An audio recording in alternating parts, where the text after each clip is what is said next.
Standard Oil Company of California invites you to Let George Do It.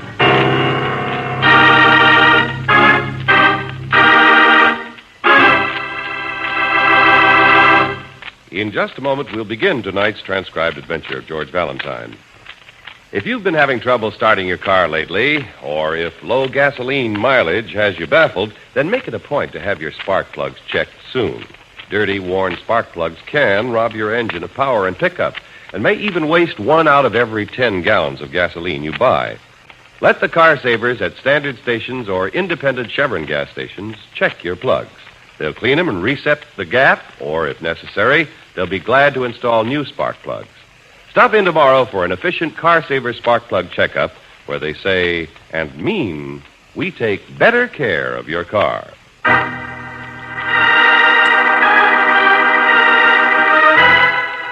And now, tonight's story, The Symbol 3, another adventure of George Valentine.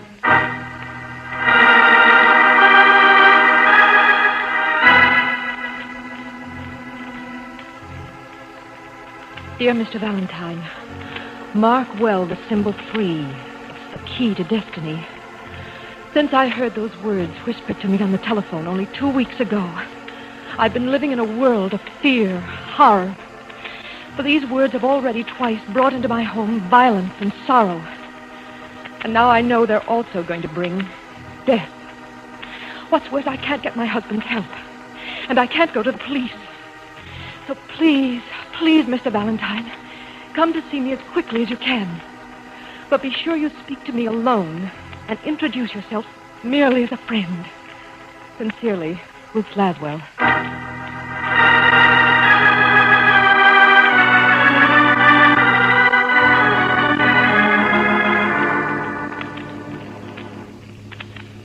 Unavoidable accidents. That horrible voice on the phone predicted them each time. And I know that the accident that's coming... Mrs. Laswell, please, if I'm to try and help you, you must start from the beginning. I'm sorry. You said that the voice first called you about 2 weeks ago. Yes, Miss Brooks. Mark well the symbol 3. It's the key to destiny. That wasn't all he said, was it? No. He told me he was speaking to me because my husband would never believe what he had to say. And even though there was nothing I could do to stop the accident, I should know about them as Martin's loving wife. Those were the words he used. Uh-huh. You didn't recognize the voice at all, eh, Mrs. Laswell? No, it was hoarse and low. There was no hatred in it, no emotion at all. I know it sounds crazy, but it sounded the way people usually imagine the voice of doom to sound. Uh-huh. Did he say what sort of accident would take place, Mrs. Laswell? No. Just said there would be 3 accidents to teach my husband humility. Humility? You don't know my husband, do you, Mr. Valentine? No, except by reputation. Yes, we see the signs all over. Another construction job by Martin Laswell. He's big and self-assured, with the driving force of a bulldozer. He forbade me even to speak about these accidents, let alone ask anyone for help. I see. Just what was the first of these accidents like, Mrs. Laswell? My husband's pride and joy was his Great Dane. 3 days after the voice telephoned, the dog died. Died? How? In a freak accident. Somehow he got tangled in his own leash and choked to death. But that doesn't sound possible. I know, but it happened. The dog was powerful and big. There were no signs of a struggle. Apparently no one, certainly no stranger, came near him. But there it was. A few hours later, the voice called again. It said the first accident took place. And I'd hear from him again soon. And I gather he didn't disappoint you, Mrs. Laswell. No. No, he didn't disappoint me. He called last week on a Wednesday. And he again said, mark well the symbol 3. It's the key to destiny. And he hung up. What happened this time? That Saturday, our chauffeur, Johnny Gibbons, had an accident. He ran the car into a wall. He said he couldn't possibly explain why. There was nothing at all wrong with the car, no possible reason for the accident. He says it just happened. Luckily, he wasn't hurt badly, but He might have been killed. And the voice called you again? Just as before, and took credit for the accident. And he said he'd call once more. When did he call this time? The day before yesterday. I'm afraid Mr. Valentine's scared to death. For Martin and for me. I know the third accident will happen to someone closer to Martin. And not knowing how and when it can happen, just knowing it will happen. Ruth, I was looking for you and I... Oh, I didn't know there was anyone with you, Mrs. Laswell. It's all right, Mr. Dunn. Miss Brooks, Mr. Valentine, this is my husband's junior partner. And our good friend, Edwin Dunn. How do you do? Mr. Valentine, I know why you're here. And I still don't think it's a good idea. I thought getting me in the middle of this thing was supposed to be strictly between us, Mrs. Laswell. I told you Mr. Dunn is a good friend. I just didn't want Mr. Laswell to know. Oh, I see. Mr. Laswell is a fine man. But he has a violent temper, and he's almost obsessed with the idea that he doesn't need anyone's help, that he's too big for anyone to help him. And he isn't. No one is. Yeah, you're right on that score. Besides, I don't know exactly what you can do, Mr. Valentine. You can't be bodyguard for all of us. And certainly you won't be able to protect Mr. Laswell if he doesn't want you to. But you can stay here as my friends and do something. Try to find something so we don't just sit and wait. You will help me, Mr. Valentine, won't you? Yeah, I'll stay here. But, George, what is there to go on? Where can you start? The chauffeur, Mrs. Laswell. Is he well enough to be back on the job? Oh, yes. And Mr. Laswell isn't using him this afternoon. Johnny is in his apartment over the garage. Good. That's about the only point we can begin from, isn't it, Brooksy?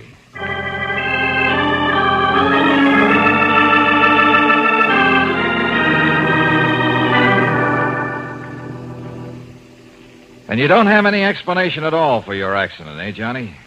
John Wesley Givens. Oh, I'm sorry. The road, was it slippery? No, Miss Brooks, not at all. Or perhaps you took the curve too sharply, Mr. Givens. There was no curve to take. It's like I said, there was no reason for me to lose control of the wheel. I've been driving for years with a fine record.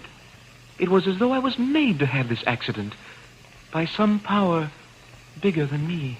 Now, Mr. Givens, you don't really believe that something, supernatural made you have that accident, do you? There are many things we don't understand, Mr. Valentine. I'm a bachelor, and I've got time to do a lot of reading. We don't even begin to guess at some of the forces that exist all around us. Yeah. For instance, I was worried about what Mr. Laswell would say about the accident. He's a big man and a violent one, and he has no patience with little people like me. What did Mr. Laswell say? Well, that's just it. Nothing. Mrs. Laswell said she'd speak to him first, and she did. And nothing at all was said about the car. Yes, sir, there are forces all around us that make all sorts of strange things happen. I think there was a simpler explanation for your boss's behavior, Mr. Givens. Well, if you ever want to sit down to have a chat with me, young man, I'll be glad to do it and lend you some of my books. You too, young lady. Oh, thanks. Thanks very much. Books make you the equal of any man. Uh-huh. You don't have any idea when Mr. Laswell will be home, do you, Mr. Givens? Oh, yes. I'm going to pick him up at the office in about a half hour. Thanks. We'll wait for him.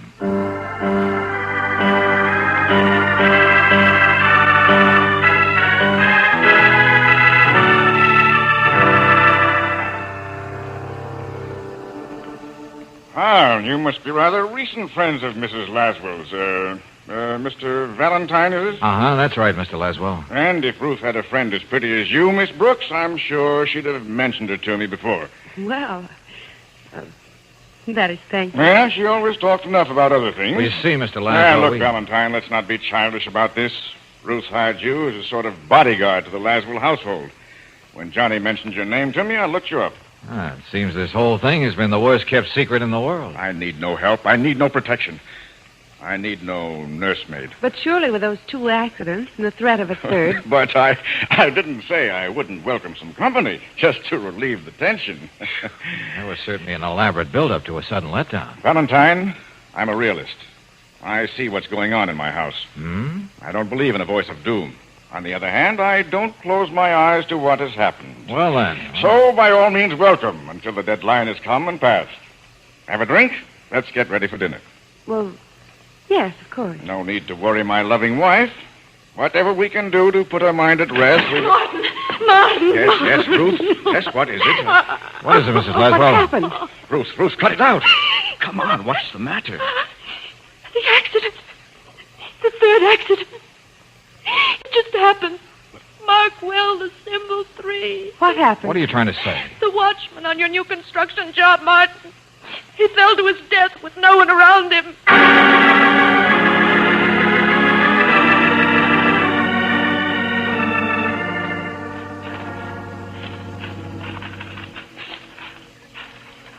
The poor man's over there, just where he fell, Mr. Laswell. Thanks, Sergeant. Wagon will be coming for him any minute. Brooksy, you'd better go back to the car and wait there with Johnny. Yes. Yes, I think so, George. I'll see you later. Johnny, you bumbling fool, bring up the car. Come on, Valentine. Yeah. His name was Williams. He's been with us for many years. A nice old man. Careful. Yeah. Good and steep down here, all right. Big drop. Yeah, we're just getting ready to clear all this up. The rocks, so we can sink a foundation. Uh-huh. He must have been walking up there, along the edge. Somehow lost his footing. And all these rocks on the bottom. Humility, that's a stupid word and a stupid idea. 3 accidents to teach you humility. Coincidence. And someone takes advantage of them to call up later and talk nonsense. If I could get my hands... Okay. Here he is. Yeah. Front of his coat covered with this powdered gray stuff. Shows he slid on his chest the first part of the way down. Valentine, this had to be an accident. All of them had to be. I'm not arguing with you, Laswell. There's a big board fence around this whole place and a gate with a lock. Williams wouldn't let a stranger in. And there's no reason to kill Williams. There isn't a thing of value here, not a thing. Uh-huh. Only a crazy man would kill another human being for no reason at all. Another accident. The third. Well, at least it's all over. The voice said there would be only 3. There's one thing bothers me about this third accident. Huh? It broke the rhythm. And if there's one thing this whole crazy case had, it was rhythm. What are you talking about, Valentine? The symbol 3. 3 accidents. Each occurs on the 3rd day after the warning. When was Mrs. Laswell warned about this one? The day before yesterday. Yeah. But Williams here died on the 2nd day. Why?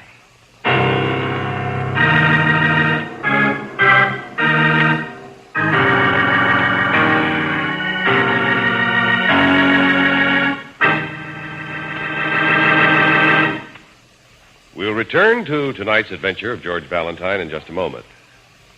What do you really look for in the motor oil you buy for your car? Long engine life? If you do, new RPM motor oil is the answer. Switch over now to new RPM, the oil that doubles engine life, the time between major overhauls due to lubrication. Developed through atomic energy, new RPM is years ahead in offering better protection for your car. New RPM cuts in half the wear rate of critical engine parts. Even a cab company operating in the tough daily grind all cabs go through found new RPM motor oil reduced engine wear 71%. And compared with conventional oils, new RPM gives double protection against gum, acid, and corrosion in your engine. Now that many car manufacturers recommend heavy-duty motor oil for top performance under all driving conditions, it's important to you to know that new RPM exceeds all of their requirements for a heavy-duty oil. Considering these facts, it's easy to see why new RPM motor oil is first choice with motorists. Be sure you get new RPM motor oil for long engine life. Look for the sign of your nearest independent Chevron gas station or standard station. There you'll find new RPM motor oil, which is one reason they say and mean we take better care of your car.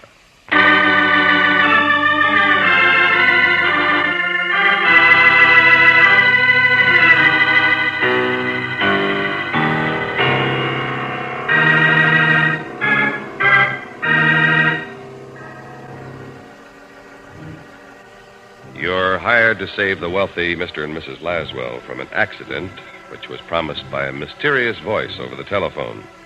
You obviously succeed in that because a harmless night watchman is the victim of the third and last in a series of 3 accidents.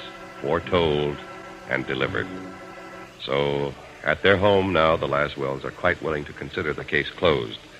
But if your name is George Valentine, you don't seem to be anywhere as willing.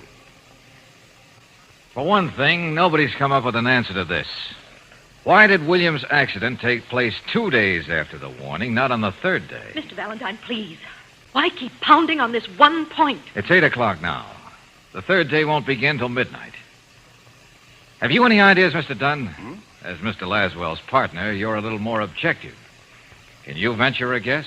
Well, I'm afraid not. I'm inclined to agree with Mr. Laswell's thinking. I told you before, Valentine. The man on the phone was merely taking advantage of some amazing coincidences. The death of the dog, Johnny's smash-up. Williams' accident didn't fit this weird schedule, that's all.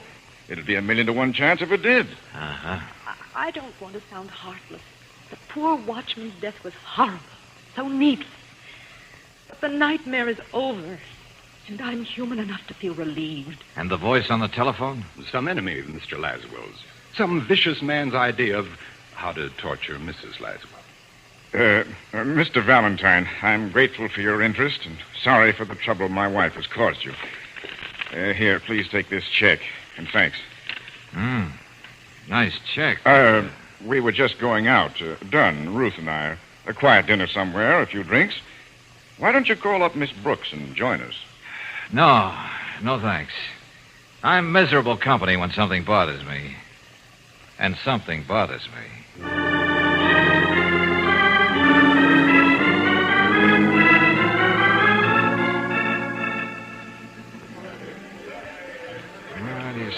George, will you stop mumbling to yourself and eat something? It's 9:30. Yeah, Angel.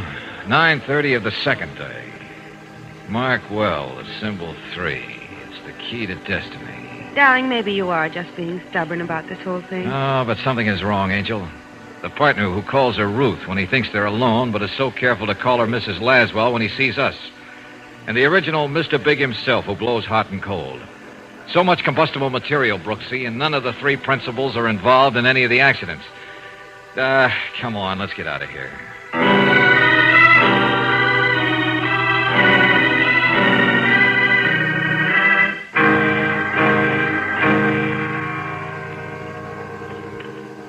But, George, really, the morgue... Just a hunch, Angel, but what a hunch. Down this way, Mr. Valentine. They brought him in a couple hours ago. I know, Kennedy. Be right with you. I'll sit here at Mr. Kennedy's desk. There's some very interesting old copies of Life I simply mustn't miss. Yeah, okay, Brooksy. Here he is, Valentine. Williams, James. Cause of death, accidental fall. Dates it. That's it. His nails, his hands. That's it. Hey, Valentine, what is it? Have you gone crazy? No, Kennedy. A long shot just came romping home.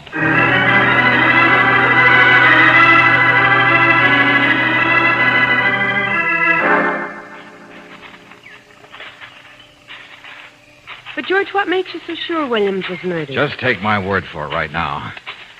The important thing is to find out why the poor guy was killed. There's got to be an answer to that. Here? The big empty place where something is going to be built is about the last place to find anything. Couldn't be a question of money. No, not very well. He didn't particularly mean anything to Martin Laswell, so his death couldn't be expected to shock the big man or hurt him. George, this little shack where the watchman stays. Yeah, it's open.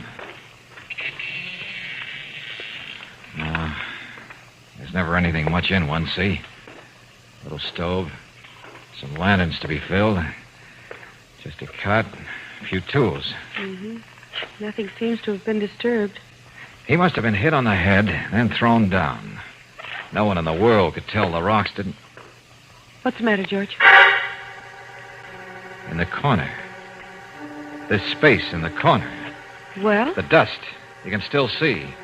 There's no dust settled down. A square box stood there. And it was taken out of here probably right after Williams was killed. Square box? What about it? Another fairly standard part of equipment in the shack of a watchman on a construction job. A box of dynamite. Dynamite? Yes. That might be cause for murder. There was no signs of a struggle. Somebody was let in. Somebody whom Williams knew. The Laswells. Edwin Dunn. And now somebody has enough dynamite to really mark a symbol 3.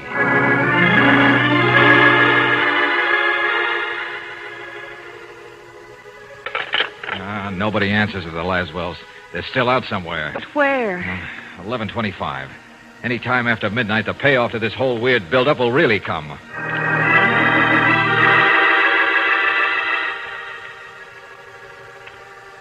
Brooksy, you get on the other phone. Call the police. Yes, George? Tell them to trace the license number of Laswell's car. Get the prowl cars and the motorcycle cops to see if they can pick him up.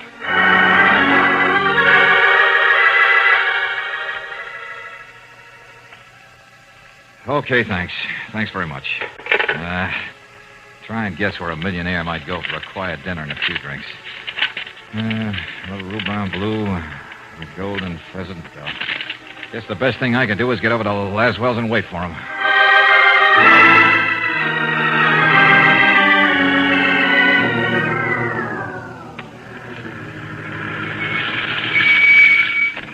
What do you know? The house is all lit up. Uh-huh. The Laswell's car at the door. Mr. Dunn's car, too. Must be topping off those few drinks with a few more. Regular celebration seems to... What? Oh. Oh!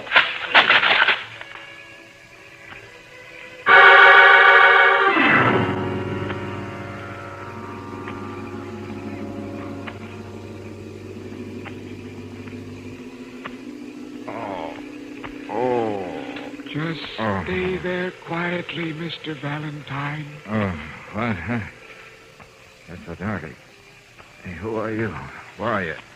I am near you. Near enough. The house is still lit up.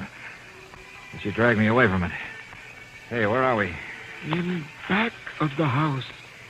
You never noticed there's just a sheer drop to the bottom of the ravine. I gotta get into that house. Stay still. I've got a gun.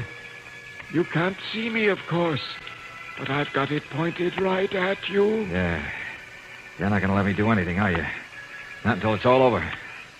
Mark well the symbol 3. It's the key to destiny. 5 minutes to 12. I'm afraid I didn't knock you out hard enough.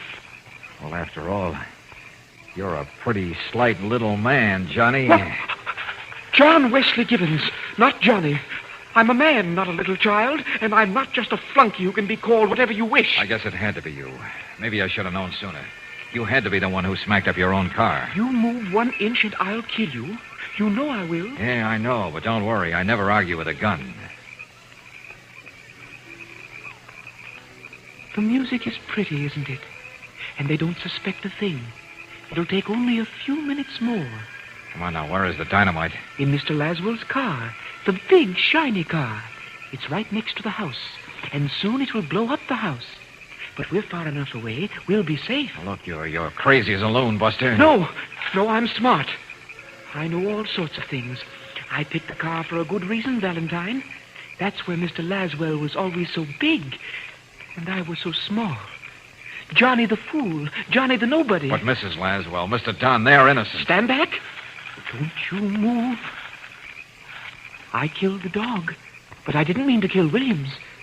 I just had to have the dynamite. You still have a chance to stop all this. You're a sick man. They'll treat you. They won't punish you. I told you I'm not crazy. I am stronger than fate. Oh, it was wonderful to see them squirm. The symbol 3. 3 small things. A dog, a chauffeur, a watchman. And the king will come tumbling down. You're not big, Johnny. You're small. You were always meant to be small. Don't call me Johnny. You can only carry out orders, Johnny. You've never finished a thing in your life. Shut up. I'm going to come at you, Johnny, and take your gun away. And if you shoot me, you'll miss me. Shut up. And I'll drive the car right up here and let it go over the ravine. You hear me, Johnny? Little Johnny. Johnny. I'll kill you. I'll kill you. Not in the state you're in, Buster. One chance is all you get, Johnny. I'm not a failure. I'll take that gun now. No time to argue. I only hope you gave me enough of the third day so I'll have time.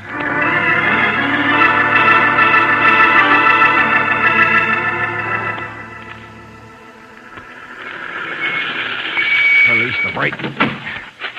Oh, tick a few seconds more, baby. Go on ticking. Go on. And one good shove over the side.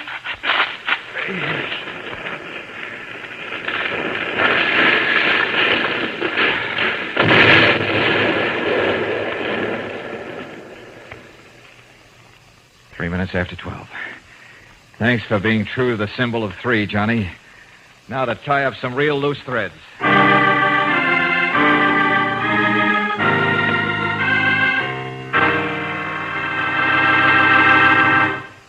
It takes more than one feature in a gasoline to give you all-around dependable performance. That's why Chevron Supreme gasoline is designed to give you not 1, not 2, but all 8 high-performance qualities. Count them. Area blending, mileage, power, anti-knock, vapor lock prevention, starting, warm-up, and acceleration. For top all-around performance in your car, shift to the gas with all 8. Fill up with Chevron Supreme gasoline at standard stations and independent Chevron gas stations where they say and mean we take better care of your car.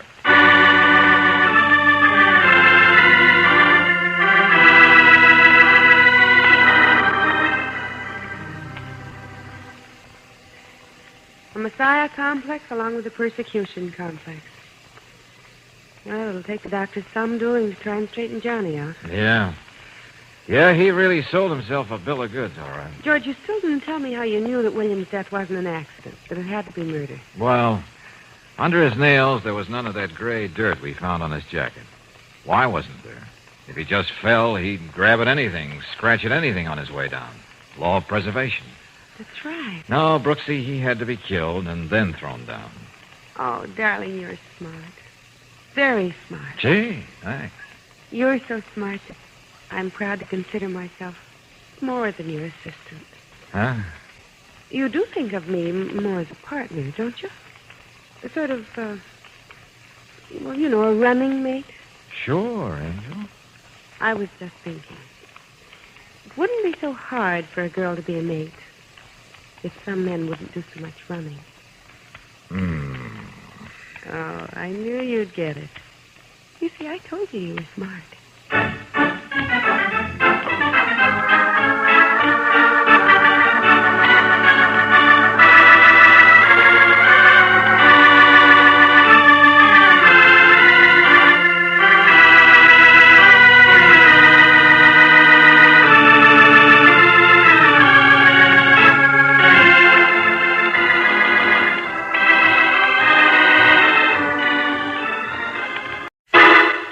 Personal notice, danger's my stock and trade. If the job's too tough for you to handle, you got a job for me, George Valentine. Write full details.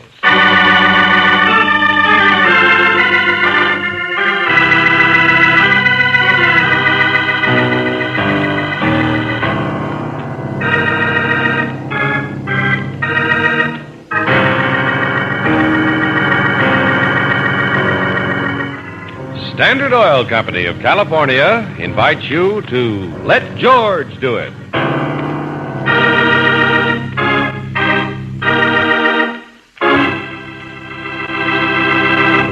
Before we begin tonight's adventure of George Valentine, consider this important fact about gasoline.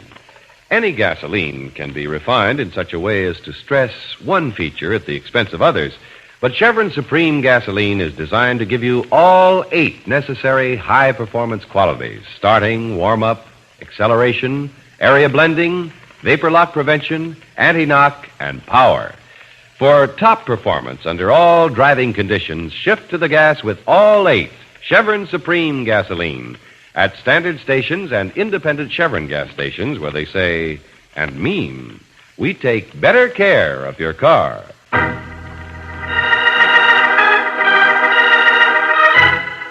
Starlight Pier, another adventure of George Valentine.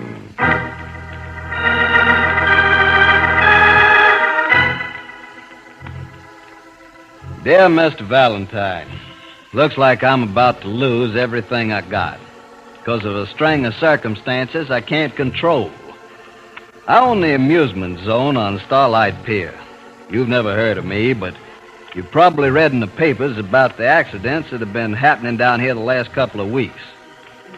Somebody's out to get me, Mr. Valentine, out to ruin my business. Maybe you can find out and stop it. If you want to try, please take a boat onto the Tunnel of Love this Friday afternoon at exactly 1 o'clock. Sounds like a lot of falderall, but I'll explain when I see you. Signed, Tex Manners.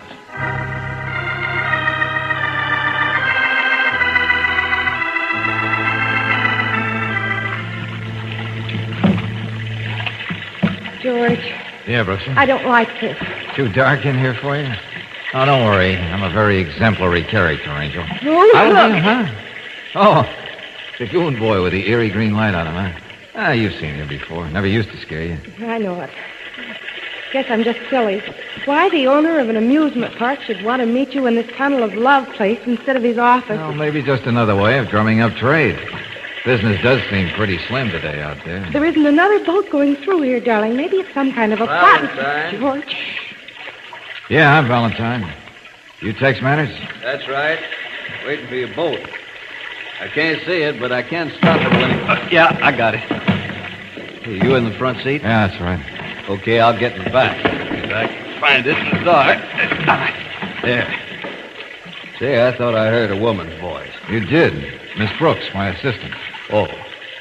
Well, okay. Wait, I'll let the boat drift along again. Mr. Manners, why did you want us to meet you here? Didn't want anybody to know I've hired Mr. Valentine. Figure you can work better if nobody knows who you are. Yeah. Well, just what do you want me to do? Find out who's trying to sabotage my business like I told you in my letter. You read about what's been going on. Well, yeah, I saw where your Ferris wheel broke down. Car came off when it was up high, mighty close to killing somebody. And didn't something happen to your roller coaster? Sure did. Train was almost at the top of the pull. Broke loose, raced all the way back down. One lady broke her arm. What makes you think it's sabotage, Mr. Manners? Those things do happen, don't they? Not with my equipment. Never have any accidents. And they both happened on a Friday. Last 2 weeks. Well, still, it might be a coincidence. Couldn't be. I examined the gear both times myself. It had been tampered with by somebody who knows carnival machinery. Well, I'll have to take your word for that. You think it's somebody right here on your own pier, huh? Looks that way. Except I can't understand it. All the people who run my concessions are all right. No enemies among them, huh? Not that I know of. Both of these accidents have happened on Friday? Yes, ma'am. Not that I'm superstitious about Fridays, you understand, but nobody wants to ride the wheel or the rolly anymore. Another one or two of these things, and nobody will come to the pier. Uh-huh. Got any idea where I ought to start on this job, Mr. Manners? Valentine, I haven't got a thing to help you. George, there's another one of those horrible things. Oh, now, look, watch your nerves, Brooksy, just because it's Friday. Where are you, Brooksy? Right here. Take it easy. The water's shallow. You can stand in it. Yeah, I got you, Angel. Come on, now, stand up. That's right. I am. All right. That big monstrosity fell right over on our boat. It almost hit us. All right, I know now. Easy. Hey, how do we get out of here, Manners? Wait over this way. There's the ledge. Yeah, it better be. I'll help you, Angel. Keep coming. This way. Follow my voice. Okay, we're with you. Feel the ledge? Yeah, got it. All right, up with you, Brooksy. Yeah, George. Okay, there you are. Well, nice experience you're giving us, Manners. Friday again. But I didn't think they'd do anything to the tunnel of love. Yeah, well, they did, all right. Now, where do we go from here? That thing's wrecked the boat. Hello! Pull out, I'm coming. That's Ned Parker. He runs the tunnel. He'll get you out back. Wait for him. Well, what about you? There's a trap door just down here. I'm getting out. Don't tell Ned you saw me in here. You think he's mixed up in this? I don't know. That's for you to find out, Valentine. Make some excuse to come to the office when you want to see me, but stick with it. I'll see you later. Where are you people? Call out. We're here, all right, and we ought to sue you. What do you mean you ought to sue me? I waited for your boat to come out of the tunnel, and where did I turn on my flashlight? Well, Is that all you have to say? what are you doing sitting up there on the ledge, dripping wet? Maybe you can tell us. Look at our boat. What? Why, what happened? One of your big dummies fell over on us. Darn near killed us. I think we will sue you. Oh, no, don't sue me. I don't own this concession. Just run it. If you're going to sue anybody, it's the owner, Tex Manners. Oh? Tex Manners. He might settle with you if he can afford it. Now I'll get you out of here.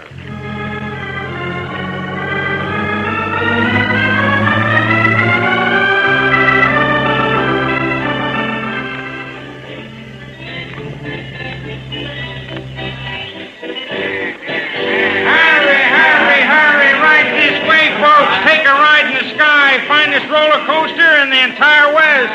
Thrills. Come on in and take a ride. Hello. Huh? Oh, hello, my friend. You Wheels McKay? Huh? How did you know? Well, figured you must be. Says right there on the sign. Manager, Wheels McKay. Oh, yeah, sure.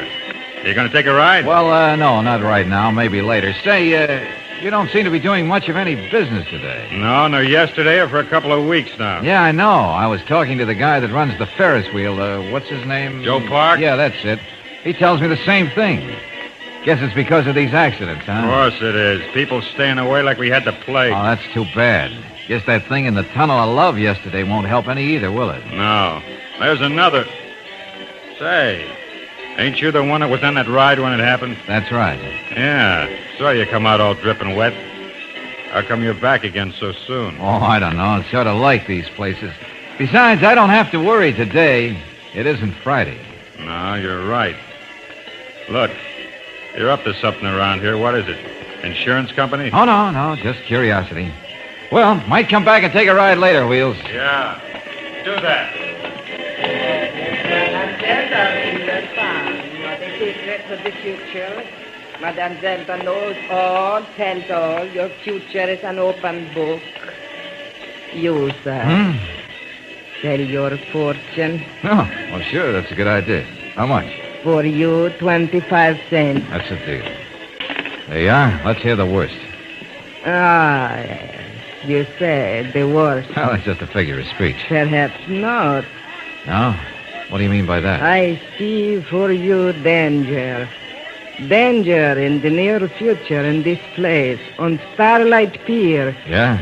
But you may avoid the danger. Do not come here again, or evil will befall you. Uh-huh. Does it have anything to do with these accidents out here? Perhaps. Perhaps not. Look, Madam Zelda, if you can read the future so well, why can't you predict what's going to happen next and tell the boss?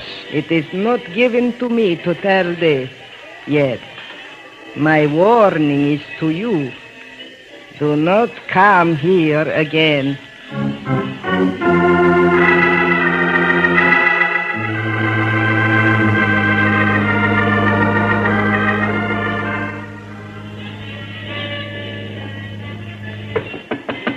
Yeah, come in.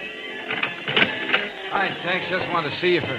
Oh, I'm sorry. I didn't know you were busy. Valentine, what are you doing here? I thought I said... Oh, never mind. This is Sandy, my night watchman, Mr. Valentine. Hello. How are you, Mr. Valentine? That's all for now, Sandy. Just remember what I said. No sleeping on the job, especially on Thursday night. I got it, Mr. Manners. You can bank on me. Well, pleased to know you, Mr. Valentine. Yeah, sure. Say, what'd you come down for today? I just wanted to talk to the people who run your concessions. Oh, who'd you see? Ned Parker, Tunnel of Love, Joe Parks, the Ferris wheel. Then I saw Wheels McKay. Yeah? Best bet so far. Why do you say that? Oh, acted pretty suspicious. Tried to find out what I was doing around here. Well, sure, that makes sense. I told Wheels I was getting somebody in to work on this thing. Naturally, he's going to suspect anybody who asks questions. Oh, and also the fortune teller. She warned me to stay away. Well, you know that accent's a phony. She happens to be Wheels McKay's wife. She was just afraid you'd stick your neck out too far, I guess. Uh-huh. Well, maybe that is it. Hey, by the way, how come you just talked to the people who had accidents on their rides? Why not try the others? Oh, now look, Tex, if this is an inside job and one of your concession managers is doing it, wouldn't he have something happen to his own ride so he wouldn't be suspected? Well, could be. I see what you mean. But I just don't happen to go along with you on that. Oh, you may be right. We'll soon find out. Yeah? How so? I'm going to meet you here Thursday night after the pier's closed. Maybe your night watchman doesn't keep his eyes open, but I'm going to.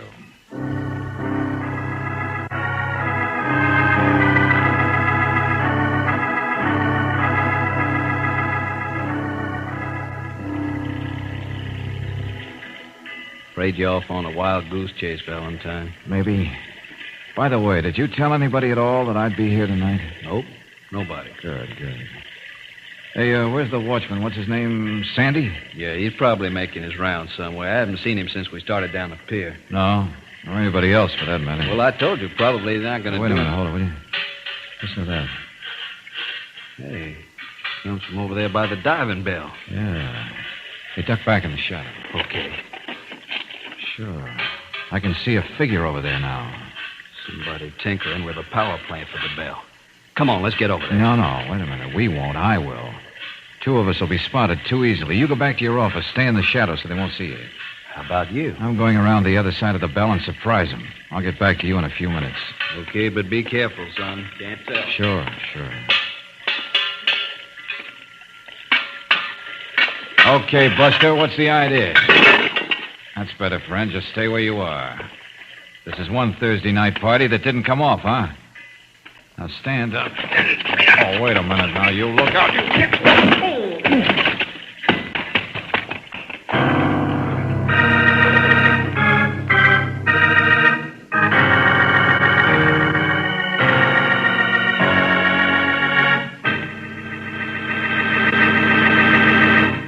In just a moment, we'll return to tonight's adventure of George Valentine. Which is the most important tire on your car? Right.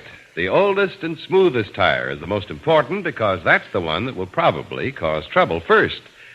And that's one reason why it pays to have your tires checked regularly by car savers at standard stations and independent Chevron gas stations. Car savers are experts at making tires last longer. For instance, they recommend a scientific pattern of tire switching every 3,000 to 5,000 miles. And that includes the spare, too, for it needs regular service to keep the rubber flexed and lively. Car savers also check your tires for cuts and bruises to be sure that they're safe and road ready. And car savers don't overlook the importance of keeping your tires properly inflated. They inspect them regularly to be sure that the correct pressure is maintained. So if you want to be sure that all your tires are in good shape, drive in soon for free tire inspection by the car savers at independent Chevron gas stations and standard stations. For tire switching at regular intervals, for new tires, for any kind of tire service, you can depend on car savers. They'll help you get more and more miles out of your present tires. And it's just one of the many services available to Western motorists at independent Chevron gas stations and standard stations where they say and mean we take better care of your car.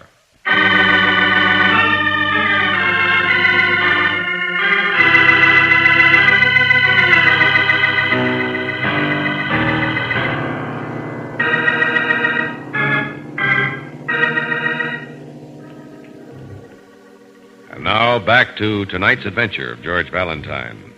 You're hired by Tex Manners, the owner of an amusement zone called Starlight Pier, to try and discover the reason behind accidents that have been happening on his concessions. As a matter of fact, you've been involved in one of them yourself, as usual on a Friday. But on Thursday night, when you think you've finally caught up with the saboteur, you find yourself not thinking at all.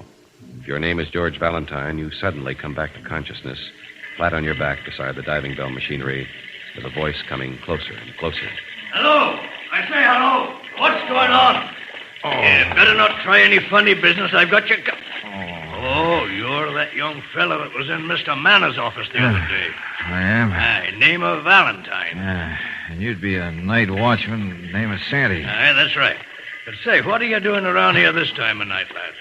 That takes a bit of explaining. Yeah. By the way, where were you a few minutes ago? That takes a bit of explaining, too. Look here, lad, what kind of talk is that? I was down the pier on my rounds. I heard a noise back here. Sure you weren't right close by here at the time? What are you trying to say by that? I'd better turn you over to Mr. Manners. Or the other way around. Give me that flashlight. I will not. Yes, you will. Something I want to look at. Now, look here. That's better. Yeah, just what I thought I saw. What? Knuckles on your right hand there. They seem to be bleeding. Aye, I know. I hurt my hand on a gate. Or on somebody's face. Somebody's face? What are you talking about? Mine, maybe. Look, lad, you're out of your head or something. I'll take you back to Mr. Manners' office. Wait a minute, will you? Thought I saw something. All right, lad. No tricks now. What are you looking for? Nothing.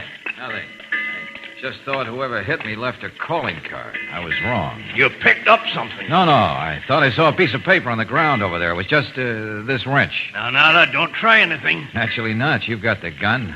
I've only got a flashlight. And a wrench. Well, here, take it if you're worried. Now, come on, let's get back to Tex Manners' office so you can turn me in.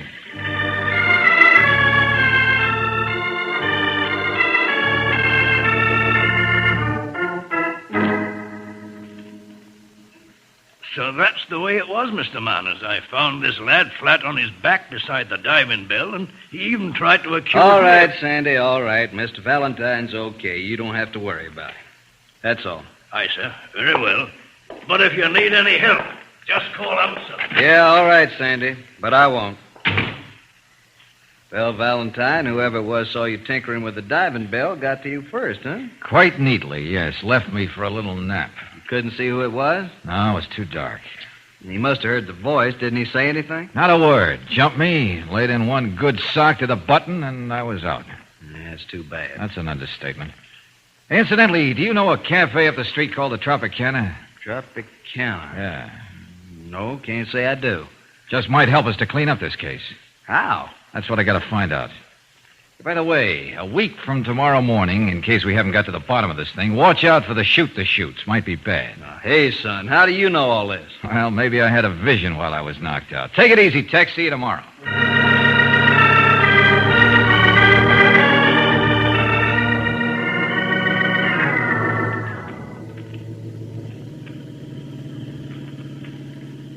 George. Yeah, Angel? I'm not trying to butt in, but you said we're going to a cafe called the Tropicana. That is right.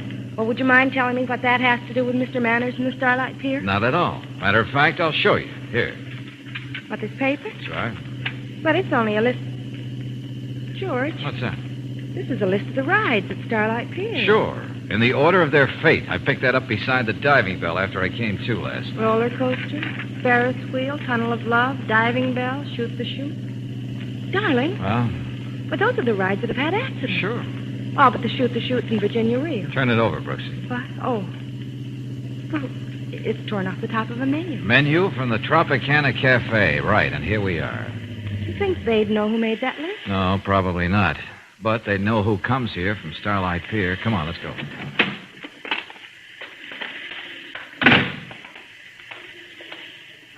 You going to come right out and ask them, George? No, indeed. Some people are cagey. I'm going to buy the cafe. You're what? That's right. But first I have to know what kind of trade they have. But supposing they're not willing to sell it. Always wanted to own a cafe. Let's go in. Okay. Hello? Anybody here? Yes, I'm in. Okay. Sorry, folks, we're not open yet. We open at 11. Oh, that's all right. I just wanted to see the owner. Well, I'm the owner. Good. How do you do? My name is Valentine, and this is my friend, Miss Brooks. How do you do? And you're... Fowler, Matt Fowler. Matt what Fowler. can I do for you? Well, I'll tell you, Mr. Fowler, I'm in the market to buy a cafe just like this one. You interested in selling? I don't know. Maybe, if the price is right. Uh-huh. How's business? Pretty fair. Not great, but pretty fair. Well, you ought to get a pretty good play from Starlight. You're so close. Those people? They eat hot dogs and hamburgers on the pier. Oh, no. I mean the people who work there. Some of them must eat here, don't they? Can't say. All I know about my customers is they eat and pay for it. Don't know who they are. You haven't owned the place very long yourself, have you, Mr. Fowler?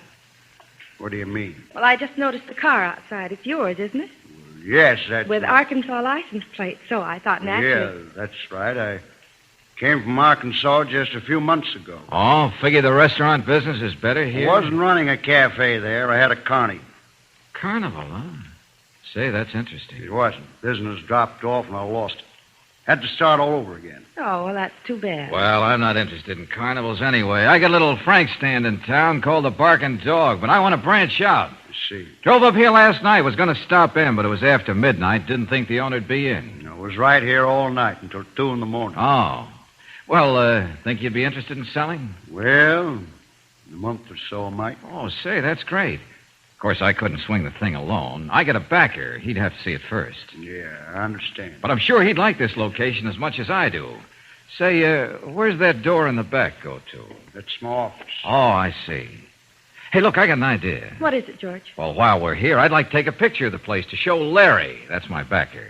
Oh, that's a good idea. Yeah, you don't mind, Mr. Fowler? No, go right ahead. Good, okay. I got a flash camera out in the car. You and Miss Brooks sit over there at that table. Kind of dress up the picture a little, huh? All right, yeah. Well, now you two get all set and I'll bring in the camera. Believe me, this ought to sell a bill of goods.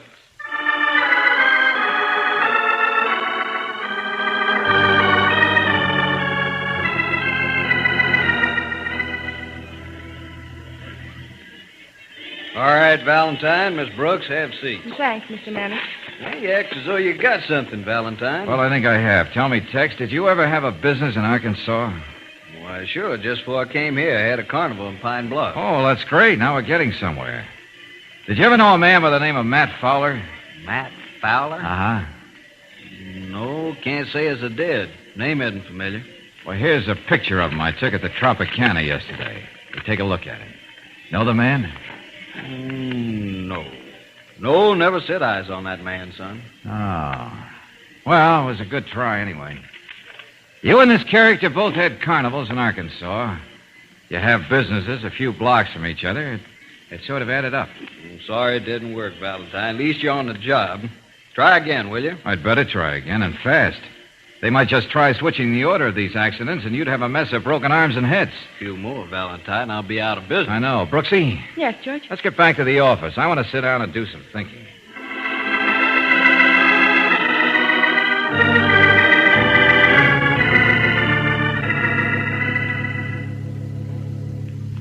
George, you're not getting anywhere, and you know it. Let's close up the office for the day. It's gonna add up. 2 and 2 about Are you that. sure you're all right, darling? Yeah. Yeah, and I think I'm getting better and better. You are? How? Hey, look, Brooksy, it's a long shot, but long shots do come in and pay off. Riddles again. Tell you when I get it worked out. Hey, first call Tex Matthews. Yes, master. Tell him to meet us behind the Tropicana Cafe at exactly 7:45 tomorrow night. Uh-huh. Suppose he wants to know why. Well, he doesn't have to yet. Tell him to bring along a cop, plain clothes man if he can get one, and be sure they're not seen. I suppose detectives play long shots, too. Now, you go on home. Tonight I got to pay a short visit to Starlight Pier after the lights are out.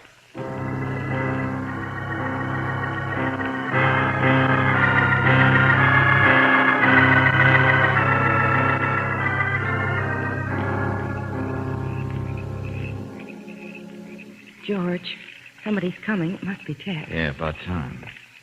Valentine? Yeah, that's you, Tex? Sure. Where are you? Over this way, right back of the building. Okay. I don't know what kind of tomfoolishness you're up to, Valentine. Oh, this is Sergeant Laird. Hello, Valentine. What's up? Well, you'll see for yourself in just a minute, Sarge. And if I am right, you better be ready to make a quick pinch. Just one thing to do first. Yeah, what, George? You gotta pry up the window to this office so we can hear what goes on inside. I told you I don't know the man that owns this place. That's right. But maybe he knows you. There. That ought to be enough. Hey, you got any idea what time it is? Must be just about 8. We were delayed. Doesn't matter, Sarge. You didn't miss anything. Well, now we'll just have to wait. You're sure you know how to play detective, Valentine? If that was a nasty crack, I'll disregard it, Sergeant. George, somebody's coming in the door. Oh, yeah. Okay, get your ears close to the window and listen. Don't make any noise. Come on in, I'll shut the door. Yeah, okay. Okay, now, what's on your mind, Wheels? Don't like you coming here, you know. Ah, well, what do you mean, Matt? You sent for me. I sent for you? Sure. I got the note you slipped under the box office door when I opened up this Now, morning. wait a minute. I didn't I figured it was something about wrecking the chutes tomorrow night. I've got it all set up, Matt, just like you wanted. Ought to be. Wheels. Yeah? I'm trying to tell you I didn't leave no note for you. What? Then who did? How do I know? One thing for sure, there's Valentine's catching on, and we got to play it fast and safe from now on. Switch the days you wreck the chutes and the reel. Yeah, sure, Matt. And don't get caught. 2 more accidents on the pier, and we'll have Tex Manners out of business. I still get half interest when you take over. Sure, right on, Welch. Now, they're playing games, only we got to play it smart. Now, come on outside. Guess that explains it, Tex. Well, I'll be. Sure does, Valentine. You got enough on him to make the arrest, Sergeant? Yeah. Come on, Tex. We'll go around and take him at the front door. We sure will. Come on around, Valentine. Yeah, be right with you. George, you left that note for Wheels McKay yourself. That's right. But how did you know he was the one? I didn't. Tell you about it when we get those boys in custody, Brooksy.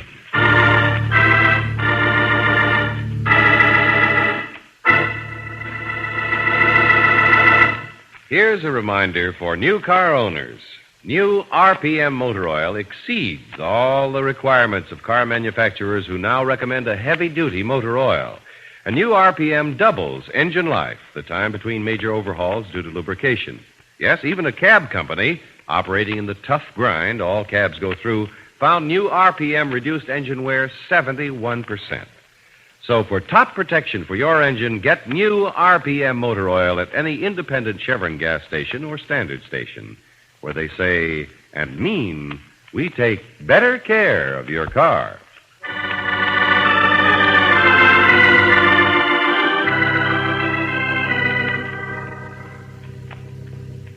But, George, if you didn't know it was Wheels McKay who was wrecking the rides, what made you so sure he'd show up? I didn't know who'd show up. I didn't take a chance.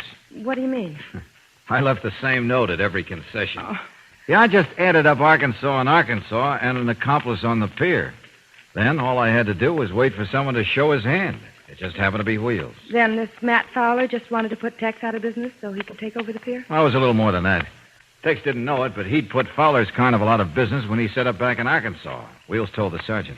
Oh, well. Anyway, they're both off for jail, and we've still got a whole evening ahead of us. No, that's right, Angel. I sort of figured we'd go back to Starlight Pier. Oh, that would be fun. And ride in the tunnel of love?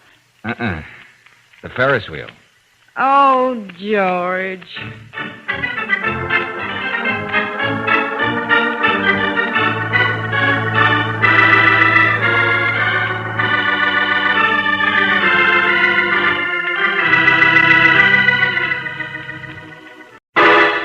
Personal notice. Danger's my stock and trade.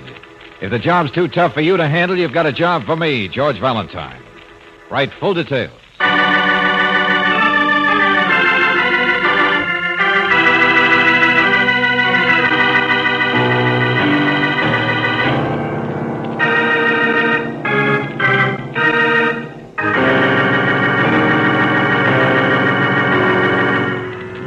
Standard Oil Company of California invites you to Let George Do It.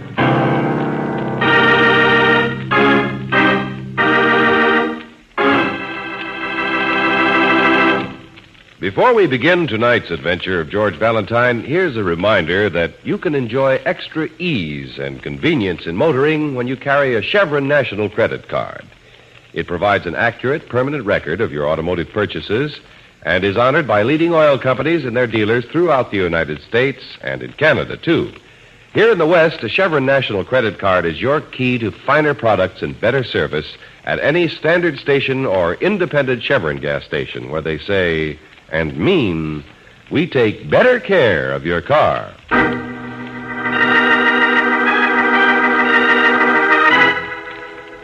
3 times and out, another adventure of George Valentine.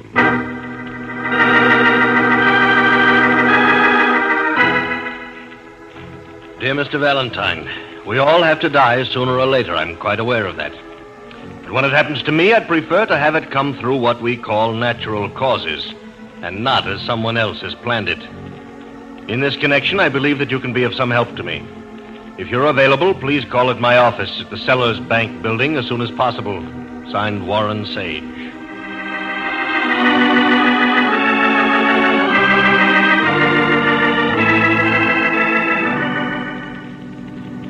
You mean somebody has already tried to take your life, Mr. Sage? I do, Miss Brooks. Up to now, there have been 2 attempts. Well, suppose you tell us about them. The first was a couple of weeks ago. I went to the garage in the morning to get my car. When I stepped on the starter, there was a terrific explosion. Oh, what caused it? I later discovered a bomb had been planted near the motor to go off when I started the car. You weren't injured? Fortunately, no, although the front of the car was completely demolished.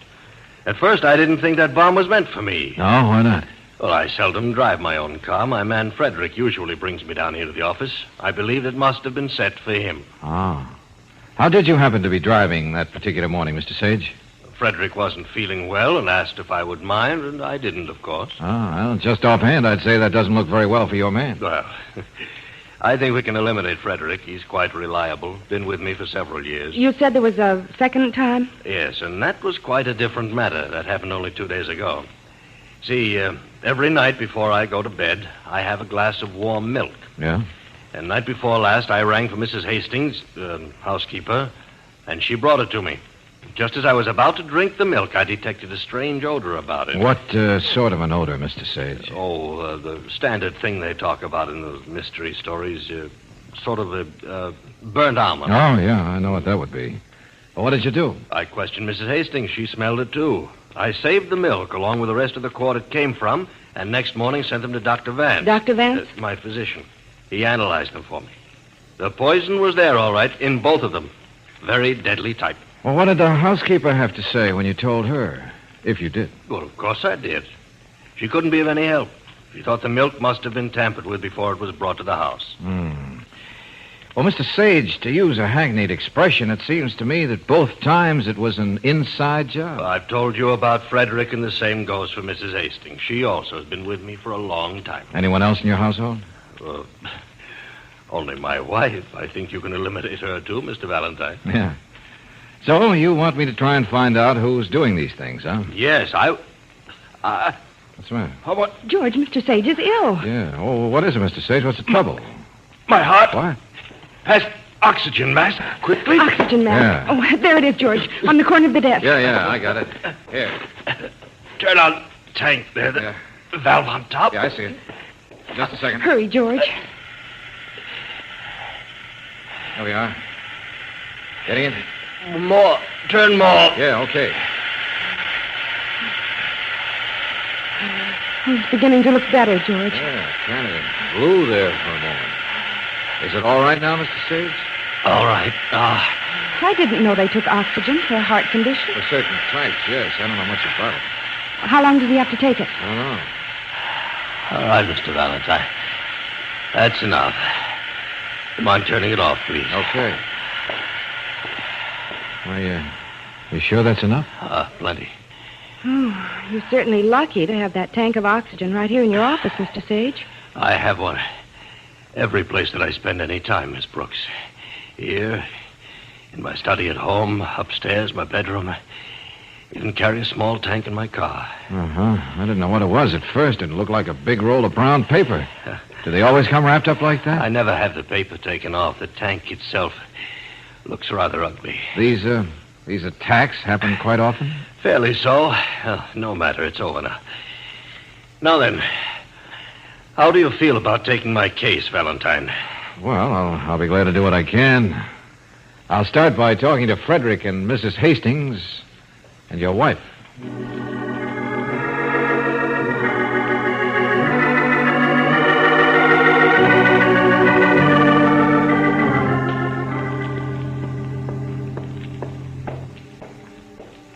I'm sorry to keep you waiting, Mr. Valentine. I didn't expect to see you so soon. No, well, I guess we are a little early. This is Miss Brooks, Mrs. Sage. So how do you do? How do you do, Miss Brooks? I'm glad you've come, Mr. Valentine. Mm-hmm. I'd better close the door. Of course. I explained to you on the phone why we were here, Mrs. Sage. Yes. I've been very worried about Warren since these things have been happening. It's good he got you. We thought perhaps you could tell us a little more than your husband did. He was busy when we saw him. Well, much as I'd like to, I'm afraid I can't add much. You know about the explosion and the milk. Yes, I wanted particularly to ask you about the two servants, Mrs. Hastings and Frederick. Oh? You think they may have had something to do with it? Well, not necessarily, just a possibility. What do you think? Well, about Frederick. Yes? Well, since you're investigating, you'll find out sooner or later. Frederick is here for a reason. What reason, Mrs. Sage? Well, he got in some trouble with Warren's company several years ago, was sent to jail. My husband had him paroled in his custody, providing he'd stay here and work for him. Oh, uh-huh. Well, that's interesting. Have you ever seen him doing anything suspicious, out of line? No, I haven't. And the housekeeper? Well, I know very little about her, Mr. Valentine. You see, she was Warren's housekeeper before we were married. Oh? I don't think she likes me, although she's never said so. Maybe a little jealousy, huh? Perhaps. But she does her job, takes my orders. Well, frankly, Mrs. Sage, do you think either of these people would have any motive for trying to kill your husband? I don't want to think so. Murder's a pretty drastic sort of way to gain an end, isn't it? Yeah, it certainly is. Well, thank you, Mrs. Sage. I want to talk to you again later. George, where are you going? Well, sorry to surprise you that way. Here, let me help you up. You would be Frederick.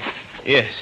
Yes, I was just... Leaning on the door so you'd be ready to talk to us, of course. Frederick, you were listening. Oh, it's no matter. We're not keeping any secrets. Oh, Mrs. Sage, would you leave us alone with Frederick for a few minutes? Yes, of course. I'll be in the solarium when you want me again. Thank you. Now, sit down, Frederick. I'd rather stand, sir. Very well. What I've got to say won't take long. What do you know about these attempts on Mr. Sage's life? Nothing, sir. I know nothing. Oh, that bomb in the car didn't look good for you, did it? Well, naturally not, but Especially since you'd asked Mr. Sage to drive his own car that morning. That was just a coincidence. That's all I know. Yeah, almost a tragic coincidence. It's true, isn't it, that you're on parole to Mr. Sage? Yeah, that's right. But that wouldn't make me want to kill him, if that's what you're getting at. He's protecting me, really. Frederick, being so close to him, haven't you any idea who might have done these things? Huh? Maybe I have. Well, come on, give it to us then. Well, I don't know anything, you understand, but did you happen to know that Mr. Sage is changing his will? No, I didn't. In what way? Well, he'd left quite a lot of money to Mrs. Hastings. That will was made before he was married. He decided to give her some money now in cash and cut her out of the will. How did you know about this, Frederick? Well, I heard him telling Mrs. Hastings. She didn't seem the least bit happy about it. Well, now, just a minute, Frederick. Supposing that would be a motive for her to kill him before he made the change, it still doesn't seem reasonable that a woman would rig up a bomb in a car, does it? Well, I don't know. Maybe she has an accomplice. Yeah, maybe. Well, thanks for the information. Oh, by the way, do you know where Mrs. Hastings is now? She'd be in the kitchen preparing dinner, I guess. Good. We'll just go in and chat with her for a minute and then be on our way.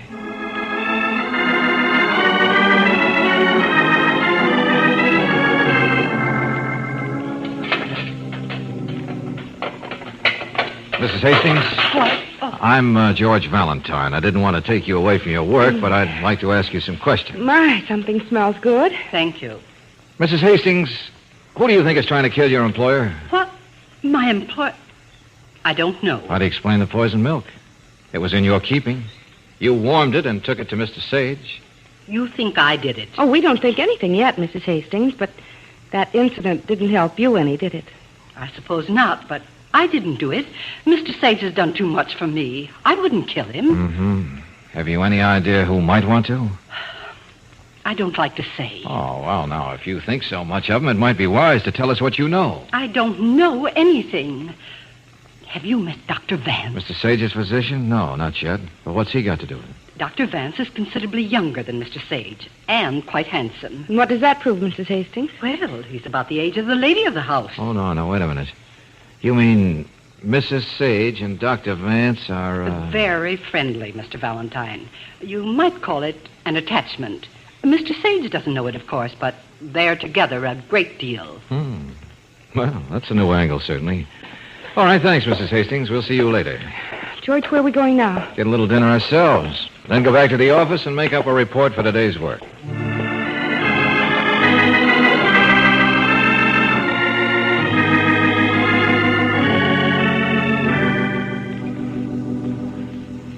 George? Yeah, Angel? It's getting late.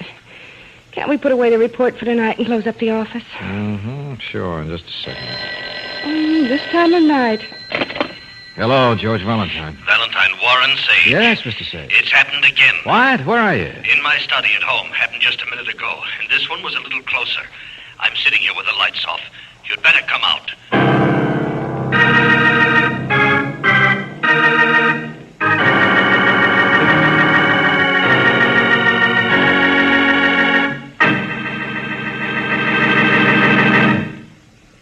We'll return to tonight's adventure of George Valentine in just one moment.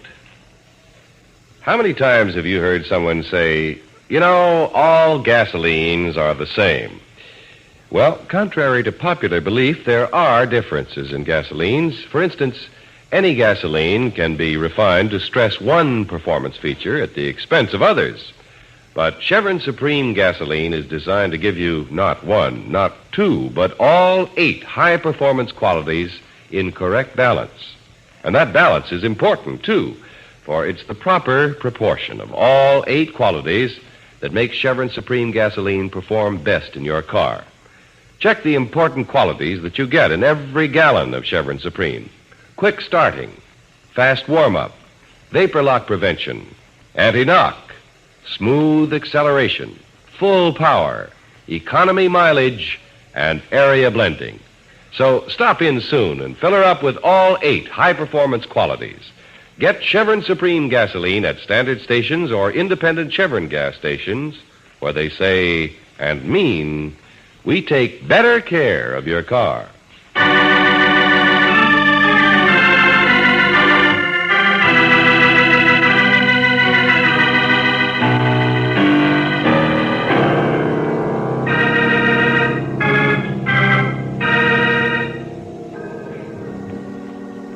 And now, back to tonight's adventure of George Valentine.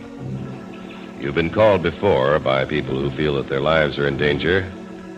But this time you're dealing with facts, definite attempts on the life of your client, Warren Sage. And now another. You haven't the least inkling of what has happened this time or how as you speed to the Sage home in the suburbs. But if your name is George Valentine, you're ready for anything as you and Brooksy enter the house and open the door of the darkened study. Mr. Sage? Is that you, Valentine? Yeah, that's right. Where are you? Over here by the desk. Come on in. You'll be able to see a little by the moonlight. Okay, Brooksy, come on. All right, George. I'm not sure you should have brought Miss Brooks with you this time, Valentine. I tried not to. She insisted. What happened, Mr. Sage? Something new and different. They've tried to bomb me, poison me. This time they took a much more direct method. They tried to shoot me. Then you must know who... No, I'm afraid not, Miss Brooks. See, I was sitting here at my desk going over some papers. Suddenly I heard a shot, and almost at the same time there was a shattering of glass, and the desk light went out. It came from outside, then? That's right. You'll notice in the moonlight the glass in that French door is broken. So is the bulb in the desk lamp. Yeah. You didn't turn on the light again after that, huh, Mr. Sage? Oh, no. I thought that was the better part of valor. Good, good. It's entirely possible your assailant will stick around to see if he's done a good job. George, you mean he might still be out there? That's possible. All right, now stay here, both of you. I'll be back in a minute. Oh, darling, where are you going? Outside to look around. Meantime, don't make any noise in here. Keep your voices down. I'll go with you, Valentine. I know the ground. You do nothing of the kind, Mr. Sage. I like to keep my clients alive.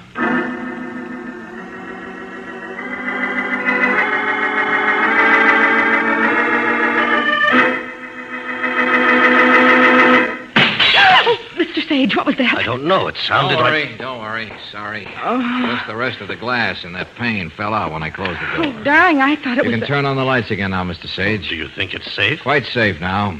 I found the gun that was fired at you. You did? Where? Out there on the lawn, thrown beside a bush or dropped by mistake. Wasn't hard to see in the moonlight. Pretty little pearl-handled revolver. You found that out there? Yeah, that's right. Dainty little .22. Ever see this gun before, Mr. Sage? Yes, I have. Know who it belongs to? Belongs to my wife.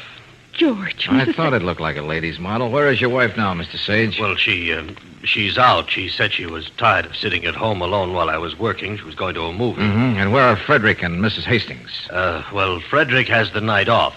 He goes to visit some relatives in the valley. He called me from there only 10 minutes or so before the shot. And Mrs. Hastings? In her room upstairs. She heard the shot and came down here a few minutes later to see what had happened. I told her I had sent for you, and I had her go back to her quarters. Well, that accounts for everybody, I guess. Except one person we'd better see tomorrow morning. Tonight, lock yourself in your room. Don't take any chances.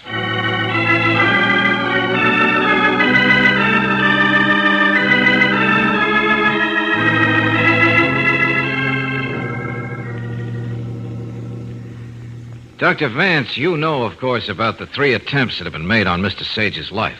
Why, yes, of course. He told me about them. 3 attempts, you say? That's right. But, well, I only know of 2. There was the bomb that was planted in his car and the milk. But you mentioned a 3rd. Yeah, that happened last night. Pretty close to being successful, too. Did you ever see this before, Doctor? Why, it looks like... Well, I don't know. Like Mrs. Sage's gun, you were going to say? Well, Mrs. Sage, she had a gun like that, yes, but I can't This say... gun was fired at Warren Sage last night. Just didn't happen to be aimed properly. Good Lord, you don't think... Where were you last night, Dr. Vance? I? Why, I was making some calls. In the evening? Certainly, I had some special cases to see. Oh, yeah, of course. One more thing. Yes? Well, in all 3 cases, suppose they were all meant to be quite obvious attempts. Not to kill Mr. Sage, but to give him a terrific fright. Well? Well, with his heart condition, could such a fright cause death? It's possible, yes, if the fright were great enough. Uh-huh. Well, thanks for the appointment. Oh, I'll just take that gun along with me. Goodbye, Doctor.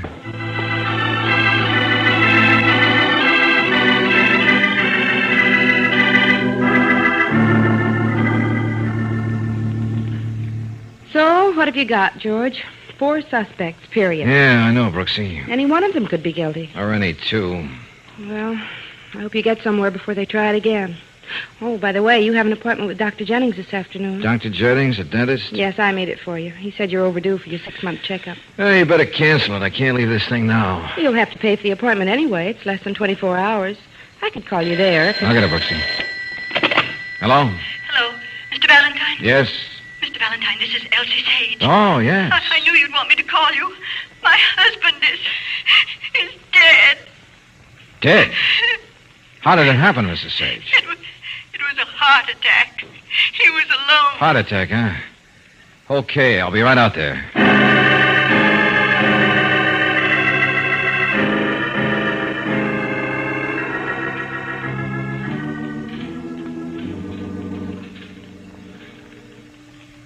I'm afraid, Mr. Valentine, your services won't be needed anymore.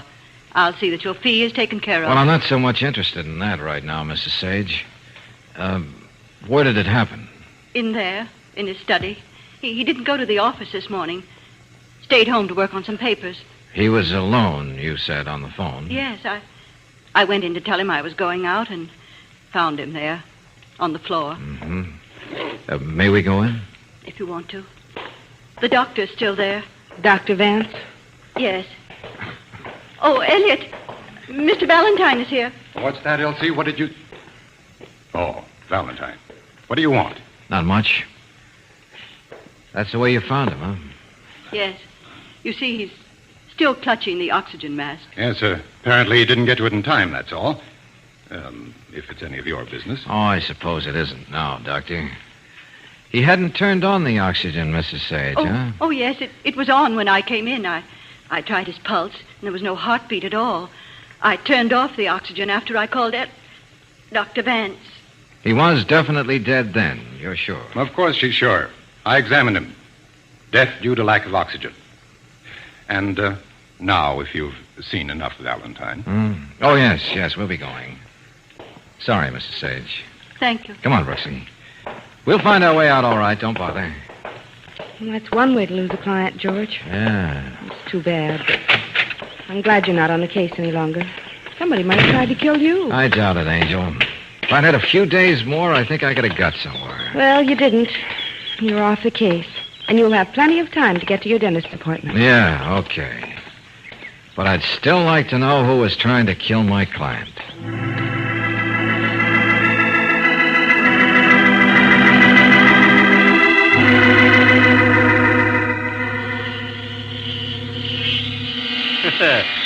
Certainly I'm glad all my patients aren't like you, Valentine. All right. Wait a minute. What'd you say? I said, why? I'm not hard to get along with. Oh, no, not that. Just no cavities so far. But your lower's all clean. Can't even find one. If all my patients were like you, I'd go broke. Wait a minute. Pardon me, I didn't get you. How'd you expect to with your fist in my mouth? I just said you'll probably drill a couple of cavities if you can't find some. Oh, no. That's not a kind thing to say. All right, Valentine. Turn your head that way, will you? Just to the left a little.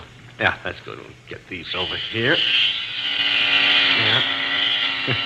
Afraid I'm not going to find any up here either. Of course, I might be lucky, but I don't... Take it easy. This won't last very long. All right. No, if you want to talk all the time, I can't get my Doc, word. Look, wait a minute. What? Those 2 tanks you've got over there in the corner. Yeah? What about them? They're standing there every time you come in the office. Sure, I know, but what are they for? Pep you up or put you to sleep. Take your choice. Now, let's get back to work. No, wait a minute. The one on the left, what's in it? All right. You want a short course in medical science? It's oxygen. You feel faint, your heart slows down. I give you oxygen, you feel better. Right. Now I mean, the tank on the right. What's in it? Nitrous oxide. Well, what's it for? Well, you have a tooth that has to come out. You don't want it to hurt. I give you nitrous oxide. You go to sleep. Then when you wake up, the tooth is gone. Simple as that, huh? Wouldn't be good to take for a heart attack, huh? Oh, I should say not. Hey, quick, come on, get this bib off, Doc. Let me out of here. No. Are you crazy? What's the idea? Let me out, I said. I think I just solved a murder. Yeah, but I haven't cleaned your uppers yet. I know, that'll wait. This won't. Thanks for helping me, Doc. I helped you how? Tell you when I come back. So long.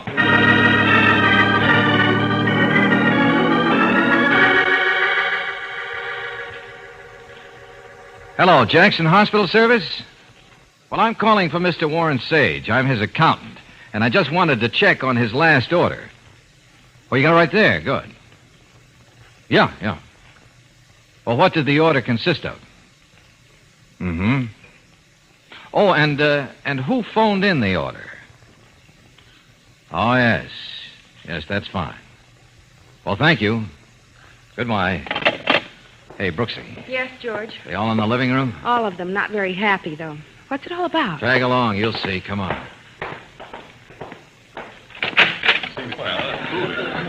Well, thank you all for coming. Oh, Valentine, what's the meaning of this? Sage, Frederick, Mrs. Hastings, and you, Dr. Vance. Yes, you're all here. Oh, don't you think you've interfered enough, Mr. Valentine? My husband is dead. Yes, I know, Mrs. Sage. I'll try to make this as brief as possible. You see, I got you all together here to tell you something that one of you already knows. Mr. Sage didn't die a natural death. Didn't die a natural death. No, Mrs. Hastings. He was murdered. Murdered? What do you mean? We all saw I know, him. Frederick. He'd been alone. Was dead when you discovered him, Mrs. Sage. But regardless of all that, he was murdered. I think you'd better make yourself clear, Valentine. This is no time for false accusations. Of course, Dr. Vance. I wouldn't have got you all together here if I'd known which one of you was the murderer. Which one of us? Yeah. I had to keep you all here until I got what I wanted. Now I have it. Well, Mr. Valentine? Not very well for you, Frederick. People go to chairs and gas chambers for what you've done. Why, you stupid, meddling fool. You've got nothing on me. I'm not going to stay here. Oh, yes, you anymore. are, Frederick. Stop right where you are, because I got a gun on you. You'll never get me. There are still bullets in this gun, Buster. Even after the one that was fired last night. You, recognize this gun, Mrs. Sage? Yes, it's mine. It was stolen some time ago. Yeah, that's right. By Frederick. He thought it would be a good way to plan a murder on you. George, how do you know? That Mr. Sage was murdered? Because when he had a heart attack this morning, he didn't take oxygen. He took an anesthetic, nitrous oxide. Enough of it to kill anyone with a bad heart. Frederick here ordered it and set up the tank in his study. I should have guessed. Ever since Warren refused to release Frederick from his parole. Brooksy, call Lieutenant Johnson, will you? We'll hold Frederick until he gets here. All right, but are you sure, George? How did you know what was in that tank? Found out from my dentist, Angel. Tell you about it later. Now go on. Call Johnson and we'll get out of here.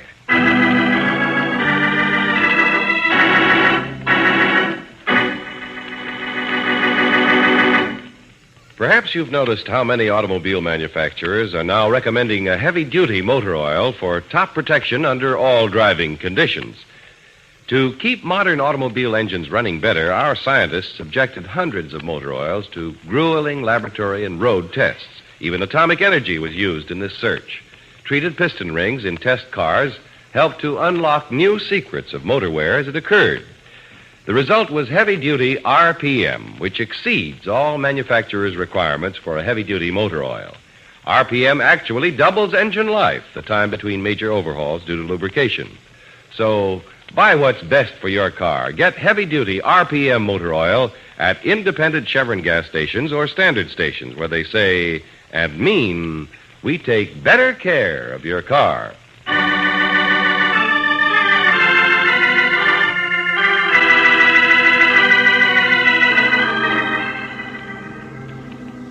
George? Yeah, Angel. You think Frederick tried to kill Mr. Sage all three of the other times, too? Sure. Johnson got a complete confession out of him. Oh. But you still haven't told me how you knew that tank had nitrous oxide in it. Easy. Happened to see the two tanks in Doc Jennings' office. Noticed that an oxygen tank has green on it and nitrous oxide blue. So I just had a hunch. But why didn't anybody else notice that? Well, don't you remember Sage told us he always left his tanks wrapped in the paper they came in? Never took it off? I ripped it down to find out. Mm-hmm. Well, how about Mrs. Sage and Dr. Vance, George? Were they really in love? No. Just a figment of Mrs. Hastings' imagination. I wish somebody around here would have a figment of the imagination. Like, for instance. For instance, I imagine I'd better get back to Doc Jennings' office and have him finish cleaning my teeth. Sure. See you later, Angel.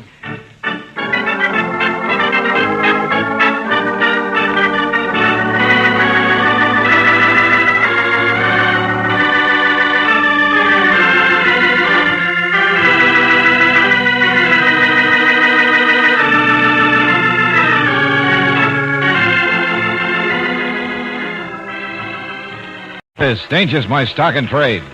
If the job's too tough for you to handle, you've got a job for me, George Valentine. Write full details.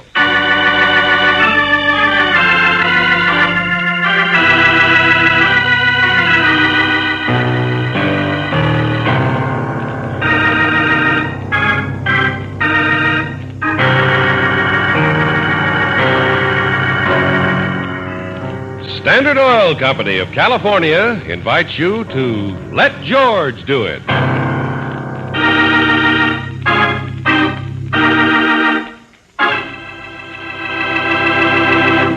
In just a moment, we'll begin tonight's adventure of George Valentine. Right now, let's talk about a spring tonic for that car of yours. Heavy-duty RPM motor oil, the oil that we said would double engine life between major overhauls due to lubrication. Heavy-duty RPM was developed through a series of grueling laboratory and road tests, which even utilized atomic energy. Now, here's added evidence of heavy-duty RPM's superiority. A cab company, operating in the tough grind all cabs go through, found heavy-duty RPM actually reduced engine wear 71%, more than doubling engine life. So why take chances with your car when you can get the protection of heavy-duty RPM motor oil at any independent Chevron gas station or standard station where they say and mean, we take better care of your car.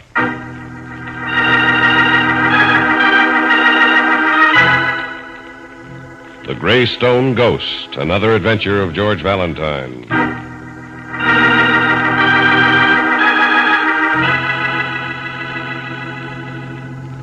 Oh, who's that? What is it? I'll be right. Oh, no. No, Garrett, it isn't you out there. It can't be. You're dead. I must be dreaming, Garrett. I must be. I'll open the window. Where are you, Garrett? You were there just a moment ago. But you weren't there, were you? You're dead, aren't you, Garrett? You couldn't. You just couldn't. Oh.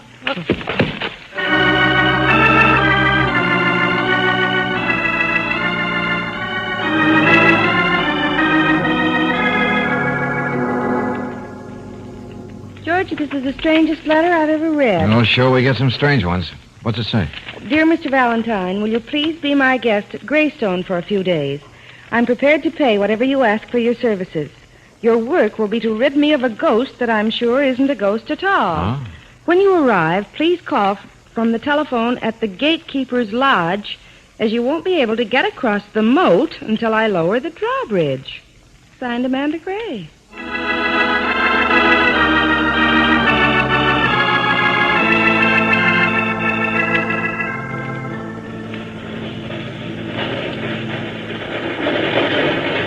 Hey, how about that? Down comes the drawbridge. Excites the imagination. Personally, I think our plan's a little bit nutty. Oh, Brooksy, you have no imagination. The bridge over the moat is down. We enter the palace. It certainly looks like one. Mr. Valentine? Yes, Mrs. Gray. Coming right in. George. Yeah, Brooksy? Suppose she pulls the bridge back up. How do we get out of here? We'll face that problem when we come to it. Oh, Mrs. Gray, this is Miss Brooks, my assistant. Oh, how do you do? My dear, I'm happy to have you both Amanda? here. Yes, Dwight. Amanda, I think we've finished all of our business for today, so... Oh, you have guests. Yes, of course, Dwight. I want you to meet Mr. Valentine and Miss Brooks. Mr. Dwight Owen, my attorney. How do you do? How do you Hello. do? Pleasure. He's come out to help me, Dwight. He's going to help find out about these things. Oh, yes. Well, I certainly hope you can, Valentine. Amanda is pretty upset about the whole thing. I hope I can, too, Mr. Owen. I just don't happen to know what my job is yet. Oh, well, of course you don't. If you'll excuse me. Goodbye, Amanda. I'll see you in a few. Yes, Dwight. Now, if you two will step in a little farther. That's it. All right. Come in the study, please. We can talk better there. I expect you think I'm completely crazy, don't you? Why, no, Mrs. I Gray. wouldn't blame you if you did. Woman living in a house with a moat around it, this day and age. Well, there must be a reason for that. Of course there is. Sit down, won't you? Oh, Thank sure, you. thanks. My husband was an architect. His name was Garrett Gray. Oh, yes, I've heard of him. He was an authority on Old English architecture. He loved it. That's why he built this house. It was a showplace. I can see that it was. The bridge over the moat was seldom raised before his death. But since then, things have happened that made it quite necessary. I see. Would you tell us exactly what has happened, Mrs. Gray? Certainly. My husband died a month ago. Just 2 weeks ago, I was awakened to see his face in my bedroom window. You did? Of course I didn't. I told you my husband is dead. I saw him buried. Well, then how do you account for the... Seeing his face? It's quite simple. Some years ago, a sculptor friend of Garrett's did a bust of him. Yes? The next morning, after my apparition, I found the bust on the ground outside my bedroom window. Oh, some practical joker, I suppose. They seldom have any regard for personal feelings. I know, but my practical joker must have had extraordinary powers, Mr. Valentine. The house was completely locked. The bust was in this room. Oh, I see. Well, who lives here besides yourself, Mrs. Gray? Oh, just my niece and nephew, Ronald and Sylvia Gray. They're really my husband's niece and nephew. Of course, there's Stevens. He's the butler. Mrs. Gray, is that when you began raising that bridge over the moat? No. Not until after the second thing happened. What was that? A large portrait of my husband disappeared over the mantel in the living room one night. I searched everywhere for it. Did you tell your niece and nephew about it? Of course, and Stevens, too. They were all as amazed as I. The next day, it was in place again. Yeah. Well, Mrs. Gray, I still think something... blood stains on it. Oh. And there were no signs that any of your household had been hurt? None at all. Mm-hmm. Well, one thing seems certain, Mrs. Gray. Somebody's trying to get you to move out of this. Oh, George, what was that? I don't know. It sounded like an explosion of some kind. Stay here with Mrs. Gray, Brooksy. I'm going to see what this is all about. Well, hello. Well, who are you and what do you want? I just happen to be a guest of Mrs. Gray. Valentine's the name. I imagine you're Stevens. Why, yes, sir. Well, what happened back there? I was just going to tell Mrs. Gray about it. There was an explosion in the kitchen. Well, come on back. We'll have a look. Yes, but I must tell Mrs. Gray. She knows. Come on. Where's the kitchen? Right through this door, sir. Good. Oh, well, yeah. Messed up that corner pretty well, didn't it? Yes, sir. I was in my room, the first one down the hall, and it practically threw me out of my chair. Dynamite, I'd say, with the smell of it. And a burned-out fuse. The wire running right out here. Come on, Stevens. Let's follow this wire out the back door and see where it goes. Very well. But I feel very uncomfortable about this whole business, sir. Things have been happening. Well, that's why I'm here. I think there is a ghost around here, Mr. Valentine. I think there's a live ghost around here, Stevens. A pretty clever live ghost, too. Here, take a look at this. What? Why, that is my alarm clock. It disappeared yesterday, very mysteriously, And it's all rigged up to spark that fuse at exactly this hour. The job was a little amateurish, but it worked. Didn't it, Stevens? Yes, sir. It did. But what I want to know is who could have done it. That's what I want to know, too. So come on, let's find out. You mean you have a way of knowing? I'm not sure. I just don't like all these things happening to my friend, Mrs. Gray. Well, naturally. Neither do I, sir. All right, then do something for me. What, sir? Get the niece and nephew, Sylvia and Ronald, and come to the den with them as soon as possible. I'd like to have a little conference.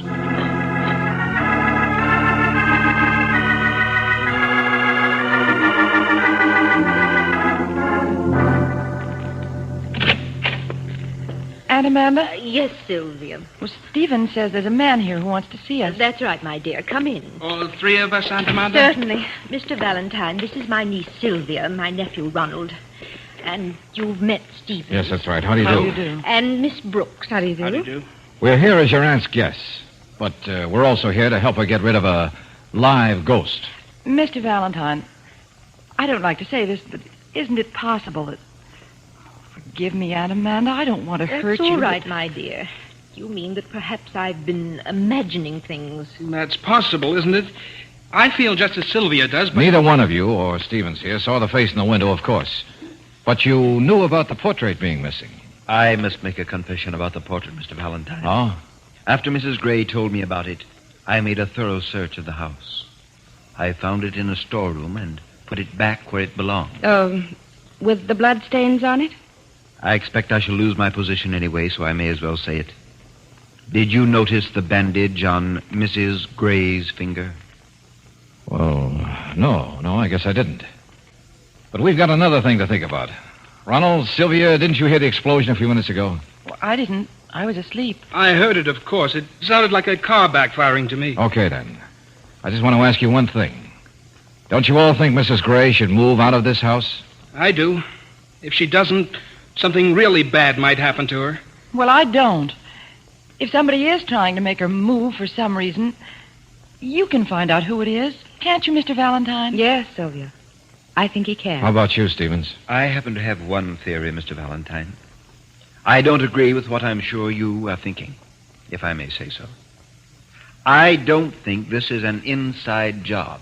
Oh, you don't, huh? And for one, I am happy to have you here. I just hope nothing bad happens to you, too. Very nicely spoken, Stevens. All right, if you'll show Miss Brooks and me to our rooms, we'll freshen up for dinner. And tomorrow? Well, tomorrow we'll see what happens.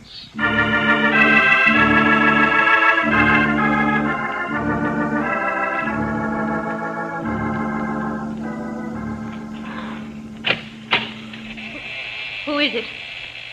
Who's that? What do you want in my room? I can see you moving. I warn you, I have a gun. Go away or I'll shoot. Leave this room. Don't come any closer. I've killed it. Mr. Valentine! Mr. Valentine! Mr. Valentine! Gray, I heard a shot. What was it? What happened? Mr. Valentine is in my room. On the floor. I think I've killed somebody.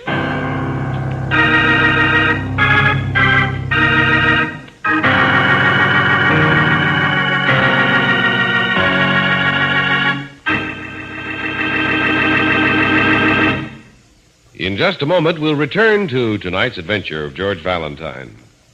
Take that moment, if you will, to think back over the past year.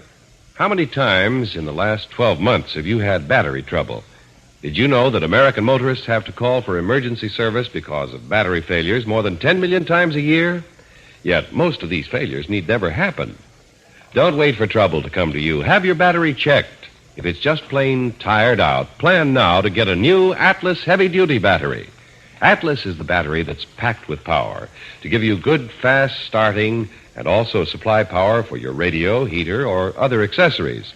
Remember that you're probably going to be doing a lot of driving during the warm weather ahead. And that's one good reason for having the secure feeling of a rugged, dependable Atlas battery under the hood.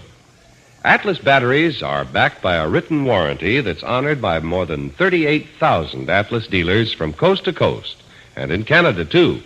So you know that no matter where you drive, your Atlas battery will be well taken care of. And if a replacement should be necessary, any one of those 38,000 dealers is authorized to honor your warranty. Yes, you can help to avoid being among those motorists who will have to call for battery service 10 million times this year. Just drive in soon and ask to see the new Atlas battery. Budget terms are available, and you can also use your Chevron National Credit Card to make your purchase at any independent Chevron gas station or standard station where they say and mean, we take better care of your car.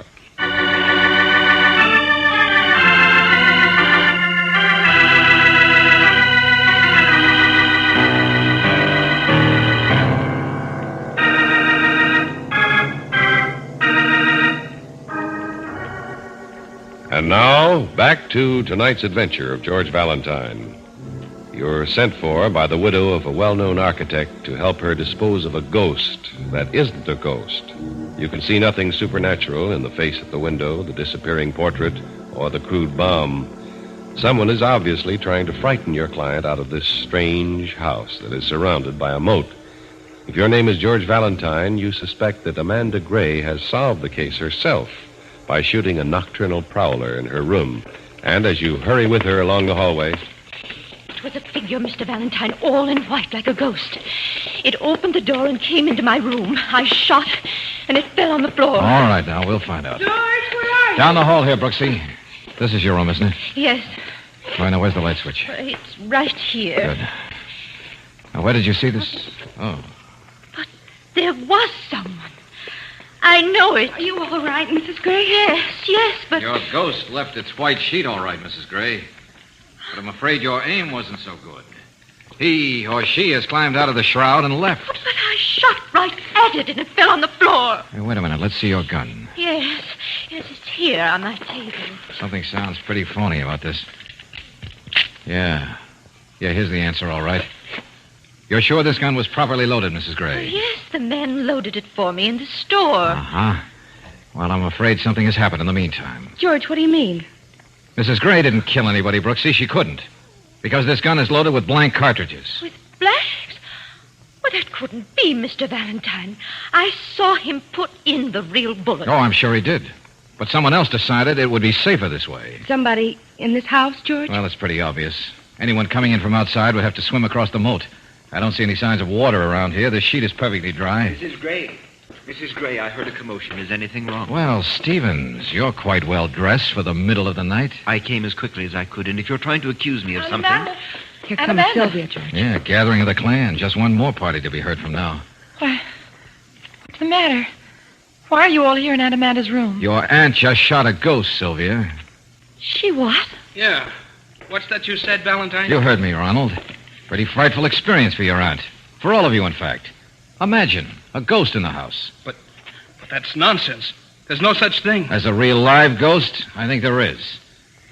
I wonder if any of you would like to try on this sheet, just for size. Oh, Mr. Valentine, I realize you're trying to help me, but now you're casting suspicions on Sylvia and Ronald and Stevens. They wouldn't do anything like this. No, I suppose not. All right, we've had our little excitement for tonight. Suppose you all go back to your rooms, huh? I'd like to ask a few questions of Mrs. Gray. What are you thinking, George? Oh, I was just trying to go along with Stevens' theory for a moment. You know that this isn't an inside job, as he so quaintly puts it. But that isn't possible, is it? Oh, I don't know. Mrs. Gray, your husband left a will, I suppose. Why, of course. Well, then tell me, was there any provision that someone else would get the house if you moved out of it? Oh, no, nothing like that. He left everything to me outright, just with a provision that I'd take care of his niece and nephew, see that they had a home. Uh-huh. Well, that blasts another theory. My husband left a holographic will, wrote it himself, you know. No one had ever seen it. It was sealed and in the safe at our attorney's. But a holographic will isn't unusual, is it, George? That part wasn't unusual, no. Just one paragraph in it. I've never found out what it meant. Well, what was it? It said something like, "My beloved Amanda, there is more fortune that I leave you. It is in Graystone, and you alone will know the key to finding it. Just remember how well we love Pennsylvania, and remember my work. This treasure is for you and you only." Well, what did it mean? I haven't the least idea. I've never been able to figure it out. May I see the will? Well, certainly, but not tonight. Our attorney, Dwight Owen, you met him this afternoon. He has it. I remember, yes. Well, tell me, how many people know about this? Just the people to whom he left something. Sylvia and Ronald, Stevens, his secretary, Mr. Carver, and myself. Dwight had us all together when he read it. The same people keep cropping up, don't they, George? Yeah, with one exception. What about the secretary, Carver? Where is he now? He's living in town. Works for another architect, I believe. Uh-huh. Got his address? Well, yes, I'll get it for you. Good. And I'd like to see the exact wording of that clause in the will. Do you suppose you could have Mr. Owen bring it out here tomorrow morning? Of course, but I think I've quoted it almost word for word. I'm sure you have. But sometimes just one little word makes a difference. Very well. I'll call Dwight first thing in the morning.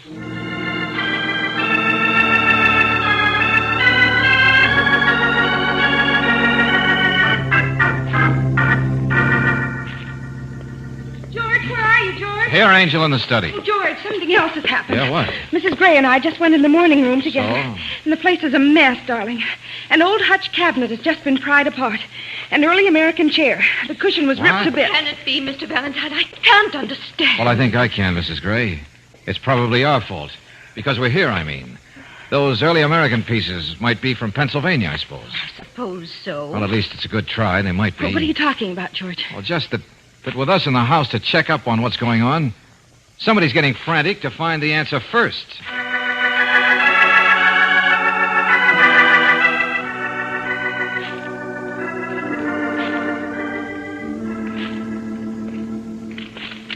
Well, here's the will, Amanda, as you asked. I don't quite understand, though. We've been over it many times. Yes, Dwight, I know. I wanted Mr. Valentine to see it. Oh, that's it. Here you are, Valentine. Okay, thanks. I suppose we could save a little time here. I'm just interested in one clause. Oh, the Pennsylvania thing. That's right. So that's why you got these people out here about it. No, Dwight. Actually, it isn't. Let me show you. Let's see. It's, here we are. Right here. Oh, yeah, thanks. My beloved Amanda, there is more fortune that I leave you. It is in Graystone, and you alone will know the key to finding it. Just remember how well we love the state of Pennsylvania and what it symbolizes. And remember what I did about it in my work. This treasure is for you and you only. Now, Valentine, I must tell you, and I hope you'll forgive me, Amanda, that Garrett Gray was a little eccentric about things. And also a pretty good architect. Oh, one of the best. Uh-huh. By the way, Mr. Owen, did you know Mr. Gray's secretary, Carver, quite well? Why, yes, he's a nice sort of fellow. Any reason for your asking that? Oh, no, none at all.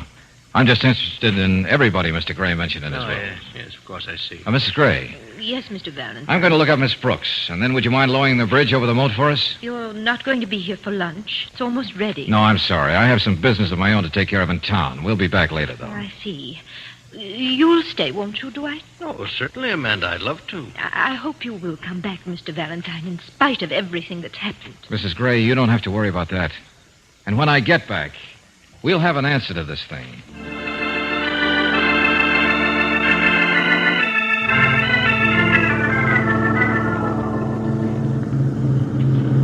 George, I'm sure you know what you're doing. I think so, Brooksy. Well, I don't. Well, you see, we're up against a paradox. Nobody inside Graystone seemed to be guilty of those stunts, and nobody from outside could get in.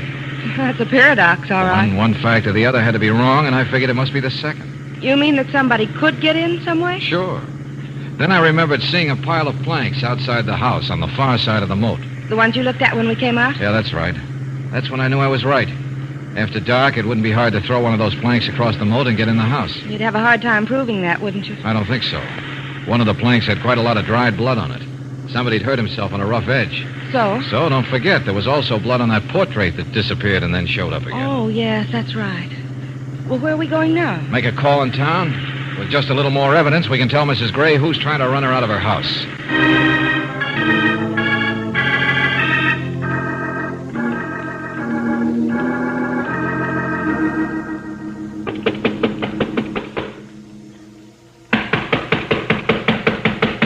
There doesn't seem to be anyone in the apartment, George. Oh, no, that's fine. Much easier to find what I'm looking for. But suppose he comes in and finds us here. He could have us arrested. Gotta take that chance, Angel. If we're gonna lick this thing. Hey, that one's got it. Go on in, Angel. But stay right there by the door. Call out if anyone comes. Yes, all right, darling. But please be careful. No. Where would anybody be liable to? I'll try this. No soap there. Desk, maybe.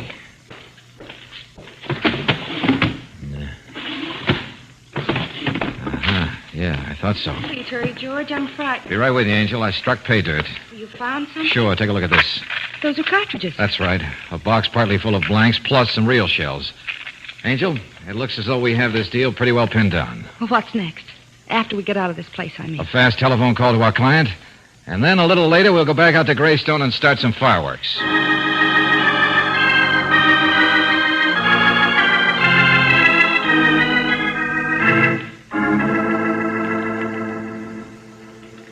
All right, Mrs. Gray, you've got everybody in the study there? All except Mr. Carver. I called several numbers after I talked to you on the phone, but couldn't find him. Oh, well, that's too bad. I'd like to have had him here.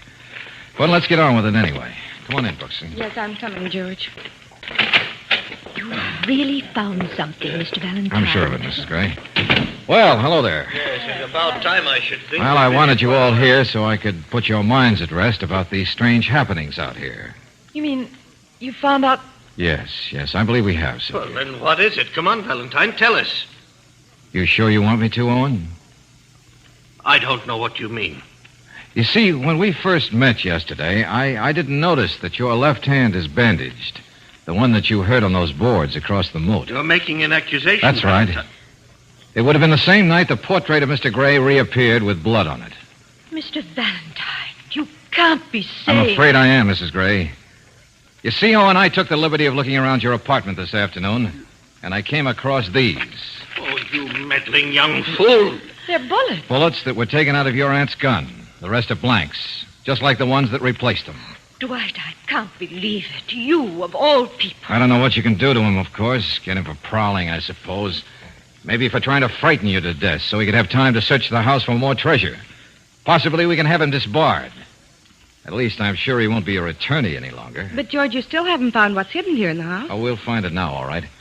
Mrs. Gray, if you'll call in a couple of stonemasons as soon as possible, I think we can remove this temptation.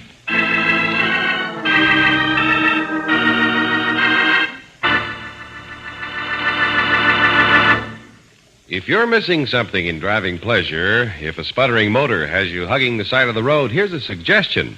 Before you spend any money for engine repairs, try a tank full of Chevron Supreme, the balanced gasoline.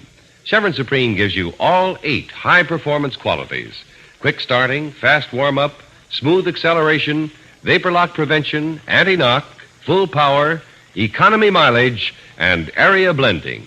Get top all-around performances from your car. Drive in and fill her up with Chevron Supreme gasoline at any standard station or independent Chevron gas station where they say and mean we take better care of your car.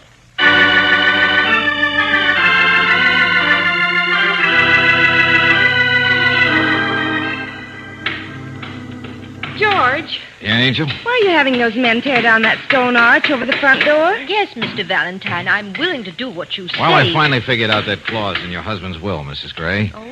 The state of Pennsylvania and his work. Now, how did they fit together? Simple. His work was architecture.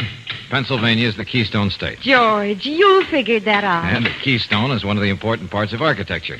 There's only one in this house. Why, I should have thought of that. Probably Owen would have liked to also. Oh, there, looks like they've got into it. It was apparently hollow, all right. Aunt Amanda. Yes, Ronald, what is it? That keystone was hollow, just as Valentine thought it would be. But is there anything? Of course, it's packed with currency. Big bills. Come on, come and see. Yes, I'm coming, Ronald. Well, Angel, I guess we've got rid of Mrs. Gray's ghost for her. Nothing more for him to look for. George, do you know what I'd like? No, what? A house just like this one. Oh? With a moat around it. And you could hide something in the Keystone for me. Oh, no, wait a minute, Angel. I'm still alive, you know. Oh? Prove it. Yeah. Come on, Brooksy, let's go eat.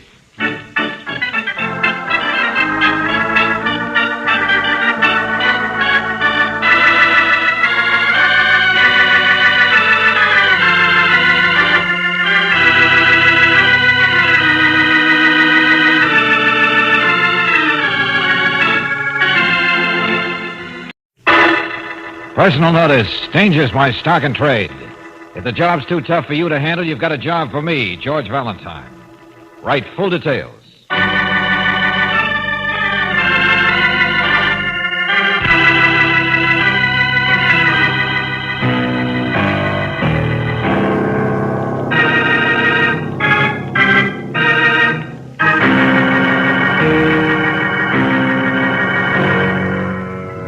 Standard Oil Company of California invites you to Let George Do It.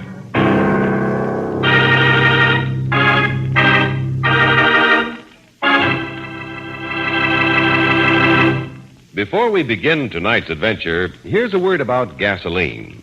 If habit has you buying a gas that stresses one feature at the expense of others, shift to Chevron Supreme, the gasoline that's a correct balance of all 8 high-performance qualities. Quick starting, fast warm-up, smooth acceleration, economy mileage, full power, vapor lock prevention, anti-knock, and area blending. Try a tank full in your car of the gas with all 8. Fill up with Chevron Supreme gasoline at any standard station or independent Chevron gas station where they say and mean we take better care of your car. Transcribed. And now, tonight's story, The Forgotten Murder, a transcribed adventure of George Valentine.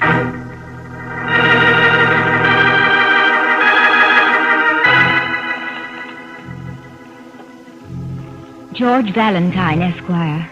My dear sir, I would deem it a great favor if you came for tea this afternoon at 3:30. I've been led to believe that you're the kind of man who would interest himself For a stipend, of course. In a problem such as mine. A murder which is not even considered as such. A murder which has long since been forgotten by everyone except yours very truly, Miss Felicity Graham. That's quite a letter. Equal parts of gentility and murder. I had a maiden aunt once who used to write letters that sounded like this, even if she was only asking the milkman to leave an extra bottle of cream. Here, let me see. 45 Barrington Terrace. I know that neighborhood. Ancestral brownstones, with every room like a set out of arsenic and old lace. In every closet with a family skeleton. I know what you mean. Well, Brooksy, I don't know about you, but I find myself rather impatient to have tea with anyone named Felicity.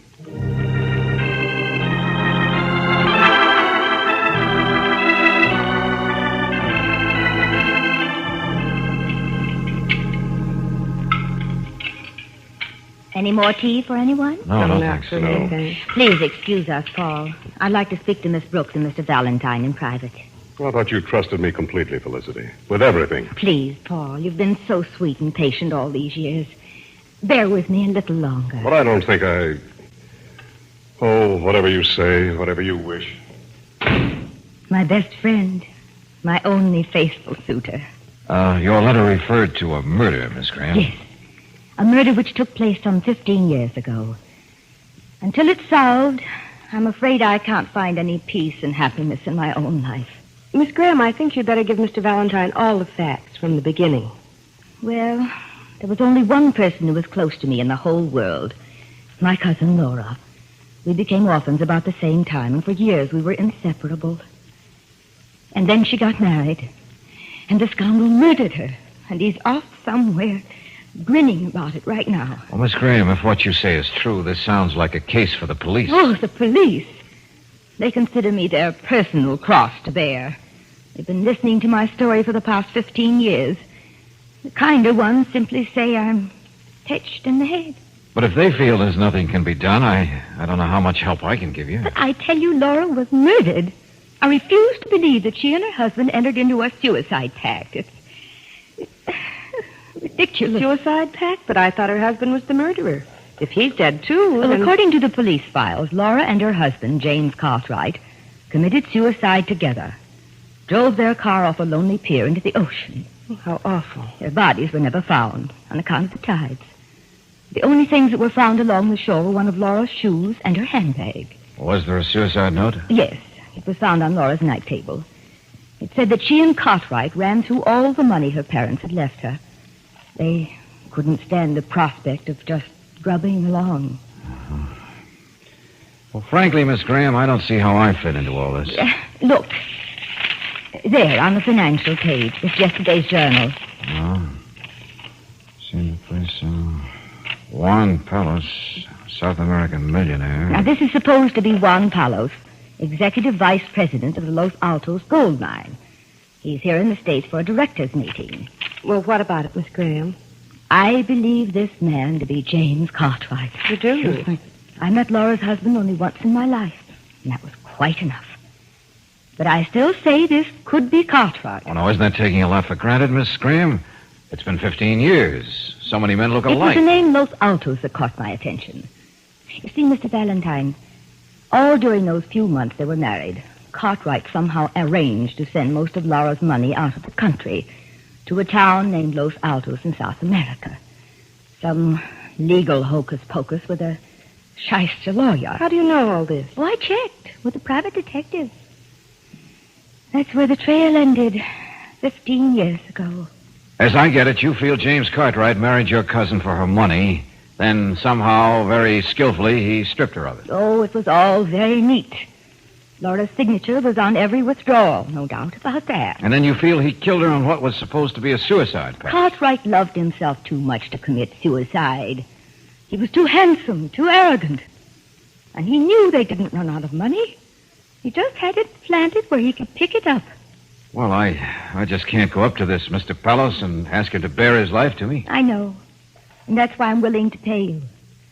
I don't even have a picture of Cartwright. And there isn't a set of his fingerprints anywhere. He saw to that. Well, then I just want you to meet this Mr. Palos. See if he doesn't make the one little slip that'll prove I'm right about it. What do you mean? If this man is James Cartwright, He won't be able to resist anything that has to do with cards. Cards? Not only was he a gambler, but he prided himself on the tricks he could do with cards. All sorts of sleight of hand. Charming fellow to play cards with. Oh, I know if you go about it right, Mr. Valentine. You'll be able to make him give himself away. Appeal to the card sharp in him, huh? Well, we could give it a try. I must be sure. For this one last time. I can't find any peace in my heart.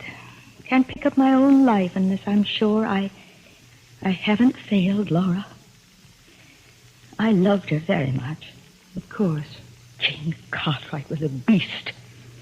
He made life a nightmare for Laura. Deliberately. Cruelly. How do you mean? He got a perverse pleasure out of hurting her. She was a high-strung, sensitive girl. She was afraid of the dark, for instance. When we were little girls, if we were left in the dark, she'd run out of the room, screaming. Cartwright would pull cute little tricks, like putting all the lights out. All sorts of things like that. Well, Miss Graham, it's a long shot. But if it'll make you feel any better, I'll see what I can do.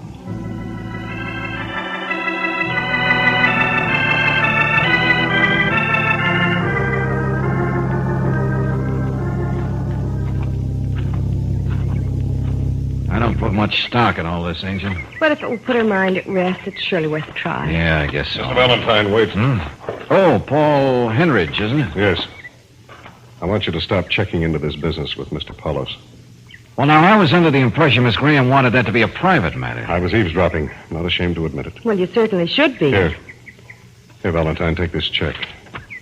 Oh, that's a pretty check. What am I supposed to do to earn it? Tell Felicity that Palos isn't Cartwright.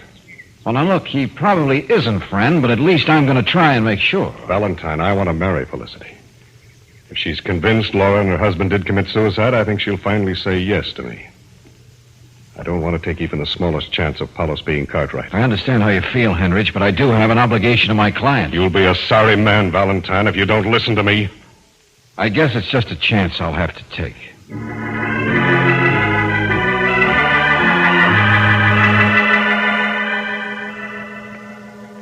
Yeah, I hear you, Johnson. She's been bothering you before, year after year. And the answer's still suicide, huh? No doubt about the handwriting on the suicide note. Okay, thanks a lot.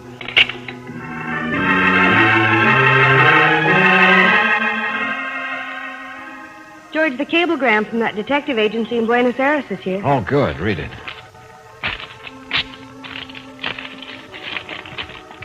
The Palaces are respectable members of South American society. Senor Palos struck it rich at the Los Altos gold mine about 15 years ago. Married a lady from the States. Struck it rich about 15 years ago. Uh-huh.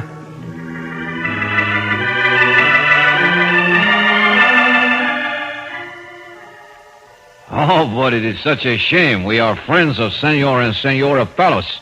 And now we missed them, eh? That's right, sir. They checked out this morning. Darling, giving us young man $10 for being so helpful and telling us where the Palaces went. But, madam, I didn't.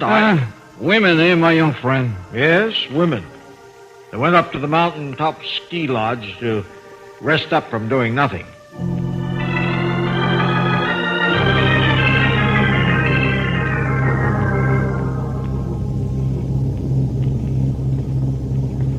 Take a card, Brooks. Stop with that accent. All right. Take a card, anyway. No, not again. Again.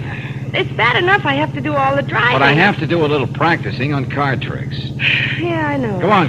Go. Take a card. Okay. 3 of diamonds. Close. Queen of spades. Well, it's still a few miles to the ski lodge. I'll probably learn.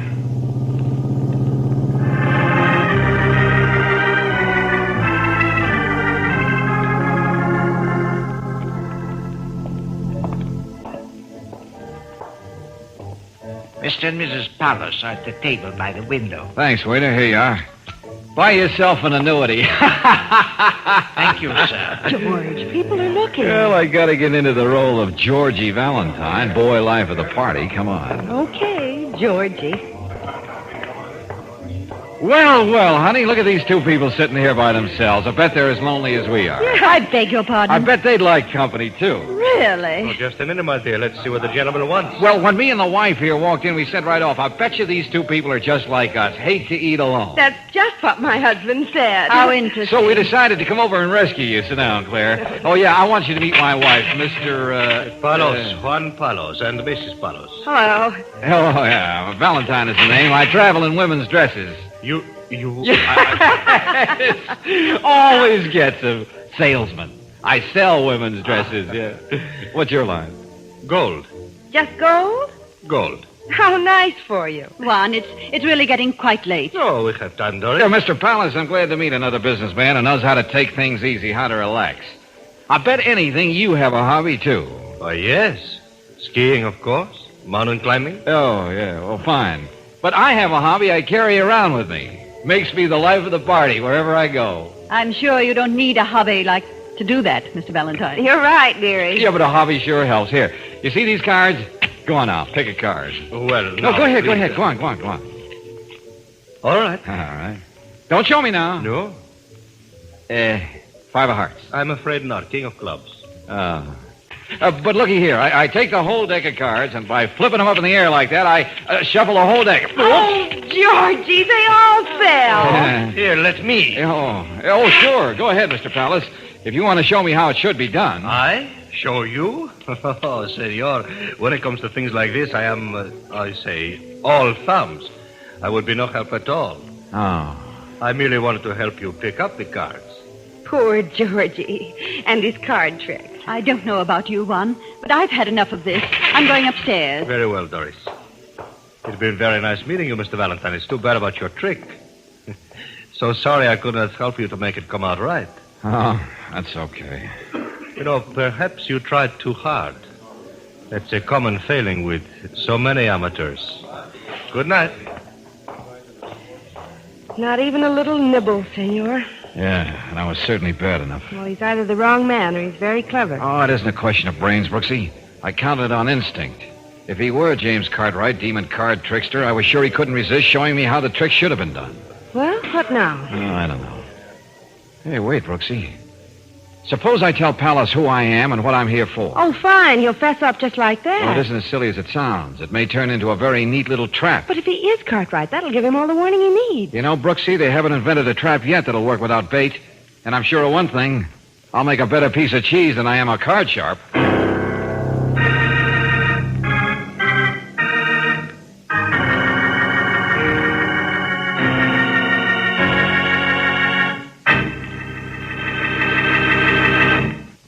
We'll return to tonight's adventure of George Valentine in just a moment.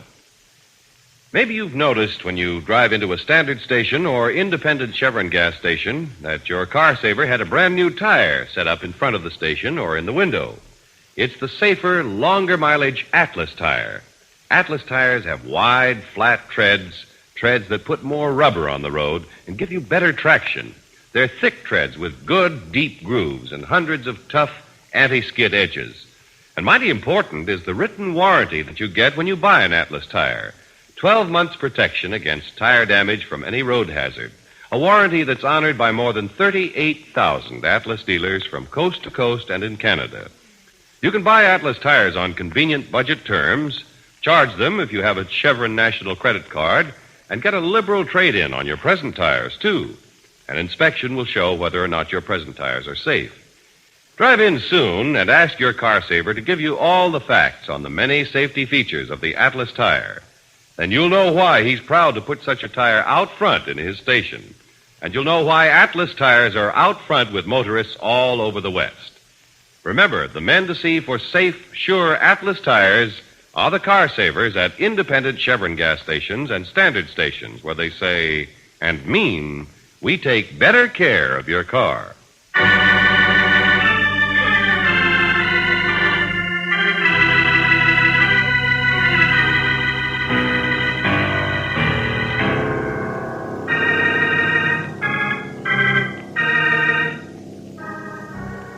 You're hired by a determined little spinster lady, Miss Felicity Graham, to try and solve a murder mystery more than 15 years old.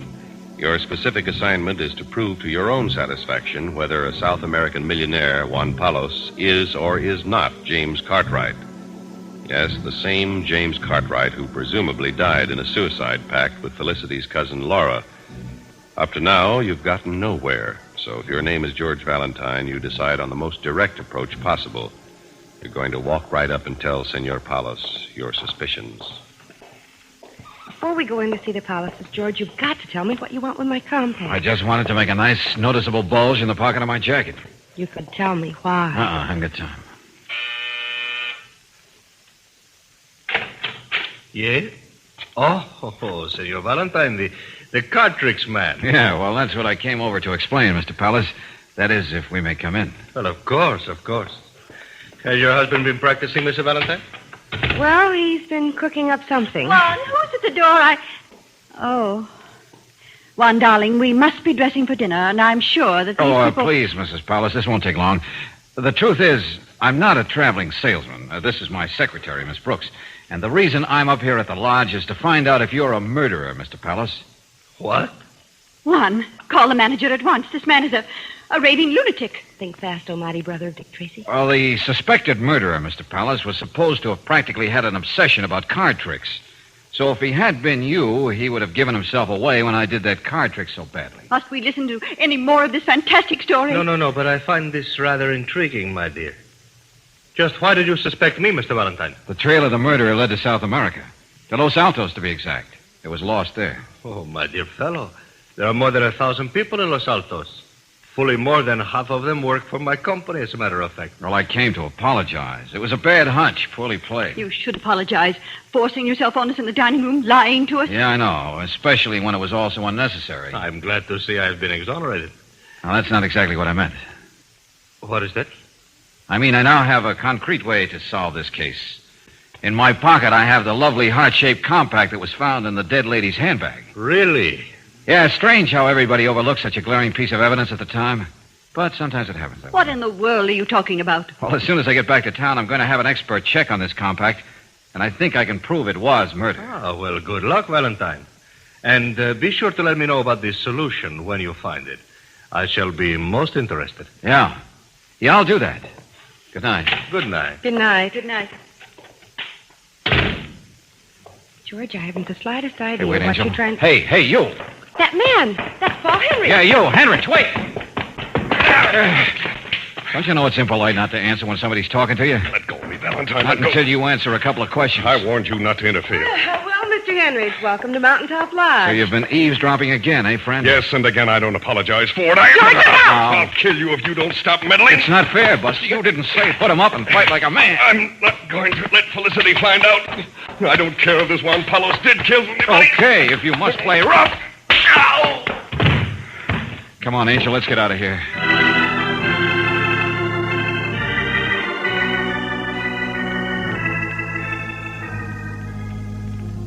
Now go on up to your room, Brooksy, and get dolled up for dinner. But if Palos is Cartwright, he'll move heaven and earth to get this silly compact. Well, it's just a long shot, but at least I'll feel we did what we could for Miss Graham. Now go on, scoot. Oh, okay, darling. I'll see you later. Be careful. Yeah, I'll keep my back to the wall and the lights on. If there are any fireworks, I want to see who sets them off. I might as well shake. Hey, who's that? Oh!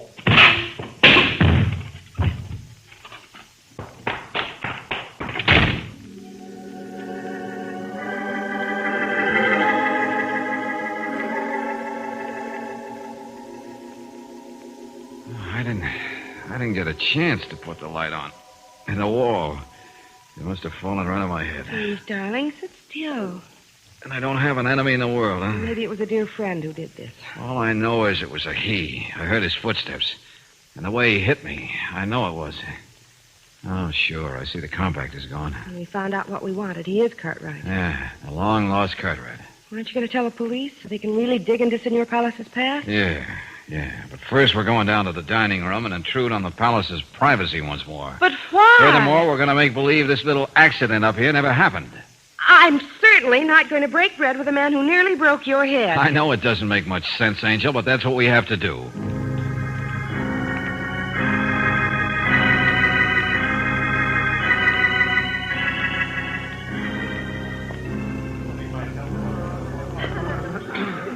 Hearty appetite, folks. Ah, well, Mr. Valentine and Miss Brooks. I thought you said you were leaving. Well, Mrs. Pallas, I was out for a little while, but I'm back again, big as life. Mr. Hendricks, you get at that table. Everybody's here. May we join you, folks? Really, don't you think Thank you, Mrs. Pallas. We will sit down. Please do. And since this is our last meeting, I insist on trying one more card trick. Oh, waiter, you'll be ready to help out, won't you? Oh, yes, sir. Yes, indeed. Good.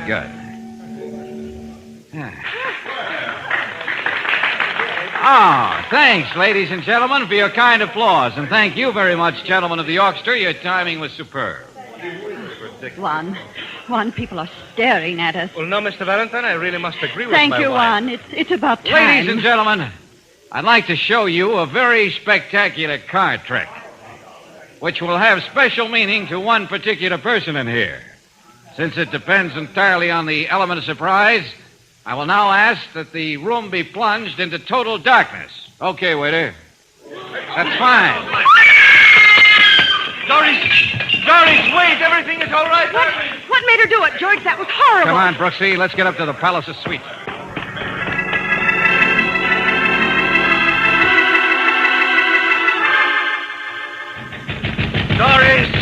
Doris, please let me in, darling. There is nothing to be frightened about. Well, perhaps she'd let me come in and help her. What are you two doing here? Haven't you done enough? I know how you feel, but if Why did you have to do that? Well, that's what I must explain. I don't care about your explanation. I don't want to hear them. Just, please help me. We must get in there. Help me, Valentine. Okay. Doris! Not here. Doris, where are you? Please, Doris. Oh, Doris. No, she is gone. The back door is open and she's gone. All I can find is this note. Read it, then. Lie I've been living is over. And in a way, I am glad. I don't know how you guessed my secret, Valentine. But this to you, Valentine. What does this mean? You'd better finish it. I am Laura Cartwright, and I killed my husband 15 years ago. What is that? George. He drove me to it, and I planned it so carefully. Sending the money out of the country, planting the evidence, and then going to Los Altos to live. I found real happiness there with you, Juan. But this would have been the end for us anyway. So goodbye. Doris? Doris killed a man? The man you were looking for? No, this is all so mixed up. I know. Mr. Valentine. Mr. Valentine, may I see you a minute, please? Oh, yeah, sure. Excuse us. Mrs. Palazzo, it's terrible. I saw her. In the dining room, I know. No, outside. She was trying to drive away in her husband's car in such a hurry. Yeah. She lost control and went over the side of the mountain. Oh, it's horrible. Yeah, it is horrible. Well, the manager wanted to know if you would break the news to Mr. Pallas. Yeah, I guess so. And then there's still something to be done to help the living.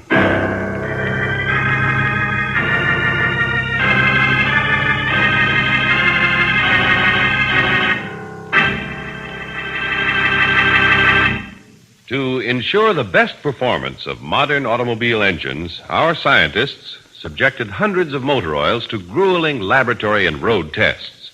Even atomic energy was used. Atomically treated piston rings in test cars showed engine wear as it occurred. The result was heavy-duty RPM, a motor oil that, compared to premium-type oils, as designated by the American Petroleum Institute, doubles engine life between major overhauls due to lubrication. So if you're not already using this oil, switch over now to heavy-duty RPM and get top protection for your car. Ask for heavy-duty RPM motor oil at independent Chevron gas stations and standard stations where they say and mean we take better care of your car.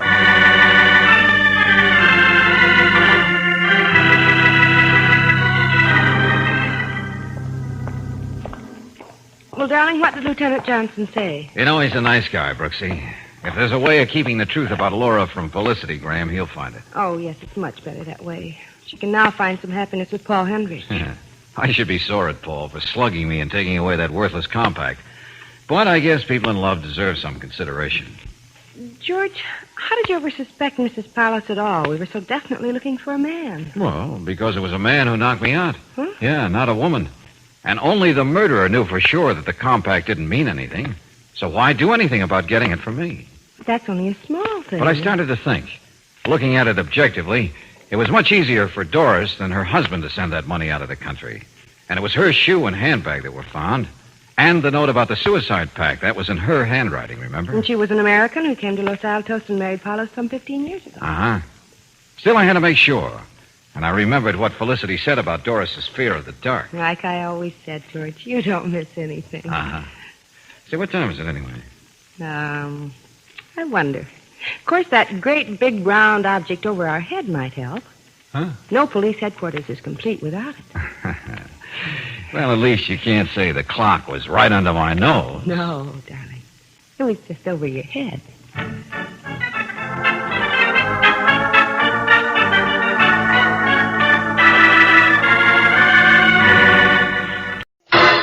Personal notice. Danger's my stock and trade. If the job's too tough for you to handle, you got a job for me, George Valentine. Write full details.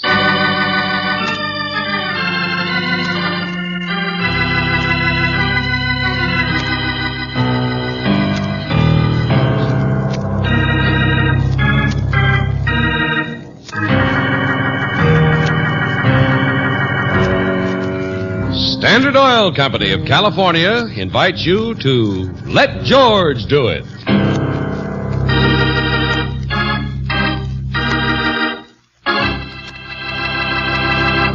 In a moment, we'll begin tonight's adventure of George Valentine. I'm sure that as a motorist, you know how important chassis lubrication is to the life of your car. That's why I know you'll be interested in the advantages you get from guaranteed Car Saver lube service. It's no hit-or-miss job with Car Savers. They use charts specifically designed for your car according to the manufacturer's specifications. No wonder they stand behind every grease job and guarantee them against squeaks for 1,000 miles. Stop in soon for complete Car Saver lubrication service at any standard station or independent Chevron gas station where they say and mean, we take better care of your car.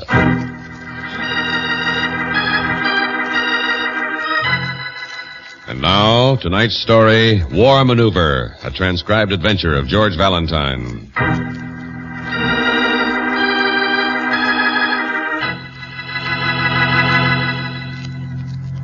P-A-L-C-H-E-K, Palchek. Yeah, I have the name, Mrs. He's Fenton, the but... nicest, sweetest man, and they have him in jail, Mr. Valentine. That's all I know. Yeah, well, I'm having Miss Brooks checking on the other phone, so just calm down, He's Miss the Fenton. nicest boarder I have, and he wouldn't do anything wrong if his life depended on it. He's gentle, and he never takes a drink. Yeah. Hold on a minute, will you, Mrs. Fenton?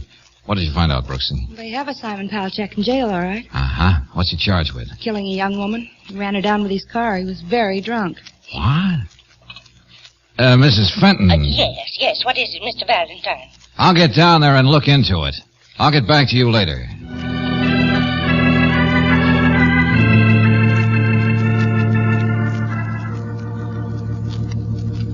Yeah, Simon Palchek, age 48, still in the cell, sleeping it off. Open and shut case, huh, Sergeant? As far as I can tell, it smelled like a brewery when he was brought in. The car's pretty badly smashed, and the poor girl was hit. Where did the accident take place? In a pretty deserted section of town, Miss Brooks, near the toy factory where this Palchek works. Thornton Toys. Boys picked him up just sitting there slumped over the wheel. I see. Is there anything wrong, Mr. Valentine? Well, just a slight discrepancy about a man's character. Probably just shows that gentle, sweet ladies like Mrs. Fenton are bad judges of character. I don't get it. But on the other hand, maybe this is worth dragging Johnson away from supper. Yeah, it might be worthwhile.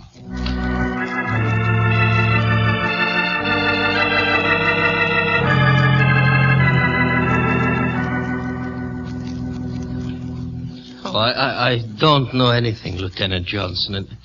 My head hurts. Valentine, I don't know how you managed to get in the middle of things like this. Well, the doctor's report is clear and to the point. This man hasn't been drinking. He was slugged. I don't remember either. Slugged, and then liquor was poured over him. So that he would be thrown in jail and no questions asked. Questions would be asked in due time, Miss Brooks. Enough so that we'd find out everything we have to know. But there's no reason why we shouldn't take a look at Palchek's car, is there? Oh, come on.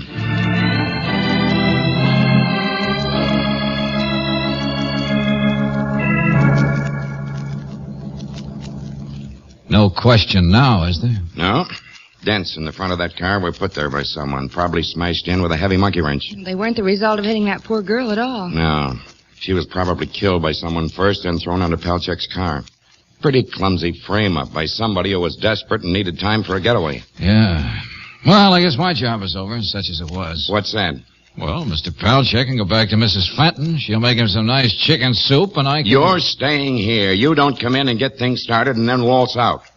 Girl's handbag was nowhere around. No means of identification. Well, what do you need me for? There were some laundry marks on her clothes. We're checking those. You're sticking around.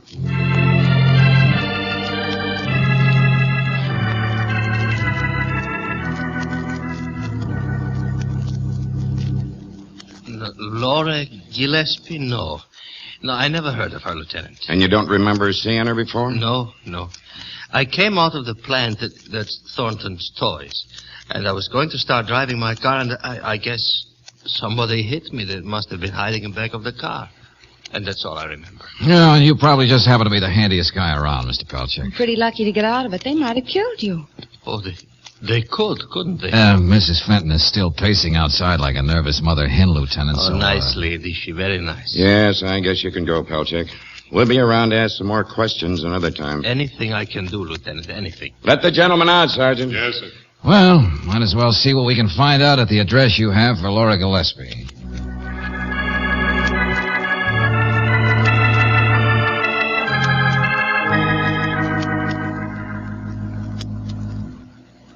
Laura, dead. Dead. I can't get it through my head. Why? I'm afraid that's something we don't know yet, Mr. Gillespie. We're trying to find out. Well, perhaps you can give us some idea as to why your wife was down on Manson Street, Mr. Gillespie. I don't know. It's a little out of the way. Was Mrs. Gillespie out shopping this afternoon or visiting some friends? She was out working. Because I was never a good enough man to provide her with the things she deserved. Writer. Where'd I ever get the idea that I could ever write anything in my life? All I could do was to write this trash, drink more than I should. So, I don't know what I can do to help you, Lieutenant. What difference does it make anyway? It won't bring Laura back. We understand how you feel, Mr. Gillespie, but believe me, these questions are necessary. Where did Mrs. Gillespie work? Sorry. Lasovsky Import and Export Company. They're down on 5th Street. Laura was very smart. Got to be a lieutenant in the Waves during the war. She was Mr. Lasovsky's good right arm. Anything about the job that might have led to what happened? No, Mr. Valentine. As far as I know, it was a pretty humdrum, orderly job. With maybe just a little Wolf and Mr. Lasovsky. Go on. You say Laura's handbag was gone. Then this must have been a robbery. Yeah, that's the most logical explanation, isn't it? Isn't it, miss? Yes, I suppose so. About this afternoon, I suppose you were here. Oh, that's right. An alibi. I should account for my whereabouts. That's another one of the things you must ask me. Oh, I have a beaut of an alibi. I was in my usual hangout, Mike's Bar and Grill, all afternoon. While I should have been trying to work. At least a dozen people saw me. Now, please leave me alone.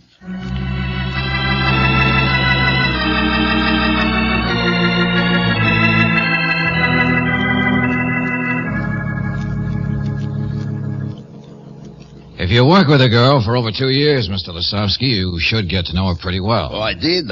She was a lovely lady. Smart, brilliant. Terrible tragedy. Did Mrs. Gillespie have the afternoon off?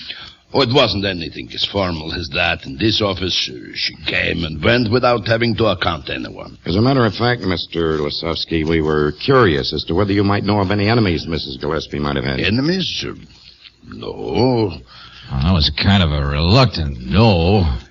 Is it supposed to mean anything? No. I'm sure you understand that if you have anything that might possibly help us, you should... The husband, Mr. Gillespie, is a very jealous man and a very weak one. Of course, I don't mean to imply anything. I see. Thank you very much. I presume you were here all afternoon, Mr. Lasovsky? Oh, yes, with 3 customers. Very fine people. Alibi number 2. This export and import business, Mr. Lasowski. Yes? Is it of a general nature? Oh, yes, mostly to Europe. Mostly Eastern Europe. Of course, the business isn't as good as it was once. That's tough. We import some fine lace, Bohemian glass. We send them some machinery, even toys. Toys? Yes. You know the Thornton toy firm down on Manson? They're very fine clients of ours. What's the matter? Did I say something?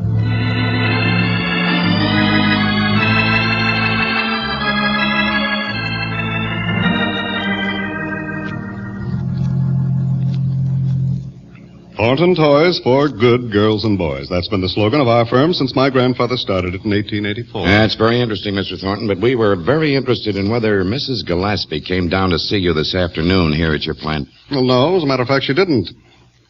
Oh, what's the matter? Why are you all looking at me that way?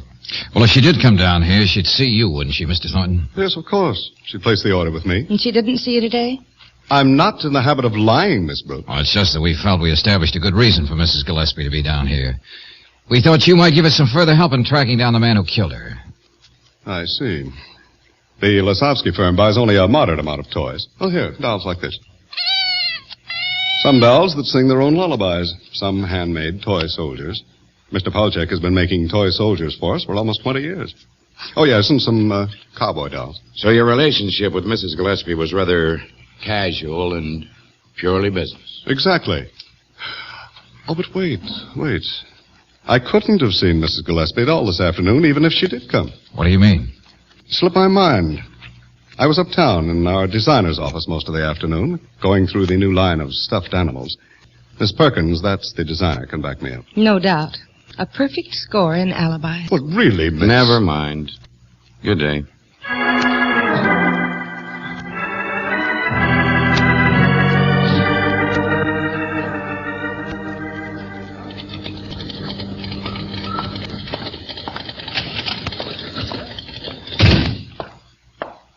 Oh, Valentine. Gillespie phoned down here while we were out. Good. Phone him back so I can pick up Brooksy and take her out for dinner. He wants to get in touch with you right away. Me? Must have liked your frank baby blue eyes. Exactly what did he say? Want you to call him at this number. Go on, use his phone. Wonder what's on his one. Search me. Hello? Oh, this is Valentine, Gillespie. Oh, yeah. Oh. What did you want me to call you about? Come on over right away. There's something I have to tell you. I was afraid and ashamed, but I'm not anymore. I'm not. Well, sure, but can't you... There are some things that even a no-good failure like me can't take. Things like dishonor. I was in the Pacific for 3 years. Did you know that? Did you? I'll be over as soon as I can. Well, come on, before my courage gives out.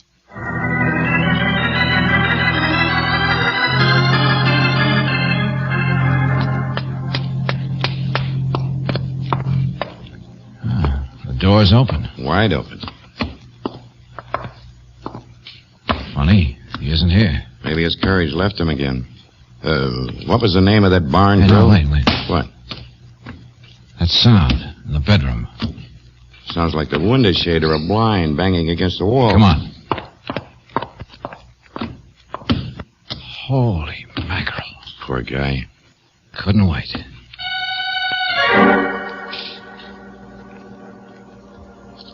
Hello, Hennessy.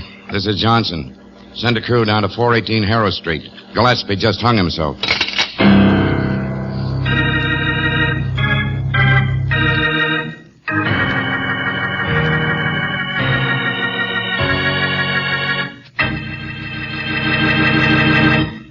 We'll return to tonight's adventure of George Valentine in just a moment. I'm sure that you're all aware of the fact that nothing is as tough on a motor as stop-and-go driving. And yet taxicabs must operate under these difficult conditions at all times. So when the manager of a taxi fleet writes that heavy-duty RPM motor oil has doubled the time between overhauls, that's real evidence that heavy-duty RPM can do the same for your car. It took months and months testing hundreds of oils before we were able to develop this new motor oil. Laboratory tests, road tests, even atomic energy was used.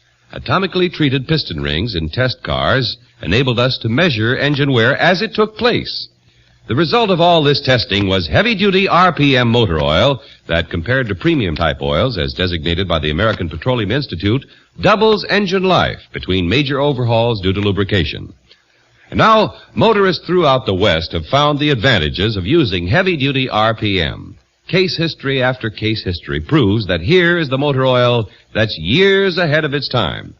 A car fleet, a cab company, people like you and me report that heavy-duty RPM gives top protection to engines under all driving conditions. So buy what's best for your car. Get heavy-duty RPM motor oil at independent Chevron gas stations and standard stations where they say and mean we take better care of your car.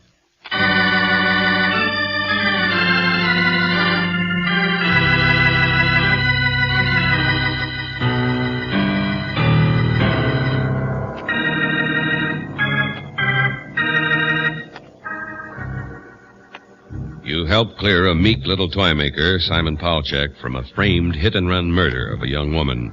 The three men who could be suspects for her death, her ne'er-do-well husband, her employer, and the head of Thornton Toys, near whose plant the murder took place, all have perfect alibis. So you seem to be at a dead end when suddenly the husband calls you up and tells you that there's something he must get off his chest. But even if your name is George Valentine, you'll never find out what that is. Because by the time you get there, the husband is dead. A suicide. Note's still in the typewriter just as he left it. Yeah. To whom it may concern. I thought I could stand up to it, but I know now that I can't. Laura was no good. Or I should say she was no better than I deserved. She was faithless, and I could not accept that. I killed her. And I framed the funny little man who works in the toy plant. Sorry, but this is the only fitting way to end a life which has been nothing but a comedy of errors. Boys will be here pretty soon. Go through the formalities. Yeah, I guess we'll just... What's the matter? I can't quite make the two things fit. Huh? The words Gillespie used when he called me, it seemed so important for him to tell me he was a soldier, a good soldier who served in the Pacific. Man likes to hold on to whatever he thinks has been worthwhile in his life. Well, the words he used and the fear of facing us. I've seen too many suicides to try and figure out why they would do anything. Hey, wait, Johnson. What are you doing? Look. The fibers on the rope. What are you talking about? They're pointing up toward the ceiling. Hey, that's right. Yeah. He was killed, and then his body was hauled up. That's the only explanation. Murder. Another murder. As vicious as the first. Which leads us exactly nowhere, especially since we know that all the three alibis are foolproof. We'll have to go back and talk to Lasowski and Thornton. They're our only possibilities. I guess so. But why kill Gillespie? What did he know? You try and guess. Oh, come on. Okay. But may I make a suggestion? Yeah. Let's keep up the myth that this was suicide. It's always easier to make a slip if you feel you're safe.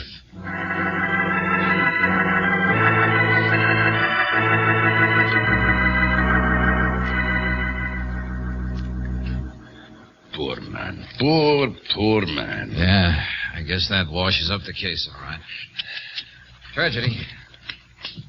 Wonder who the man was that Mrs. Gillespie was seeing. Oh, I wouldn't know. Honestly, I wouldn't. Okay, Mr. Lasowski, relax. Hey, did you find anything, Brooksy? There is nothing in Mrs. Gillespie's desk that can help anyone in that respect. I am sure, Mr. Valentine. We were just looking around. I hope you don't mind. Mind? No. Why should I? They're all the usual things, George. Pencils, some tissues, a few letters to be filed. So I see, Brooksy. Mr. Lasowski, just as a matter of curiosity, I'd like to check up on your whereabouts since I spoke to you last. Well, that is something I am becoming used to, but I am perfectly willing to cooperate, of course. George. What is it, Angel? This book was under those file folders. Plain cover. Oh, let me see. Oh, that's funny. What is? I can use a laugh. This book is written in some foreign language. It belonged to you, Mr. Lasowski? Me? No. That is strange. Yeah. Pictures of soldiers, battles. What does it say? It is in Polish. Polish? Laura was an American, wasn't she? Yes. That is what I cannot understand. Published in Europe. Pretty good pictures. Diagrams to show just how troops should be set up in different military maneuvers. What connection is there between the two murders and a book she couldn't even read? That's a big question, Johnson. I'll see you later. Yeah. Where you going? War maneuvers.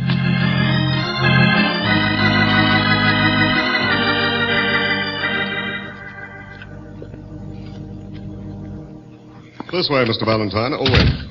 I'll put on the light. Polchak works over in that part of the plant. Of course, during the day, there may be 50 or 60 people working here. Uh-huh. And in the fall, when we get ready for the Christmas rush, we have more than 100. But Polchak is the one who's responsible for the making of toy soldiers, isn't he? That's right. Oh, he's a craftsman, Mr. Valentine. Designs the most beautiful toy soldiers. Casts them, paints their bright uniforms. Excellent. There are sure enough of them here. Yes, all ranks, all kinds. Foreign soldiers, grenadiers, cavalrymen.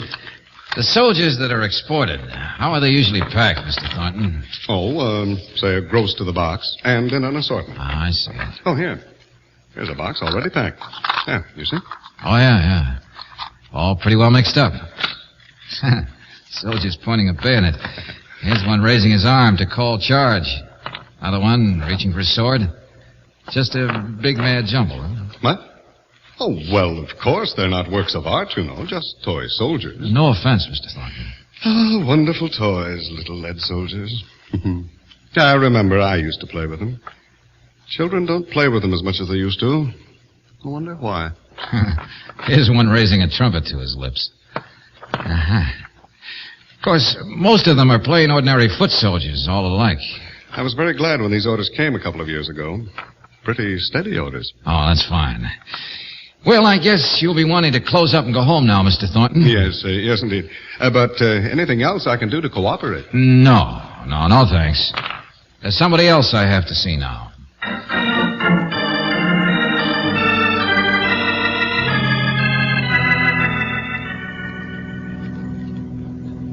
Oh, yes, I feel much better, Mr. Valentine, and thank you. Thank you so for everything. I did very little, Mr. Polchak. That young woman, that unfortunate young woman, the police found out yet who killed her? They're working on it. They usually do a good job. A shame, terrible shame. Yeah. Mr. Polchak, when did you notice that the book was stolen? What? The book? The one in Polish, the one about soldiers and battle maneuvers, troop formations? Oh, when I soldati, yes, of course. How did you know? I didn't, for sure. I had it for a long time. You can't buy it in this country, you know. And I kept it down at the plant. Oh, I copied many uniforms from it for foreign soldiers. When was it stolen, Mr. Polchak? Well, a few months ago I found out it was gone. Why do you say stolen? I thought just someone threw it out. A cleaning woman, maybe. No, I think it was stolen. And for a very good reason. But stolen by whom? Why? I have an idea, but I'm not sure. Mr. Polchak, do you feel strong enough to come down to the plant with me? But no, it's closed. You have a key, haven't you? I understand you've often worked late, and you're one of the oldest employees. Yes, believe me, it's important. It's sort of setting a trap for someone. What do you say? Well, of course, Mr. Valentine. I will just get dressed.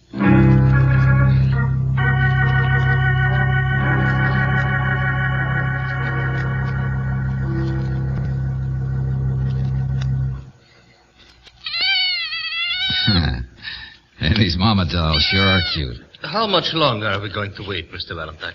Oh, not much. Who are we waiting for? That I don't really know. But now you know how I make the little lead soldiers. Yeah. Molten lead.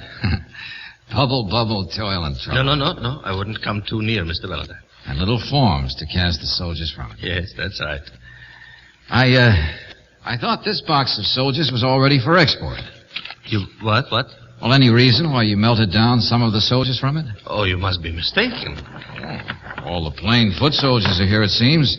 But the ones with the drawn bayonet and the trumpet and the arms raised to signal charge, where are they? Oh, yeah, they were not quite perfect, some of them.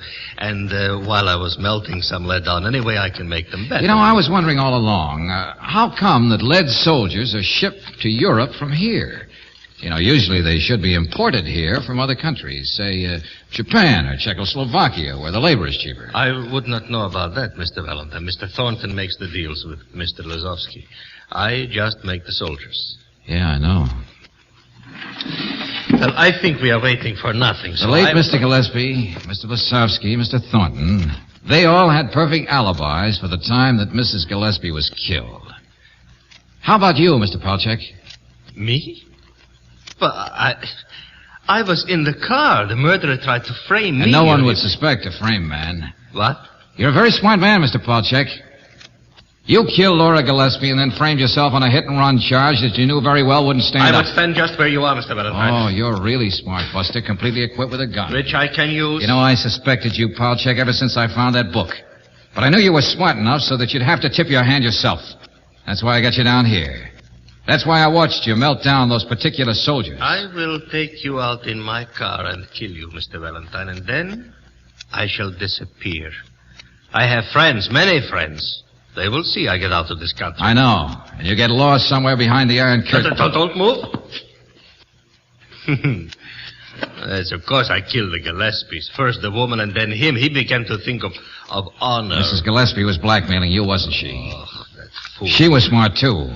She realized that the little lead soldiers were semaphoring, the position of the arms standing for letters of the alphabet, signaling just like sailors do from ship to ship. She should not have meddled. I warned her. Then she found the book and saw how the gimmick really worked.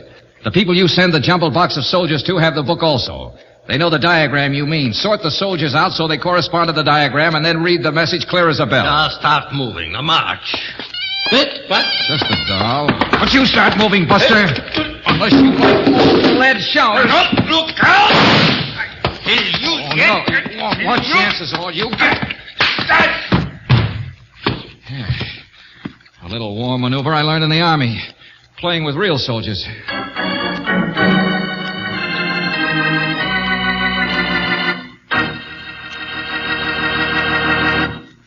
What's it like behind the wheel of your car? Do you feel the surge of power under your foot? Do you sail along smoothly and effortlessly? Or has a one-feature gasoline got your car coughing and sputtering and hugging the side of the road? Remember, the feel behind the wheel depends a lot on what's in the tank.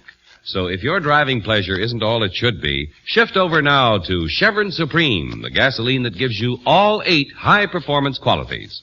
Full power, quick starting, anti-knock, vapor lock prevention, fast warm-up, smooth acceleration, area blending, and economy mileage.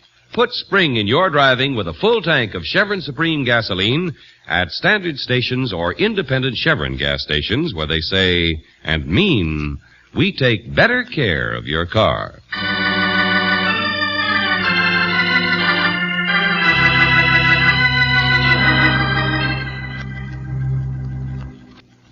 How many messages were the FBI men able to decipher, George? None, without Palchek's cooperation. But he cooperated, all right. Once he started to sing, he sounded like a full-grown choir. The deadliest sabotage of all. That's what Palchek's friends were planning. Deadliest sabotage? Yeah, Brooksy. He was sending out the names of people in different fields whose death would hurt the United States most. And I guess there'd be other Palcheks to see that the sabotage was carried out, no matter what would happen to them. A war maneuver. Yeah, and a war where no holes are barred. Mr. Thornton and Mr. Lesovsky are outside. They're still shaking over the way they've been used as dupes by Palchek. I'd better go out and talk to them. Hey, what's it? Oh. The mama doll. Present from Mr. Thornton. Uh-huh. You know. Thornton toys for good girls and boys. He seems to have an idea we might find some use for it someday. Okay.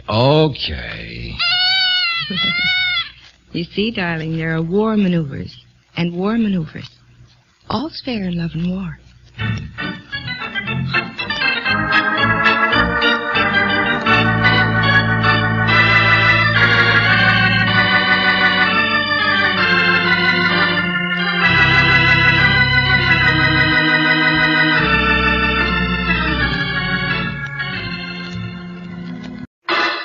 Personal notice. Danger's my stock and trade. If the job's too tough for you to handle, you got a job for me, George Valentine. Write full details.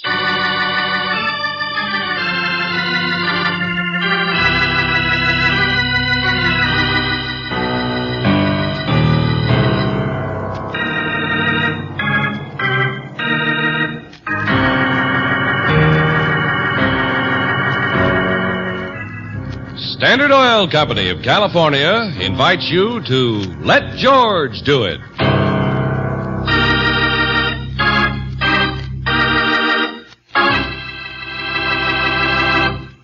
In a moment, we'll begin tonight's adventure. If you've tried several different motor oils in your car, remember this. We tried hundreds of oils in our laboratories and on the road, before we developed heavy-duty RPM, the motor oil that, compared to premium-type motor oils, as designated by the American Petroleum Institute, doubles engine life between major overhauls due to lubrication. Now, performance reports from RPM users confirm it. One cab company, for example, found that heavy-duty RPM more than doubled engine life. Actually reduced engine wear 71%. Get heavy-duty RPM motor oil for your car at any standard station or independent Chevron gas station where they say and mean, we take better care of your car.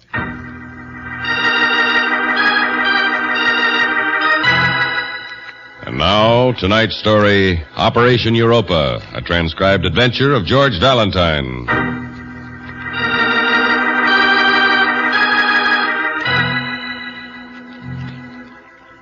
George Valentine, Esquire. You were highly recommended by our American correspondents as man who can handle very important and confidential matter involving $250,000. Have airmail advance payment check and 2 plane tickets. Flight 286. Leaving International Airport, New York, Wednesday afternoon. See you and Miss Brooks. In our Paris office, Rue de Fille, Saint Thomas 5, Maurice Leblanc, Europa Insurance Company. Hey, we're getting up in the world, Brooksy. Transatlantic cables, no less. Paris in spring. I don't want to sound stuffy, but we do have a business, obligations. And this cable doesn't ask, it takes this for granted. Paris in the spring. So I think we'll just crumble up this little Billy do, throw it in the wastepaper basket. George! Paris in the spring. And get started packing. Come on, Angel.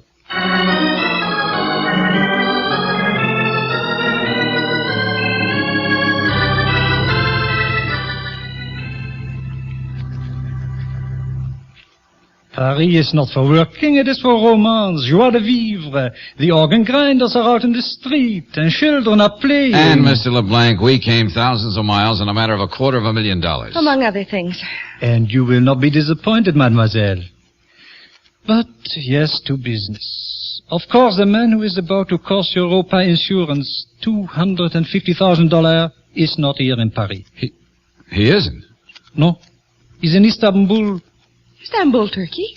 But that is only a few hours by airplane. Everything is only a few hours away these days. That is why we could afford to get you, Monsieur Valentine. Thanks. Our client's name is Henri Tour, a very respectable diamond dealer. I spoke to him a short while ago by telephone, and we make plans how you are to meet him. Oh, what do you mean, how to meet him? He wants to make sure that you are not seen talking to him because it might be important that the thief does not know that. Thief? What thief? The man who stole the Romani diamonds. Peter Eglescu, the Romanian. Hey, wait a minute, hold on. You mean you know who the thief is? Well, then what's the problem? Why can't he be arrested? He just cannot. Believe me. Monsieur Tour will explain. He wants to meet you on the Istanbul Bridge at 10 tonight. He will drive in his car and pick you up. Here's his picture. He will have a description of you. Sounds like a full-blown intrigue. Oh, it is that. Yes, indeed it is. How jolly. I have here a check for expenses and 2 airplane tickets on flight number... 1 ticket. I think I'll leave you here in Paris, Brooksy, and get in touch with you at the hotel when I find out what this is all about. Well, but... Paris in the spring, remember? Enjoy it, Angel. And it will be my privilege to be your personal guide, mademoiselle. Ma blonde américain, je suis à votre service. Oh, merci. Yeah, I'll take that ticket, and, au revoir.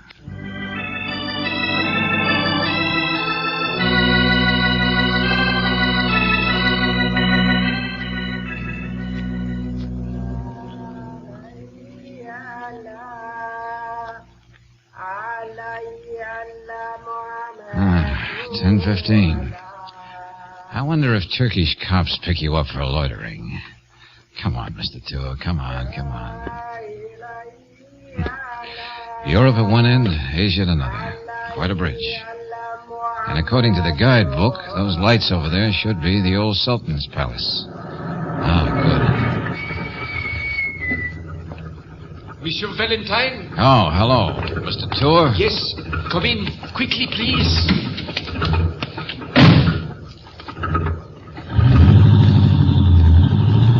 sorry to act so mysterious, Monsieur Valentine, but believe me, it is necessary. Whatever you say. Where are we going? There is a little coffee shop in Galata. We can talk there.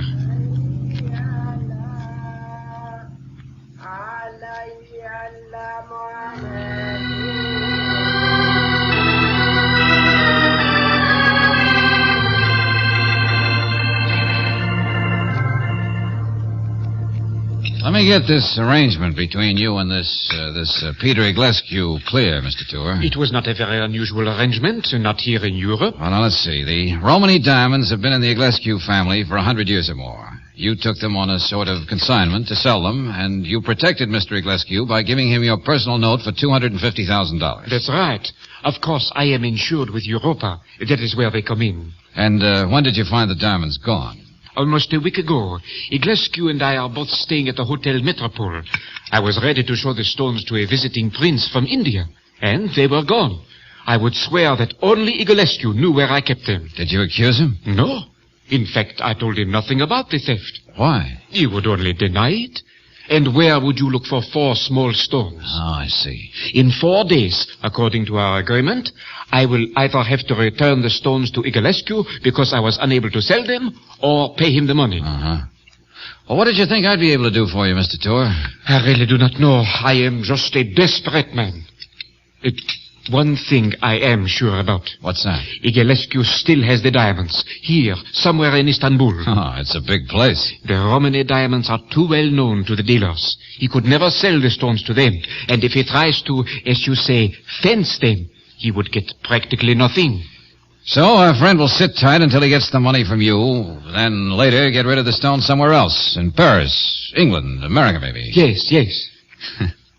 Well, I sure enough can't just appeal to his better nature. He has none, believe me. He is charming and polished, but he is as hard as one of those diamonds he stole. He doesn't know of the theft, and he, too, lives at the Metropole. What is that?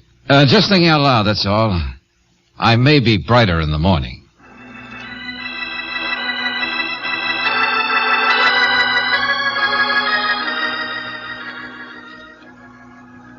That's right, LeBlanc. You heard me. But Hotel Detective, Valentine. Hotel detective at the Metropole. And if your influence goes that far, let the manager act as though I've been a hotel detective there for quite some time. Very well. I shall not ask any more questions. I shall do what you ask. Fine. It's just a hunch. But there's nothing to lose, is there?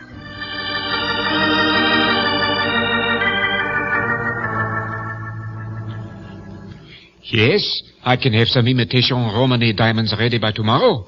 Of course, they will not fool a real expert. They don't have to.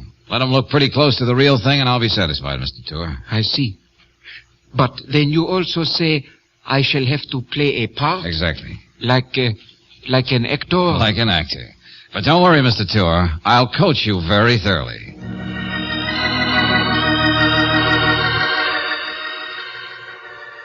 Speak a little louder, darling. I can hardly hear you. I want you to come to Istanbul and register at the Hotel Metropole. You got that? Metropole, yes. All right. You can use your real name, but I'm afraid you'll have to do a little acting. Acting? Yeah, you're a flip, glib American show gal on the make. Why, Mr. Valentine. On the make, especially for a wealthy, fat little Frenchman named Henri Tour.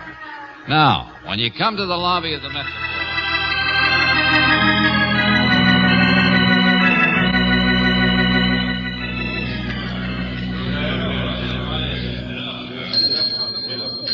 The tall, dark gentleman over there is Peter Iglescu, Brooksy. Yes, George.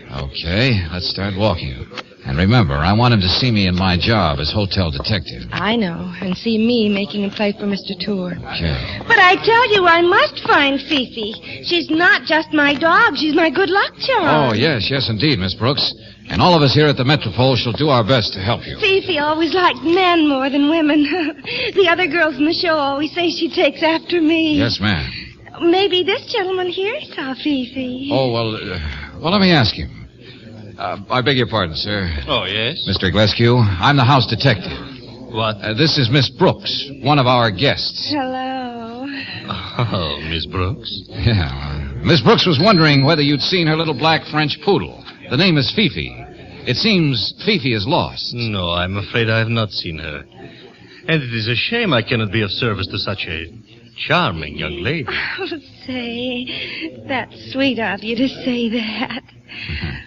Well, sorry to bother you, sir. No, quite all right. Oh, there's a distinguished-looking man. Maybe he can help me. Oh, that's Mr. Tour, Miss Brooks. And if you'd like me to ask him... Oh, never mind. I'll ask him myself.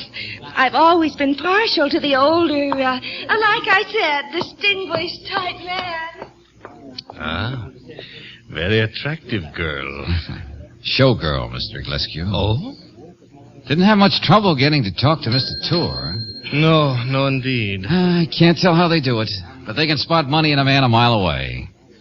Well, she might have lost Fifi, but she sure found Mr. Tour. Sorry to have bothered you, Mr. Gillespie. Just part of my job.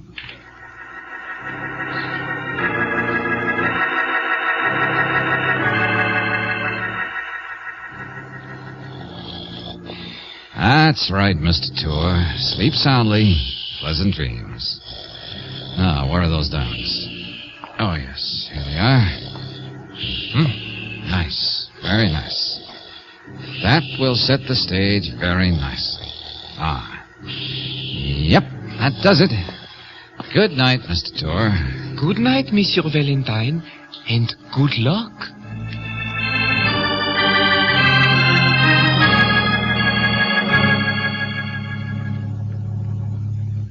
Oh, this is terrible, Gillespie. Terrible. I certainly think you have treated me very badly, too. What difference does that make now? Now, gentlemen, please. Yes, Monsieur Valentine, I am sorry. Look at my room. It has not been disturbed. I tell you, I was robbed by a professional jewel thief. The diamonds, the rum and the diamonds are gone. Yes, sir. I shall report that to the police. No. I do not want that. I want no publicity. It will only make the thief hide. You are the detective here at the hotel. You can help me. Well, you should have called on me last week. You did not even tell me what happened. And the diamonds are really mine. But I explained it. Those diamonds last week were imitations. Cheaper to carry around than to pay extra insurance premiums. That is why I did not worry. And you were protected by that naughty Gillespie. So I did not have to tell you anything. I still think you might at least... Just what did you want me to do, Mr. Tour? I understand you've been here in Istanbul a long time. Well, yes. And you have had dealings with all sorts of people. All sorts. I want those diamonds back. I will pay a reward. I will ask no questions. Well, that's always easier said than done.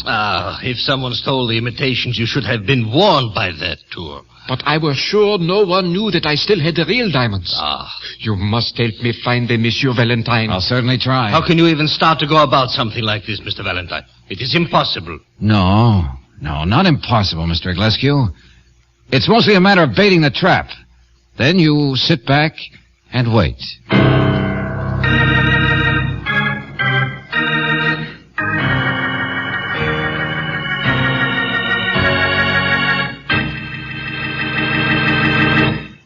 In just a moment, we'll return to tonight's adventure of George Valentine. Friends, if a sluggish, choked-up motor makes your driving a constant chore rather than a pleasure, now is the time to shift to the gas with all 8 Chevron Supreme. Balance blended for peak performance under all driving conditions, Chevron Supreme gasoline gives you not 1, not 2, but all 8 high-performance qualities. Fast warm-up, quick starting, vapor lock prevention, anti-knock, economy mileage, area blending, smooth acceleration, and full power. Your engine needs all 8 of these qualities to do its job right and make driving a pleasure for you. You'll notice the difference right away from your very first tankful of Chevron Supreme. Remember, any gasoline can be refined to stress one performance feature at the expense of others. But Chevron Supreme is designed and refined to give you all 8 high-performance qualities in correct balance.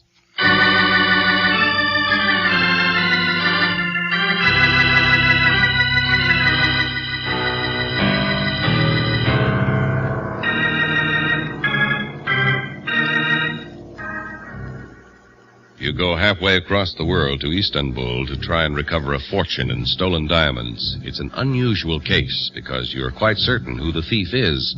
But how do you get him to give up the priceless loot? Well, if your name is George Valentine, you think the only chance is to set a trap with greed as the bait. So far, you've built only the first part of the trap. And even as sharp a gal as Brooksy can't quite figure out what the trap is supposed to be. I'll meet you back at Paris as soon as I can make it, Angel. Well, you'd better. Paris is no place for a single girl. Not even with a charming guide like Monsieur Leblanc? Especially not with a charming guide like Monsieur Leblanc. Ah. George, I still haven't the faintest notion of what you're trying to do here. I thought we weren't supposed to be seen together, and now you're right here in the open with me. Now it's important that I be seen talking with you. It'd be very helpful if I were seen. Okay. Maybe I'll find out what this is all about some other time. Oh, Brooks, you did a fine job. If its purpose is a little vague, remember I'm fumbling around in the dark myself. Yeah, I know, darling. The only thing I have been able to accomplish, I hope, is to put the first shadow of a doubt into Iglescu's mind. If the real diamonds were stolen last night, he's going to wonder what he stole last week.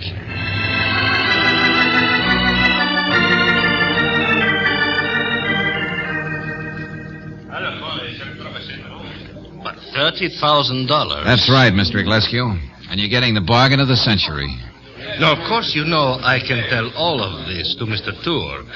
And the least that will happen to you then is that you will lose your job here. But you're not going to Tour, are you? You see, it's an economically sound proposition. If I sell you these diamonds, you can have them and the money you'll get from Mr. Tour on that note of his. No, but that girl, the American showgirl, you didn't have to pay anything to her. Oh, no. No, she was very grateful that I let her get on that plane to Paris without calling the police. Yeah, I told her I even did that because she was a fellow American. Oh, very decent of you. I'm afraid Miss Brooks is not a professional criminal. She just succumbed to temptation that once. It was quite a hunch I had that she was our mysterious Miss Raffles. Now, how do I know that you have the diamonds? You'll have to take my word for it. Not good enough. All right. Here. No, I did not mean to doubt you. Uh-huh. Look, I'd probably get a reward from Tour, but it wouldn't be anywhere near $30,000. So I gain, and it's a good deal for you. $30,000 in American dollars. Is it a deal? I will get the money. I will meet you at 6 near the Mosque Cae. That is the mosque with a large silver dome.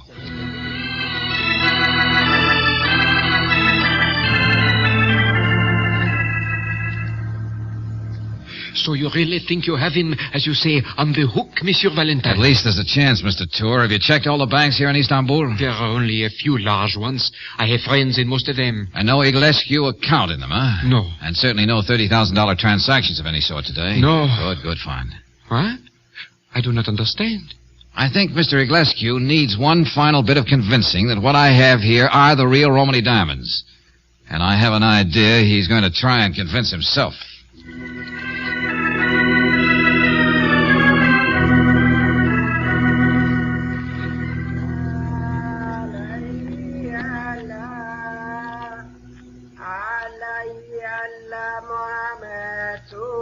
I would gladly change places with you, brother.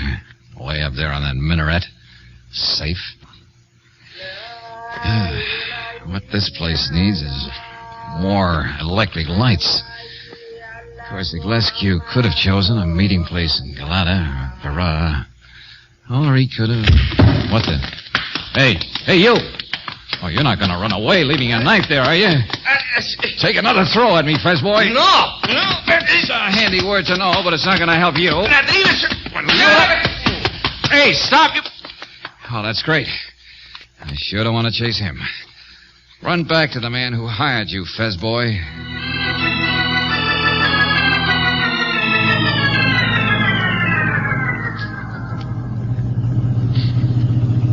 Metropole?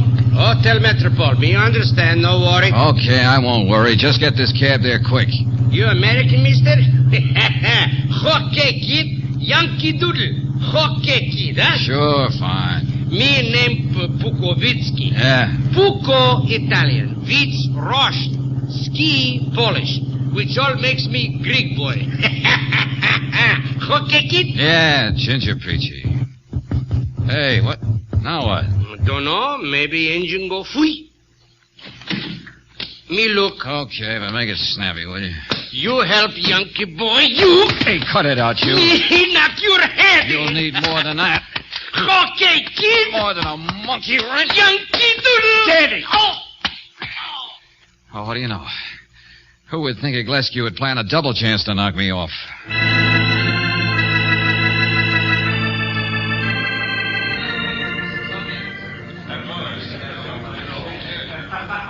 You failed to keep your appointment at the Mascari, Mr. Iglescu. A very bad feeling of mine, yes. But a couple of your friends sort of pinch hit for you, didn't they? And I do not know what you are talking about. Uh-huh.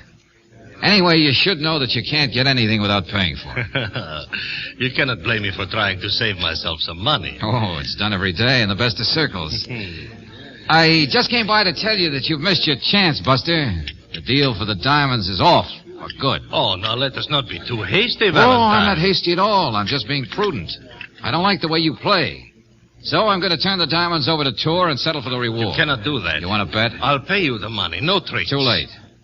35,000. Not interested. You're being a fool, man. A very bad feeling of mine. All right. You can come with me while I get the money. There will be no more tricks. I value my life too much, friend. Besides, I already told Mr. Tour I'd be up to his suite in an hour. That I had a wonderful surprise Now, for him. listen, Mr. But Valentine. you're welcome to be there for the finale.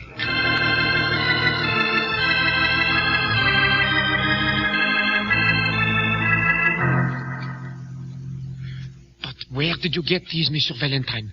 How did you get them back so quickly? Remember the agreement, Mr. Tour. No questions. Let's just say I was very lucky. I would look at those diamonds very carefully, Tour. I will certainly demand to know they are the real ones before I give you back that note for $250,000. Oh, they are the real ones. Oh, make sure by all means, Mr. Tour. After all, you yourself said there are some phony ones somewhere in Istanbul. The ones that were stolen a week ago. Yes, I know. I am not an expert. I do not know the fine points of the stones. But I am not a fool. Well, I am almost sure. But, of course, I have an eyeglass in the other room. Why don't you get it? Yeah, let's get it by all means. These diamonds are safe here. And I wouldn't want any sort of reward for something I don't deserve. Anything you say, Monsieur Valentine. We will be right back, Iglescu. You cannot blame me, of course, for wanting to be sure. Of course not. Okay, that was fine, Tour, fine. Did you see him snap for the bait? Do you think it might possibly work? Well, we gave it a plenty elaborate build-up.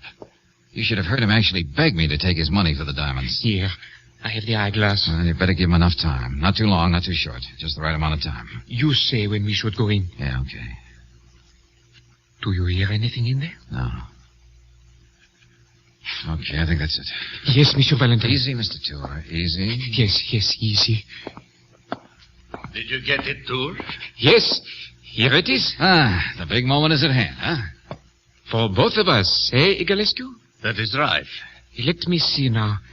Here, this first one. Uh-huh. Well? It is good, all right. Fine. Oh, you'd better make very certain, Tour. These others. Yes? Yes, all of them are the real Romany diamonds. No question at all. Well, as I said before, I shall have to have other expert opinion with all due respect to your knowledge. You won't mind that, will you, Tour? No, I will not mind at all. And if I were you, I'd take that smug smirk off your face, Iglescu. What? It happens that he's right and you're wrong. What? Even though you think that the diamonds you switched on us make those on the table phony and the ones somewhere in your pockets are the good ones. I do not know what you are talking Maybe about. I can show you. No, let go. Take your hands off me. What are you doing? Just building up to something that'll make you kick yourself all over the place, friend. You stop that? No, you're struggling, Iglescu. Monsieur Valentine is a very determined young man. Uh-huh. Yeah, here we are. Oh, well, those are I mean... These are the phony diamonds I was carrying. The ones you just took off the table when you put the good ones back on it. Oh, no. No! The ones I stole from Mr. Tour with his complete cooperation. You are lying. Oh, but he is not. He is telling nothing but the truth. After all, since you had the real Romany diamonds all the time, we had to get them back somehow. And, Buster, you obliged us. Sort of cheating cheaters. Thanks a lot. Oh, you're not going to get away with it. This is not the end. You're so right, Rollo. I owe you something for all the cute tricks you tried to teach that Fez boy in the cabbie. And here it is. Oh, splendid. Magnifique. And now I have something else I must attend to. In Paris. That guy LeBlanc is too darn good looking. And maybe Paris in the spring is not overrated.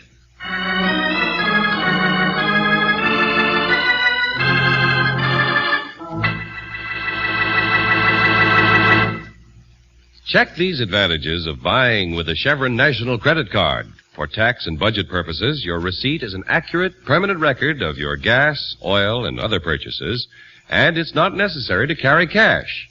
A Chevron National Credit Card is honored in the West by standard stations and independent Chevron gas stations, and by leading oil companies elsewhere in the United States and Canada. You'll enjoy new ease and convenience with a Chevron National Credit Card, your key to finer products and better service at standard stations and independent Chevron gas stations, where they say and mean, we take better care of your car.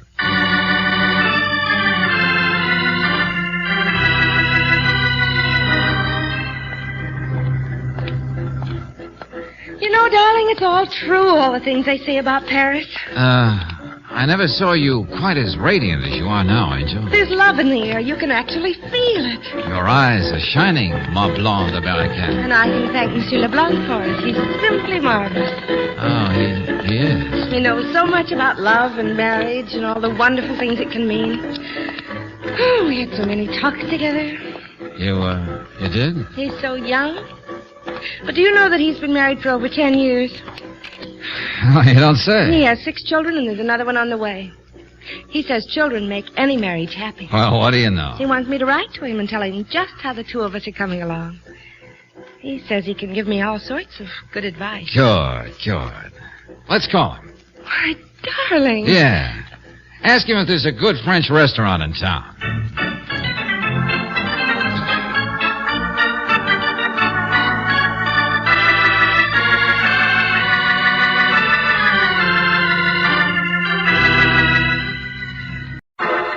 Personal notice. Danger's my stock and trade. If the job's too tough for you to handle, you've got a job for me, George Valentine. Write full details.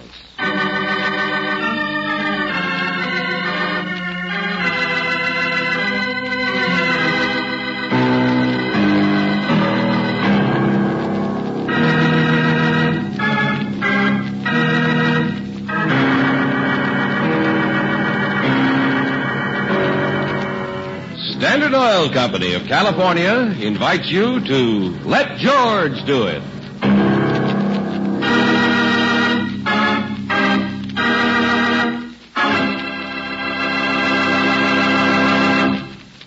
In a moment, we'll begin tonight's adventure of George Valentine. But first, which one of these gasoline qualities do you think your car could do without? Full power, quick starting, fast warm-up, area blending, vapor lock prevention, anti-knock, smooth acceleration, or economy mileage? Right. Your car needs all of these qualities. That's why it's important to you to know that you get not one, not two, but all 8 of these high-performance qualities in correct balance when you buy Chevron Supreme gasoline. Drive in soon and fill up with Chevron Supreme gasoline at any standard station or independent Chevron gas station where they say and mean we take better care of your car.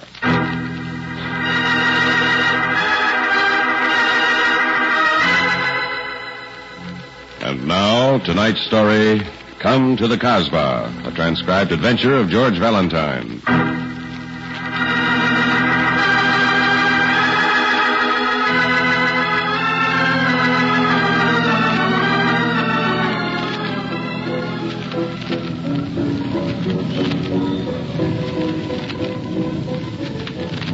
Oh, there's nothing like Paris, is there, George? You kind of like it, Angel? I love it. You know, I've dreamed of sitting at a little cafe like this, just like they do in the movies. Yeah. Well, it's too bad we have to go home tomorrow. Back to the old routine. Oh, it's so peaceful here that I never... Hey! Oh, look out now, Clumsy. Pardon, monsieur. Mille pardons. Look, you'd look where you were going, Oh, Buster. now, don't make a scene, George. The man said he was sorry. Sorry, I hope so, spilling our drinks Wait like a minute. that. He dropped something on the table. I don't care if you... It's a card with something written on it. It's a stupid way to advertise. Monsieur Valentine, I am taking this way of approaching you because I do not want to do so openly. If you are interested in an assignment, remunerative but dangerous, please follow me. I will be waiting across the street. Now, what kind of nonsense? He's waiting there, George. Yeah, so I see. It might mean a job. It might mean we could stay longer in Paris. Are you going to follow him, George? Oh, I'll follow him, all right. If it's only to punch him in the nose. Come on.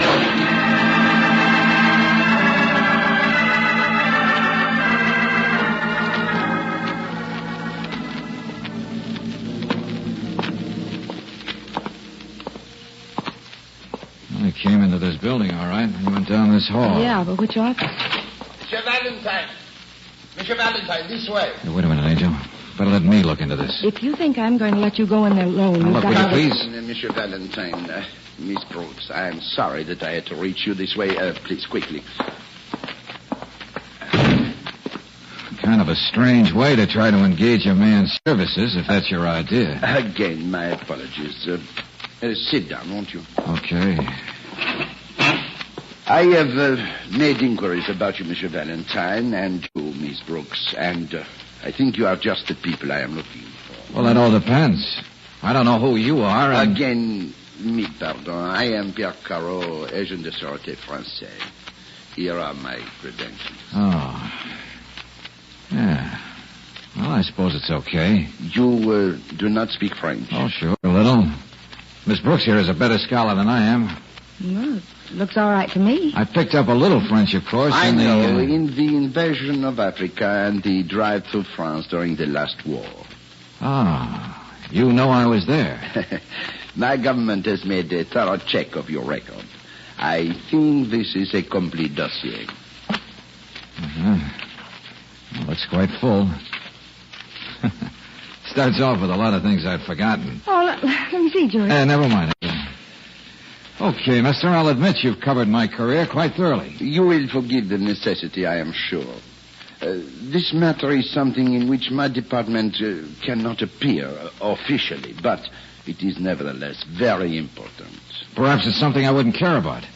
Perhaps it's something I couldn't do. Oh, no, monsieur. All you have to do is to meet a man and get a small package of papers from him and return them to me. It sounds simple, but I suppose there's a catch in it somewhere.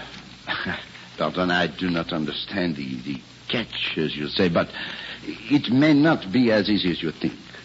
One reason we have chosen you is your familiarity with Algiers. Your record shows that you were there. Algiers? Did you say Algiers? Oui, Miss Brooks. You mean the Casbah? Yes, that is right. You know the Casbah, of course, Monsieur Valentine. Well, as a matter of fact, it was off bounds for us when I was stationed there. Oh, I am so sorry. Perhaps... Oh, that doesn't mean I didn't get there. Anyone in Algiers who didn't see the Casbah. Ah, that is better. Well, am I supposed to go there to pick up this package? Yes, monsieur. You will go to a place, which I will tell you of later. You will pick up this package and return it to me. And that's all? Not quite all. Now, the man you will meet there will have to be sure that you are the one he expects. Well, I suppose I'll have the proper identification. That is where the difficulty lies. You will not identify yourself as George Valentine, but as Frank Benham, an English scientist. Oh, now, wait a minute, please. I'm afraid that's not too easy. I don't know a molecule of a nucleus. Maybe we'd better call the whole thing off. Or at least tell me what's back of all this. Why can't this fellow Benham go himself? Benham cannot go, Monsieur Valentine, because it is impossible. Hey, do you get this, Brooksy? It looks to me if Mr. Carroll were trying to get hold of something under false pretenses. Precisely, Miss Brooks. But after all, my country is friendly with England, and I can't will explain a little more in detail. A man named Fedak took certain plans from the briefcase we were supposed to deliver to the American embassy. So far, we have not reported the theft. But we have located Fedak in Algiers. Oh, I see. You want to get those plans back? Exactement. Benham planned to meet Fedak in Algiers, receive the plans, and then take them somewhere behind the Iron Curtain. Benham? An Englishman? I regret, Miss Brooks, that there are a number of English scientists, just as there are French, American scientists who believe, sincerely perhaps, that the best way to keep the world from war is to secure every plan of secret weapons for the Eastern countries. Yeah, so I've heard. As I said, my country cannot act officially, nor can I. But if you can secure these plans so that I may return them to the American embassy, it will save us needless explanation and much embarrassment. You understand? Yeah, sure, I think so. Then you will take the assignment. Come with me to the Casbah, George. No, Angel. You stay right here. George! Au contraire, Monsieur Valentine. Professor Benham was traveling with his assistant, a Miss Moncrief. Well, now, where did you find Alyssa? Oh, monsieur, we have our methods. But suppose Professor Benham and Miss Moncrief got there first. That would be impossible, Miss Brooks. The professor is dead and Miss Moncrief is in jail. Oh, I get it. Well, you're very thorough. We of the Charité have to be. And suppose this Fadoc doesn't admit I'm the professor. Oh, he will. I have Benham's identity card, and of course, Fadoc will ask you certain questions. And I hope you'll give me the answers. Naturally. Now, about your plans. You will take the plane from Le Bourget.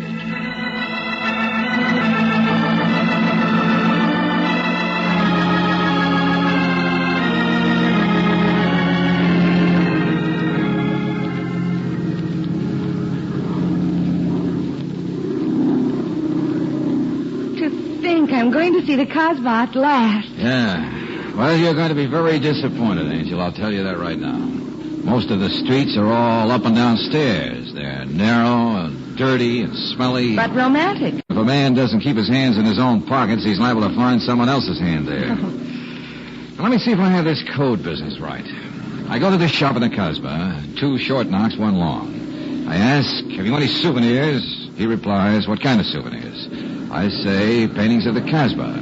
Then if he asks me in, I say, the color scheme of my room is red. And if he replies, Allah bless you, I hand him my identification card and get the package. It sounds simple. Yeah, almost too simple. George? George Valentine. You seem to be known everywhere. Yeah, I'm famous, but I don't figure what this is. Imagine seeing you here, George. I beg your pardon? Oh, come on now, George. Don't say you've forgotten me. After all the time we spent together, Bill Turner. Oh, yeah, Bill Turner.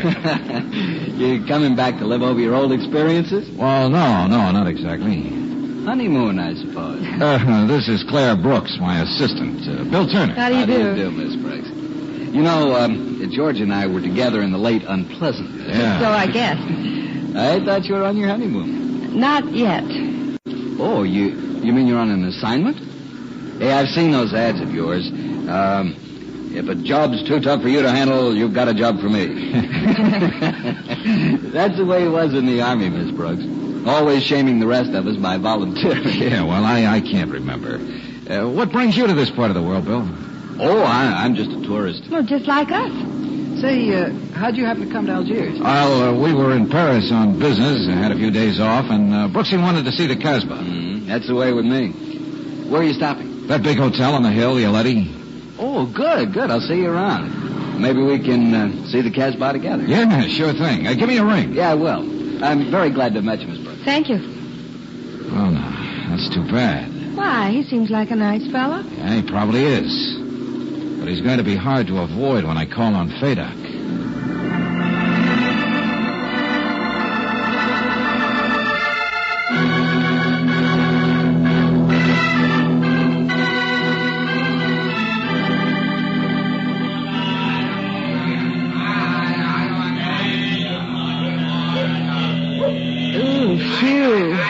Right, George. The Casbah is smelly. It's even worse than I remember it. Come on, I want to get this thing over with and get out of here. You don't mean I'm not going to have a chance to shop now that we're here? Anything you see here, Angel, you can buy cheaper at home. Besides, we're here on a job, remember? Yeah, I know, George, but a few minutes can't matter, and there's so many things I want to see, and we may never be here again. Oh, give him something, George. Oh, if I do, we'll have him following us around like flies. Oh. Speaking about flies, you'd think all that meat hanging out in the sun would be unhealthy. I got news for you, Brooksy. It is unhealthy. Well, the people here look well enough. Well, it's all right for them. We could live here. Now, if you're satisfied, I'll take you down the hill and get you a taxi back to the hotel, and then I'll look up Fadoc. You can't get rid of me like that. Oh, listen, Angel, you can't go in there with me. Why not? Professor Benham has an assistant, Miss Monk. I know that, but Get look, on, Professor Everything. Brooksy, please, don't try to be comic. I'm afraid you'll have to postpone your visit to the souvenir shop. Look who's coming. Huh? Oh, good Lord, Bill Turner. Hi there, folks. Suppose we'll never get rid of him. Oh, hi, Bill. Hey, how'd you get away so early? I stopped by your hotel, found out you were gone. We don't believe in missing a moment. It's quite a sight, isn't it? Yeah, quite a smell, too. Mr. Turner, do you know what all those blue hands are stamped on the meat? Well, no, I can't say that I do. Well, you'll see those blue hands on the houses as well as the meat, all over, as a matter of fact. They call it the Hand of Fatima. It's supposed to bring luck. Oh, there are some little ones. ones in the window. They're earrings. Hey, Bill, I wonder if you'd do me a favor. Sure, George, if I can. Well, I saw something in a shop back there that Brooksy wanted. She didn't think she could afford it, and I'd like to get it for her as a surprise. Oh. If you'll keep an eye on her for a minute, I'll go back and get it. Well, sure, George. I won't be a minute. But, George, if you'll wait... Must be right down this alley.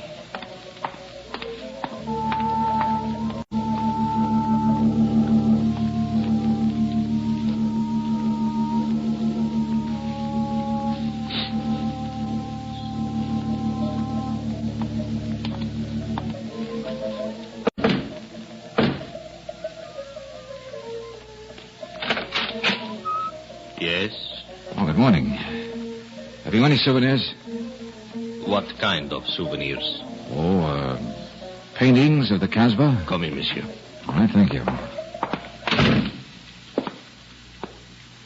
The color scheme of my room is red. Allah bless you. I will see. They don't have to be very large. Professor Benham? Yes, that's right. You're Fadak? Yes, comrade. Here's my card. Ah, thank you. You had a hard time getting here? No, quite simple. Miss Moncrief and I had a very pleasant trip. She's waiting for me at the hotel. I will get you what you want. Were you followed?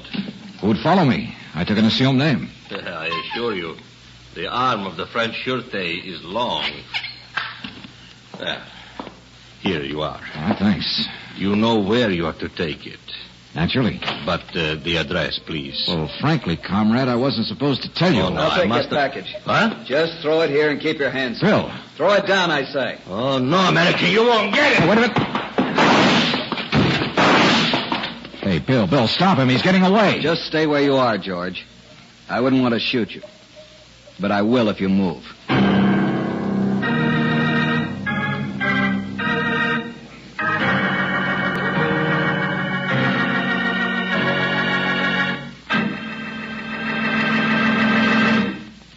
In just a moment, we'll return to tonight's adventure of George Valentine. Maybe you're one of the ever-increasing number of motorists who drive cars equipped with an automatic transmission.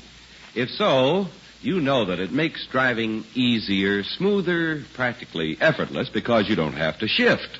But it is one of the most delicately engineered units in modern cars, and it needs to be checked every 1,000 miles. This frequent inspection is necessary for your protection. Loss of fluid, vapor condensation, and metal particles in the automatic transmission can greatly impair its performance and possibly ruin the unit. So it's important that the automatic transmission be drained and refilled at regular intervals. That's where our car savers come in. The men at standard stations and independent Chevron gas stations are specially trained to give expert service to automatic transmission units. What's more, they have the fluids that meet factory specifications for your make and model unit. This is a car saver service you can purchase with your Chevron National Credit Card.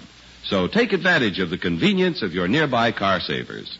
Efficient, dependable automatic transmission service is only one of the many things you'll find at independent Chevron gas stations and standard stations where they say and mean, we take better care of your car.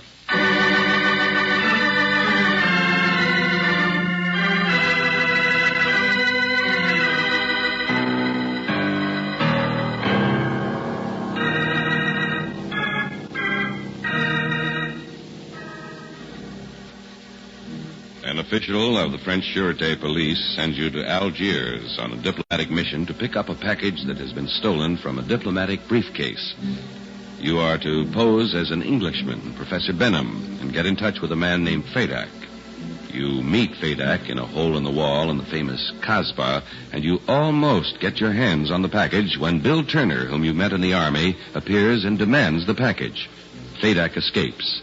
If your name is George Valentine, you wonder which side Bill is on when he says... So you're pretending to be Professor Benham? No comment. I might have guessed. You and Miss Brooks answered the description, but I never thought that Listen, Bill, what's your interest in this thing? If I had any authority over here, I'd have you in jail so fast... I never thought you'd turn against your country, not after your record. Oh, what in blue blazes are you talking about, turning against my country? You were trying to get those papers that were stolen from the French embassy, weren't you? Well, so were you. You came here posing as Professor Benham. I listen, heard you will you- outside the door. I knew someone was going to show up, but I didn't think it would be you. I don't know what to say. You of all people. Will you please stop acting like a fool? If I'd known you needed money, I'd have been glad to lend you some. It was money, wasn't it? Well, yes, I took the job for money, sure, of course, but what's your excuse? Here. Take a look at this. Huh? Oh, yeah. OSS. Well, that explains things. I hate to do this, George, but I've got to turn you over to the authorities. Well, before you do, let me ask you something. Do you happen to know a man named Carroll? Says he's in the French Sûreté? Yeah, that's right. He's the man who sent me. What? Well, he wanted to get those plans back before our embassy knew they were missing. He was afraid his government would get in trouble, so he wanted it done secretly. I was to pretend I was Benham, and George, then I never thought you'd fall for that phony. Carroll is working for the other side. I represent our embassy. Our embassy knows the plans are missing? Naturally. My job is to get them back. And now, thanks to your eagerness, the stuff is gone. We'll get it back. We'll work together. I should have known you were okay. Well, how do you suggest we go about it? The authorities know about this fellow Fadak. He'll be picked up if he shows his nose in Algiers. He can hide indefinitely in the Casbah. But meanwhile, he may be handing the plans to someone else to take on to Egypt. Yeah, I guess you're right. I'll have to search the Casbah from top to bottom. But that's needle in the haystack stuff. Got any better idea? Hey, look, Fadak thinks I'm Benham. If I could let him think I'd gotten rid of you, I might try to contact him again. How? Oh, drop a hint here and there, leave word at his shop. Well, maybe. You and I can stage a fake fight. I'll get away, get hold of Brooksy. Hey, Brooksy. What did you do with Brooksy? I left her out there looking at those little blue hands. What did you call them? The hands of Fatima. Yeah. I wanted to see where you were going in such a hurry. You mean she's out there in the Casbah alone? She'll be safe. Maybe she will and maybe she won't. I'm going to look for her.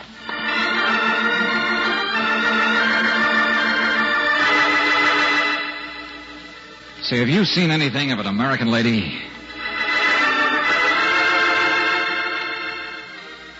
Look, I was standing right here with a lady. Did you see where she went? Oh, now look, please. There was a lady here with me a few minutes ago. Did you see where...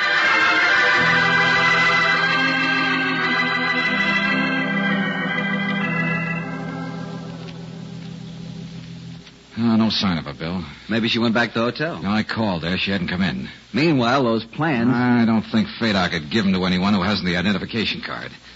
Maybe we'll learn something if we stage that fake fight right now. Hey, what are you doing? I haven't time. Play rough. Sorry, I have places to go. See you later.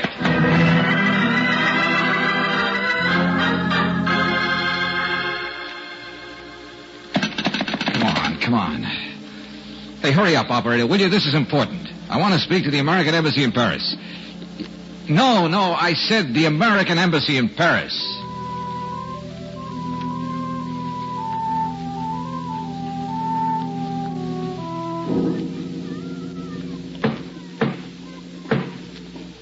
Just a minute. What is it? I beg your pardon, but I was looking for a friend of mine, Professor Benham. He was coming to this shop. Have you seen him? Don't understand. Professor Benham is the name. I'm his assistant, Miss Moncrief. I'm looking for souvenirs. What kind of souvenirs? Well, paintings of the Casbah. Come in. Thank you. I want them for my room at home. The color scheme is red. Allah bless you. Well? You have your identification. The professor has the card. I'm sorry, young lady. I can't do any business with you unless you show me your card. But I'm Miss Moncrief, the professor's assistant. The professor was arrested, and now you better get out of here. Arrested by whom? I don't know. Well, if he's been arrested, I'll have to carry on for him. Give me the package. How can I know you are Miss Moncrief? Oh, wait. That may be the professor. That man who came to see you, he and the other man had a fight. The man who came to see you ran away. Thank you, Hassan. Bless Allah. I will keep watch. Well, that means the professor escaped. We will wait for him.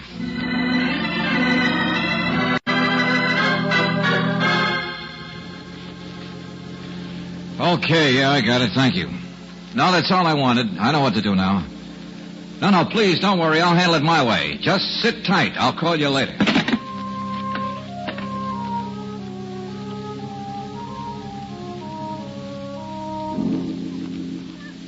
George, where have you been? Looking for Brooksy. Have you seen her? No, I haven't. I thought from this high point in the Casbah here, I might be able to pick her out. Say, look, I've been thinking. Might be a good idea if I went and saw this fellow Fadak. Give me your identification card. I'll try my luck. Give you what? Your identification card. Yeah, that's what I thought you said. Nothing doing.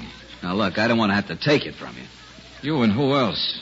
I don't want to get rough, George. Hey, now, wait a minute, Bill. I owe you one for that sock you gave. Look out, Bill. This railing isn't very strong. If it breaks, you'll fall on someone's roof. Will you give me that? I know I won't. Look out, Bill. Now, well, yeah, I told you, that skylight.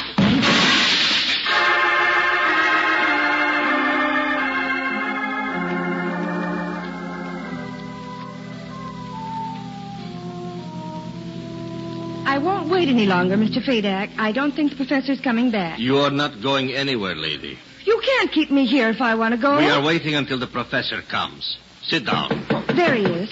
No, it is not his knock. I will see. Shut the door. I may be followed.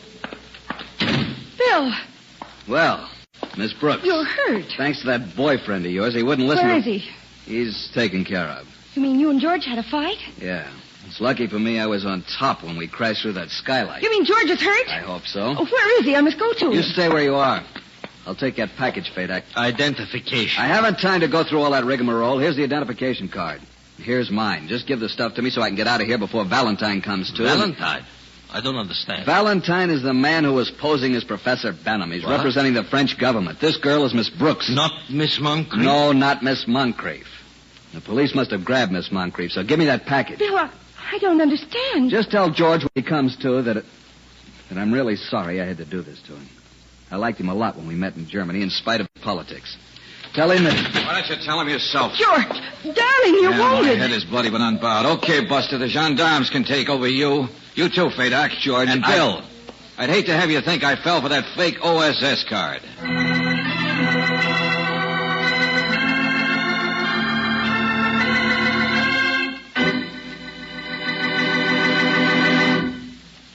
Many automobile manufacturers now recommend a heavy-duty motor oil for top protection under all driving conditions.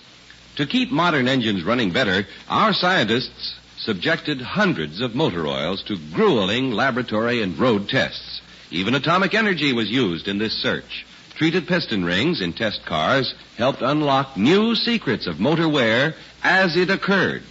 The result was heavy-duty RPM, which actually exceeds all manufacturers' requirements for a heavy-duty motor oil. Compared to premium-type motor oils, as designated by the American Petroleum Institute, RPM actually doubles engine life, time between major overhauls due to lubrication. So buy what's best for your car. Get heavy-duty RPM motor oil at independent Chevron gas stations and standard stations, where they say and mean... we take better care of your car.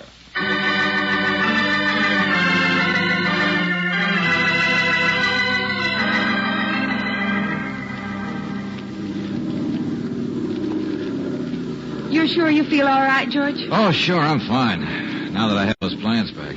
I'll be mighty happy when you're able to turn them over to Monsieur Carreau. Yeah, so will I. Imagine Bill Turner trying to tell me Carreau was a phony. You know, I can't understand Bill Turner, a good-looking young American. Well, it's like Carreau said. There are even some Americans who prefer to play ball with the other side. I remember now, Bill was very friendly when we met Uncle Joe's boys in Germany. Fraternizing, they call it. When did you start to suspect him? Well, when he didn't know about the Hand of Fatima. I remembered him from Germany, but not from Algiers. First, I thought perhaps he'd been in Algiers with another outfit. When he didn't know anything about the Hand of Fatima, I was sure he'd never been to the Casbah. That's one of the first things everyone asks about. It's funny how little things are the ones... Well, that was only the beginning. I didn't know where these papers were supposed to be taken, but Bill did know. Egypt. And when he tried to tell me Carroll was a phony, I checked with the American Embassy by phone. I'm glad when you fell through that skylight that you landed on something soft. Yeah, it was someone's bed. And it's too bad the lady wasn't still there for me to thank her. But when I go back to the Casbah, I'll look her up. We won't be going back. Huh? No more, come with me to the Casbah? Well, perhaps I'd consider it on a honeymoon. That was one good idea Bill had. My head aches. I think I'll take a nap. Oh, George.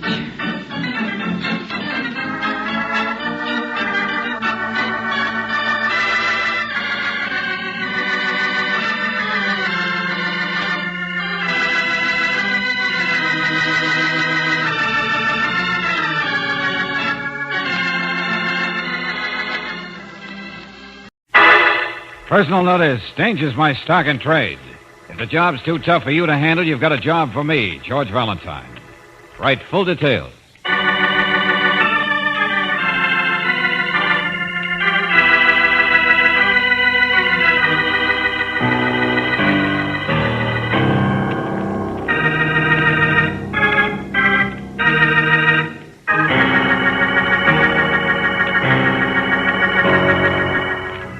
Standard Oil Company of California invites you to Let George Do It.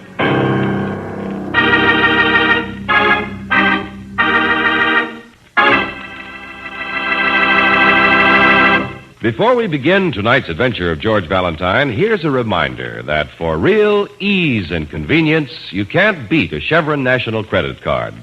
Honored in the West by independent Chevron gas stations and standard stations, and by other leading oil companies throughout the rest of the United States and Canada, a Chevron National Credit Card is your key to new driving pleasure.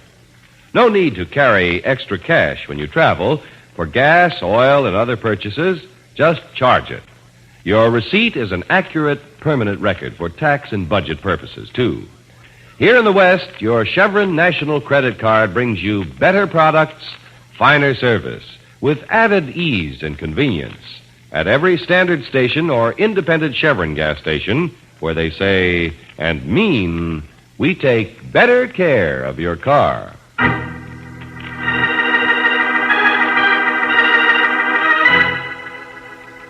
The Iron Hat, a transcribed adventure of George Valentine.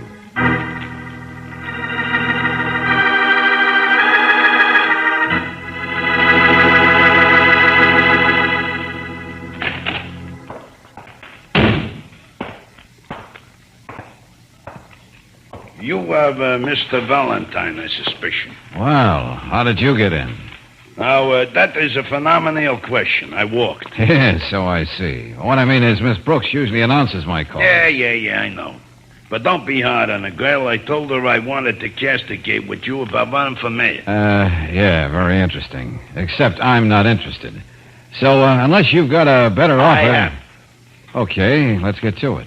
I am stipulated to offer you your regular fee for a few days to forget about that letter for Cornelius. To what? Let us not be circumlocutory. You heard me. Forget you ever got the letter and you get reinstated just the same as he was going to do. Now, look, I think this is real nice of you, but I don't quite catch on. Maybe that's because I'm not bright. Just who is Cornelius? Oh, a wise guy, huh? Are you trying to integrate you might make more money with him, huh? Well, the fact is, Buster, I just don't integrate at all. Yeah, I guess you don't. Hey, now, wait a minute. What's the idea of the gun? Just so you will recollect you ain't playing marbles with no kids, Valentine. Now, you're going to forget all about Cornelius? Oh, why should I? He's a very nice guy, one of my bosom friends. No, wait, are you asking to be plugged? Give me that letter he wrote you. Yeah, I see what you mean. If Cornelius' autograph means so much to you, I'll be happy to turn it over. Now, let's see. I had that letter right here somewhere. Oh, yeah. Here it is. Hey, what the... All right, get out of here. I said, give me that. And I don't think you need that gun either. You might hurt somebody. Oh, yeah? You got to wait for me around. Yeah, I think you would, too. Sorry, Buster. I'll keep that gun for you until you grow up. Now, scram. George, what happened? It's all right, Brooksy. This character integrated that I had some correspondence he was interested in, that's all. He what? Never mind. Show the gentleman out, will you? I think our business is finished. Why, I'll get you for this. Just wait till the boss hears what you did. Yeah, but I won't hold my breath. Tell your boss I'm not interested in running for mayor, huh? You wish you hadn't persecuted us, Valentine. You going just a little too far. Well, what was that? And why are you holding that gun? Huh? Oh, this. Just a little souvenir I picked up. Silly, the people they let go around carrying guns. Well, any business this morning, Angel? No, nothing interesting. Some bills and circulars and a silly letter. Skip the bills and circulars. What's the letter say? Oh, it's nothing you'd be interested in, George. Oh, Angel, my curiosity. Well, all right. Here it is. Dear Mr. Valentine, yesterday I was practically ready to blow the lid off this city. Today I can't do it unless you feel strongly enough about integrity in government to get back some evidence that was stolen from me. If you're interested in such a job at your regular fee, please come to my office as soon as possible. Some screwball. Forget it. Letterhead, the Iron Hat Restaurant, signed Robert Cornelius.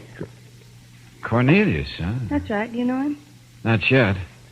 Funny thing, that name was integrated in the conversation when my last caller was here. I'll see you later, Brooksy. I'm going to meet the owner of the Iron Hat.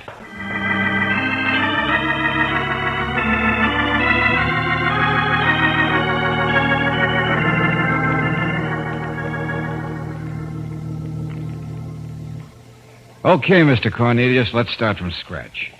I know you own one of the most famous restaurants in town, and I know you're sort of a crusader for clean government, so let's take it from there. Well, rather, let's get right to the point, huh? Valentine, up until yesterday, I had in my safe documented proof of more graft and corruption than you'd believe possible. Up until yesterday? That's right. Night before last, somebody broke into this office, opened the safe, and got away with some very important papers. Uh-huh. Did you report it? No, and for a very good reason. There are some big names involved. If they put the wrong men in the case, I'd get nowhere. Yeah, I see what you mean. Tell me, Mr. Cornelius, who has access to that safe besides yourself? Only two people. G.J., that's G.J. Osborne, my partner, and my secretary. Mr. Cornelius, the man from the meat company, is it? Oh, I'm sorry. I didn't know there was someone in your office. Oh, that's all right. I was just talking about you, my dear. About me? Yes. Valentine, this is Alice Medill, my secretary. Mr. Valentine is here about the theft, Alice. Oh, yes. Well, do you think you'll be able to do anything about it, Mr. Valentine? I don't know. Got any ideas yourself, Miss Medill? No. I guess whatever was taken was quite important to Mr. Cornelius. It was in a large manila envelope. Yes, that's right. But you see, Valentine, they didn't get quite as much as they might have. No? Why not? Well, that envelope held only part of my evidence. The rest... Yes, I understand. Thank you, Miss Medill. I'll want to have a little talk with you later. Yes. All right, Mr. Valentine. I'll tell the man from the meat company to wait, Mr. Cornelius. Yes, please do, Alice. Well, you somehow acted as though you suspected Alice Valentine. I don't think you need to. Oh, sorry. I just suspect everybody, that's all. Oh, yes, of course, I understand. Matter of fact, I've already got a lead to go on. Well, you have? Yeah, something you wouldn't know about. Tell me, Mr. Cornelius, what were some names mentioned in those documents that were stolen? Well, a few police officers, some public officials who've been playing the game for their own profit, a gangster named Harger. Wait a minute. Say that last one again. Oh, you wouldn't know the man. He isn't the type whose name appears in the papers. But he runs more rackets in this city than you'd believe possible. The name was Harger. Yeah, that's what I thought you said. Oh, wait, you know him? Unfortunately, yes. I've run into him a couple of times. Did he know you had this evidence? He must have suspected it, yes. Why? Because now I think I see where to start on your case, Mr. Cornelius. A very unpleasant character who looked like one of Harger's hoodlums called on me this morning. But, how did he know? That you'd written to me? Well, that's what I'd like to find out. And it seems to me there's no better time to do it than right now.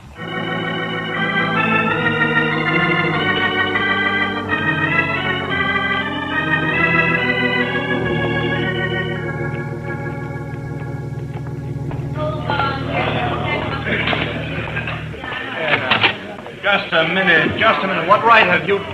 Oh. Yeah, hello, Harger. Mind if I come in? Well, what can I say? It seems you already have. Yeah, that's right. Let me see. You would be, Valentine. George Valentine, I believe. Good memory. Yes, thank you. Well, what can I do for you? Well, now, maybe it's the other way around. One of your hoods dropped in to suggest that I stay away from the Bob Cornelius case. What? Oh, you must be mistaken, Valentine. I don't even know what you mean. Well, then perhaps I better make it plainer. How would you like to have your boy picked up for assault with a deadly weapon? What? And how would you like to be mixed up in a case of breaking and entering burglary? Now, just a minute, young man. If you're trying some kind of blackmail... Who did you hire to take some papers out of Cornelius' safe, Harger? And where are they now? Oh, really, Valentine, this is getting to be amusing. You seem to have forgotten I'm an honest businessman. I run the bowling alley out there, the cocktail bar. All right, skip that. I just thought you'd like to save yourself a little trouble, that's all. You see, I happen to have a little souvenir right here. Oh, a gun. Well, you'd better not start anything. Oh, don't worry, it's not loaded. I took out all the bullets. But I thought your lackey might like to have it back. Yes, I see what you mean. Silly of him to leave it, wasn't it? Cedric! Sure you don't want to trade it for some papers? I don't make trades, Valentine. Did you ascertain me, boy? Yes, Cedric. You know this gentleman, I believe? Hey, it's a Valentine. Exactly.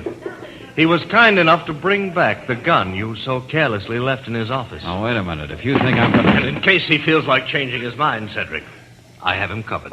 Yeah, okay, boss. Come on, big boy. Pass it over. Yeah. My, how brave you are when your boss is holding a gun. I said give me the gun. Certainly, sure. Here. Now, that is the idea, Valentine. And I believe our little interview is now over, yes? For now, yes. Oh, what possible reason would we have for continuing it? You've gained nothing. Oh, but I have, Harger. Yeah, I wasn't at all sure when I came in here that you engineered the theft of those papers. And now you think you are sure?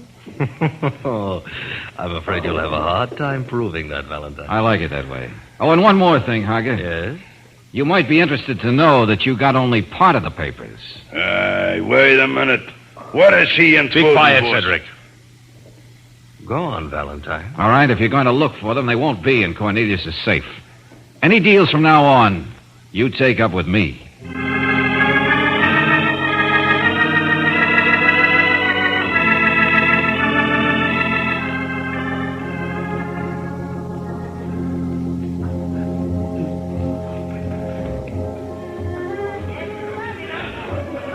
Get enough to eat, Brooksy? Yes, George. It isn't like you to stop for lunch when you're on a job. Well, I had to kill a few minutes. Mr. Cornelius wasn't in his office back there. The secretary said he'd be back in half an hour. Oh. But even if you're so sure Harger had somebody steal those papers, what good's it going to do to see Cornelius again? I didn't want to tell his secretary, just in case she was mixed up in this thing some way. But I'm going to have him give the rest to me. You are? Well, won't they try to get them from you? Well, I hope so. Then we'll have something definite to work on. Okay, let's get back to Cornelius' office.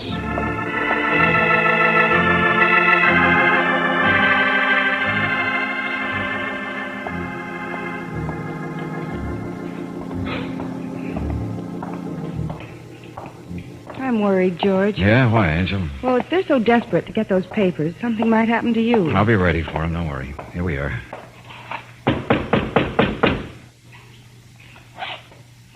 That's funny. No answer. Maybe the secretary's gone out and he isn't back yet. Yeah. I may as well wait inside. Go ahead, Angel, after you. My, this is a nice... Oh! Brooksy, what's the matter? Over there by the safe, George, that girl. Alice Medill. Who? The secretary. Wait there a minute. Yes. George, is she dead? No, but I don't know why not. Somebody really let her have it with that lead pipe. What'll we do? Shut the door, then call Lieutenant Johnson on the phone. This isn't a case for him yet, but it's liable to be if we don't get her to a hospital.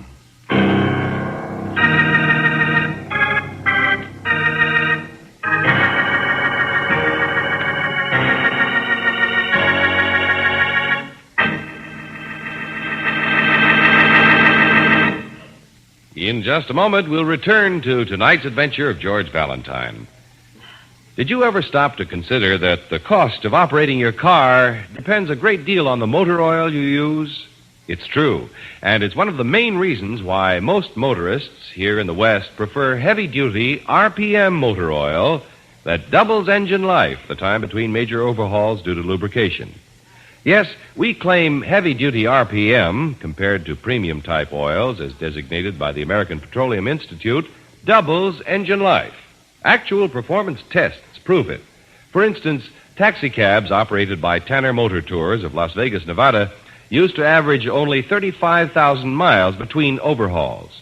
Today, with heavy-duty RPM, these same cabs travel 100,000 miles before overhauling. Developed through atomic research, RPM was tested in the laboratories, proved in actual road tests. Even in the tough daily grind of taxicab operation, heavy-duty RPM stood the test, more than doubled engine life. So remember these facts when you buy oil. For top protection and top economy of operation, switch over now to heavy-duty RPM motor oil at independent Chevron gas stations and standard stations, where they say and mean we take better care of your car.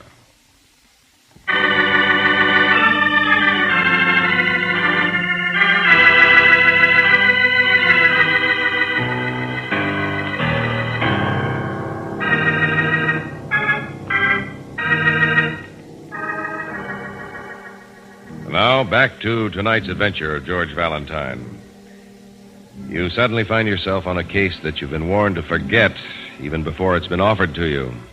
You've definitely found out that a big-time gangster named Harger was behind the theft of valuable documents from a safe in the Iron Hat restaurant. But you haven't expected to find a girl slugged senseless and the rest of the papers missing. If your name is George Valentine, you wait impatiently in Robert Cornelius' office for Lieutenant Johnson to finish a phone call. She hasn't, huh? Okay. See that a policewoman is in her room at all times. If she ever regains consciousness, get a statement. Post 2 officers outside the room. Yeah. Call me when anything happens. Okay. She's still alive, isn't she, Lieutenant Johnson? Yes, if you can call it that. Bad concussion. They're working on her. What's the matter with your identification, boys? They dusted that lead pipe in the safe an hour ago. What do you think they do, Valentine? Work miracles? Takes time. Yeah, I suppose. By the way, how'd you get mixed up in this thing? Cornelius sent for me after the first bunch of stuff was stolen. I was going to take the rest until we cleared it up. Except somebody beat you to it. Where's Cornelius now? Well, he seems to have disappeared. Yeah. Got any idea who might have pulled this job? Sure I have, Johnson. Ever heard of a gunsel named Cedric? Uses big words in the wrong places. Cedric Allen? The professor? Then you do know him. Sure, a small-time hood. We've had him in for questioning time after time. George, you mean the same one who came in the office this morning? The same, Brooksy. You see, Johnson, this... Wait a minute, I'll get it. Hello, Johnson speaking. Yeah, what'd you get? You what? Yes, I heard you, but that can't be... Oh, never mind. Okay, I'll call you back. What was it, Lieutenant? Identification Bureau. Fingerprints check with the Cedric character? No, I can't understand it. No make at all? Oh, sure. We got to make all right. The prints on the safe and that length of pipe are Harger's. Are you positive? The boys are. Nice, clean prints. A perfect thumb and forefinger. No question. Well, I'll have the big shot picked up. No, wait a minute. Maybe this isn't smart, Johnson. Yet. No? Why not? Well, there's something very fishy about this. You know as well as I do that Harger doesn't go in for this sort of thing. Well, what about the prints? It just might be that somebody's framing Harger, you know. Somebody who works for him, maybe. Valentine, sometimes I think you read too many detective stories. The pipe, maybe. But how about the safe? Okay. Go ahead. Have Harger picked up if you want to. I got another tack to work on. George, where are you going? My friend Cedric paid a call on me this morning. I'm going to get his address from the Ident Bureau and return it.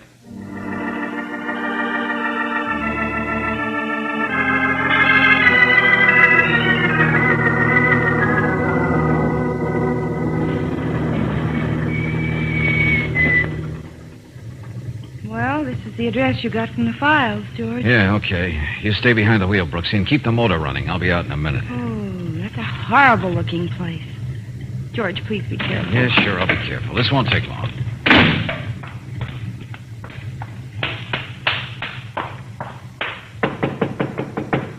Yeah? Who's that? Got a message for Cedric. Yeah? Well, Cedric ain't here. He just left. Won't be back for a while. That's all right. I'll come in and wait. Hey, wait a minute. What do you think you're trying to do? Push your way in here like No that? offense, I'm sure. Who are you? I'm Cedric's wife. You want to make something out of it? Hey, I never seen you before. That's my loss. Shut the door. Hey, look, I ain't you... What are you doing with a gun? Just encouraging you to shut the door. Yeah, okay, but Cedric won't like this. It'll be our secret. He'll never know. How long has your husband been gone, Mrs. Allen, is it? That's none of your business. Hey, look, are you a cop? Of course not. Cedric and I have some business dealings. Well, nice place you have here. Mind if I look around? Sure, I mind. No, but with that gun pointing at me. Thanks. Hey, you better keep out of that drawer, because Cedric wouldn't like it, I know. No sale. You could help me, though, if you'd tell me just... He ain't going to hallucinate nothing to you, Valentine. Oh, Cedric. I didn't hear you come in. He busted his way in the door, Cedric. I tried to get him to... Shut up, Maggie. Drop the gun, Shamus. Well, now, I don't know why I should. That is just the influence. Yeah, I got bullets in this rod, I can see. Now drop the gun and I'll plug you. Yeah, that sounds reasonable. That's showing your instinct. Now get out. All right. But first tell me, Cedric, why did you have to hit that poor girl so hard? She might not live, you know. I don't conceive what you're talking about. Get him out of here, Cedric. He makes me nervous. Maggie, I told you to keep quiet. Just one more thing, Cedric. Don't you think it's dangerous to double-cross a big shot like Harger? I ain't double-crossed nobody, see?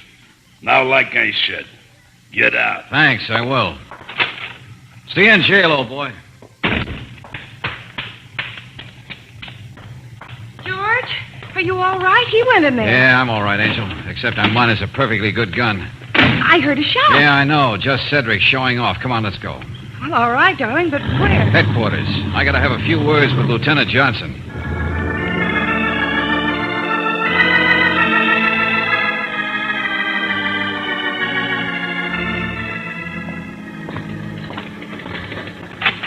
Go ahead in, Brooks. All right, George. Hi, Johnson. Valentine, what are you doing here? Well, I thought I might help you a little. Well, what's got you in this mood? Harger. What's he done now, Lieutenant? Plenty. Had him picked up on the basis of those fingerprints. Yeah? I'd no sooner got him booked than his mouthpiece came in. Harger's got a perfect alibi. Slapped a $500,000 suit on the city for false arrest, defamation of character. Yeah, I was afraid he might do that. I warned you, didn't I? Yeah, but what can I do? Harger's fingerprints on the murder weapon. You mean the Medill girl's dead? No. Matter of fact, she's better. Still unconscious. Well, maybe we won't need her statement. If you'll stop being so know-it-all and do what I tell you to do. Yeah, sure. Hit a man when he's down. Just trying to help you, that's all. Now, first, don't let Harger go. Keep him locked up. With that liable suit? We can wash that out, too. Then have the desk sergeant call Cedric Allen. Tell him Harger's in jail and wants to see him. If he hasn't got a phone, have him bring him in. Yeah. Doesn't make sense. Then let me talk to your lab man who did the make on those fingerprints. George, it doesn't make any sense to me either. I know. Sounds pretty mixed up, doesn't it? I'm just playing a hunch. A hunch? We're in trouble enough already, and you're playing a hunch. Don't worry, Johnson. After something I saw in Cedric's house this morning, this is a hunch that'll pay off.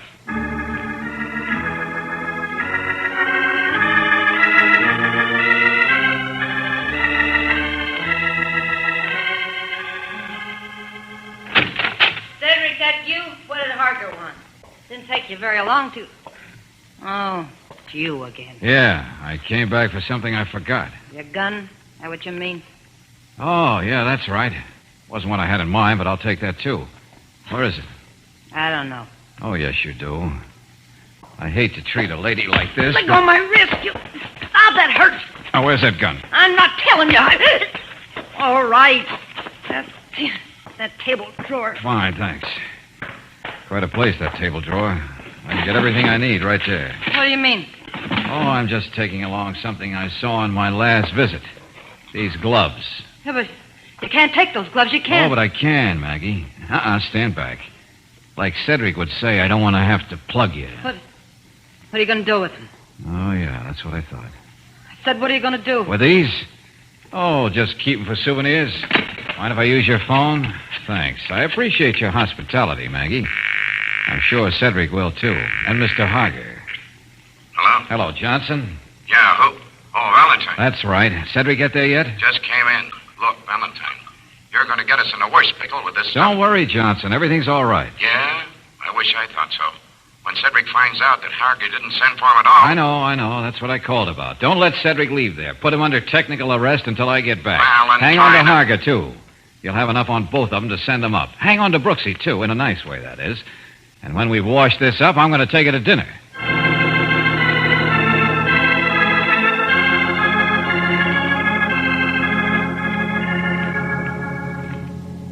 All right, Valentine, you wanted the floor, you've got it. And if you're wrong... Oh, I'm not. I wasn't quite sure before, but now I know. Cedric. Yeah? What? Over in the receiving hospital is a girl on the point of death because you slugged her too hard. What do you mean? You got nothing on me. Maybe Harger, but not on me. I thought you'd try and rat out like that, save your own skin. That scheme Harger cooked up backfired. Valentine, what's all this? You find Harger's fingerprints on the safe and the lead pipe, Johnson. But he wasn't there when the safe was opened or when Miss Medill was slugged. Was he, Cedric? Sure he was. He had to be if his prince was... Hager had a great scheme to get some papers he wanted and to sue for libel at the same time.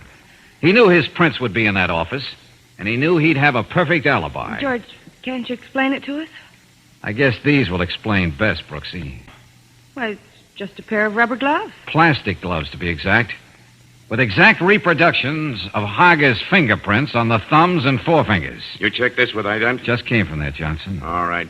Looks like you're going to be with us for quite a while, Cedric. Why'd you do it? She wouldn't open the safe. I don't know. Okay, that's enough. Lock him up, Sergeant.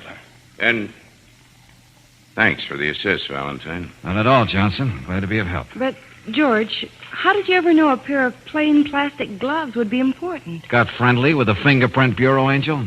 Tell you about it over a bowl of soup.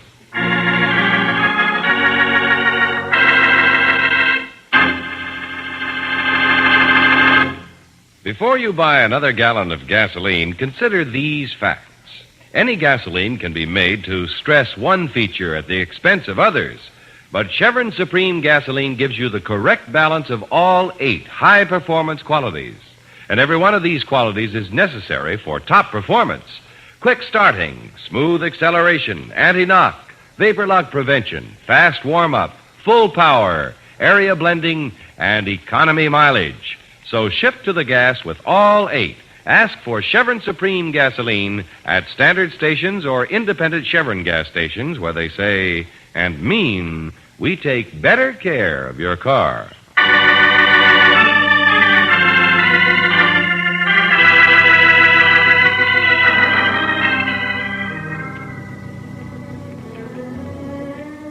George? Good soup. What'd you say, Brooksy? You never told me how you figured out that fingerprint thing. Simple reasoning, Angel.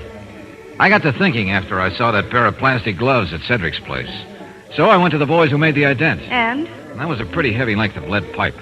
But the only prints on it were from the thumb and the forefinger. Oh, what did that prove? Well, just that nobody could swing the pipe hard enough to knock somebody out with just a thumb and finger. Oh, yeah, that's right. You see, with just those prints, Cedric would never be caught. But Hager would. But he'd prove an alibi, sue the city, and still have the papers he wanted. Oh, now I see. But Mr. Cornelius still hasn't gotten his papers back. Oh, he'll have them back in an hour. Cedric spilled everything. They're hidden in his house. And he'll probably get life. Mm-hmm. You know, darling, as clever as you are, it's too bad some nice girl can't be with you all the time. Get the benefit of it? Oh, yeah, sure is. But that's life, isn't it? No, George.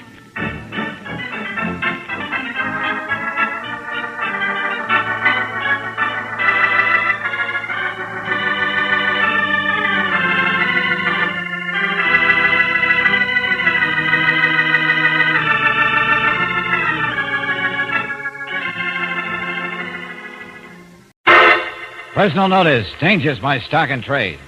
If the job's too tough for you to handle, you've got a job for me, George Valentine. Write full details.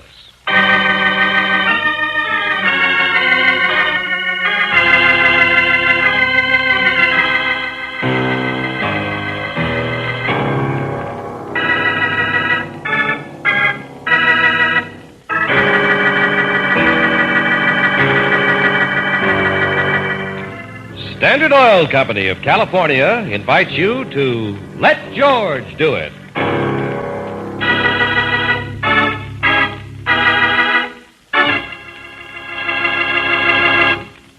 In a moment, we'll begin tonight's adventure of George Valentine, but first, listen to this performance report on heavy-duty RPM motor oil.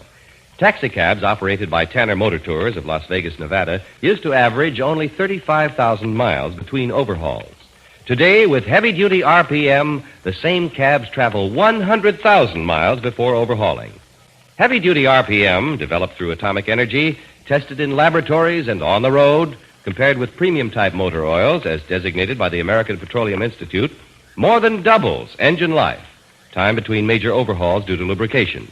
Get complete protection for your car. Get heavy-duty RPM motor oil at any independent Chevron gas station or standard station where they say and mean we take better care of your car.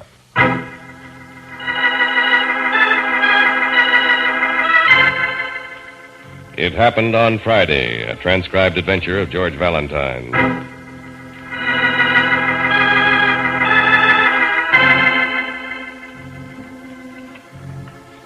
Dear Mr. Valentine, I might tell you that I'm writing this letter because I'm highly patriotic. I might say I'm writing because I want to see my husband in more trouble than he's already in. Neither would be true. I happen to love my husband, and I want him brought back to the United States alive.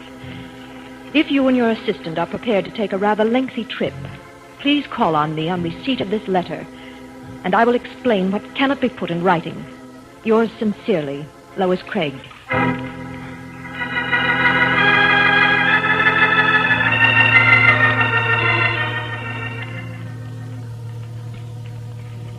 Well, Mrs. Craig, your letter was a little confusing. Yes, I realized that after I'd written it. You said you wanted your husband brought back alive. Just where is he? Miss Brooks, have you ever heard of Friday's Island? Well, yes, it's in the Pacific somewhere, isn't it? Yes, that's right. One of a cluster of islands in the general direction of Tahiti. And that's where he is? Yes. You see, Stanley and I were on a vacation by air in the South Pacific. On the way home, our plane landed on Friday's Island. Well, so far it's clear. I suppose he decided to go native and stay there. Nothing quite as romantic as that, Mr. Valentine. No. Just before our plane took off, he said he was going back to speak to the stewardess. When we were in the air and he didn't come back, I investigated. And he wasn't aboard? He hadn't spoken to the stewardess. Just stepped off the plane and disappeared. Oh. Well, what did you do? Wouldn't they turn back and pick him up? Well, the captain of the plane sent a radio message to the airport to locate him. He was there, all right. But he sent word back to me. What sort of word, Mrs. Craig? Just that I should continue on home, that he had some business to attend to on the island and would come on when he'd finished it. What possible business could he have on a little Pacific island? Well, I have my suspicions. That's why I sent for you. Yeah. But couldn't the authorities help you? If what I fear is true, I don't want the authorities to know about it. Well, I wonder if you could clear that up a little. By the way, what's your husband's business? Well, he's a writer now. Well, wouldn't that explain his stay on the island, Mrs. Craig? Research, atmosphere, something? Not quite. You see, there's an organization, a very secret circle on Friday's Island, known only as the Group. Sounds like a communist setup. That's exactly what it is. Stanley found out, I don't know how, that the Group has practically completed plans for taking over the entire area. Well, that all sounds plain. Obviously, your husband knows what would make a great magazine, a newspaper story. I haven't told you one thing. Up until 2 months ago, my husband was in the Justice Department. He was relieved of his position because of what they term security reasons. Oh, yeah, I see what you mean now, Mrs. Craig. But perhaps you're just jumping to conclusions. I'd hoped so myself, Mr. Valentine, until yesterday. A man named Kester, one of the big powers in the communist movement in this country, called me. What did he say? He wanted to know if Stanley had sent him any messages through me. I said he hadn't. He told me to expect some and to hold them for him. So it all boils down to one thing. You feel your husband has gone in with the communists down there and that if he keeps up, he'll get in trouble. Yes. And you want me to make him see the light and come back to the States, is that right? Yes. I told you I love him. I don't want him to be disgraced. And I don't want him dead. Well, sometimes people with strong ideas are hard to convert. I don't care how you get him to come back. That's up to you. Here's his address on the island. Will you try? All right, Mrs. Craig. I'll do my best to act like Frank Buck and bring him back alive.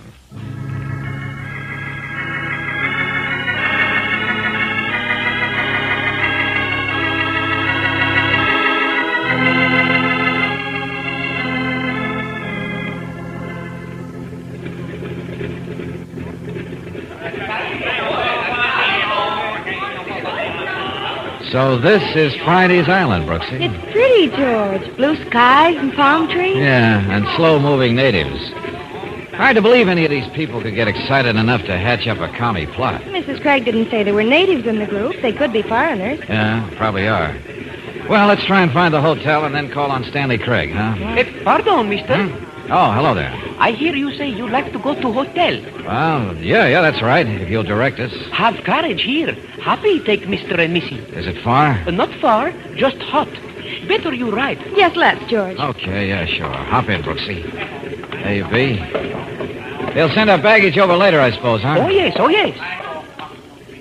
Say, you don't know what hotel, It's Mr. only one hotel in Fort Hope, mister. It's called the International. Oh. Surprised they don't call it the International, Angel. Yes. What you say? Oh, nothing. Just a little private joke. Oh, joke. We go. George, what's the bell for? People know we come. Make pretty sound. Oh, yeah. Say, boy. Name is Leon. Leon Singh, at your service. Okay, Leon. Say, tell me, is this address far from the hotel? Let's see, here it is. 17 Bank Street? 17 Bank Street? Yeah, that's right. Not far. Down by waterfront. You want to go there? Yeah, but we'll go to the hotel and register first. You want to wait for me? Oh, yes, I wait, mister. I see you get to Bank Street very safe.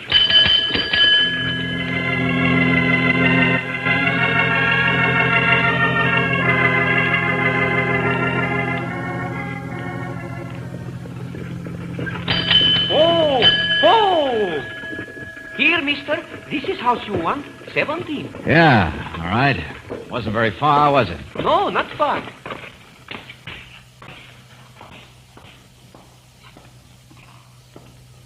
I make knock on door. Well, look, I don't need all this service. Well, thanks anyway. You know person who live here, maybe? No, not yet. Yes, what? Oh, hello. I'm looking for Stanley Craig. Mr. Craig is not in. Oh, that's too bad. I have a message for him. Well, perhaps I can take it. Step in, Mr. Valentine. Leon will wait. Where is the young lady? Oh, hey, now, wait a minute. You know who I am? Certainly I know. You and Miss Brooks arrived on the plane at 2 o'clock and registered at the International. Yeah. Well, who are you? Graniff is my name, Nicholas Graniff. Now, about the message for Mr. Craig. Who is it from? Why, it's from Kester, if that's any of your business. Then it is very much my business. Where is it? Now, look, Buster, I'm delivering the message to Mr. Craig and no one else. It is important that I have it. If you do not wish to cooperate, perhaps we will have to try other methods. Oh, I see. What's the idea of the gun? It is just to convince you. Uh-huh. Well, it wouldn't do you much good to carry through on that, especially since Miss Brooks knows just where I am and you don't know where the message is. Nicholas, please say the... In the future, I would thank you to knock before coming in, Anna. Who is this, Nicholas? What are you doing with the gun? This is Mr. Valentine. He's a messenger from our friend Kester in the States. Oh? What does he say? Well, the gentleman is reticent about delivering the message, Anna. He insists on seeing Mr. Craig. Now, look, Buster, fun is fun. You know we're all in this together. I'm just following orders. Yes, just following orders. Of course, Valentine. You're right. I admire your devotion to orders. Okay, thanks. This is where Craig lives, isn't it? Yes, it is. All right, I want to see him. Where is he? Suppose you tell him, Anna. He is in jail, Mr. In Valentine. jail? But why? We don't quite know. Some little charge. But can't the group do something about it? I believe so, Mr. Valentine. I believe so. Well, then why don't you get on it? I don't plan to spend much time here. I have other places to go. We shall start proceedings immediately. Tell me, Mr. Valentine, where would you like to meet Mr. Craig? I'll stay in my room at the hotel all evening. I suppose you know the number of the room. You know everything else. Oh, of course. The room is number 38. Come, Anna. We shall visit the police so that Mr. Craig can keep his appointment.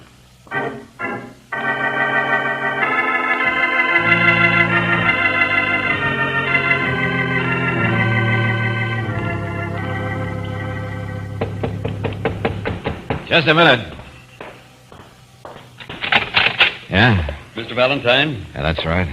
I'm Stanley Craig. Oh, well, come in. Thank you. Mr. Valentine, I understand you have a message for me. Yeah, that's right. From Kester. Well, no. No, I'm afraid that was a little white lie. Then just why did you want to see me? Mr. Valentine, we don't go in for little white lies. No, I'm sure of that. I'm afraid the group wouldn't like that. You are quite right. Well? My message is from your wife, Mr. Craig. My wife? Is she all right? She's quite all right. She's just afraid that you're not. Nonsense. You can see that I am. For the present, yes, I can. But how long can you go on? What do you mean by that? Mrs. Craig sent me to bring you home. She thought I might be able to reform you, I guess, but, well, I see it's not easy to take anyone from the group. No, it isn't. Now, look, Craig, why do you want to gamble like this? Why don't you come home to your wife, forget the whole thing? I can't, Valentine. I'm in too deep. I've got to see it through. Tell her that. Well, I don't know what more I can say. There are cigarettes in this box? Yeah, go ahead, help yourself. Thanks, I will. You have a light? Yeah, sure, yeah. Thanks. Valentine, I had already guessed your mission. Now listen to me. I'm listening. I put a paper under the cigarettes in that box. If anything happens to me, read it. Do what it says. Wait a minute, I don't get it. We are very careful in the group, Valentine. We never know who may be listening. Yeah, okay. Mr. Valentine, I suggest that you stay here in Port Hope for a few days. You may be able to deliver an important message back to the States for me. Well, okay. See you later, I hope.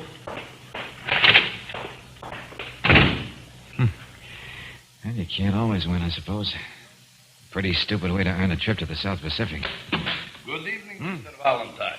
Oh, Graniff. What were you doing out there on the balcony? Watching your conference with Mr. Craig. Then I suppose you heard our conversation. Though I tried very hard, unfortunately, no. I did hear, however, one important fact. Such as? That you did not bring a message from Kester, as you said. Only a message from the man's wife. Oh, yeah. Well, it was a try, wasn't it? You have done what you came here to do. There is a plane through for the States tomorrow morning. I expect you to take it. And if I refuse? If you refuse, then this. Oh, now look, Buster, that's the second time you pulled a gun on me today. You will leave in the morning? No. George! And I'll relieve you of that gun. George, estimate it yourself. George! Think it over, Valentine, when you wake. Now. Oh.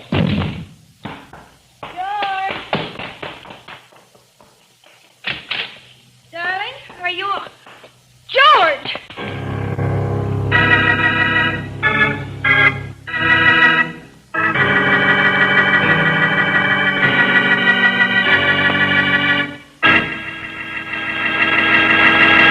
In just a moment, we'll return to tonight's adventure of George Valentine. But first, a question. What happens when you put your foot down? On the accelerator. Do you feel a surge of power? Do you sail forward smoothly and effortlessly? Or has a one-feature gasoline got your car acting old before its time? Remember, the feel behind the wheel depends a lot on what's in the tank. So if habit has you buying a one-feature gas that's robbing you of real driving pleasure, then shift over now to the gasoline with all 8 Chevron Supreme. Any gasoline can be made to stress one feature at the expense of others. Chevron Supreme gasoline gives you not 1, not 2, but all 8 high-performance qualities in correct balance. Full power, quick starting, fast warm-up, anti-knock, vapor lock prevention, area blending, smooth acceleration, and economy mileage are all yours in every gallon of Chevron Supreme. Stop in soon and say, fill her up with Chevron Supreme gasoline at any standard station or independent Chevron gas station where they say and mean we take better care of your car.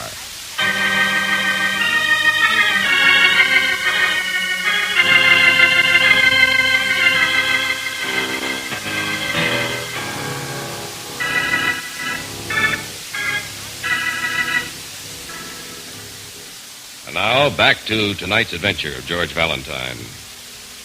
You're hired by a woman who believes her husband is in danger because, as an ex-employee of the Justice Department who lost his job because of communist ideas, he has become involved with an organization on a South Pacific island known as the Group. Your man doesn't seem willing to cooperate.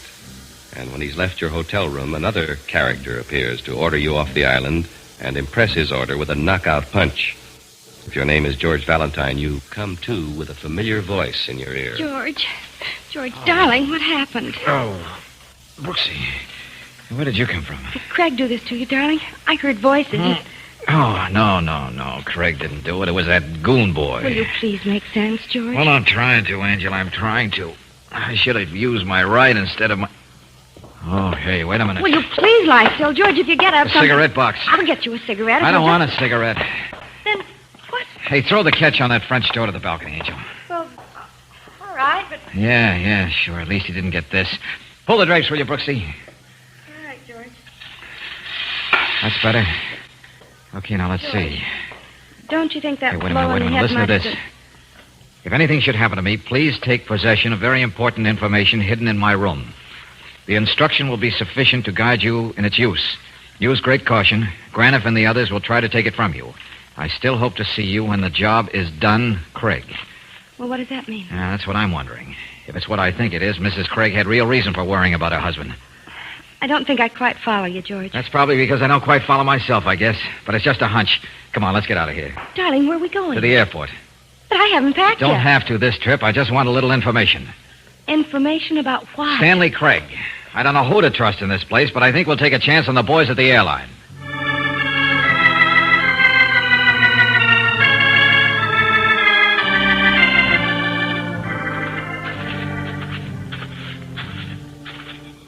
Oh, hello, mister, Missy. George, that's the same little man who drove us to the hotel. Yeah, must be. I can't see him yet, but I couldn't mistake that voice. What's he doing here this time of night? Watching us, probably. You are out late, mister. Yeah, that's right. I know. You make arrangement to leave on the plane tomorrow morning. Yeah, that's right, too. I go with you. Maybe I help. Oh, I think I can manage all right, Leon. You get in the carriage and stay with him, Brooksy. He can drive us back to the hotel. Well, all right, darling. Good. Be right back.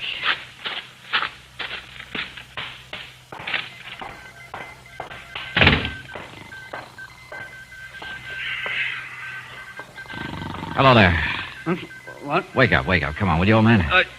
Yeah, sure. What is it? You the radio operator at this airport?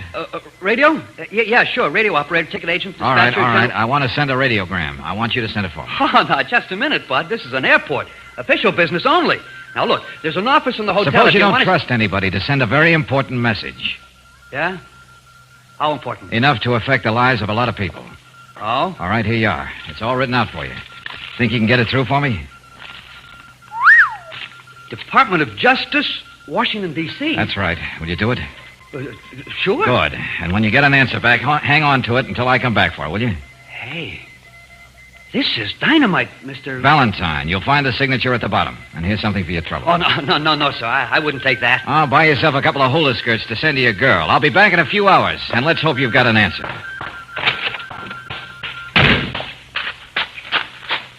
George? Yeah, Angel. Hello, mister. You got your ticket? Yeah, sure, Leon. Plane be here tomorrow morning. Maybe 9 o'clock. Yeah, sure. Hey, by the way, seen anything of Mr. Craig tonight? No, mister. Not since he come to your room in hotel. Oh, you knew that, huh? Oh, yes, mister. I drive him there. Uh-huh. And back? Oh, no, sir. Mr. Craig, he walked back. I'll bet. Okay, Leon, drive us back to the hotel and we'll get some rest. Yes, sir, mister.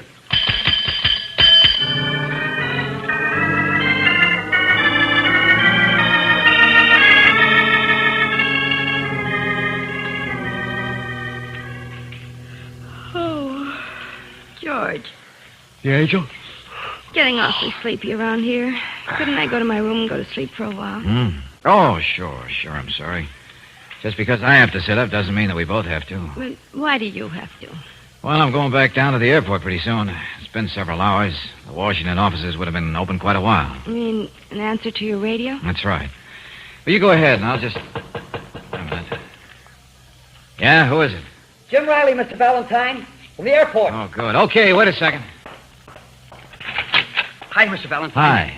I thought I'd better bring this to you. Found it important. Oh, good. Thanks, Jim. That's all right. Looks like you really did hit dynamite. Well, Got to get back to the radio room. So long. Thanks. So long, Jim. Uh-huh. What is it, George? Dynamite, Angel, like the man said. Now I'm going to do a little snooping around Stanley Craig's room. You mean we are? Oh, everybody wants to get in the act. Okay, Angel, let's go.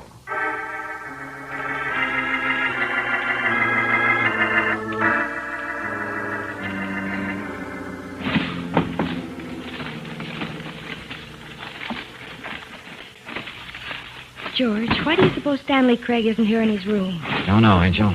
Unless he's unable to be. By reason of death. George, what do you mean? I mean, this Graniff character must have found out what I found out by radio an hour ago. Craig wasn't a member of the group by choice, Brooksy. That he was a communist. Don't believe everything you've told. He was fired from the Justice Department, yes, and for a reason. Because he was a communist. No, because they wanted the group to think he was. Now, if they've caught on, it means... George. Well, you're enjoying your work, Mr. Valentine. Graniff, you really get around, don't you? I make it my business to know what's going on, my friend. Come on in, Anna. I'm coming, Nicholas. So, you're a smart young man who thinks he can take matters in his own hands, eh? How wrong you are. Yeah, I guess you're right, Graniff. I suppose we'd better take your advice instead, huh? That plane out tomorrow morning? I'm afraid you are wrong about that, Valentine. I do not think you will need to make a reservation. George, what does he mean? Anna. Yes, Nicholas. You are quite adept at using a gun, are you not? Yes, but why do you ask me to do this? I am asking you to do nothing, Anna, except to keep a gun on these people. I'm going to the group. We will decide what to do with them and Craig. Oh, very well, Nicholas. You won't be long? I will be back in an hour. You will watch them well. Now, look here, Graniff. We haven't done anything, you know. We don't even know anything. You can't do this. I can't? You will see. There might be an accident, you know. Do as I say, Anna. Watch them carefully. I will be back in an hour. George, what are they going to do? Kill us, I guess. Guys like Graniff play for keeps. Is he out of hearing, Anna? Yes, I'm sure he is. All right, then let's have it. Where's Craig? He's locked in a back room here. Can you get him out? Yes. Where are his papers? George. Wait a minute, Brooksy, wait a minute. Where are they, Anna? Under that corner of the rug, under the chair. It's a fairly large envelope. Yeah, I figured that. Under this chair over here? Yes. Yeah, I see what you mean. I've got it. But, Anna, I don't understand why you're... Let's get Craig and leave here as fast as we can. Mr. Valentine, yeah? You're doing a very brave thing. You're taking valuable papers. We're releasing Mr. Craig. Doesn't have to be so brave if we work fast. You'll never get away with it. You forget we are on an island. There is no way to escape. I took care of that. There are a couple of planes for charter out at the airport, you know. George, when did you do that? When I was down there earlier. Just thought it was a chance worth taking. You think Graniff will be away for an hour? Almost. All right, which way to Craig? This way. Come with me. Here. This is... Well, Anna and Mr. Valentine. Leon, what are you doing here? Graniff told me to stay here. He did not trust anyone. Even you, Anna. Get away from that door, Buster. Oh, no, mister. I stand guard at this door. And you will see I have a gun. Yeah, you're right. Look, Leon, would this much money mean anything to you? No amount of money would make me betray the group, Mr. Valentine. Then maybe this would. All right, Anna, get his gun. He'll be sleeping for a while. Yes, get it. Craig, you in there? Yes, Valentine. That's right. Come on. We've all got reservations on a plane for Tahiti. But, George, how did you know that Anna A lot was of time to talk in a plane, Angel. Let's go.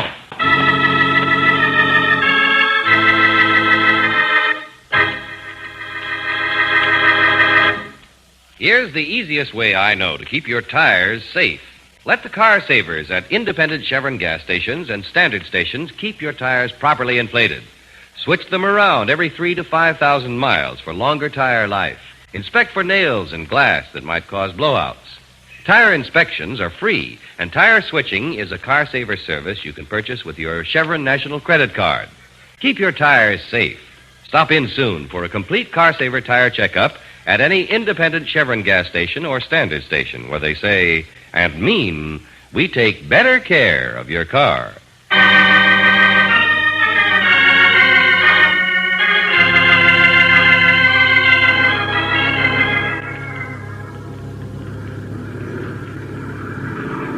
Now, if you two will excuse us for a moment, I'd like to check over these papers. Yeah, sure, Craig. Go ahead. Come on, Anna. Yes, Mr. Craig. We ought to be in Tahiti in about an hour. George.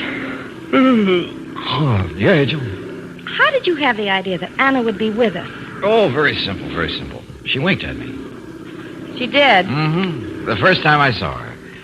I guess she knew I was a phony all along. Oh, well. I don't think you're a phony, darling. You don't? Thanks, Angel. You could wink at me, couldn't you? Hmm? Oh, sure. How's this?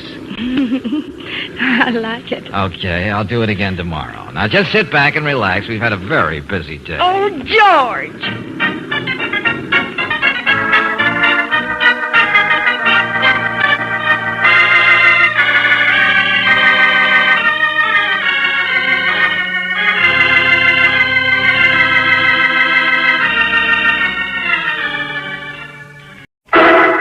Personal notice. Danger's my stock and trade.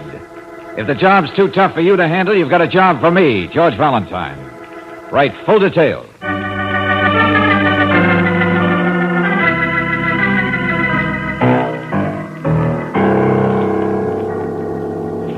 Standard Oil Company of California invites you to Let George Do It.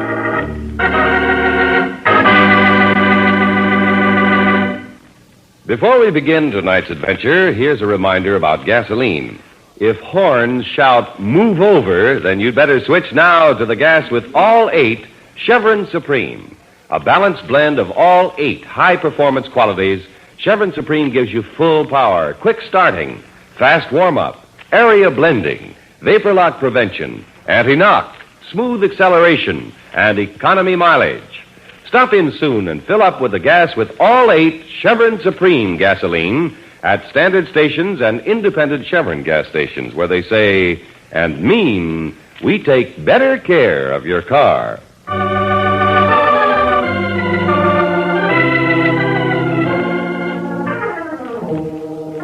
And now, tonight's story, The Violent Van Pattens, a transcribed adventure of George Valentine.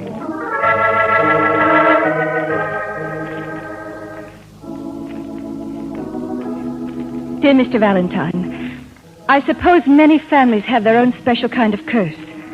The Van Pattens have the curse of violence. A sort of violence that's been born of the roaring crash of the sea and the loneliness of Foghorn Island, and laughter that has no mirth in it at all. I know all this doesn't make much sense, but you must at least try and understand it if you're going to help me. And I need help, Mr. Valentine. Please meet a man named Max at the foot of the 8th Street Bridge. He'll have a boat, and he'll take you and Miss Brooks to see the violent Van Pattens. Sincerely, Lita Van Patten.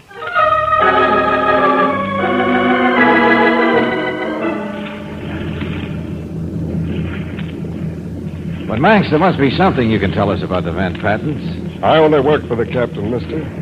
I don't talk about him or his folks. Well, that's a very noble attitude, but we're not really trying to pry into family secrets. Lita Van Patten. Is she the captain's wife? Niece. I see.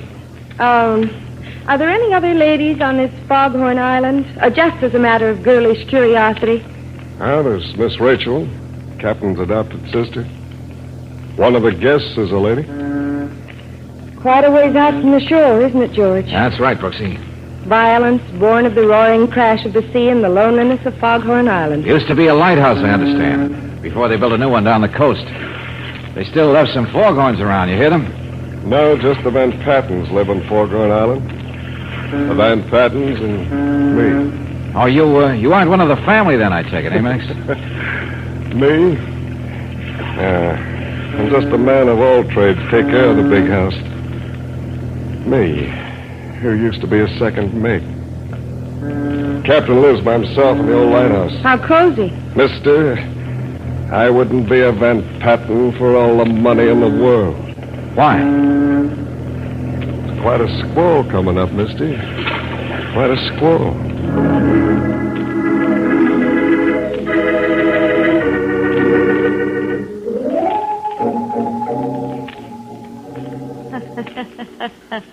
Laughter that has no mirth in it at all. Yeah. What did you say, my dear? Oh, nothing. Nothing, Miss Van Patten. Rachel. Call me Rachel. The Van Patten name was only given me grudgingly as an act of charity. Do you hear? Yes, ma'am. I'm sorry I lost my temper. That's a terrible thing to do, isn't it, Mr. Valentine? Well, it isn't good. The captain lost his temper once and nearly killed the man I loved. And the young man went away, and here I am, a spinster, who can only play solitaire all day and laugh at jokes I alone can hear. Oh, I'm sorry, Miss Rachel. About Lita. Are you sure she knows we're here? Oh, yes, Max told her. She'll be here with the young man who's visiting us. Lloyd and Doris Rankin will be here, too. The Rankins? Lloyd is Lita's second cousin. Doris is his wife, a charming girl, but she drinks too much. But you know, Lita has some secret. That's why you're here, I bet. Lita's always loved secrets. Yes, Aunt Rachel. For once, you're right. I do have a secret. Oh, Lita, you startled me. Hello, Mr. Valentine. Miss Brooks. Hello. This is Lloyd and Doris Rankin. Hello. And this is Jim Simmons, my husband. Yes, that's our secret. You married Lita? To somebody the captain didn't choose for you? Oh, that was brilliant of you, Lita. Brilliant. You're jealous, Lloyd, is that it? Shut up. My beloved husband. I said shut up. Lloyd, Doris. Oh, temper, everybody. Temper, please. Well, congratulations, Miss Van Patten. Or rather, Mrs. Simmons. But if I could speak to you alone, I'd like to know... Know why you're here? Well, it would be a help. Mr. Valentine, I want you to break the happy news to my uncle. Frankly, it's a job which has its dangers and one for which someone deserves to be paid. Lita, well, this is a twist. Valentine will sort of carry you across the threshold, Jim. Lloyd, be quiet. Oh, Jim, darling, I know I lied to you. I told you Mr. Valentine and Miss Brooks were dear friends of mine, and I just had to have them near me when I announced our marriage. But believe me, Jim, I know what I'm doing. I know my uncle. Stop that, Aunt Rachel. Oh, no, go on. It's worth a good laugh. A husband who needs a paid strong man to speak for him is something to laugh about. Jim, wait. No, I'll speak to the ogre myself, and then I'm taking you off this island. Please go after him, Mr. Valentine.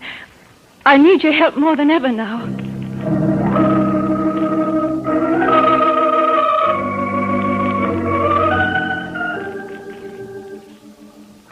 Okay, Simmons. Okay, I understand. Your pride is hurt. Frankly, I don't blame you for feeling the way you do. I didn't know Lita has all this money coming from her uncle. If he doesn't like the guy she married, let him cut her off without a cent. Well, relax, friend. Relax. He probably will. Let me finish packing, will you? Sure. Okay. Say, that's quite a fancy knife. Japanese war souvenir. Uh-huh. Well, here. I'll put it in that drawer. And now listen to me, will you, Jim? Put all the things back where they belong. Oh, sure. Lita has known her uncle a lot longer than either you and I. And if she feels I should be the one to break the happy tidings to him, well, let's play it her way. Yeah, but... Maybe coming from a stranger, the news will be easier to take. Anyway, my shoulders are pretty broad. Let's give it a try.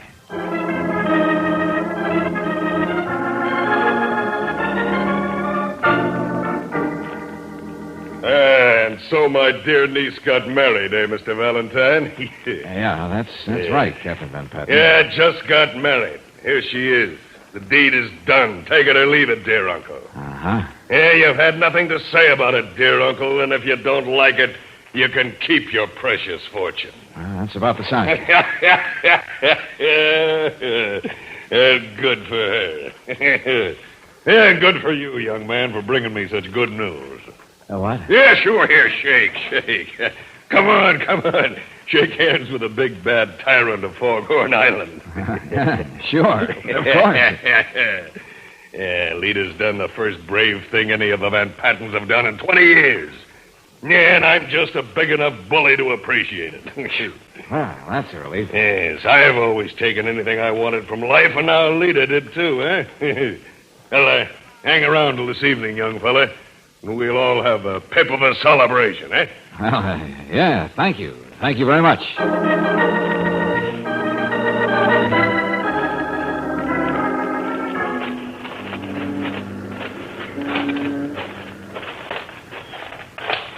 Can't you persuade him to stay, Miss Brooks? Mr. Valentine makes the decisions for this outfit, Mr. Simmons. Just there's no point in hanging around, Lita. The job proved no job at all. I'm very happy for you. Oh, and I'm happy, too. and so grateful. So, all's well that ends well. Oh, there's Max. Yeah, I told him to get the boat. Miss Van Patten, Mr. Valentine. Something's wrong. Yeah, come on. What's the matter, Max? The boat. Somebody's been mucking around with it. What do you mean? Well, look. Engine's all busted up. Yeah, you can say that again. But why? Who'd want to do that? Those are interesting questions. I bet the answers would be even more interesting. Okay, we'll use another boat, Max. No. This is the only one there is. I see. No telephone in one boat. That's how Uncle's always kept Foghorn Island, his own private empire. How will this boat ever be fixed? We're going to have to put a message in a bottle and hope somebody in Australia will pick it up? Well, it's not quite that bad. But it looks as though you'll have to stay at least until this evening, Mr. Valentine. And then? Well, then Uncle will turn on the big light on top of his beloved tower. In the dark, it can be seen on the mainland, and then people will know that something's wrong here. It's sort of a tradition. How charming. Well, Brooksy, it looks as though we'll have to stay on Foghorn Island, whether we want to or not.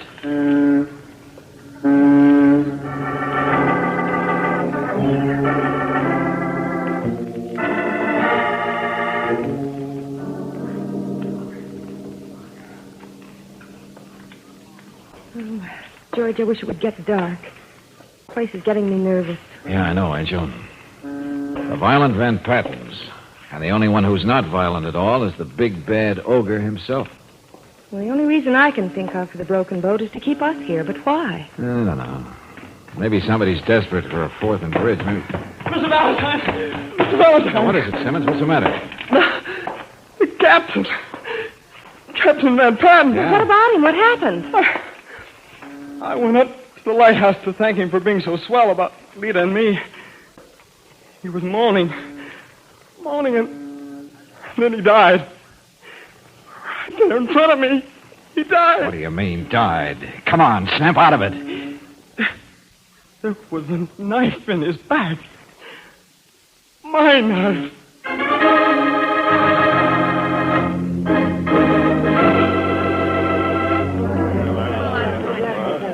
All right, everybody. All right, please, listen to me and listen carefully. What's the matter? There's nothing we can do until it gets dark and somebody comes out here from the mainland. Somebody we can send back for the police. It was the young fellow's knife. He must have had an argument with the captain and killed him. He didn't. Jim wouldn't hurt anybody. Of course he wouldn't. He's not a Van Patten. Only a Van Patten would hurt people. Please, Rachel, please. Sorry, my dear. You must admit there's something to Max's logic. Mr. You Dunham. stay out of it, Lloyd. Thinking is something you don't do very well. Thank you, my dear wife. Of course it was my knife. Don't you see? Somebody's trying to frame me. Or it could be you, James, pulling a fast one, hoping that we would think you were being framed. Oh, you're wrong. So wrong. Well, I'm not the police. It doesn't matter whether I'm right or wrong. I was simply saying that everybody should stick pretty close to his own room. Let's say just for safety's sake. Safety's sake? Yeah. There's one thing about murder. It tends to become a habit.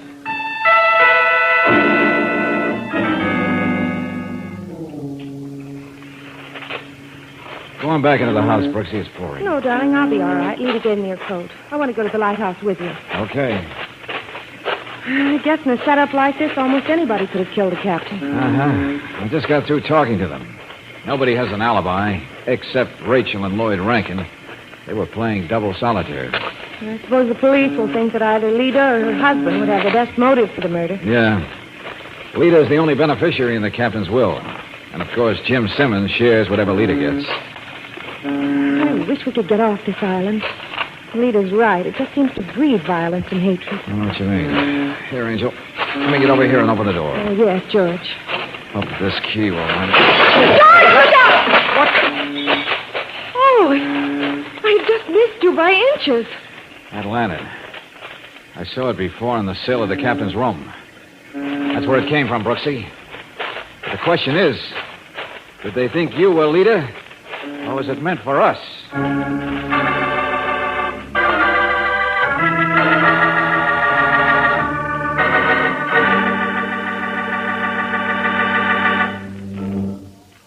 We'll return to tonight's adventure of George Valentine in just a moment. Summertime is vacation time, and no time to have your vacation trip spoiled by battery trouble. And yet American motorists have to call for emergency service because of battery failure over 10 million times a year. Most of these failures need never happen. You can escape this annoying trouble by having your battery serviced regularly by the car savers at independent Chevron gas stations and standard stations.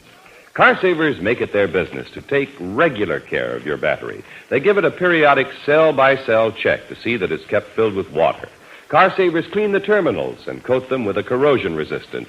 And, of course, they test your battery to be sure it's capable of dependable starting. Car savers have a safety meter that gives a quick, accurate report on your battery's condition. If it needs a charge, they also have a fast charger to bring it back up to full power fast. So stop in soon for a complete Car Saver battery checkup. Make sure you're not one of those who will have to call for emergency service this year. If you'd rather be safe than sorry, see your neighborhood Car Saver soon at any standard station or independent Chevron gas station where they say and mean we take better care of your car.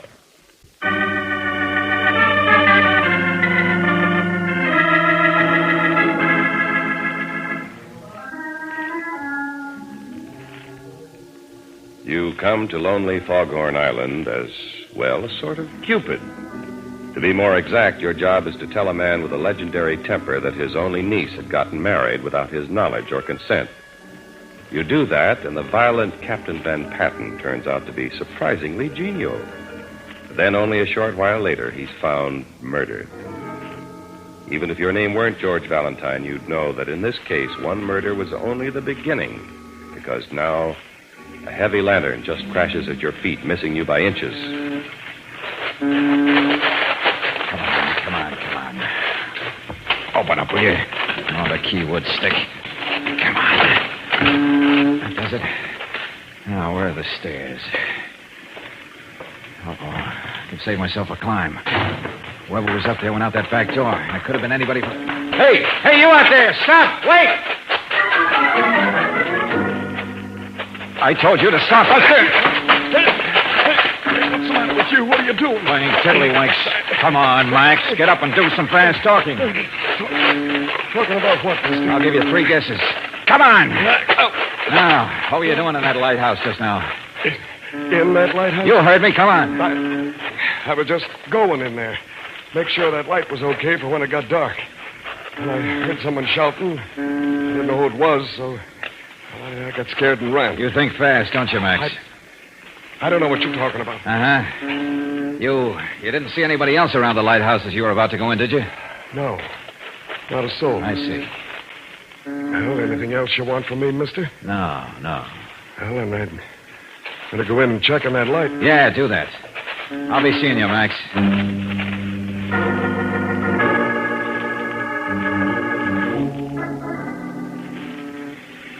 Mr. Valentine. Yeah? Oh, Mrs. Rankin. Yes. I was waiting for you. I must see you. It's important. Sure, of course. Here, we can go through here into Lita's room. She's not in. All right. Okay, now, what's on your mind? No. Let me shut the door first. There. Oh. Now I better find me a chair and sit down. Yeah, you'd better do that. Oh, I've been drinking more than I should. But you must believe me. Liquor isn't making me say this. Say what? Yeah? Lloyd could have killed Captain Van Patten. So his nature to kill. Do you realize what you're saying, Mrs. Rankin? Yes.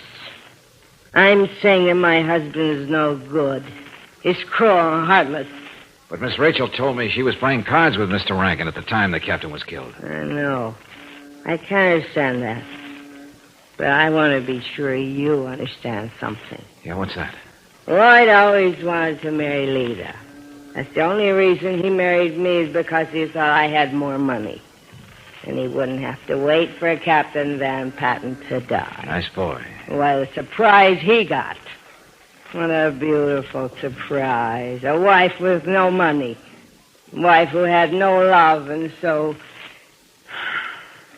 I need a drink. I think we'd better go back and join the others. Yeah. No reason why I should burden you with my trouble. I just wanted to tell you about Lloyd. But really, there's no reason.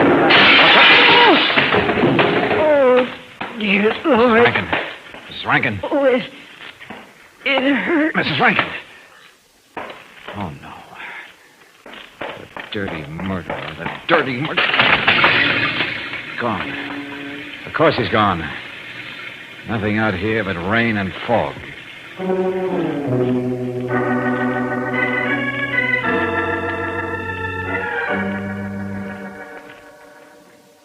But why? Why would anyone want to kill Doris? She never harmed anyone. Lloyd, don't, please. Won't do anybody any good. That's right, old man. Oh, Rachel, will you stop that? I'm sorry. I don't know why I laughed. I don't see anything funny. There isn't anything funny. I just can't help myself. Well, the light is on, and it stopped raining, so somebody on the mainland should see it. I hope somebody comes out here soon. And until they do, Miss Brooks, what do we do until they come out? Don't, darling. But there's a murderer here. One of us is a murderer.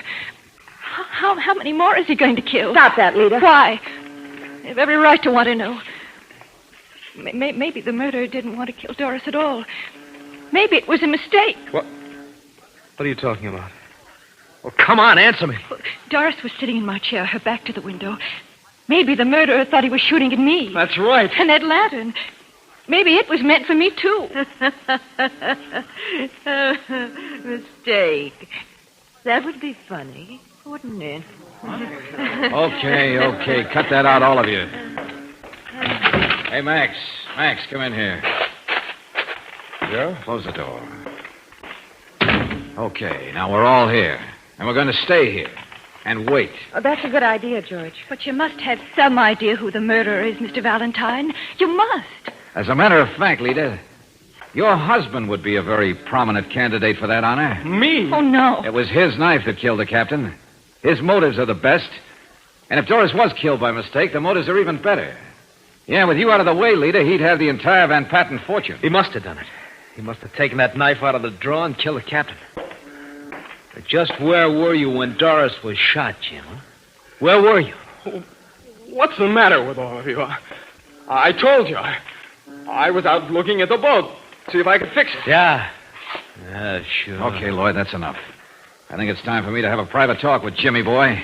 Come on, friend, on your feet. Come on with me.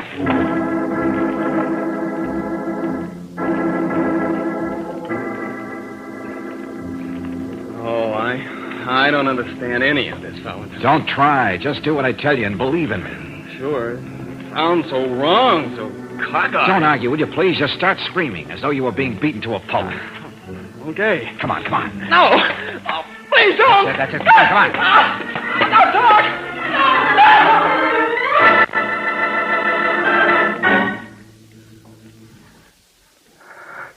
No! I'm sorry, Lita. I tried to protect you. Protect me? I just couldn't. Valentine made me tell the truth. What'd you say? What was the truth, George? Let him tell it. I saw you take the knife, Lita. I saw you go into the lighthouse when that lantern fell down. Saw you push it down. You what? I saw you outside of your room when Doris was shot. You tell such lies about me to get the money? Oh, Jim. I'm sorry, Lita. Very sorry. I had to tell him. Well, that's all, everybody. You can go wherever you want. It's all over. Miss Brooks and I will stay with Mrs. Simmons until the police arrive.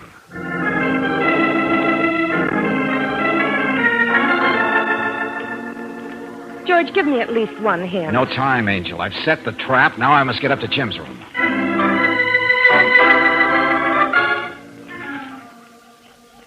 Come on, murderer. Come on. You're not afraid of the dark. Come on in. That's it. In you come now.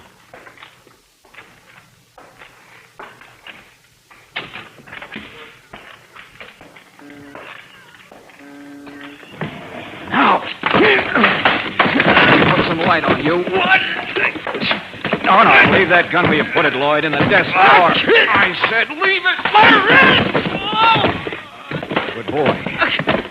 After all, that's where you wanted the police to find it, didn't you? You're crazy. Open the drawer on my wrist. Am I? You know better. Oh, let go of me. Oh, no. I like it nice and cozy like this. Your wrist doesn't hurt anywhere as much as Doris was hurt when you shot her. It hurt, she told me, just before she died. What are you talking about? You made a bad slip, Lloyd. You were too anxious to build a case against Jim, and so you said he took the knife out of the drawer and killed the captain. So what? How did you know where the knife was? I took it out of Jim's valise and put it into the drawer myself. You knew only because that's where you got it from. That's no proof. No, that's why I had to set this trap. Having Lita held for the 2 murders was the last thing you wanted, wasn't it? Wasn't it, Lloyd? You're making up this fairy tale. Go on, keep talking. All right. You never gave up the idea of trying to get Lita and her money, but she got married. And you tried a desperate scheme. Step 1, kill the captain so Lita gets the money. Nobody will believe you. Step 2, kill Doris so you'll be free. Step 3, make sure Jim gets caught for the 2 murders by planting the gun in his room so Lita will be free. Guessing. You're guessing. Well, Rachel, come on in. What are you two doing here? I got an alibi. Don't you remember, Valentine? I got an alibi. Oh, yeah. Your alibi. Go on, Rachel. Tell him again. You and I were playing double solitaire when the captain was killed. Were we? You remember? You told it to them before. I don't remember. Did I? Honey, sometimes I remember things. Other times I don't remember at all. Rachel, you've got to remember. I told you what to say. Paying the price now, Buster. You used a half-crazy woman who hated her brother to lie for you. Now she can't even remember the lie. But she's got to remember. I don't know why I laughed. There really isn't anything funny, is there, Mr. Valentine? No, Rachel. Funny isn't the right word. Ironic is a much better one.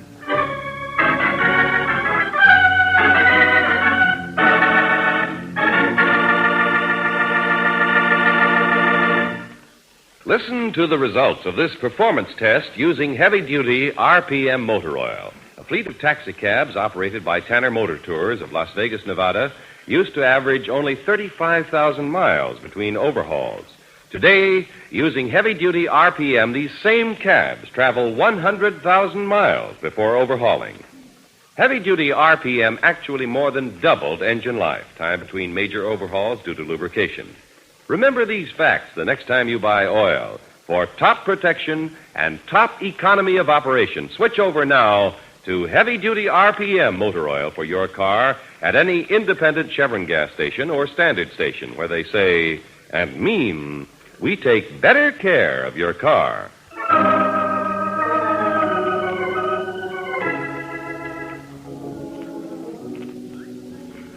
We'll be right with you, Max, old boy. Yes, sir. Boat's ready anytime you and Miss Brooks are.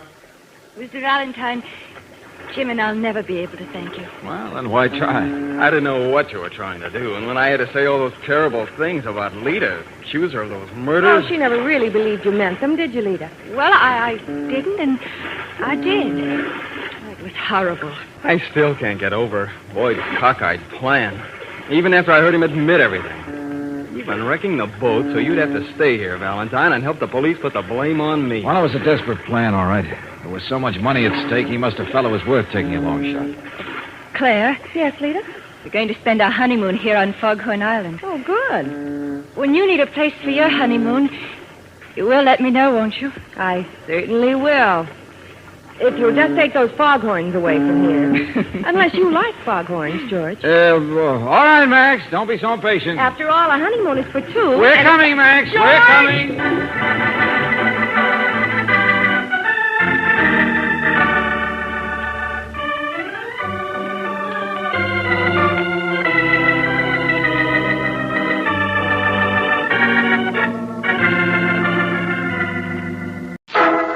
Personal notice. Danger's my stock and trade. If the job's too tough for you to handle, you've got a job for me, George Valentine. Write full details.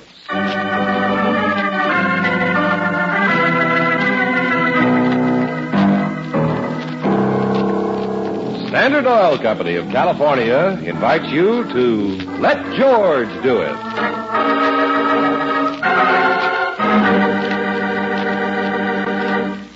In a moment, we'll begin tonight's adventure of George Valentine. But first, check the special protection your engine gets from heavy-duty RPM motor oil. As you know, stop-and-go driving is the toughest test an engine gets. Yet a taxicab company operating in the day-in, day-out grind of traffic found heavy-duty RPM motor oil actually reduced engine wear 71%, more than doubled engine life, the time between major overhauls due to lubrication. So for top protection for your engine, get heavy-duty RPM motor oil at any independent Chevron gas station or standard station where they say and mean, we take better care of your car.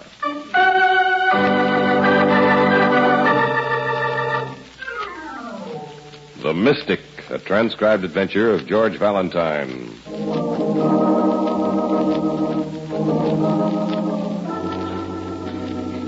Dear Mr. Valentine, I'm worried about my aunt.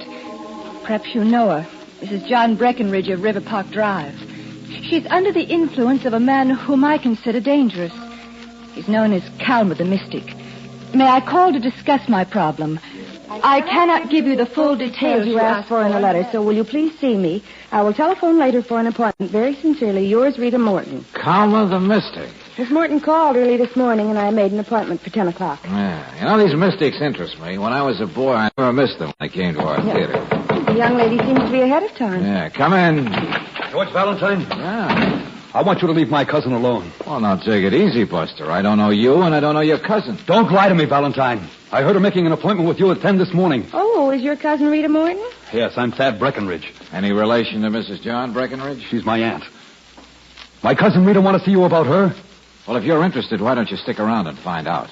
Listen, Valentine. Whatever she's offering you, I'll give you a double to keep out of this. I guess that must be Miss Morton. Look, I don't want her to know I've been here. That other door lead back to the hall? No, to my private office. The office has a door to the hall. Now, look, Brooks. Thanks, miss. I'll use it.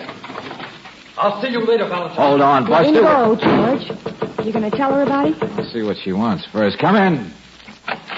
Mr. Valentine? That's right. I'm George Valentine. Miss Morton? Yes, I had an appointment at 10. If you're busy, That's all right. This is my assistant and right arm, Miss Brooks. How do you do? Sit down, won't you? Your letter said that you were worried about your aunt. Yes, Mr. Valentine. Do you know her? Only by reputation. A very wealthy woman, I believe. Very. And very eccentric. Why, she won't make a move until she consults her husband. Oh, now, I'd call that sensible. Well, her husband's been dead for 5 years. Oh, I see. And that makes her easy prey for fortune tellers and mystics. Like this fellow, what's his name? Calma. I suppose he pretends to get messages from the late Mr. Breckenridge. Yes, and she believes them. Why, she never makes a move without his advice. Oh, what sort of advice? Oh, everything. Investments, doctors. Now it's a will. You mean Miss Baker's telling her what to do with her money? Yes, Miss Brooks. It isn't that I want her to name me in a will. I haven't known her long enough. Oh, now, what do you mean by that? Well, I've only been living with her for a few months. I was working in an orphanage in Salem, Massachusetts. I'd been left there when my mother died. Mother was Aunt Emma's sister, and, well, when Aunt Emma heard where I was, she sent for me. I love my aunt very much, and I don't want to see her cheated. Naturally. But what do you think I can do? Mrs. Breckenridge must have a lawyer. She has, John Chadwick. He said he'd refuse to make out any will that Calma might suggest. Even Martha's talked with Aunt Emma. Martha? Another relative? Well, Martha's been my aunt's companion ever since her husband died. Oh, we've all talked to her. Martha, Thad, and I. Thad? My cousin. Well, that is, we call each other cousins. He's actually Uncle John's nephew. Well, I'm Aunt Emma's niece. I see. Related only by marriage. Yes, that's right. We've all begged Aunt Emma not to listen to Calma. We told her that it isn't possible that he can speak with Uncle John. But she just won't listen to us.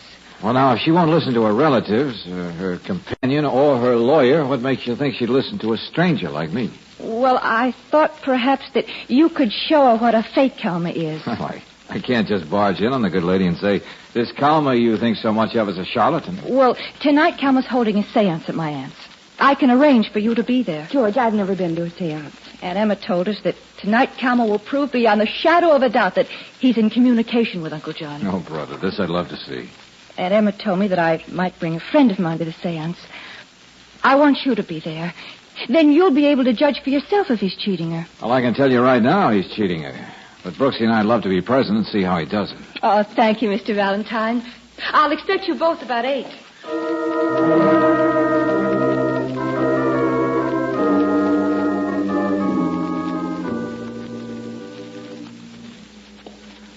Emmett, these are my friends, Mr. Valentine and Miss Brooks. How do you do? Oh. I trust you're not scoffers. Oh, we promised to behave ourselves, Mrs. Breckenridge. Call us seekers rather than scoffers, Mrs. Breckenridge. Oh, and this is my cousin, Thad. How do you do? And this is Mrs. Hadley. Martha. Well, thank goodness you're here, Mr. Valentine. We need people with sense. Well, what are we to expect? Manifestations? Apparitions? Well, if so, I want to sit close. I'm rather nearsighted. Nothing like that. Kalman tells me that he used to ask the spirits to appear, but never anymore. Now he hears voices. Uh-huh. I suppose he's waiting to make an entrance. Kalman's in the silence, alone with his soul. Oh, same old stuff, Brooksy. Wouldn't you think they'd try something new? He's coming. Good evening, my friends. Are we all here? Yes, Kalman. This is my niece, Rita. Please, I would rather you did not introduce anyone to me. I would prefer to think of you all as I think of myself, a medium through whom the spirits may communicate. Would you like me to turn out the lights, Professor? That will be unnecessary, sir. Darkness is essential only to the uninitiated. Will you all be seated? Any special place? Oh, wherever you will, Mrs. Breckenridge. Well, take this chair beside me, Mr. Valentine. Right, and Miss Brooks on the other side of you. And Rita, you and Thad take the sofa, and Martha over there in the big chair. My friends, there are 7 of us.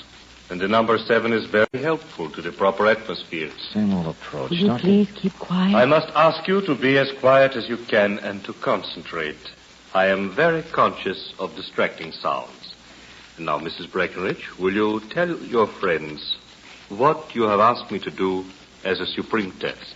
I have asked Kalma to tell me what my husband wrote to me on our 10th anniversary. Pardon? You mean you would like your husband to tell me what he wrote? Oh, brother, how comic. There is a disturbing influence here. I'm sorry I spoke, Mr. Kalma. No, dear lady, it is not you. I guess I'm the one the professor means. Can't you do your little act while I'm here? Mr. Valentine, please. Rita, who is this friend of yours? I can answer that, Mrs. Breckenridge. Mr. Valentine is a private detective and a disbeliever in the occult. He would be happy to see me fail. Now, don't get me wrong. Mr. Valentine, if this is true, I must ask you to leave. Oh, dear lady, no. That would be playing into his hands. That would brand me as a charlatan, a trickster. If I cannot give you the answer you seek with Mr. Valentine here, the proof would be worthless. You're mighty sure of yourself, Buster. Mr. Valentine, if Kalma can do what I ask, I'm sure that even you would have to admit that he's able to communicate with those beyond. But the mere reading of a message It is more than that. On our 10th anniversary, just a month before he left me, my husband wrote me a message. No one ever saw it but John and me. It has been in our safe, the little one in my bedroom wall where I keep all my valuables. And I believe you said, dear lady, that only you know the combination of this safe. That is true. Mr. Valentine, if Kalma can tell me what is written in the message, won't you be satisfied? Possibly not, Mrs. Breckenridge, but I'd be impressed.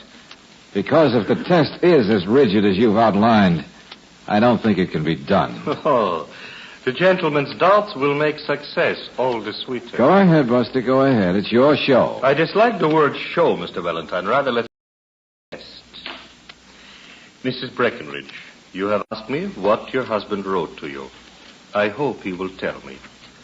Now, my friends, I do not ask you to believe me. I only request that you will favor me with quiet. I wish to be allowed to listen to the voice of the beyond, which cannot be heard over the din of the present. Oh, brother, a new slicing of the old balloon. Ouch. Hey, cut it out, will you? He asked for quiet. The silence surrounds me. The voices of the mortal world are fading. John Breckenridge, if you can hear, speak to me. Tell me the words that we are anxious to hear. Tell me what you wrote. Help me convince these kind people that the riddle of the universe is not unanswerable. Wait. I hear you faintly. Come nearer, John Breckenridge. Yes. Yes. It is written in verse. Oh, that's right. There are 4 lines. The first letters that begin each line spell out something. The name Emma. John. E-M-M-A. E, each happy year that you have been my wife, M, my dearest love, you have been the world to me. M, may we have many days in this short life. A, and stay together in the world to be. John. The voice fades, the mortal world returns. Did I say anything? You sure did, brother. John, my husband. Quick, get some water. Mrs. Breckenridge has fainted.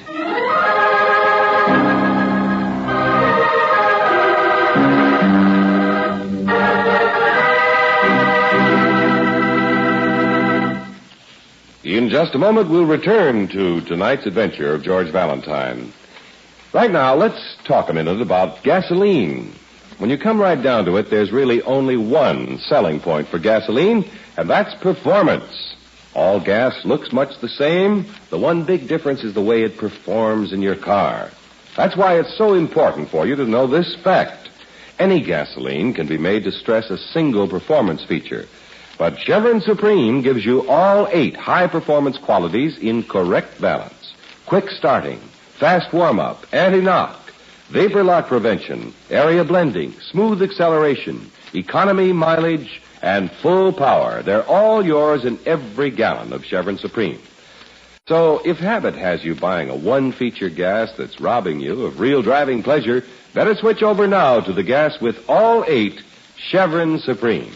Remember, the one big difference in gasoline is the way it performs in your car. And Chevron Supreme has all 8 high-performance qualities. Drive in soon and fill her up with Chevron Supreme gasoline at any standard station or independent Chevron gas station where they say and mean, we take better care of your car.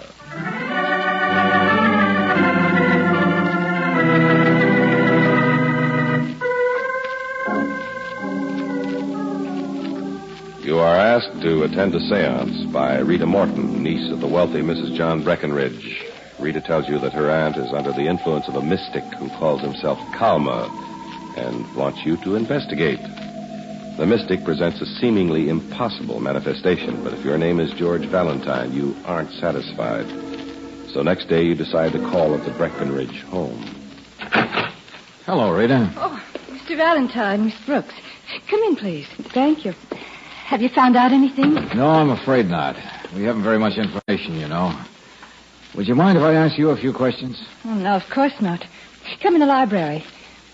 I suppose you'd like to talk to my aunt. Yes, your aunt, Thad, and Martha. Well, they're all out now. I'm the only one here. Sit down, won't you? Okay, thank you.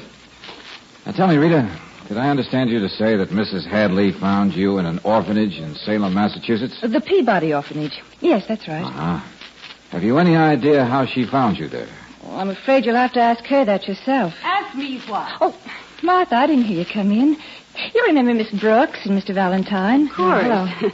I didn't see who it was without my glasses. Mr. Valentine was asking me some questions about how you found me at the orphanage. Yes, that's right, Mrs. Hadley. How did you know Rita was there? Well, I'd always known where she was. Martha was a friend of my mother's. Oh, I see. It's no secret, Mr. Valentine. I'd known Rita's mother for a good many years. The sisters became estranged when Marguerite married against her family's wishes. Mother married an actor. She wanted to go on the stage. Oh, now, I don't think that would interest Mr. Valentine. Oh, on the contrary. Everything about Rita interests me. Mrs. Hadley, how did you persuade Mrs. Breckenridge to invite Rita here? Well, I didn't have anything to do with it. Mrs. Breckenridge was always having her fortune told, going to mediums and clairvoyants. Someone told her she'd be unlucky if she didn't do something for her sister's child. And you told her you knew where Rita was? That's right. Uh-huh. Do you remember who the medium was who advised Mrs. Breckenridge? Well, there were so many of them, I don't recall. You said you were a friend of Rita's mother. How did you and Mrs. Breckenridge meet? Well, when Rita's mother died, I brought Mrs. Breckenridge some of her sister's things. We saw quite a bit of each other, and we struck up a friendship. Now, one more question. What type of acting did Rita's mother do? Well, she was in vaudeville, Mr. Valentine. I found some old programs in the library. Aunt Em had kept them. Mother was in an act called Roger and Rita. I was named after Mother, you know. What kind of an act was it? Well, I don't know. The program just said Roger and Rita. Have you the program handy? Yes, it's in the scrapbook. It's in one of the desk drawers. I'll get it. Good, thank you. Well, what difference does it make what Rita's mother did? Oh, just interesting to know her background, that's all. I was looking at this only the other day. Oh, here it is. Thanks. Roger and Rita. It sounds oriental. What was the act, Mrs. Hadley? Do you remember? Why, I think it was a juggling or a tumbling act. You can see they came on next to closing. Yes, that's right. Interesting bill. Harrison's dogs, Sure Shot Matty, Victor and Clark, the great Frandini. I can't see what difference it makes that Rita's mother was a performer. Were you ever on the stage, Mrs. Hadley? Oh, heavens, no. Whatever makes you ask that? Well, I'm just curious, that's all. Well, if you ladies can't give me any more information, we'll get going. If I find out anything about Calma, I'll let you know. Thank you. Certainly is a beautiful place you have here. Those wonderful old trees. Mrs. Breckenridge is very proud of her grounds. I should think you'd get lonely way out here in the woods. How far away are your nearest neighbors? About a mile, I'd say. Uh-huh. Well, goodbye again. Bye. George, what were you trying to find out? You heard my questions? I heard them, but sometimes I don't understand why you're asking them. Well, so you two are here again. Oh, hello, Thad. Rita won't need you anymore, Valentine. The will business is settled. Calma talked to my aunt this morning and advised her not to change her present will. And I'll bet that leaves everything to you. In our client's interest, could we know the terms of the will? I see no harm in telling you. This house and money were my uncle's. So outside of a few small legacies, I get the bulk of the estate. But you needn't worry about Rita. If anything happens to me, she'll get everything. If nothing happens to me, we'll share it anyway. You see, Valentine, I love Rita. I want to marry her. If she'll have me, it won't make any difference who gets the money. Valentine! George, you're here! Valentine, I'll get an answer. No time. Brooksy will drive me. Here, let me help you. No one has a right to hunt these. No, get me. There is hospital.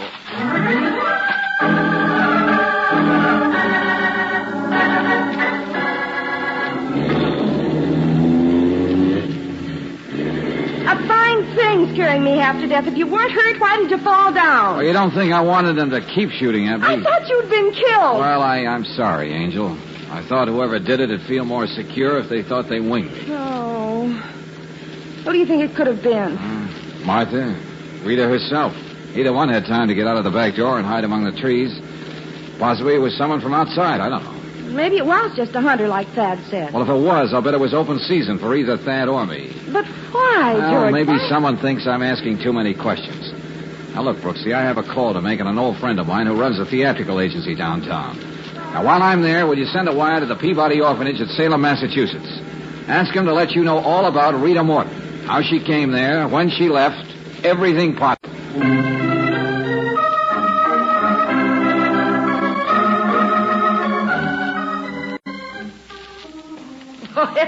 Well, George Valentine. Long time no see. What brings you here, honey? Well, Florrie, you know more about vaudeville than anyone I know. I need your help. We want to buy some good acts. I got 'em by the dozen. Say, tell me, did you ever hear of a juggling act called Raja and Rita? Roger and Rita was a mind-reading act. Are you sure? I knew all the mind-reading acts, honey. The Zanzigs, the Fays, the Great Tremaine. Well, someone told me they were jugglers. I played with them many times. They was headliners. Used to share the building with the great Frandini. Oh, yes, I remember that name. Well, what did he do? But he was an escape artist. But he worked for the Raja on the side. I don't understand. He was understage man. Rita sat on the stage dressed in Oriental clothes. Raja went through the audience, got the folks to write their questions. Then he'd pretend to burn them in a big fishbowl. Oh. Actually, he'd pass them the pearly gates under the stage. That was a great Frandini's real name, Pearly Gates. I see. Pearly'd read the questions off to Rita through the earphones she wore. Did you say earphones? Yeah, that's right, honey. She had them under her turban. Oh, boy, did they amaze the yokels. Yeah, well, that sounds like a good act. Could I engage them? No, I'm afraid not, George. Your Rita's dead. I was on the same bill with them when it happened. Oh, I'll never forget it. I took 8 bows that night. I could hoof in those days, honey. Nice girl, Rita. She and Raja had a little baby, 2 years old. Oh, Raja took on awful. Had to put the baby in a home. Oh, where is he now? I don't know. He got another partner. Girl used to be a sharpshooter. Not an Annie Oakley, but good till her eyes went bad. Nope, she wasn't the performer Rita was. So the act folded, and Pearly was the only one who went on. Pearly, you mean the great Frandini? Yeah. Pearly was a good performer in his own right. He only helped Raja out because they were such good friends. Oh, Pearly wasn't no Houdini, of course. But he certainly could get out of handcuffs and open locks. Why, sometimes he'd pick pockets in the audience. He never took money, of course, but he'd read people's cards and licenses and notebooks and pass on the information to Rita. Well, maybe I could locate friend Dini. He might just fit into the bill I have in mind. Oh, honey, I haven't seen Pearlie in years. I'll see what I can do for you, though. Good. Thanks, Florrie. You've been a great help. See you around.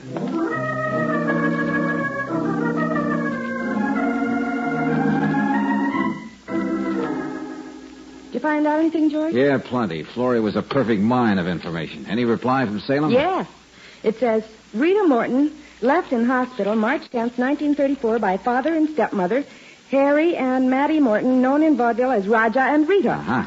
Rita left home September 6th, 1951 with stepmother. Just a minute, George. George Valentine's office, Claire Brooks speaking. Miss Brooks, this is Thad Breckenridge. Oh, yes, Mr. Breckenridge. Tell Dad I'm not expected to pull through. How's Valentine?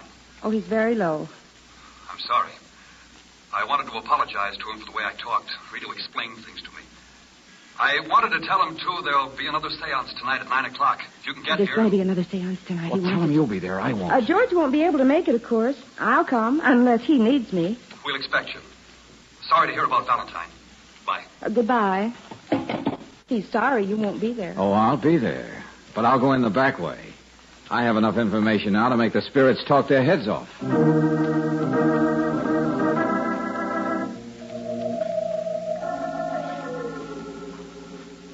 I have asked you all to come here because we were so successful at our last meeting. A sympathetic aura surrounds us. Miss Brooks, I'm glad to welcome you, but I'm sorry about Mr. Valentine. How is he? Haven't your voices told you?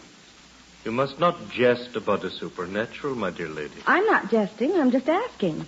I know you hear many things we don't. May I ask you something? Of course. Did you ever see spirits as well as hear them? You may not believe me, but I have. When the atmosphere is right, when there is the proper silence and... Who did that? Who put out the lights? Alma, do you hear me? Who is that? Lights. The lights will not go on until I have spoken with you. John Breckenridge? No. This is one who has only recently joined your band of spirits. I have messages for you all. Mrs. Breckenridge, do you hear me? Yes, I hear you. Don't change your will. What? That's why you called them all back tonight, wasn't it, Calma? John Breckenridge was going to tell his wife to divide the money. Half to Rita and half to Thad. Half a loaf is better than none and safer than asking for all. You decided that when the shot didn't kill Thad. What did you say? It was meant for you, Thad. If it had hit you, there would have been no need for tonight's seance. Isn't that right, Martha?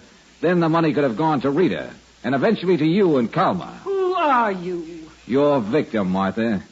Too bad your aim isn't as good as it was in the old days, before you had to wear glasses. But when your eyes get used to the dark, they'll be able to see me. I see something. I see his face. There's a wound on his head. George! Valentine. Someone turn on the lights. That's right, Calma. Valentine. Come back to haunt you. The dead don't come back. I'm here to reveal a secret more wonderful than John Breckenridge's message. Raja and Rita. Not jugglers, Martha, but mind readers. Rita died, and the place was taken by another Rita, who was formerly known as Mattie, the shore shot. Calma, he knows. Stop. Rita and Raja had a daughter, little Rita.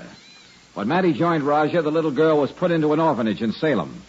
It was easy to find her when Emma Breckenridge asked about her sister's child, wasn't it, Martha? You had it all worked out. Martha, is this true? Did you bring an impostor into my home? Oh, she's your own niece, Mrs. Breckenridge. Your sister Rita's child. Poor Rita. The black sheep of the family. The girl who ran away from home to be an actress and ended by being a fake mind reader. Now, what has this to do with me? Little Rita's father and the woman who had taken her mother's place in the act decided to get hold of some of the aunt's money. They knew the aunt believed in spirits. Shall I go on from there? No, I believe you. Rita, you tricked me. Coming into my home. Rita didn't know. She wasn't a party to the plan. It was all Martha, alias Mattie, and Pearlie, the man who could open locks. And Raja, or as you know him, Calma. Calma? My father? Oh, no. Be careful. Quick, hold him, Thad. Brooksy, keep an eye on Martha. I'll turn on the lights. Mr. Valentine, you're alive. How did you find all this out? Partly information, some guesswork, and a little luck. Wait till I get this makeup off, and I'll tell you.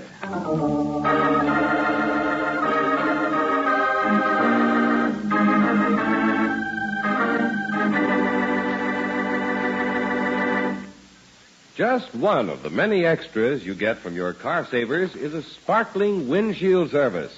Nothing can spoil a pleasure drive like the kind of eye strain caused by a grimy windshield. Car Savers use plenty of elbow grease and really get them clean. You're welcome anytime, so stop in soon for sparkling windshield service.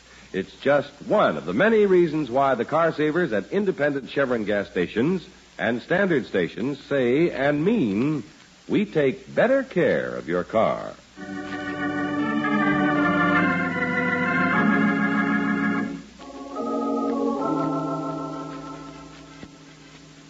I'm deeply indebted to you, Mr. Valentine. All in a day's work, Mrs. Breckenridge. I don't see how you knew it was Mrs. Hadley who shot at you. Well, it couldn't have been Thad. He was with us. The odds were against Mrs. Breckenridge and Rita. I already suspected Martha Hadley. Why? Well, I had a hunch that she'd been in vaudeville herself. You know, most people call a man or a woman from the stage an actor or actress. But people from vaudeville usually say performer. She also used the expression next to closing. Then, when I found out she'd lied by telling me Rita and Raja were jugglers, I knew I was on the right track. And I remembered there'd been an act on the bill called Sure Shot Matty. Florrie's information clinched it. Oh, you really frightened me, Mr. Valentine, when you appeared in that half-light with that white face and the wound on your forehead. You frightened me, too, George, even though I expected to see you. I'll see that you get a handsome check. I owe you a lot for showing up that charlatan. Thank you, Mrs. Breckenridge. I hope to see you again. Perhaps sometime you'll show me how these mediums do some of their other tricks. I'd be happy to. And you can do something else for me. Yes, Mr. Valentine? Well, try and make it easy for Rita. She feels badly enough about Cama being her father. I will, Mr. Valentine. Goodbye. Bye. Bye.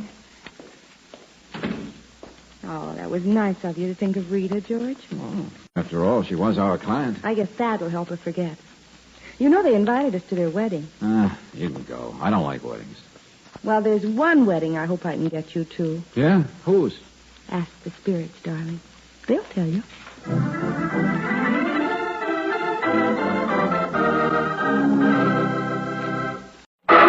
Personal notice. Danger's my stock and trade. If the job's too tough for you to handle, you got a job for me, George Valentine. Write full details.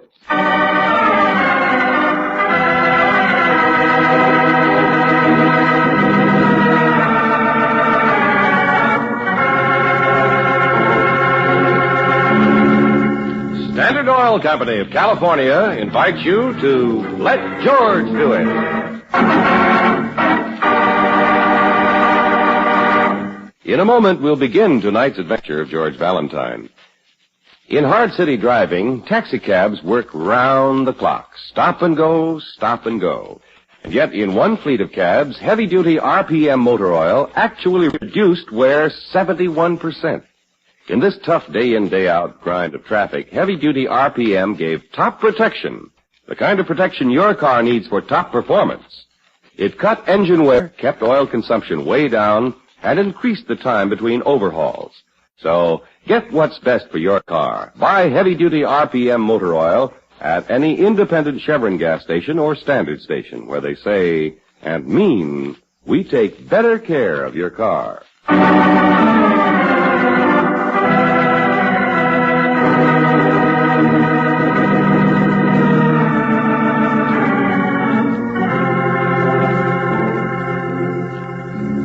Now, tonight's story, Seed of Destruction, a transcribed adventure of George Valentine.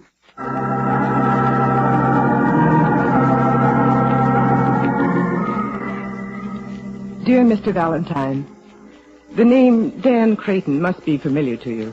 Anyone who's read a newspaper or turned on the radio in the last 3 weeks must react to it, out of morbid curiosity if nothing else. Well, I'm Mrs. Dan Creighton.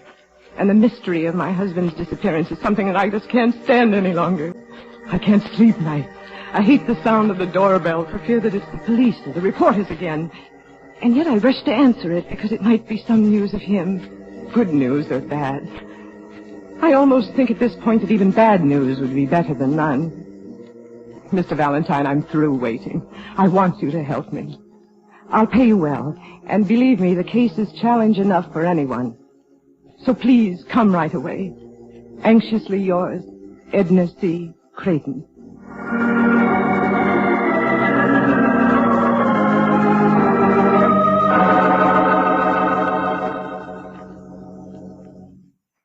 course, I know some of the details, Mrs. Creighton, from the newspapers. So I want you to forget them. All of them. What? All of them. I want you to start with only one fact, Mr. Valentine. Namely? My husband vanished into thin air, without reason, without leaving a single clue. Do you really believe that's possible, Mrs. Creighton? Well, when you and Mr. Valentine start checking for yourselves, Miss Brooks, I think you will be convinced it can be. Well, and there isn't much point in our even tackling it, is there? Oh, but there is. Hmm? Well, for one thing, I know you and your reputation, Mr. Valentine. You couldn't resist a puzzler like this if you tried. Touche, Mrs. Creighton. Point number 2, there's always the seed of destruction. I beg your pardon? It's part of a German proverb that my grandmother used to quote to me when I was a child. The proverb? The seed of destruction is within all of us, and give it room to grow and nothing can stop it. That's a cheerful thought. As a matter of fact, it is. Because it will destroy that criminal. And you're sure there's a criminal involved, eh, Mrs. Creighton? Dan didn't leave me of his own accord. He didn't. Something happened to him. I see. And all I start with is the picture of Mr. Creighton. Is that it?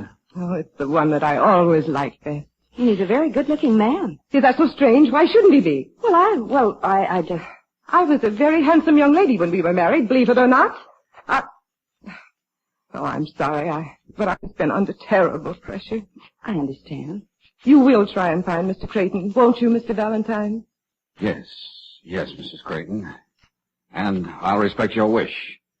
I'll check every step of this case for myself, taking nothing for granted. Not even anything you said to me. Right?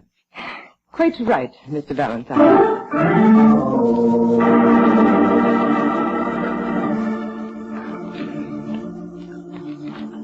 No, Valentine, no. Nobody's timing can be that perfect. It can't be. Okay, Johnson, okay. It's too early in the year to make a bid for an Oscar. Yes, Lieutenant, just what's bothering you? For 3 weeks, I'm safe on the sidelines, out of reach of fire and brickbats. Then today, the commissioner hands me and homicide the Creighton case. Because missing persons can't do anything, and the papers are writing them, and because... And I get hired by Mrs. Creighton. Why, that should be cause for celebration, Johnson. You know, shoulder to shoulder, 2 heads are better than one, all that sort of thing. That's better. See, George, the good lieutenant is normal again. All right, seriously, Johnson, what are the facts? Simple, hard facts. Darn few. Creighton and his wife's brother, Stan Collins, own a bunch of small movie houses in this section of the country. Creighton was visiting one of their theaters in Ridgely Plains when he got a call from a party, or parties unknown, walked out to meet him, or rather her, with a big happy grin on his face.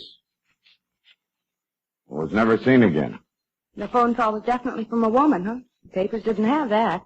Papers don't know everything. No lead so far. Oh, 100 of those, but not a good solid one on the bunch.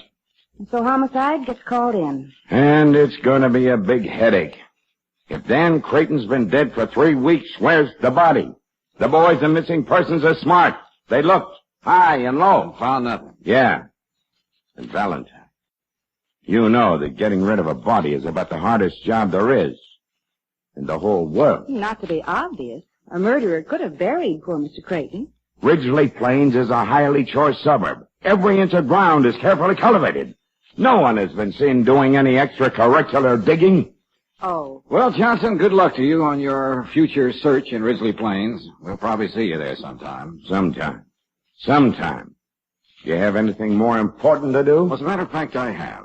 I promised Mr. Creighton to take no shortcuts, but check every step of the case myself. Come along, Brooksy.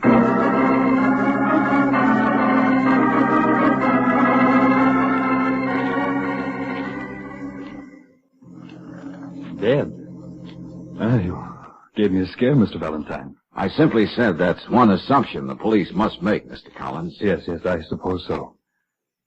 It'd be a terrible shock to Edna. She built her whole life around Dan. You've noticed that, haven't you, Miss Brooks? Yes, I have. Mr. Collins, I understand that you and Mr. Creighton have been having some differences of opinion lately, at least about the way the future of this business should be run. I gather that you've snooped around here enough to get that information? Well, in my business, this kind of snooping is sort of glorified by the name detective work. Yes, I guess so. I'm sorry. Besides, your sister did want Mr. Valentine to take nothing for granted in this case, check everything for himself. Well, actually, I suppose I'm the more daring partner in this team. You see, There are things I want to do that Dan was holding back on. Things that would take a great deal of the firm's money. Yes? Go on, please. Well, on this last trip around, Dan has been taking as much money away from the different theaters as was feasible. Usually, it had been forwarded here to the office, but I presume Dan was sort of making sure I wouldn't get my hands on it to do anything impulsive. I see. Then by the time Mr. Creighton had gotten around to Ridgely Plains, he had quite a lot of money with him. Yes, that's right. Was this gathering up of the money purely one-sided, Mr. Collins? After all, since you were partners... I'm afraid I didn't realize what Dan was doing until very late.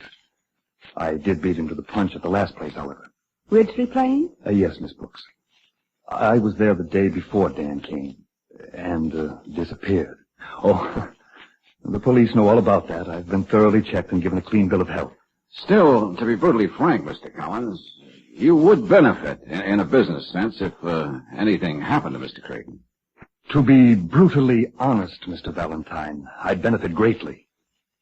But I wouldn't look for the seed of destruction in me. Oh, so you know about that, huh? Well, after all, Edna and I heard the same proverb from the same grandmother. Uh-huh. Tell me, Mr. Collins, how did Mr. Creighton get around to those different movie houses? Oh, his secretary, Paul Dorr, always drove him. Nice young man. Oh. Well, I wonder if Mr. Dorr would have time to drive us to Ridgely Plains, Mr. Collins. Why, yes, I'm sure he would. You see, Mr. Valentine, the truth of the matter is, I'm anxious for you to find my brother-in-law. Ralph Holder, the manager of our theater there, he too will do everything he can to help you.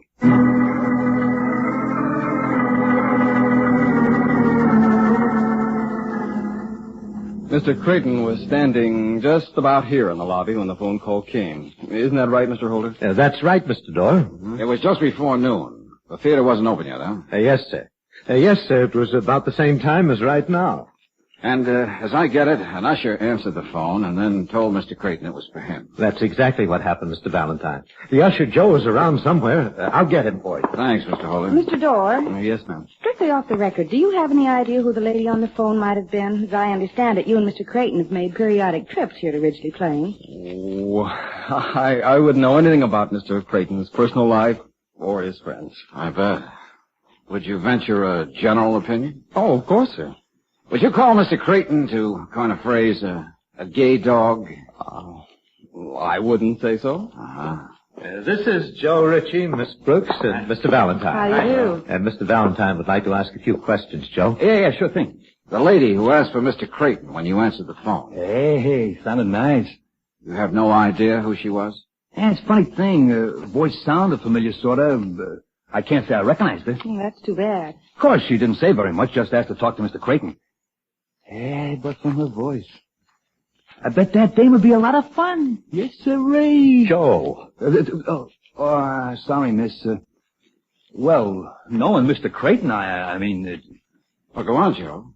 What were you going to say? Nothing except that he always got around, if you know what I mean. You're making it very clear, Sonny. Mr. Creighton was a very friendly man, and sometimes he would get lonely, but The night before, he sure made a play for Miss Pattens. Miss Pattens? Our cashier. Lovely young lady. I'm sure Mr. Creighton was being just friendly. I know. Anything else you want to know, Mr. Valentine? No, thanks. Yeah, you're welcome.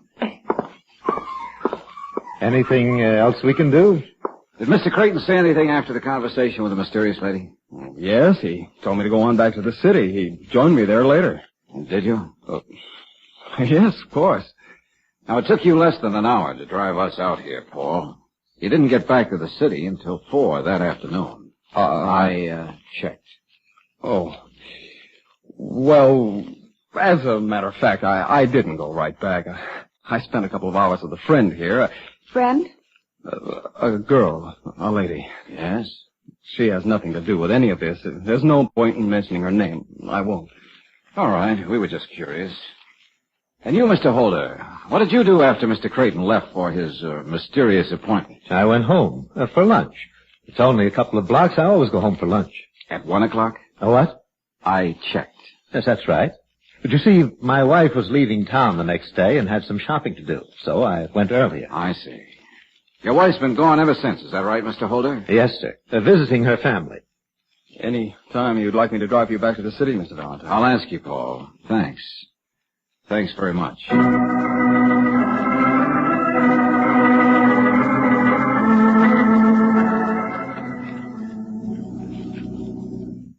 with Mr. Creighton? No, sir. Not this little girl. Oh, I was just curious, Miss Barton. I turned him down flat. And I was with my roommate all the following day, so I didn't see him at all. I know that. I was just curious to get your opinion of Mr. Creighton, more than anything else. He was a wolf, mister. The most dangerous kind. Oh, it isn't that I'm afraid of anybody. And if a nice man were to ask me to go out, I'd be only too glad. You've been a great help, Miss Barton. Goodbye.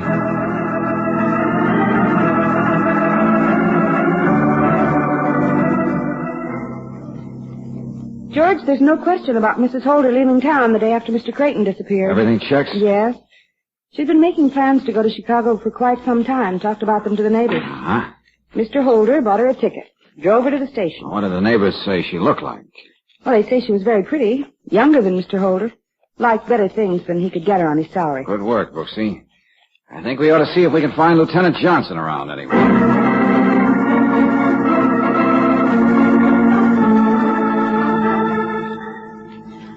That could very well be it, Valentine. Creighton had a lot of money. He had an eye for pretty women. He and Mrs. Holder probably ended up somewhere in South America to save themselves the trouble of getting, shall we say, 2 divorces. Well, it adds up that way, doesn't it? Poor Mrs. Creighton. And I'm sorry for Mr. Holder, too. Yeah, no wonder we couldn't find anybody.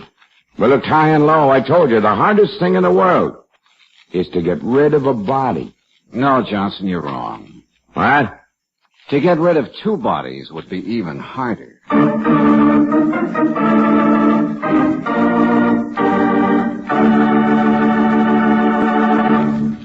We'll return to tonight's adventure of George Valentine in just a moment. No one wants to have tire trouble at any time, and yet it always seems to happen just at the time when you least expect it. You can help to avoid this aggravating situation by having your tires checked and inspected regularly by the car savers at independent Chevron gas stations and standard stations. Then if you need new tires, you can take advantage of the special low prices now being offered on famous Atlas tires for a limited time only. Atlas tires are covered by a written warranty that gives you protection against tire damage from any road hazard. It's a warranty that's honored by more than 38,000 Atlas dealers from coast to coast and in Canada. And you can buy the Atlas tire on convenient budget terms. Charge it if you have a Chevron National Credit Card, and get a liberal trade-in on your old, worn-out tires. All in all, you won't find a better deal anywhere than that offered now by your car saver. So drive in tomorrow and get complete details on the new low prices on Atlas tires and tubes at any standard station or independent Chevron gas station where they say, and mean, we take better care of your car.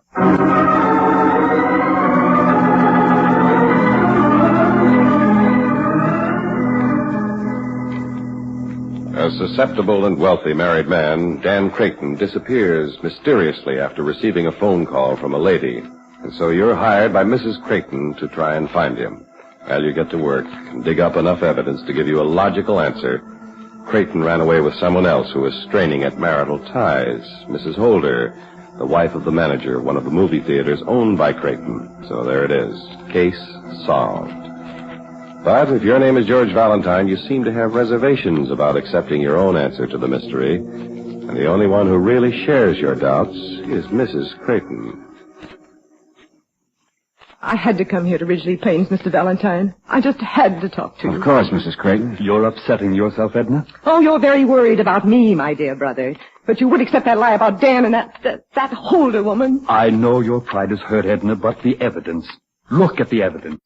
Only a trusting soul like Ralph Holder wouldn't think anything wrong about not getting any letters from his wife. Now it turns out she never even went to her folks. Dan would never leave me like that. Yes, Edna. Mr. Valentine. Yes, Mrs. Creighton. I want you to go right on working on this case. Stan and I will stay here at the hotel. And I want you to remember what I said about the seed of destruction that lies deep within each criminal. I remember. There was foul play, and the criminal will give himself away. He must. You're a very optimistic woman, Mrs. Creighton, but I'll do what I can.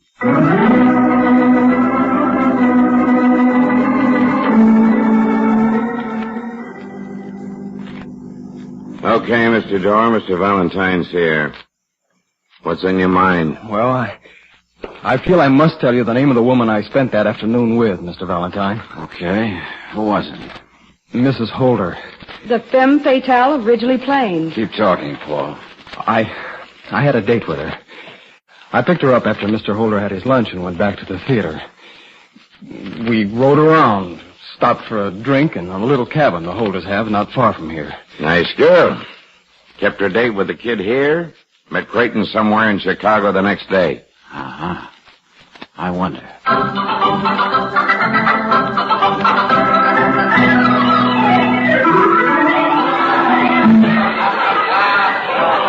The cartoon is on now, Mr. Valentine. We can talk here in the lobby. The Mickey Mouse always goes over big here. So I hear. Mr. Holder, was there any special reason for your wife's trip to Chicago? Reason? Well, now, you can be honest with me. I'm trying to get at the truth. It's hard to know what truth is, isn't it? I thought Dottie really liked me. Maybe she didn't love me, but I thought she liked me. I'm sure she did. No, she didn't. Oh, she wasn't bad, but she liked to flirt. I thought a visit to her folks would do her good. Maybe she'd miss me a little, and things would be different between us. Do you think she and Mr. Creighton ran away together? I don't know what to think. I kid myself, Mr. Valentine. Sure, they ran away together. They sure go big for Mickey Mouse.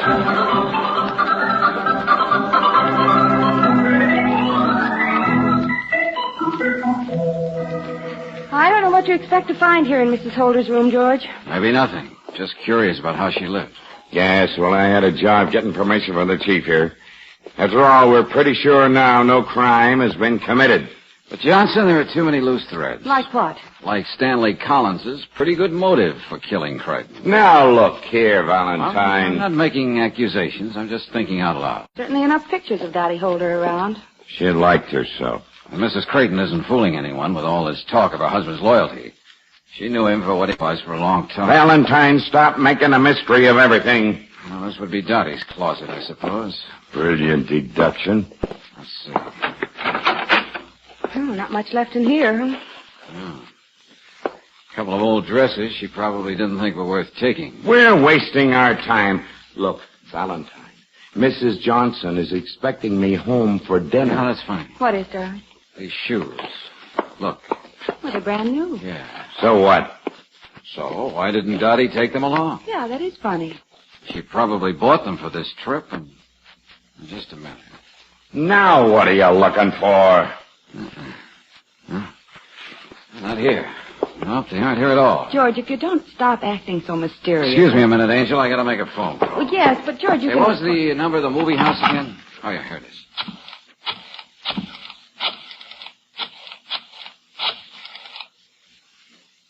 What do you expect Holder to tell you? Just what Mrs. Holder took with her. No man ever pays enough attention to know. Maybe, but I... Hello, may I speak to... Oh, it's you, Holder. No, nothing really new. I was just wondering if you know what Mrs. Holder took with her in the way of clothes. Uh-huh. Oh, I see. Oh, her brother has a clothing store in Chicago. Oh, yes, it's just that we found a brand new pair of shoes in Mrs. Holder's closet, and we were wondering why she didn't take them. Yeah, I guess so. Forgot them, yeah, maybe. All right, thanks, Mr. Holder. Well, what do you think you accomplished? She took only a couple of handbags, a few dresses, some underthings, some toilet articles, that's all. So? Her brother has a clothing store. She was going to get a lot of new things there. Okay. So what do we do now? Well, we wait a little while for the seed of destruction to begin to sprout. Then we go to work.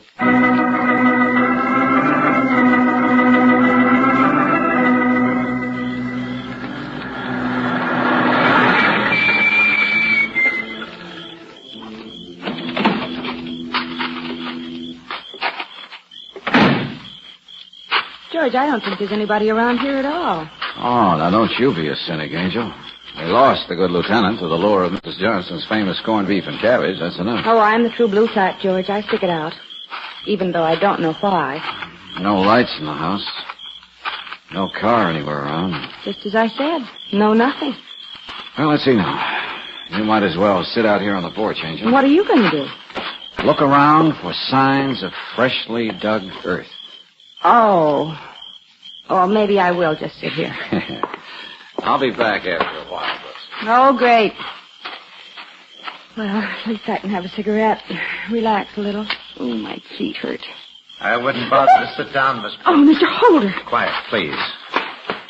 I wouldn't want to kill you just yet, but I will if you force me to. Oh, I never argue with anybody who has a gun. Never. Please go inside.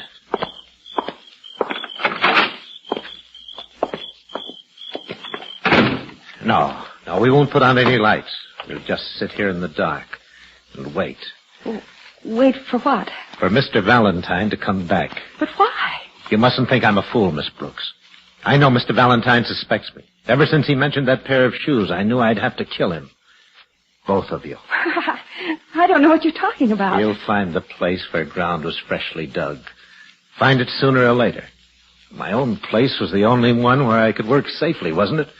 You killed both Mr. Creighton and your wife. I killed him first. I knew he had all that money. I saw him flirt with the cashier, and I knew he'd been watching Dottie. So I made her call him at the theater. Came over to the house. I killed him. But if your wife... I hated her. I knew I could never trust her, so I had to protect myself, didn't I? Didn't I? Oh, sure. He'd already made plans for her to go to Chicago. Everybody knew it. So I took her here, and she didn't even like me anymore. I had to kill her. What are you going to do now?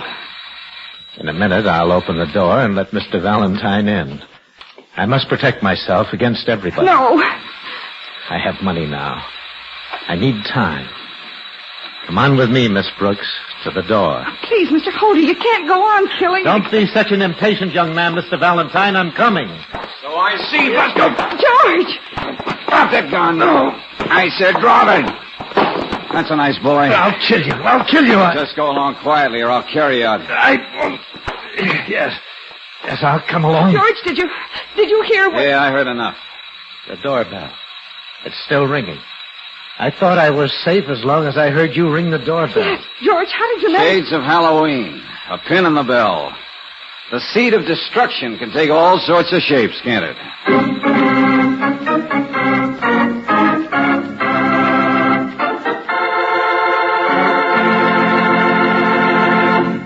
You know, there are 8 good reasons why Chevron Supreme gasoline works better in any car. And those 8 reasons are Chevron Supreme's 8 high-performance qualities. Quick starting, fast warm-up, full power, area blending, anti-knock, vapor lock prevention, smooth acceleration, and economy mileage. Remember that you get the gas with all 8 when you fill up with Chevron Supreme gasoline.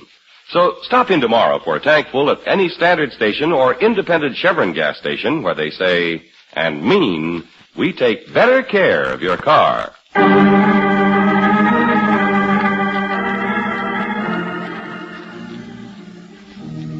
She meant nothing to Dad. I must believe that, always. That's right, Mrs. Creighton. He still loved me. Well, here is your check, Mr. Valentine. And thanks for everything you've done. I'm sorry I couldn't have brought you happier news. Oh, I wanted the truth. Well, my brother is waiting for me. Goodbye, Miss Brooks. Mr. Valentine. Bye. That poor woman. Yeah. You know, George, I still don't quite understand that business about the pair of shoes. Well, that was only part of it, Brooksy. It's what I didn't find in Mrs. Holder's closet that really got me thinking. Well, I didn't find any bedroom slippers. And Holder didn't mention her taking a pair along. Now, a woman has at least one pair of slippers. We found them on her body. Holder thought his wife was all ready for the train when he killed her. He didn't notice she was still wearing her slippers. That's why she didn't take her new shoes. And that also meant she was killed before she left the house. The little things we overlook. Yeah. Well, maybe there is something in that German proverb, the seed of destruction. Come on, George, come on. Where you going? What's the hurry? Well, look at the time. I made dinner. It's waiting. Oh, okay. Take it easy. Well, take it easy, nothing. There's a good American proverb that might work also. The way to a man's heart is through his stomach. You coming, George?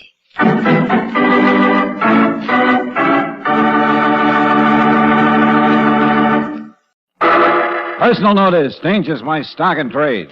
If the job's too tough for you to handle, you got a job for me, George Valentine. Write full details.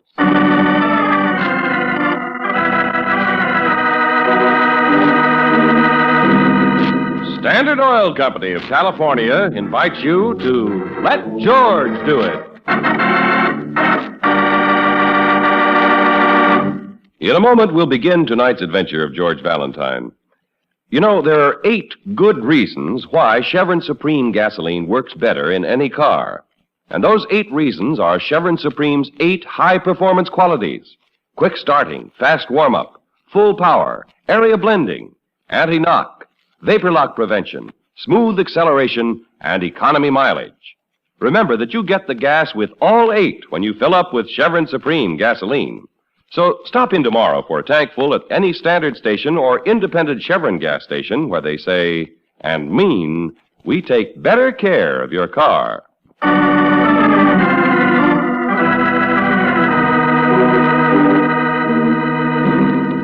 Sabotage, a transcribed adventure of George Valentine.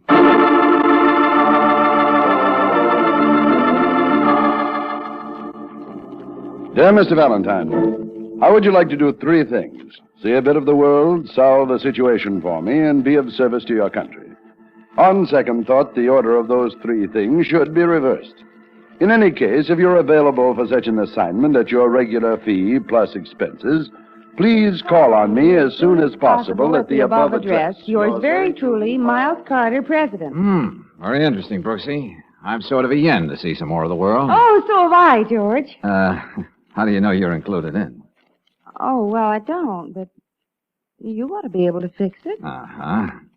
Miles Carter, President, huh? President of what? Oh, let's see.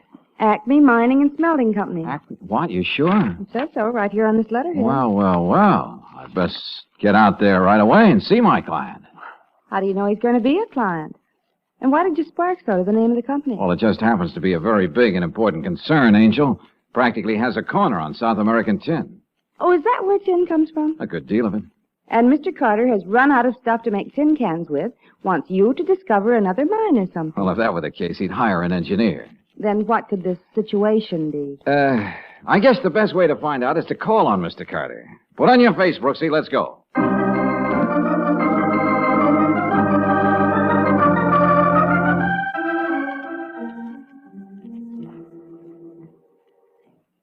Valentine, let's start out with 3 facts. Yeah, okay, Mr. Carter. But let's get to the First, 1/4 of the world's tin supply comes from Bolivia in South America. Second, American interests control 4/5 of that output. And third, Acme imports more tin from South America than any other country. That's quite true, Miss Brooks, but that isn't the 3rd point. Oh, I'm sorry I interrupted. No, that's all right. The 3rd point is where you come in, Valentine. Okay, let's have it. In the last few months, Acme's tin production has been steadily slowing up. The mines are just as productive, but we're not getting the metal out. I see. And just how can I do anything about that? There's some kind of sabotage going on at the mines. I believe there's a definite and well-organized plot to slow us up. And that means slowing up the defense program. Well, just a minute, Mr. Carter. Isn't this a job for some kind of government agency? No. The people at the bottom of this plot have planned things very carefully. They could smell a government man a mile away. I need somebody who will be completely unsuspected. But wouldn't these people suspect anybody? Not the way I have it set up. Valentine, have you ever taken pictures? Well, yeah, sure. Of course, I'm not an expert, but you don't have to be, as long as you can be a convincing photographer. I rather thought you might be interested in the job, Valentine, so I took the trouble to get this for you. Here. Huh? Oh, official news photographer, accredited to staff of Events magazine. But that's your entree. The editor of Events is cooperating with me in this thing. Oh, yeah, I see. I'm to go down to your mines in Bolivia as a photographer and check into this sabotage thing. You mean he has to go alone, Mr. Carter? That's right. No. Now, wait a minute. You've given me an idea. I have? Yes. Of course, I should have thought of it. If Events magazine needs pictures of the Bolivian tin mines, it also needs a story to go with them. Can you write, Miss Brooks? Brooksy, yes, I think... Mr. Carter, I was assistant editor of my school paper. Good deal. I'll get you certified by Events, too. A photographer and a feature writer. Have a look. That'll dress up our investigation so nobody'll know. Oh, thank you, Mr. Carter. There's a Pan Am clipper leaving for La Paz tomorrow morning. Have a look, I'll make reservations for you both. That is, if you want the assignment. Oh, yeah, sure. We'll be glad to go. Good. And just remember one thing. You'll look like a photographer and a reporter, but your job is to stop a bad case of sabotage.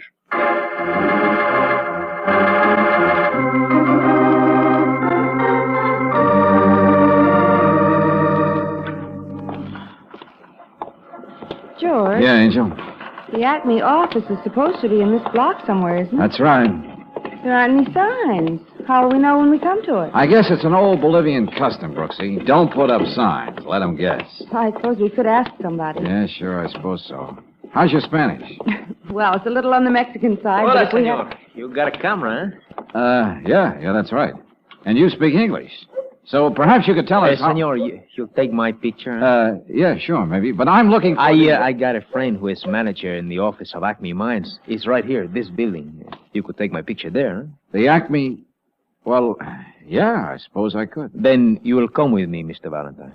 And Miss Brooks. Oh, hey, now, wait a minute. How do you know... We were expecting you, Mr. Valentine. I saw you when you got off the plane. I was worried that you might get lost. Yeah. Well, since you know so much, where can I find a man by the name of Ed Burke? Oh, that's easy. Senor Burke is the manager of the Carter Mines in Bolivia. I'll take you to him. George, do you think... I'm trying to. This thing looks a little screwy to me, but we'll go along with the gag. I beg your pardon, senor. I am not a gag, whatever that is. I am Jose. Okay, Jose. Just take us to Ed Burke.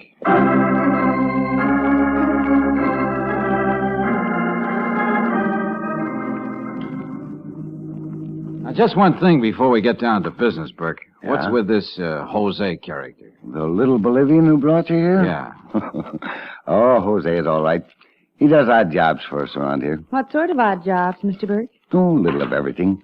Drives cars, carries messages back and forth between here and the mines. He's a freelance pilot. Good one, too. Has his own plane. I see. Matter of fact, we've been using him as a sort of spy lately. When we go up to the mines, they always seem to know we're coming. Everything's set up for us. But when Jose goes up there... Well, he doesn't actually work for the company, so they'd never suspect him. Has he found out anything about this sabotage? Hasn't been able to tell us a thing. That's why Mr. Carter sent you down here. And where are we supposed to start, Mr. Burke? I don't know exactly. I do know we've got a problem as of right now. Oh, what's that? Several days ago, a train loaded with ore left the mines, a couple of 100 miles up in the mountains, bound for Antofagasta. Well, that's on the coast, isn't it? That's right, our shipping point. The train was due there 2 days ago. It never arrived. But you must know what happened to it. We haven't the least idea. It just disappeared into thin air. We know it left the Lolania mine. That's all. Well, who was manning it? Anybody you suspect? Not at all. Both railroad men from the States. But who's in charge of these mines? That's where I think the trouble lies. The top men at both Lolania and Unsi are Germans, but East Germans. You know where their sympathies lie. Yeah, sure, with Russia, of course.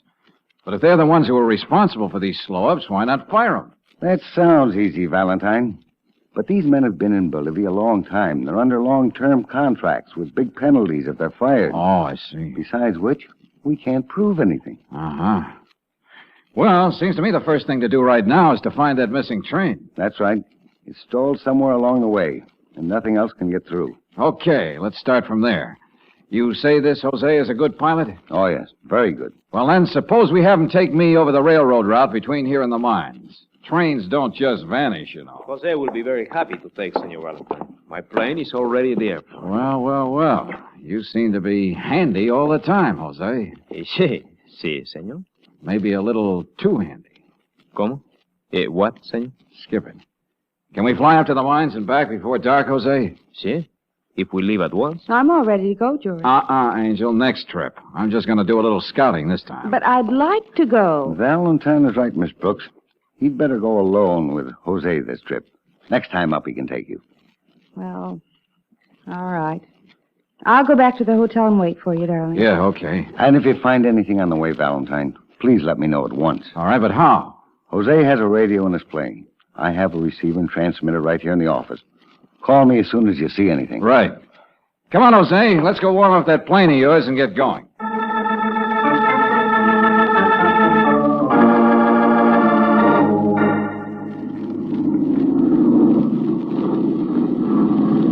Seen anything of that train yet, Jose? No, senor, nothing. Well, it's pretty hard to see from this altitude. Can't you come down a little? Oh, no. The wind currents over these mountain passes, they're very bad. Oh, yeah, sure.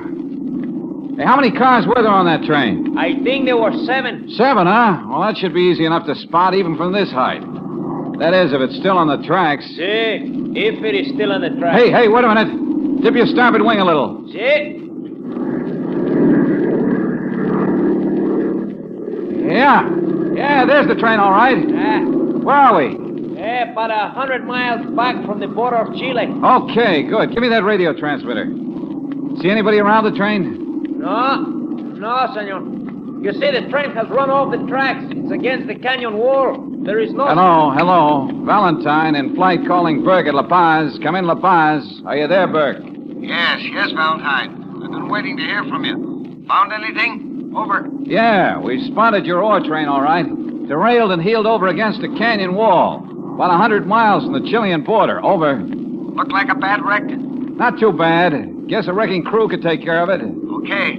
I'll send a work train up right away. Senor Valentine. Yeah, what is it, Jose? Something has happened. The gas is leaking. Well, now, how could that happen? I felt a jolt, like somebody shooting at us from below. Maybe shots hit the gas tank. Well, can't you do something? No. There's nothing to do. We must land. Are you sure we had plenty of gas when we started out? See, the tanks were full, senor. We must land. All right, we'll look for a place. Burke, are you still there? Yes, Valentine. I heard you say...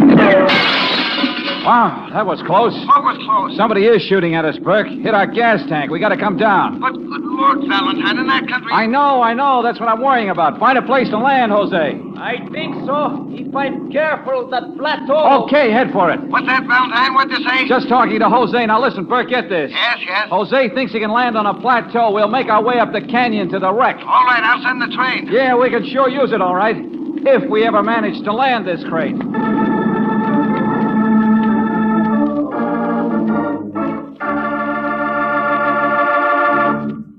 In just a moment, we'll return to tonight's adventure of George Valentine. Say, don't forget the new low price on Atlas tires being made as a special offer by independent Chevron gas stations and standard stations. If you need tires or tubes, now is the time to buy. Famous for their rugged, long-lasting service, Atlas tires put plenty of rubber on the road. Their wide, flat treads give better traction and help you to stop quicker. And now, you can buy Atlas tires at a special low price for a limited time only. With Atlas tires, you get the added protection of the written Atlas warranty that's honored by 38,000 dealers from coast to coast. You get a liberal trade-in allowance and easy budget terms. You can purchase your Atlas tires at the special low price and charge them on your new Chevron National Credit Card with Chevromatic. Every motorist knows the proven performance and dependability of Atlas tires. And now is your chance to get these tires at an outstanding saving. Then you can be sure that you're riding on the safest, surest tires that money can buy. Better stop in tomorrow at your standard station or independent Chevron gas station and get complete details on the new reduced prices on Atlas tires and tubes. It's just one more reason why they say and mean we take better care of your car.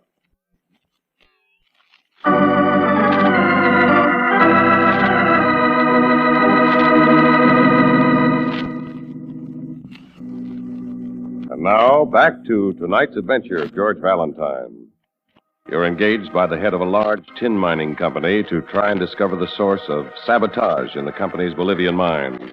Before you can even get to the workings, the plane in which you're flying is shot down over the wreck of an ore train.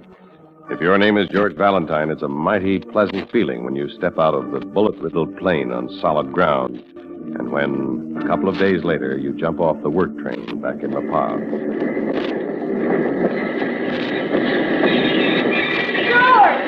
Hi, Bruxy. It's about time you got back here. I don't suppose you realize I've been worried to death. I'm sorry, I couldn't let you know, Angel. The telegraph lines were down. I know, but... Hello, Valentine. We got word you'd be in about now, so we came down to meet you. You got word? How? The telegraph line has been back in operation all day, darling, just in case you didn't know. Oh, well, no, I didn't. Then I suppose you know the ore train is just a little bit behind us, Brick. Yes, that word came down the line, too. Tell me, what did you find up there at the wreck? Well, it's a clear case of sabotage. One rail had been taken out completely, spikes and all. Huh? You see, we've been trying to work on the idea of sabotage at the mines, and they probably outguessed us. They figured the best thing to do was to keep the stuff from getting through. Yeah, that's about it. Then what we have to do is to check on the mines again. But we tried that. Not with a news photographer from Events Magazine. Oh, yeah. I see what you mean. And a reporter from the same magazine. Oh, no, Angel. This is man-type stuff. When do you figure you can get the ore train unloaded and started back for Lalagna and Uncia, Mr. Burke? Oh, we could be ready to head back up tomorrow night? Good, good. I'm going to be on it, complete with camera. So am I, complete with paper and pencil. Oh, no, I told you, Oh, Brooksy, now, don't be so old-fashioned, George. Look, will you please- Remember, there are a lot of good women reporters in the business. Yes, and but I happen to work for Events, too. Might be a little dangerous, Miss Brooks. Especially if they should get on to who you are. They won't. Come on, George. You must be hungry. Okay, Brooksy, okay, you win. Well, keep us posted, Burke, and I'll be on that ore train when it heads back up into the Andes. George? I mean, we will.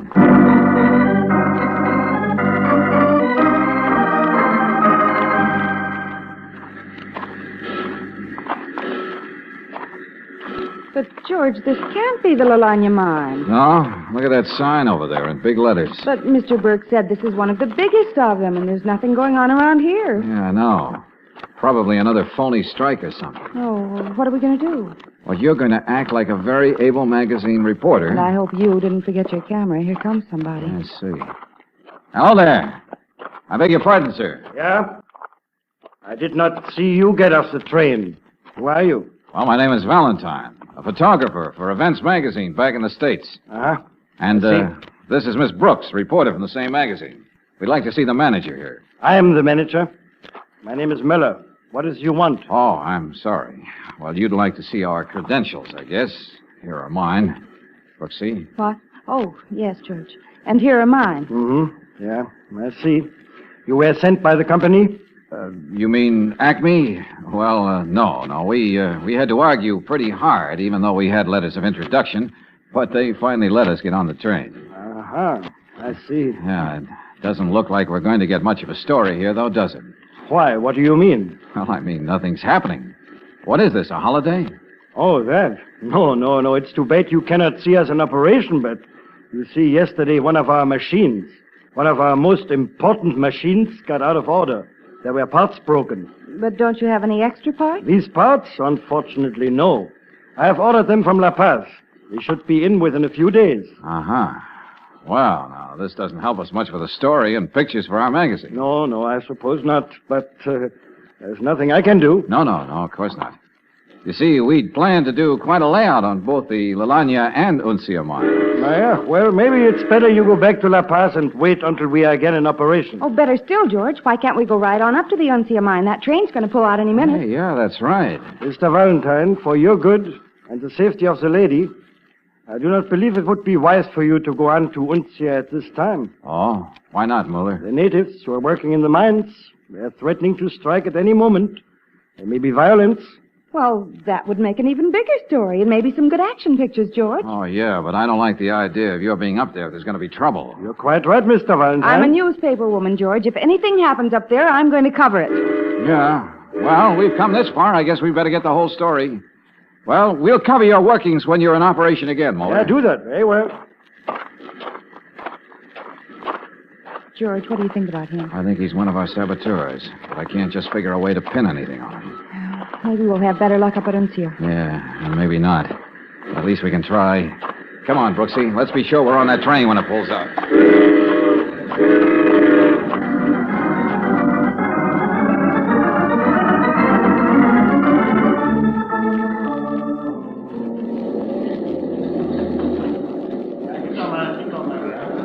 Golly, George, there's plenty of activity up here at Uncia, all right. Doesn't look like any slowdown. That's right. I just had a talk with Schmidt. He's the top foreman.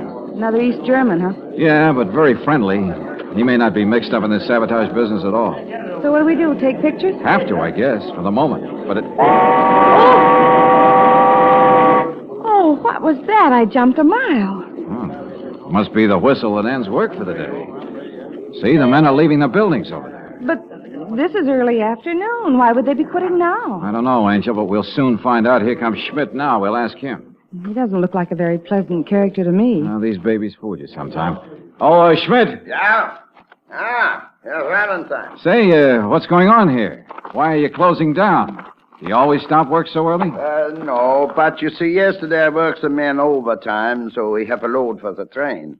So worn out, they cannot work some more today. Oh, I see. Well, that sort of spoils our pictures again. Yeah, I am so sorry. Maybe you go back to La Paz and wait until we are working full force again, huh? You mean you won't be working for a few days? That is right. The train is loaded. We always give the men a few days off. Then I guess we're out of luck. Yeah. Now, you pardon me. There's a man over there I must see. The train will be leaving soon. Yeah, okay, Mr. Schmidt. George, what struck you all of a sudden? Hey, I just got to look at that man Schmidt has to see, Brooksy, right over there. Well, why would that... Oh. Why, that's Mueller from down at La Lagna. That's right. But how did he get up here? He didn't come on the train. Probably in that plane that landed a few minutes ago. Something's up, Angel. Like what? Like they suspect anybody who comes up here. My guess is they're getting together for a council of war. About how to get rid of us? That or something else. Hey, look. They're going in that shack over there. Let's sneak up beside it and see if we can hear anything. Well, all right. That's a tool house or something. It's a flimsy-looking thing. We ought to be able to hear something through those walls. George, if they catch us eavesdropping, there's no telling what they'll do. Well, now, careful. Don't make any noise. I won't. I'll get closer. You watch for anybody coming the other way. Yes, George, but be careful. And that's why I had to come here, Schmidt. We have orders. But we have done what we were told to do. We have slowed down supply from the mine. That's not enough. We must stop the supply. That's the only way we can put the American defense work far behind. Yeah, but how, Miller? If we make them refuse to work? That's not necessary. If the railroad is put out of commission, no tin can be taken out. Yeah, but we tried that before, and they fixed the railroad. But when we have finished this time, they will not fix it for many weeks. Listen to me. The ore train is loaded and ready to leave for Antofagasta. Yeah, I know. We have company cars, several of them. They are mountain roads. What are they saying, George? At one point, the road comes very close to the railroad line, you remember? Yeah, at Europa. Yeah. By leaving now with dynamite and a detonator, one can be well ahead of the train when it reaches that point. And who can we trust to do this? Ourselves, no others. We must do this ourselves. Who knows, perhaps we will be rewarded by the party. Yeah, that is good. Now let us make our preparation. Come on, Brooksy. Okay, George. Well, George, what do we do now? Take some pictures. But those men were planning something about wrecking a train, weren't they? Yeah, sure. But they don't know we know about it. They're going to start off on one of the company autos before our train goes back. And? And as soon as they're out of sight, we're going to take another company car and follow them. Oh, well, I suppose you know what you're doing. Just a rough idea, Brooksy, but it might work. Oh, look, George. They're coming out of that tool shed and heading for the car. Yeah, I see. I think if I get a shot of the mouth of the mine, it'll be pretty good. Stand over there beside her, will you, Brooksy? Oh, sure, George. Tell me where you want me. Well, right there's good. Yeah, that's very good. Hold it there. So, Valentine, you decided to take your pictures anyway, huh? Oh, yeah. I thought I'd get a few while we're up here. I'm afraid they will not be very interesting without the workers. No, that's true, but, we'll come back again for those. Yeah. You are leaving on the ore train, of course. Oh, sure. When will it be pulling out? In a very few minutes. I suggest you get aboard. Yeah, sure. We'll do that, Mr. Schmidt. And, we'll be seeing you.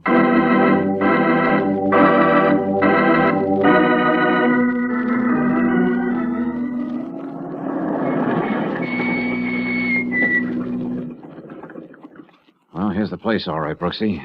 And there's the company car parked up ahead. Yeah, but where are Schmidt and Mueller? Oh, down by the track somewhere, I guess.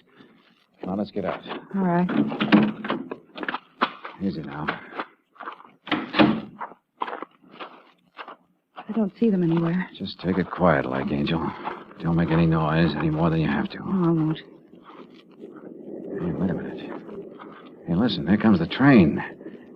Yeah, we gotta work fast. What are we gonna do? I don't know yet. Just keep your voice down. Hey, get behind these rocks. What, did you see something? I thought I heard something. Over there, by the tracks. George, I didn't hear anything. Could it be your imagination? I don't think so, Angel. I don't think so. You can see a lot of track from here. Yeah, sure. That's why they picked this place, I guess. The train's almost here. No, not quite, Angel. You can hear it a long way in these canyons. Won't be long, though. George. Yeah, what? There they are. Where? They've been hiding behind those rocks, see? Yeah, sure. But wait a minute. They're nowhere near the tracks. Just waiting back here. I wonder... Yeah, sure. What, George? I remember now. They were talking about dynamite and a detonator. They must be all hooked up and ready. You mean they can set it off from here? Sure, that's it. Now, you stay here, Brooksy. What are you going to do? Sneak up as close as I can without attracting their attention and get the drop on them. George, he's holding the plunger on that box. I know. They'll keep quiet and come when I call you. Okay. All right, get away from that box. Müller, it is that Valentine. I said get away from that box. You Gunsmith! Drop that! That's better. You might reach as high as possible. Come on. You're making a mistake, Valentine. Oh, yeah? I'd rather say you almost made a mistake. Brooksy! Yes, George, I'm coming. You see, Mr. Valentine, we can explain. You can explain a lot of things later. Brooksy, Schmidt found it smart to drop his gun, see if Bowler has one on him. All right, George. But I do not have a gun. I don't carry a gun. Just dynamite, huh? No, he doesn't have a gun, George. Okay, now how fast can you get down that bank onto the tracks? Well, I'll try it and see. What do I do? Flag that ore train, Brooksy. When you get them stopped, tell them they got 4 more passengers. 2 of them for a one-way trip.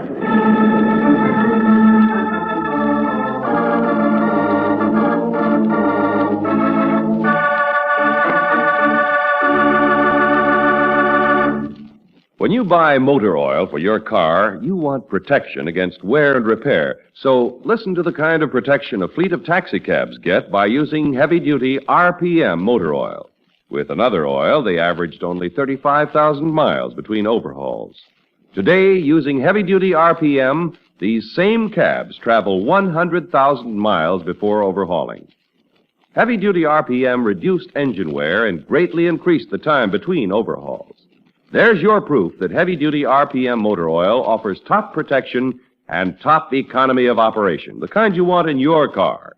So get heavy-duty RPM at any independent Chevron gas station or standard station where they say and mean, we take better care of your car.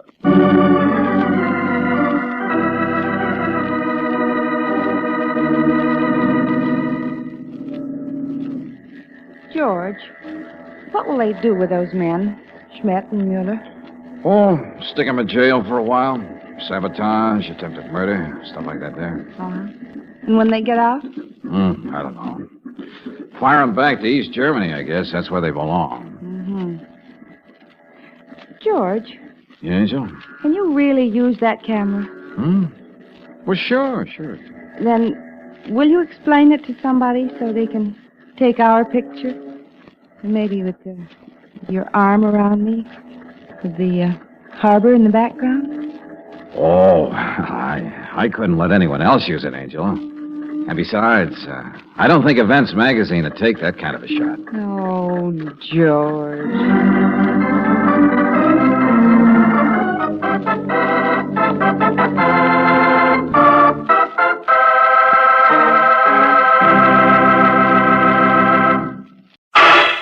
Personal notice. Danger's my stock and trade. If the job's too tough for you to handle, you got a job for me, George Valentine. Write full details.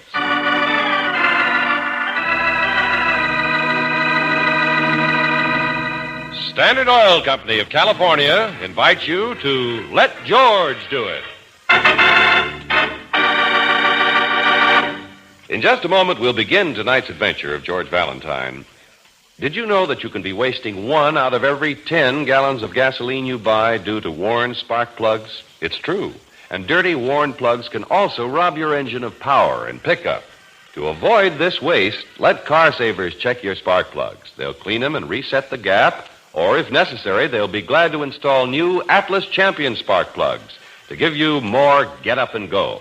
It takes just a few moments to check the condition of the spark plugs in your car, so stop in soon for a Car Saver spark plug check at any independent Chevron gas station or standard station where they say and mean, we take better care of your car.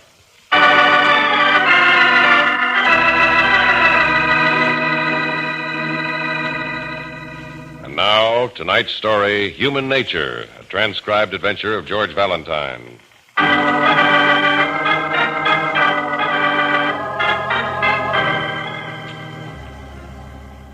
Dear Mr. Valentine, if there's one thing I learned in all the years I lived, it's human nature, especially when it comes to men. You, for instance. I know I don't have to go into a lot of detail, except to say that another man, a very fine man, needs help, real bad, and only you can give it to him. Right? Okay, then. I'll meet you tonight here at the Club Bim Bam after the last show is over and the people go home. We'll have the club all to ourselves. And I'll be very grateful for your trouble. Yours very truly, Ruby Devlin. I guess Ruby knows human nature all right, Brooksy. I'll tell you more about it tomorrow. Now, that other letter. Club Bim Bam, the best-looking chorus in town. What? 3 sizzling shows a night. Oh, now you don't think... I know human nature, too, my friend. Why, Angel. Mine. Unless I were right there, I'd worry about you losing your beauty sleep or, well, just working too hard. So... Yes, ma'am.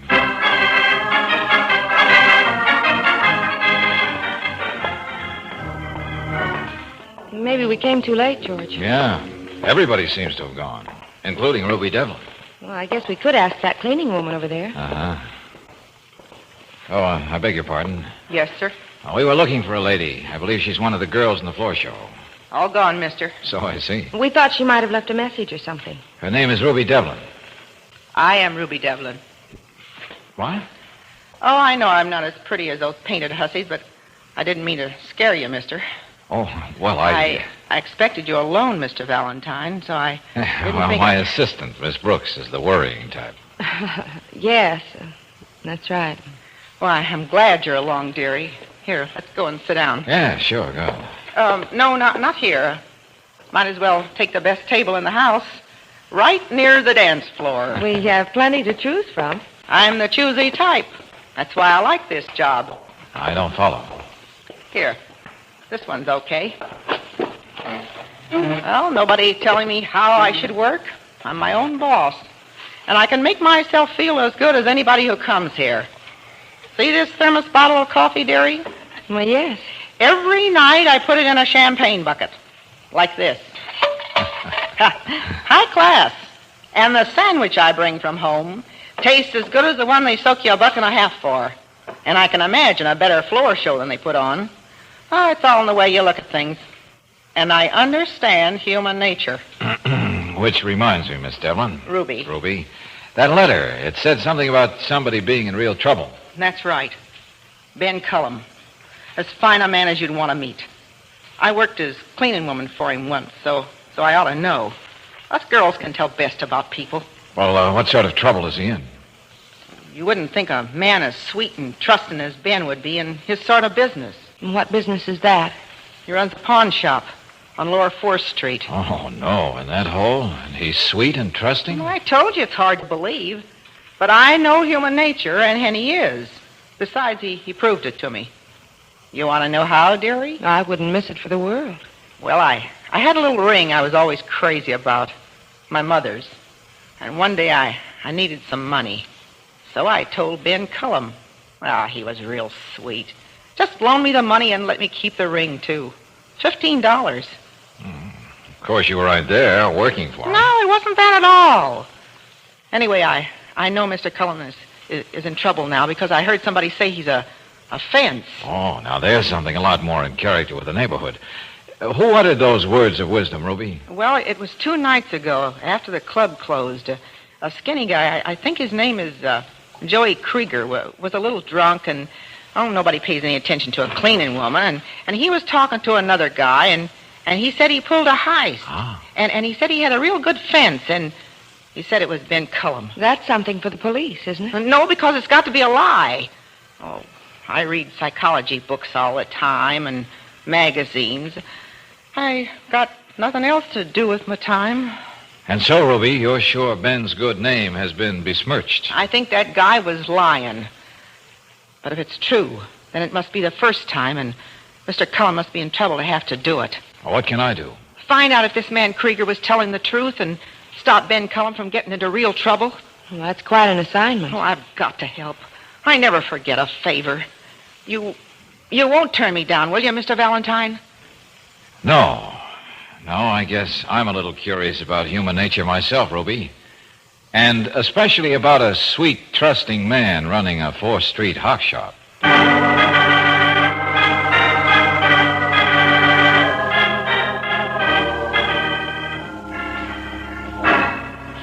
My clerk told you this room was private, Mr. Valentine? Yeah, Mr. Cullum. And I told him I had to talk to you, not to him. Well, you excuse the appearance of the room, miss. As you see, I live here and transact business up front. It saves car fare. Saves trouble. Besides, I'm a bachelor. This does fine for me. Now, about your business, Mr. Valentine? Well, as I told you, Miss Devlin thinks you're in trouble. And because you're in trouble, you might be tempted to turn crooked and fence some good. Yeah, I did Ruby a favor once. Now I'm sorry. She's imagining things. Mm-hmm. A big, cheap safe in the front, but a real fancy one back here. And so many bars on the windows, you'd think this was Fort Knox. I have valuable things. Yes, the window in the front is full of them. Ukuleles and second-hand cameras. I'm a poor man. I worry about the things I have. Uh-huh. And about this Joey Krieger character. Yeah, there's your answer. I couldn't have timed it better. That's one of the things I like, miss, and I would never want to lose. My cuckoo clock. The cuckoo's off pitch. And so is Ruby Devlin. So now get out, both of you. Sure, Buster, sure. Hey, Gibby, come here. Yes, Mr. Cullum. You show these people out. And if ever they want to pawn anything here, it's no go. Understand? Yes, sir. You know something, Mr. Cullum? You're making me more and more curious. So long.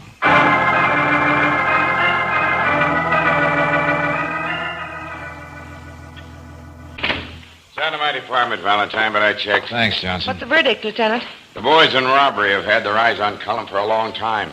He's much too slick. They've never found any evidence against him. Maybe this is their lucky break. Just because some cleaning woman heard a drunk blab about fencing some goods? Did you ask the robbery squad if his Joey Krieger character was involved in any cute stunts lately? No soap. He's a specialist in his kind of work.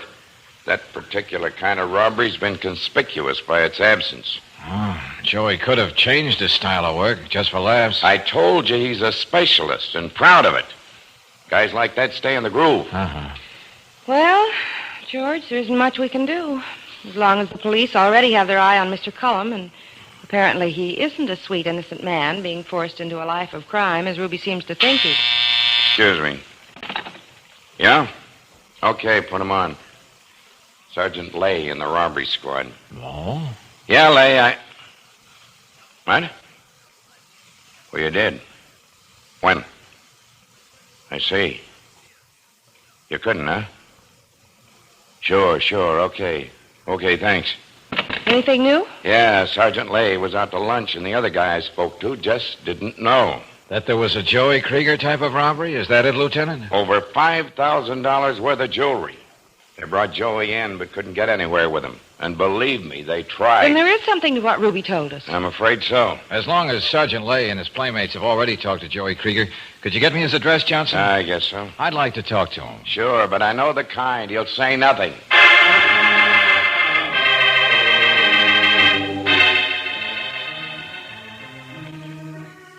Oh, I got no secrets, Valentine. I like to talk. Johnson's no good as a judge of human nature, either. Talk and say nothing, eh, Joey? You know, your friend has got a suspicious nature, miss. That's no good for a guy. It eats you up from the inside, you know. You should ought to have a talk with him. At the moment, he prefers conversation with you. Yeah. Okay. Waltz me around again, Matilda. I had nothing to do with that heist. I don't know no Ben Cullum, and I'm liable to say anything when I'm drinking. The waltz is over. Come on, Brooksy. It's getting late.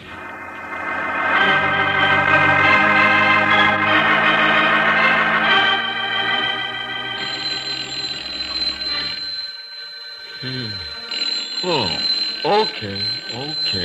Have some respect for the hour. Hello. Come on, Valentine. Rise and shine. Oh, Johnson, it's only a little after 6. Your energy's almost indecent. Call me later, will you? If I can be up, so can you. Especially in this case. What are you talking about? I'm on my way to Cullum's pawn shop, friend, to check up on Ben Cullum's murder.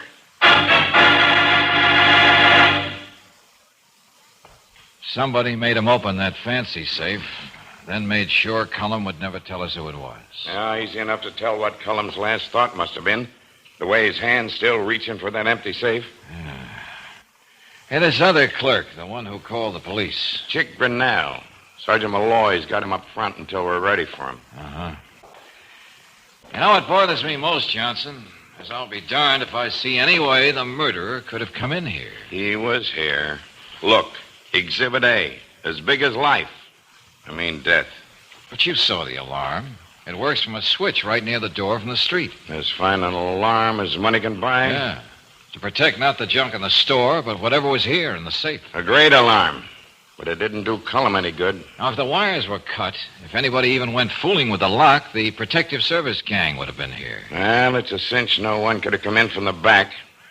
Look at the bars on those windows. I noticed them before. Cullum must have been in bed up to the very minute they come in on him. Or he'd have something on besides that nightshirt. That's right.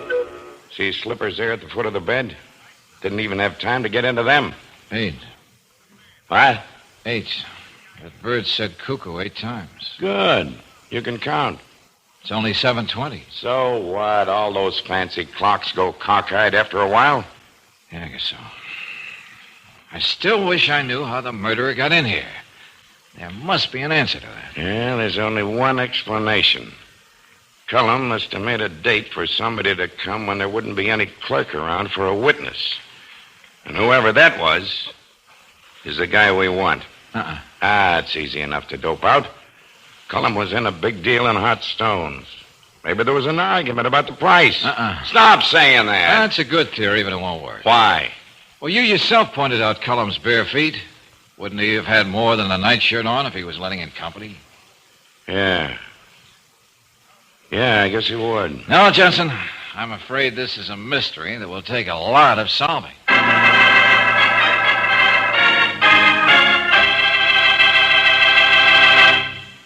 In just a moment, we'll return to tonight's adventure of George Valentine. If you're like most motorists here in the West, you use heavy-duty RPM motor oil in your car. So I'm sure that you'll be interested in these outstanding performance records turned in by heavy-duty RPM. One taxicab fleet, for instance, used to average only 35,000 miles between overhauls. Now, using heavy-duty RPM, these same cabs travel 100,000 miles between overhauls. Heavy-duty RPM cut engine wear and greatly increased the time between overhauls. In another case, heavy-duty RPM motor oil in a fleet of cabs reduced engine wear 71%. And so it goes. Case after case shows that heavy-duty RPM motor oil not only gives protection against gum, acid, and corrosion, it actually cuts engine wear and keeps oil consumption way down. And what motorist doesn't want this added protection for his engine? No wonder more and more Western drivers are joining those who use only heavy-duty RPM. So if you're not already enjoying its extra benefits, better switch over soon. Give your motor a fresh start in life by stopping in tomorrow for an oil drain and change to heavy-duty RPM motor oil. It's just one more reason why the folks at standard stations and independent Chevron gas stations say and mean, we take better care of your car.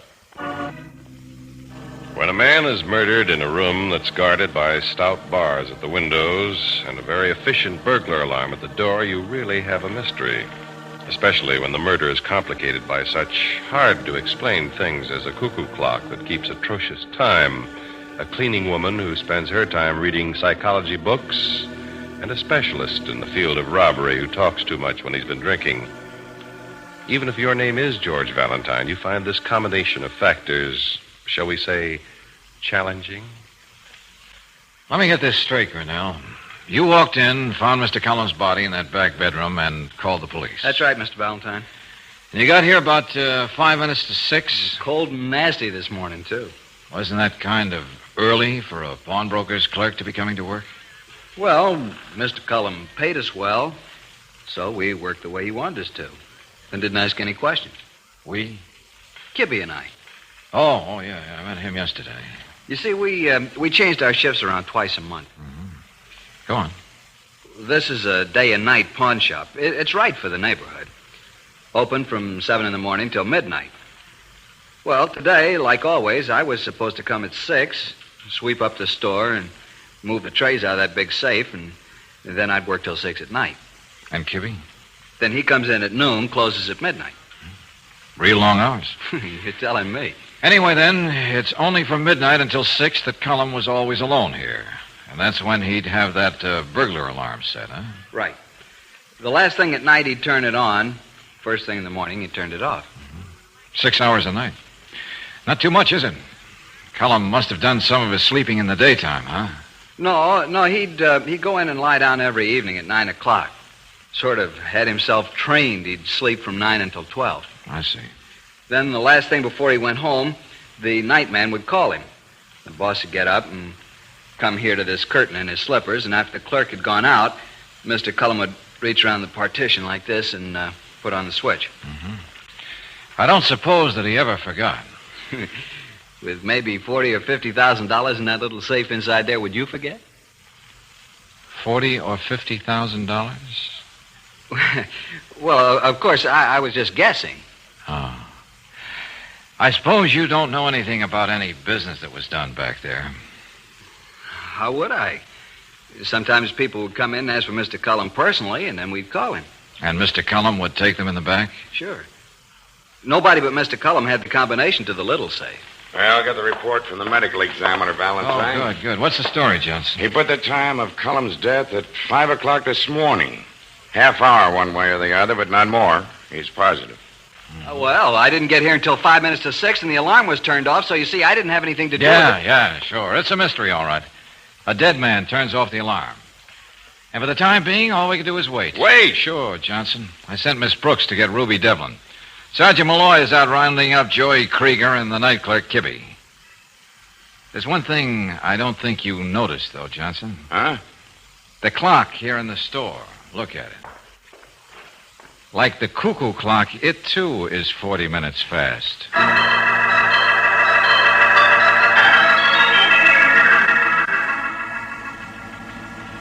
I know human nature. Mr. Cullum was a sweet, gentle man. Now he's dead. Yes, Miss Devlin, and we're trying to find out who killed him. We thought you might be able to help us. You want to, don't you? Well, yes, anything I can do, Mr. Valentine. All right. You used to work here at the pawn shop. Almost a year ago. Well, now, it's just a hunch, but do you notice anything different about the store? No. Please, Ruby, look around carefully. You must be sure. Everything's the same, Miss Brooks. Just like everything's the same back there. Oh, great. Well, I really didn't know what I expected. The phone. What's that? The phone. It used to be connected way over there, near the hall. So it'd be near the store in the bedroom. And now it's been moved close to the front door. So what? You asked me to tell you what's different, Lieutenant. I told Brunel, can we see a minute? Sure, Mr. Valentine. Well, this telephone. It was moved recently, wasn't it? Yeah, a couple of weeks ago. Why? Kibby. His feet bother him, so he asked Mr. Cullum to save him steps. Kibby and I always had to stand near the door.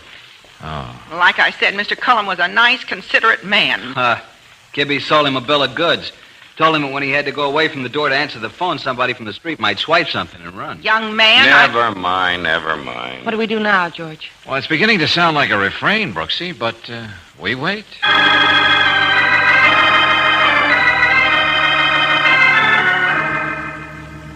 Excited? What am I supposed to do? Have hysterics? No, nothing as violent as that, Kibby. Of course, I knew something must be wrong when the cop came and asked me to come here to the store. Could have been a robbery or something. It could have. But you were here with this gentleman yesterday, miss.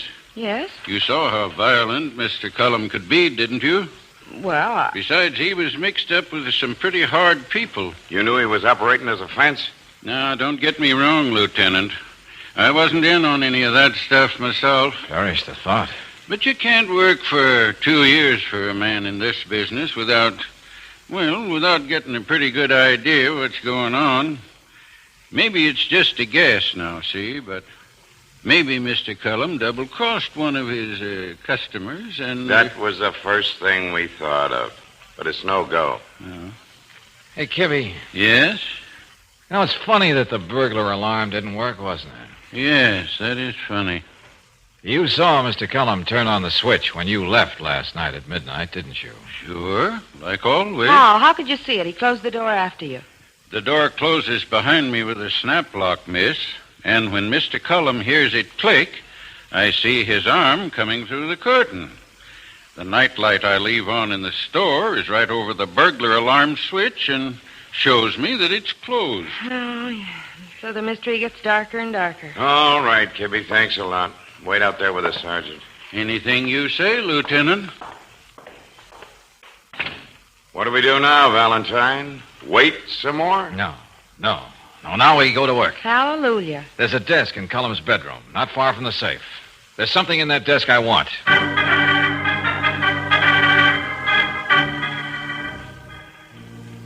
A blank envelope. Uh-huh. That's a part of it. What can that do? A world of good, I hope. Now I need something with Cullum's writing on it.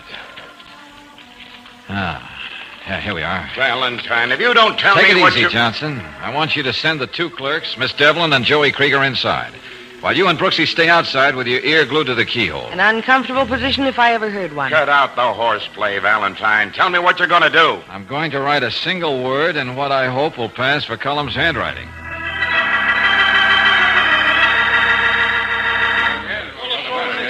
All right, folks. All right. Quiet, please. I know this may sound like a dirty trick, but what Lieutenant Johnson and I didn't tell you people is that Mr. Cullum didn't die immediately. No, that's right. He was able to reach a pencil and a piece of paper and put down a name, a single name. Oh, it must be the murderer. Yes, who was it? Do you know why we didn't mention it before, Joey? Huh? You got me, Bud. Or you, Grinnell? I wouldn't know, Mr. Valentine. We didn't because it really was no proof. Mr. Cullum might have been writing a message to the person whose name we have, and not about him, accusing him. But now we have additional proof. Who was it? I'm your client, Mr. Valentine. You've got to tell me. Yeah, Ruby, I think I do. The name is Grinnell. Oh, me? Oh, here, look for yourself.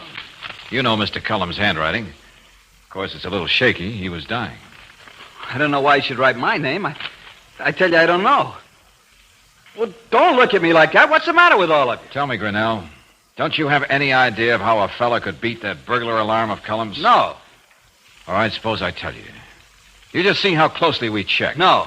I work for Ben Cullum, and it burns me up that I've got to handle his money all day long with never a chance of a dollar of it sticking to my hands.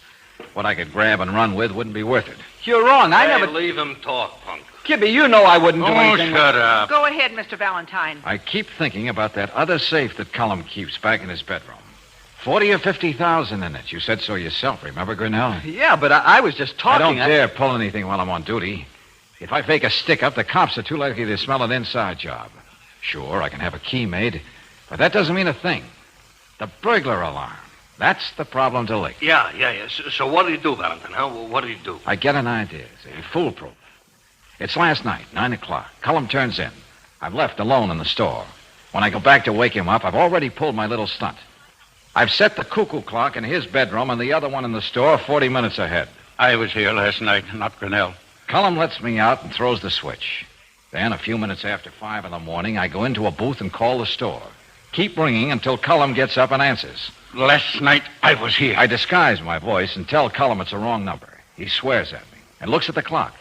It's 40 minutes fast, so he thinks there's only a couple of minutes left before he has to get up and turn off the alarm anyway. He's only human. Remember the phrase, Ruby? Yes.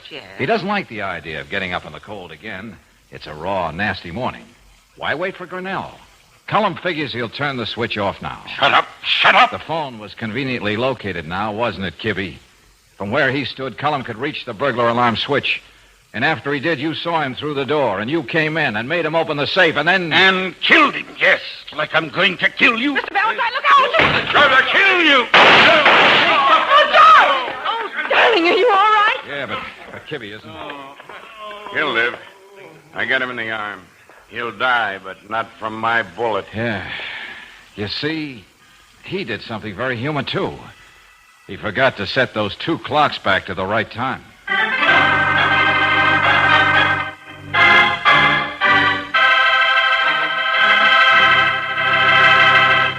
Which one of these gasoline qualities do you think your car would do without? Full power, quick starting, fast warm-up, area blending, vapor lock prevention, anti-knock, smooth acceleration, or economy mileage? Right. Your car needs all of these qualities. And unlike a one-feature gas, Chevron Supreme gasoline gives you all 8 high-performance qualities in correct balance.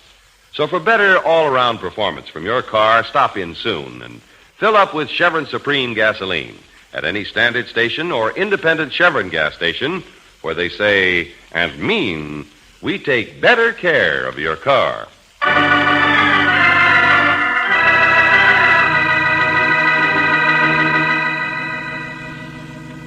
I understand why it had to be one of the 2 clerks, George, but why were you sure it was Kibbe? Well, Grinnell left for home at 6, Angel. He couldn't have set the 2 clocks back then. Cullum would have caught wise long before morning. Well, Kibbe left at midnight, when Cullum was already half asleep, sure. And there was that business of changing the place where the telephone was connected. Mm-hmm, that too. But George, if you suspected Kibbe, why did you accuse Grinnell? Human nature, eh, Ruby? What? It's only human to let your guard drop when you think it's somebody else who's in danger. I'm a fine judge of human nature, I am. Ben Cullum, he's been crooked for years. The police couldn't get wise to him either, Ruby, so don't blame yourself too much. Besides, it's a lot easier to predict what people will do than what they are. Kibbe knew what Cullum would do. You knew what Kibbe would do. I know what you're going to do, too, darling. You do? When I really set my mind to it, you're going to marry me. Want to bet?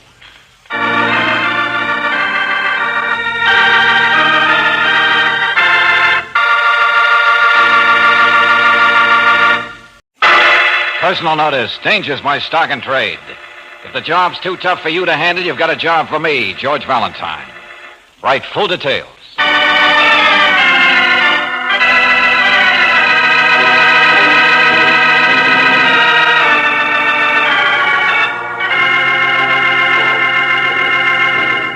Standard Oil Company of California invites you to Let George Do It.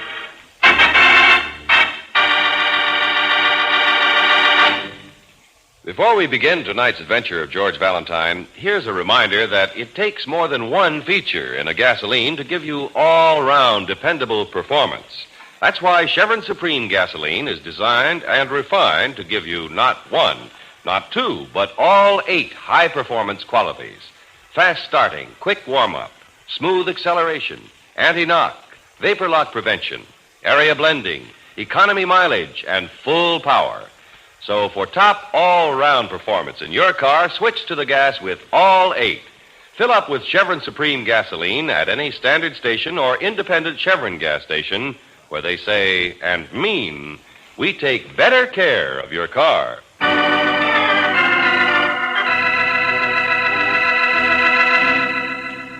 And now, tonight's story, Once a Crook, a transcribed adventure of George Valentine.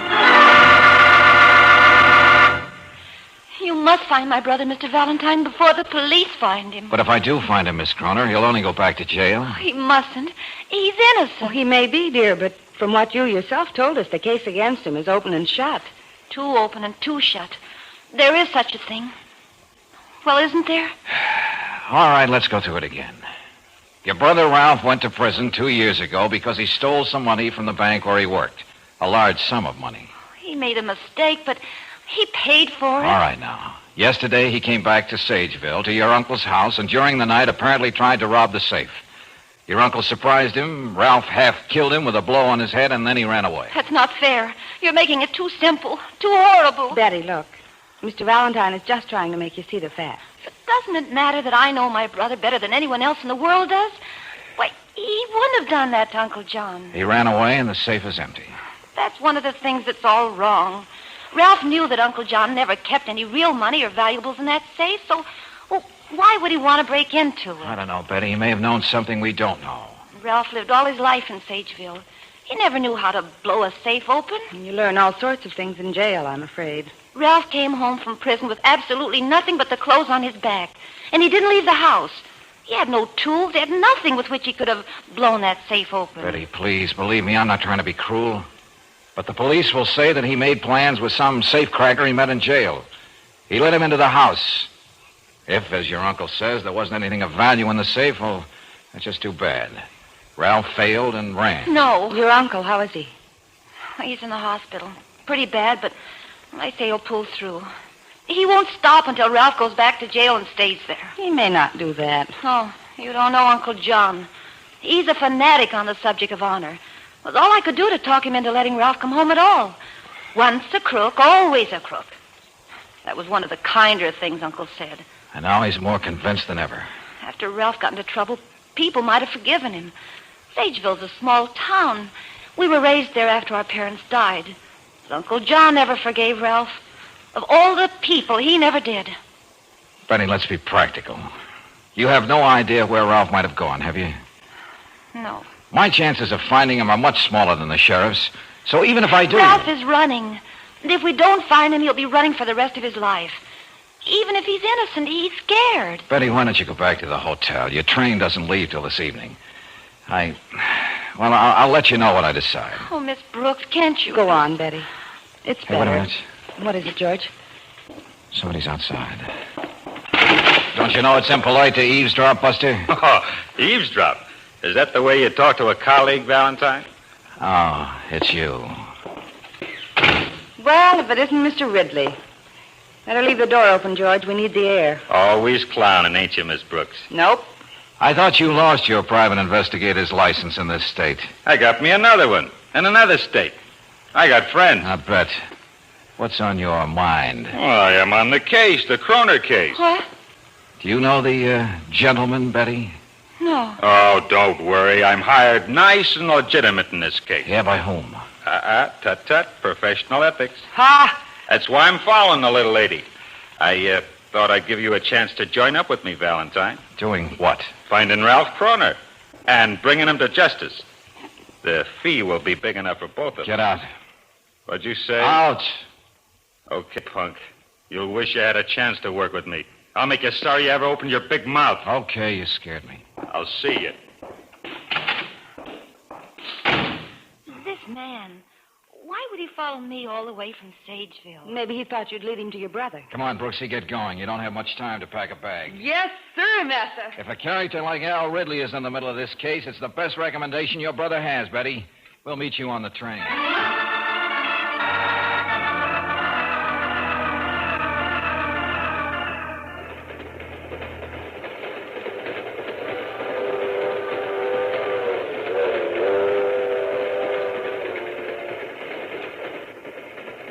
Stay here with Betty, Brooksy. I want to look around. See if there are any familiar faces. Well, I didn't see Mr. Ridley, Mr. Valentine. Sure he isn't here. Uh-huh. Be careful, darling, please. Sure, Angel, sure.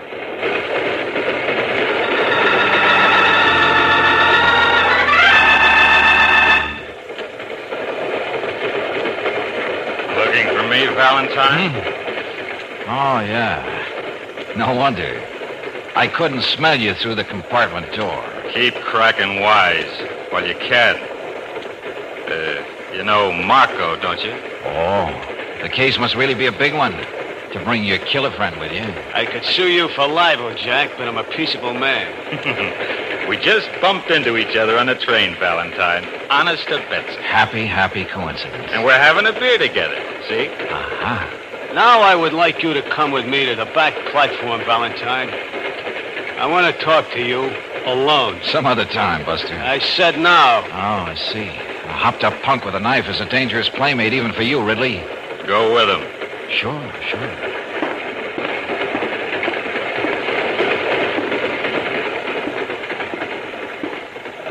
It's a shame there's hardly anybody on this train, eh, Jack? Yeah, a shame. Out there. Okay, what's on your mind? I want to tell you something. I didn't want no company. Yeah? I think you should stay out of this case, Jack. Get on the next train going back and blow. That's what I think. Thanks for the advice. It's not advice, it's an order. You don't say. A knife kills somebody too quick, Jack. Much too quick. You should know. But a broken beer bottle, all nice and jagged, that can really be some fun. Before a knife finishes the job. Out there. That's right, Jack. Easy Jump. now. And again. You crazy punk. Sure. Of course, I'm not doing anything now. Just talking to you. Just giving you a good tip. Now we'll go back inside and forget we was mad on each other, huh?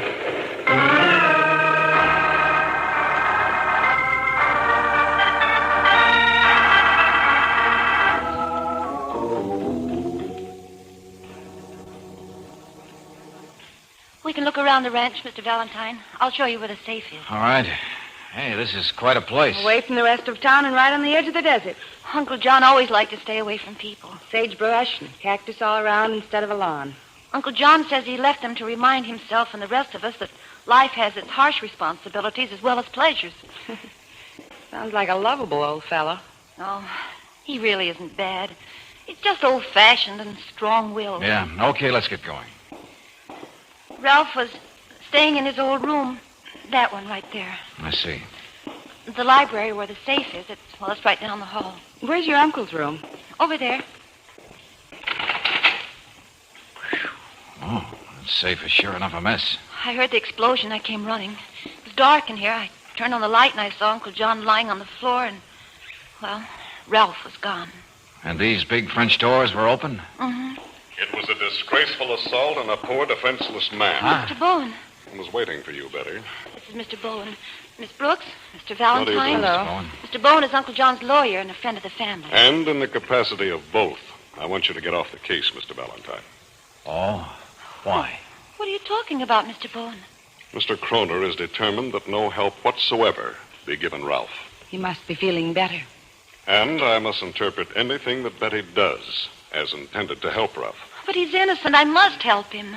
That's hardly unnatural, is it, Mr. Bowen?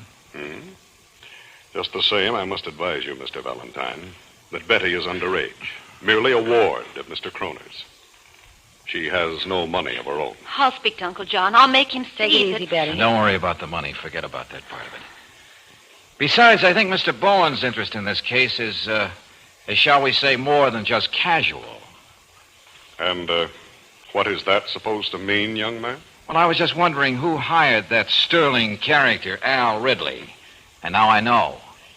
It was you, wasn't it, Mr. Bowen? Why, I... How else would you have known about me so quickly unless Al Ridley reported to his client? But I tell you, All right. Why not? I was determined to do what I could to help the police bring a criminal to justice. Oh, now, wait a minute. Don't protest too much, Mr. Bowen. Yeah. Now I think I'll speak to Mr. Kroner in the hospital. A private little talk.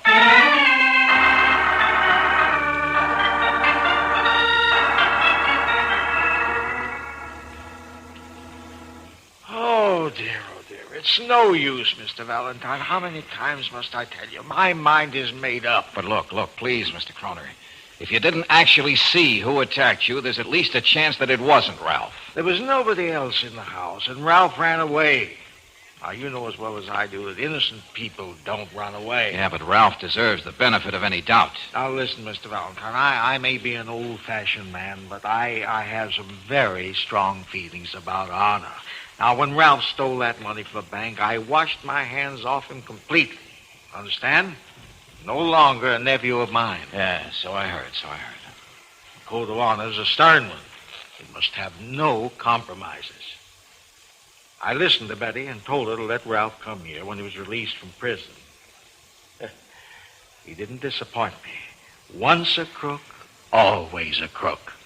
Well, look, I have to say something, Mr. Kromer. I haven't lived as long as you have, but I know what you just said isn't so. I don't want you in this case. You understand that? You'll do yourself a favor if you'll stop meddling in our affairs and leave Sageville. I feel very sorry for you, Mr. Kroner. There's no place in life for fanatics, even for fanatics about such noble things as honor. Oh, my word. Mr. Bowen will pay you for whatever expenses you've incurred so far. Now, please leave me alone, will you? I'm still a very sick man.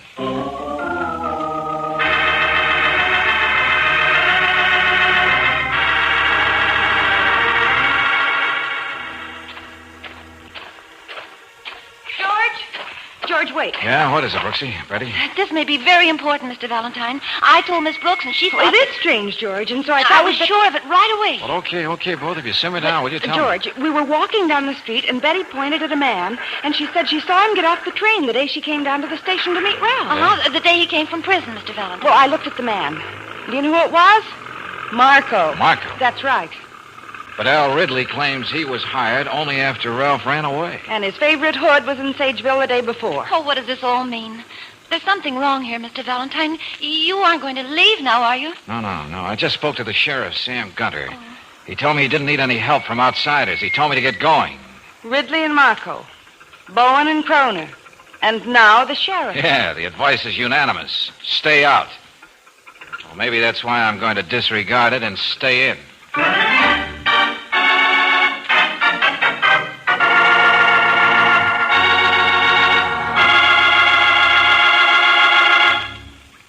We'll return to tonight's adventure of George Valentine in just a moment. With cooler days ahead, you'll be calling on your battery for more and more power for your heater, for the engine that's a little harder to start. And with the days getting shorter, you'll be using your headlights more, too. So right now is a good time to have the battery in your car checked and serviced if needed.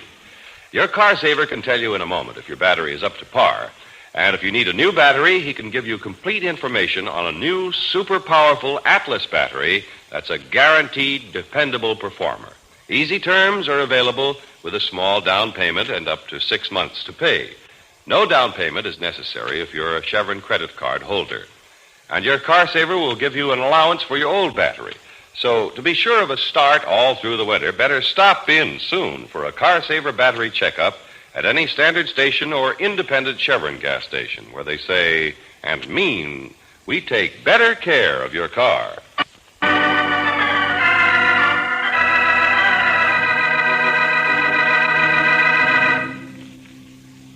Once a crook, always a crook. That's the stern code by which John Kroner swears. And apparently it's been vindicated in the case of his nephew, Ralph. For on the very day that Ralph was released from prison, he assaulted his uncle, robbed his safe, and ran. It seems open and shut. But if your name is George Valentine, at least 2 points need explanation. Why is Al Ridley, a discredited and shady private investigator, involved in this case? And why did Ridley's strong-arm boy and killer, Stan Marco, show up in Sageville on the very day that Ralph returned home from prison? This room of Ralph's hasn't been touched, has it, Betty? No, Mr. Valentine. Old Sheriff Gunter was in here. He looked around, but he didn't disturb anything. His mind was already made up about Ralph, like everyone else's. Oh, I don't know what you or I can do for Ralph. Well, we're at least going to try to get at the truth, aren't we, Betty? Oh, yes, but... That's all we can do. And you must help us. Of course. I'm sorry. Hey, tell me, this room is kind of barren, isn't it? I mean, no personal things of Ralph's. Nothing much about. Nothing on the dresser. Well, when Ralph went to prison, Uncle John threw all his things out. Didn't want anything to remind him of a jailbird, he said. Yeah, I know. He told me that himself. Someday I'm going to sit down with this Uncle John and tell him a thing or two. Oh, he's as hard on himself as he is on anybody else. The code of honor is a stern taskmaster. Let's review this. As I get it, Ralph came here after dinner. That's right now, isn't it? Oh, no. You see, he talked to Uncle John for a while. I don't know how long, because I went to my room first. I see. Well, he must have sat here and smoked for quite some time. All these cigarette stubs in the ashtray. Sheriff Gunter said that proved his point all the more.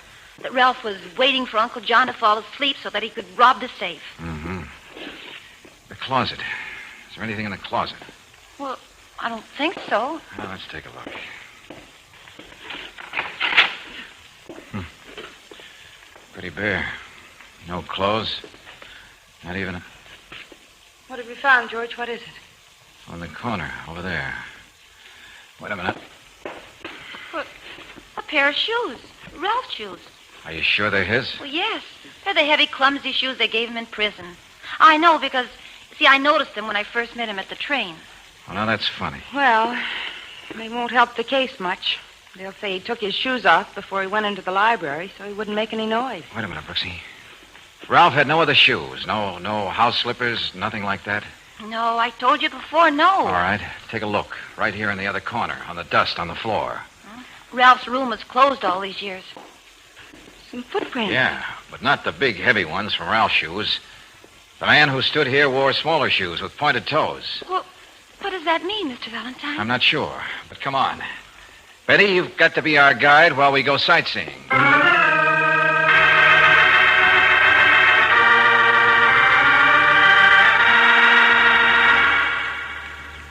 Sagebrush and cactus. From the house straight up to the bench road up there. Desert. As far as the eye can see. Yeah. And mountains in the distance. Those are the Dead Hills. Dead Hills? Mm-hmm. Bandits are supposed to have hid out there in the old days. Hey, tell me, that road up there, where does it lead? Both ways? Well, this way it goes into town. The other way it goes into the hills. Any other way of getting out of the hills? Only a much longer way. About 4 or 5 miles from here, there's a fork in the road. Well, the fork follows the hills and hollows across the highway 15 miles after it leaves the main road. George, what are you trying to find out? I think I have found it.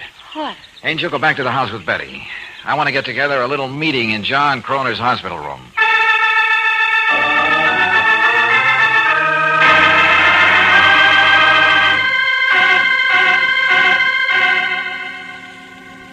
Mr. Valentine, I told you what the nurse said.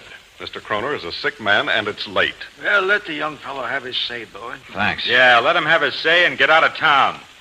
I can help him leave. Never mind, Ridley. Well, what I have to say, gentlemen, is very simple. Ralph Kroner didn't run away. He was kidnapped. Kidnapped? I never... Oh, this guy is nuts. Make yourself clear, Mr. Valentine. I said Ralph was kidnapped. That's clear enough. What makes you think so? Ralph was raised on your ranch, Mr. Kroner. He knows this country well. He knows he couldn't get very far along the cactus and sagebrush without his shoes. What shoes are you talking about? I'm talking about his prison shoes, the only pair he owned. Oh, nonsense. If he did assault you in the library, Mr. Kroner, all he had to do was spend another couple of seconds to go back to his room, get his shoes from the closet, and then run. Who kidnapped the kid? A ghost? Yes, who?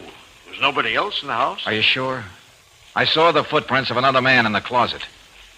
Ridley, could it have been your playmate Marco? I don't know what you're talking about. You don't, huh? I think that whoever was hiding in the closet slugged Ralph, then dragged him out through the French doors in the library. But why? Yes. If Ralph is innocent, why would anyone take a chance on kidnapping? Why not leave him behind? That's something I don't know yet. But I have a little theory. I think that Ralph is being kept prisoner by someone up there in those dead hills. You're just guessing, aren't you, Mr. Valentine? At the moment, I am, yes. But, Mr. Kroner, you ought to help me make sure. In the morning, I'd like you to arrange a searching party. Well, you owe that much to a man you think is guilty. That's a waste of time. Still, I can't see any harm in it. Okay, then, gentlemen, that's it. Unless there are other questions. No questions, friend. No. No, nothing. Good. Then we'll see what tomorrow morning will bring. And I think we're due for a little surprise.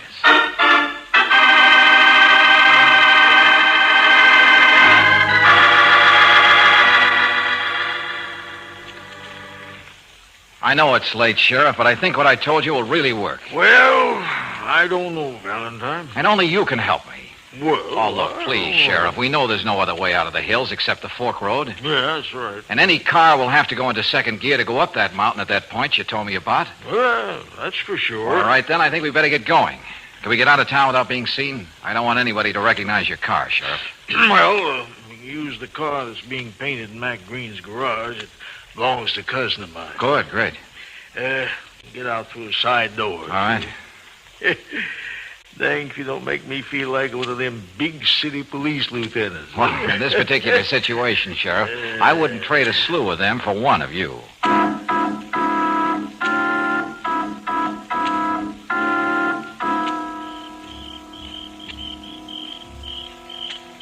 Dark and quiet. That's all. Hardly a soul ever passes on this road, Valentine. Well, we're lucky to have a full moon. Lucky to have a spot where we can hide and not be seen, see? How long are we going to sit here, Valentine? Sheriff, your guess is as good as mine.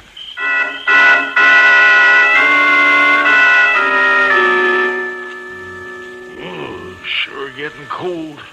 Yeah, it is that. Listen. I hear it. Going into second. Has to slow down. Here. Recognize it? Recognize the car? Oh, not yet. Hey, wait. Oh. What? Oh, that's Billy Johnson's jalopy. You sure? Yeah. The girl with it. Just out joyriding, that's all. Oh, great.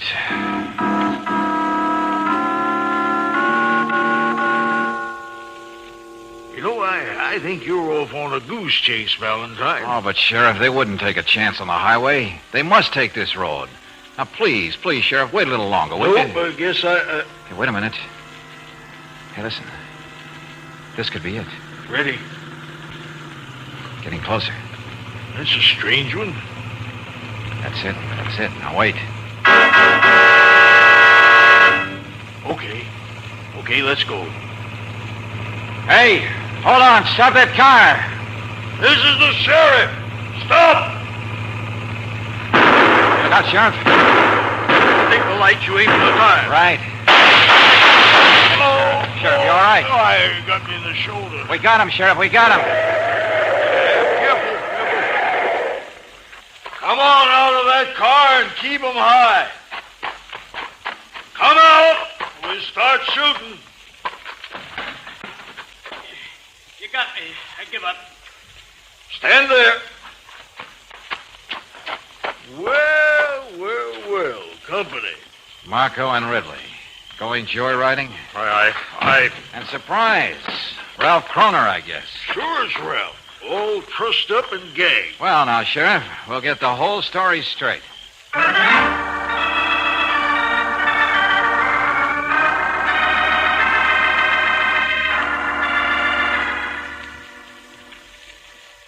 I know it might have been foolish, but I wanted to be the one to return the money that I stole. Ralph, I never suspected that you still had it. At first, I thought it would buy me anything that I want. But then, somehow, I knew I couldn't do that. And you knew that, didn't you, Bowen? Well, I suspected it. I didn't think Ralph had a chance to spend it. Then I paid him a visit in jail. He told me he was going to do something that would make Mr. Kroner believe in him again. So you hired Ridley to help you find the money. And that's why Marco came here. Yes, but Ridley double-crossed me. I thought Ralph had really run away. Those two men were going to make me tell them where the money was. The safe was broken into to confuse the issue. I guess so. I was waiting for everyone to go to sleep so I could get the money. It was hidden outside the house. I heard the noise in the library. Must have been Ridley who knocked me out. Yeah, sure.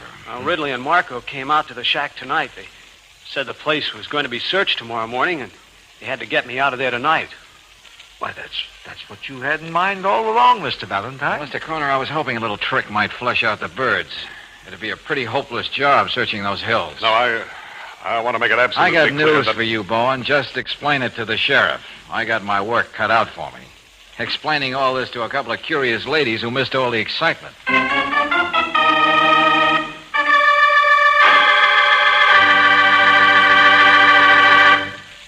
If engine wear is important to you, then this performance report should be too. Here's more proof that heavy-duty RPM motor oil cuts wear in automobile engines. Using heavy-duty RPM, an engine in the Northwest ran over 130,000 miles, yet showed less than half as much wear in that time as other engines did after only 75,000 miles when lubricated with another oil. Heavy-duty RPM kept oil consumption way down and greatly increased the time between overhauls. It cut wear rate to a minimum and gave top protection against acid, gum, and corrosion. So get what's best for your car. Get heavy-duty RPM motor oil at any independent Chevron gas station or standard station, where they say and mean, we take better care of your car.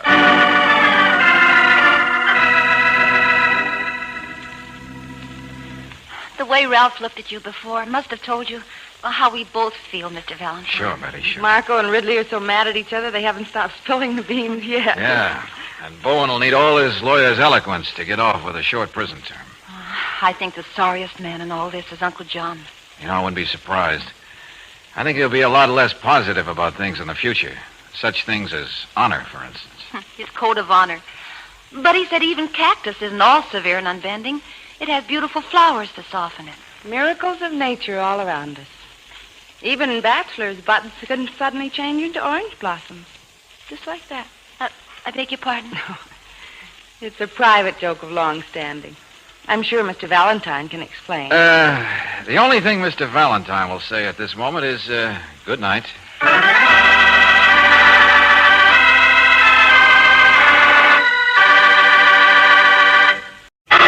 Personal notice. Danger's my stock and trade.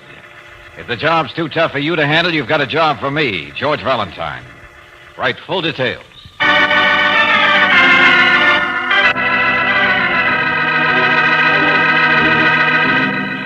Standard Oil Company of California invites you to Let George Do It.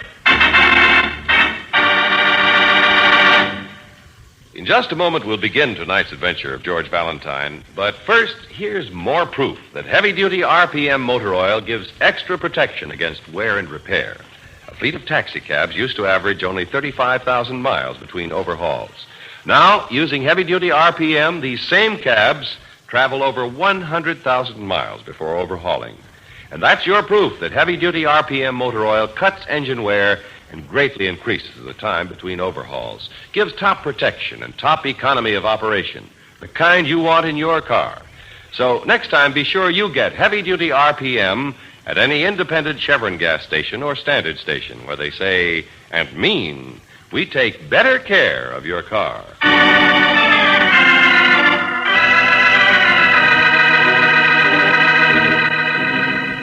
And now, tonight's story, Chance and Probability, a transcribed adventure of George Valentine.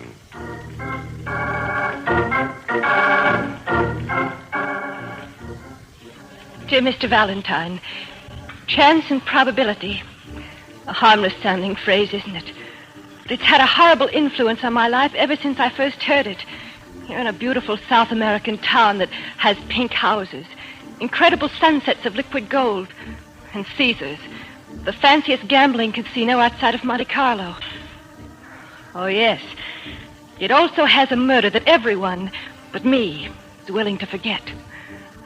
Mr. Valentine, I need help from a fellow American. Someone I at least know by reputation.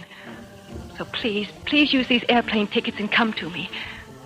Anxiously, Mary Marston, care of Professor LaRue, 25 Avienta del Sol, Polizone. P.S.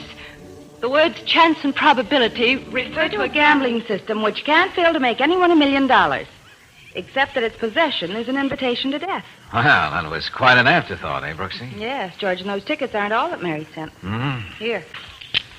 Wow. 5 gold and yellow chips with the name Caesars.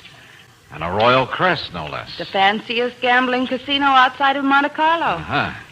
5 $100 chips as a retainer. And the tickets are on a flight leaving tomorrow. I'm going right home and pack. Yeah, but Brooksy, to go all the way to South America just like that. Well, and yes, all the things we have to do here, Well, it seems. yes, but after all, Mary did say the place has incredible sunsets. The golden yellow color. Of these incredible chips. South America, here we come.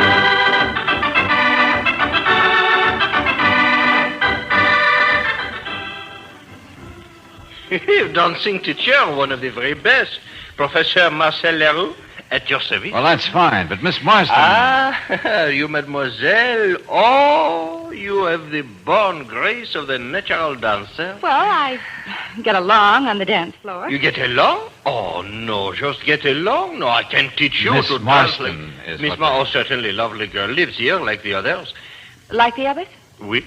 I not only teach the dance, I also own this exceptionally fine establishment. No. Not a rooming house, really, no. More like an old-fashioned little family group. So I hear. Huh? Oh, that. Well, of course, in Polizone, I would naturally not teach the samba, the tango. No.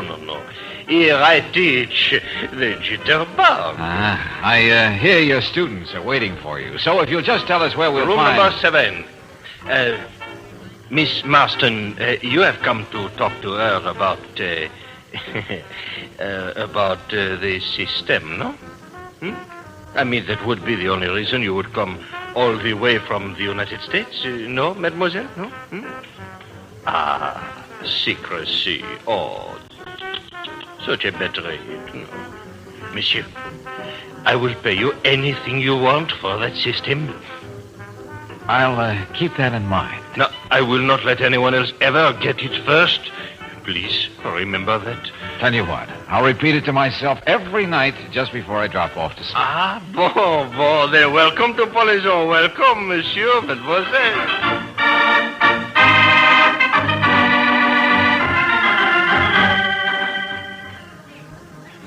His name was Bill Shields. He lived at the professor's, too. He was the only friend that I had here. From what you told us, he must have been a pretty wonderful man. He wanted me to go back home. I didn't know he left me all his money until the police found his will. And somebody killed him at Caesar's. Yes, because Bill had the system. Do you really believe there is such a thing, Mary? Well, he won $10,000 in 1 week, and he could have won more. But he said that would be enough for him. Enough for me to get well and strong again. How long have you been down here? Oh, almost a year. I was singing with a show that went broke here. And then I got sick. If it weren't for Bill, What was Bill doing in Polizon? Well, he'd been an engineer on some kind of a construction job. But then he got interested in this system. Uh-huh. This business of chance and probability. What was that? Well, Bill said the answer to any system had to be in mathematics. So he always had me getting books on mathematics, chance and probability. And then he succeeded. Mr. Valentine, I can't use any of Bill's money until I find out who killed him. You can understand that, can't you? I'll do what I can. What did the police say about all this? Well, the night that Bill was killed, there was a robbery at Caesar's. They say the robbers killed Bill. Just sort of accidentally. I see. But it isn't so. Somebody killed him deliberately to stop him from using his system. Caesar Capo would be interested in doing that. Or somebody might have tried to get the system from Bill and failed. Has Bill ever written this system down, Mary? No. No, not that I know of. Has he ever explained it to you? Oh, I'm afraid I wouldn't be smart enough to understand it. Anyway, now you feel that nobody will do anything to find out who killed Bill, is that it? Mr. Valentine, you can get all the facts from the police and from Caesar Capo. They'll be delighted to give you the facts. But that's not enough. I must know who killed Bill. All right, Mary. I already saw the fabulous pink houses of Polizon. This evening we'll see the sunset. And maybe tomorrow we can complete the points of interest and look for the murderer.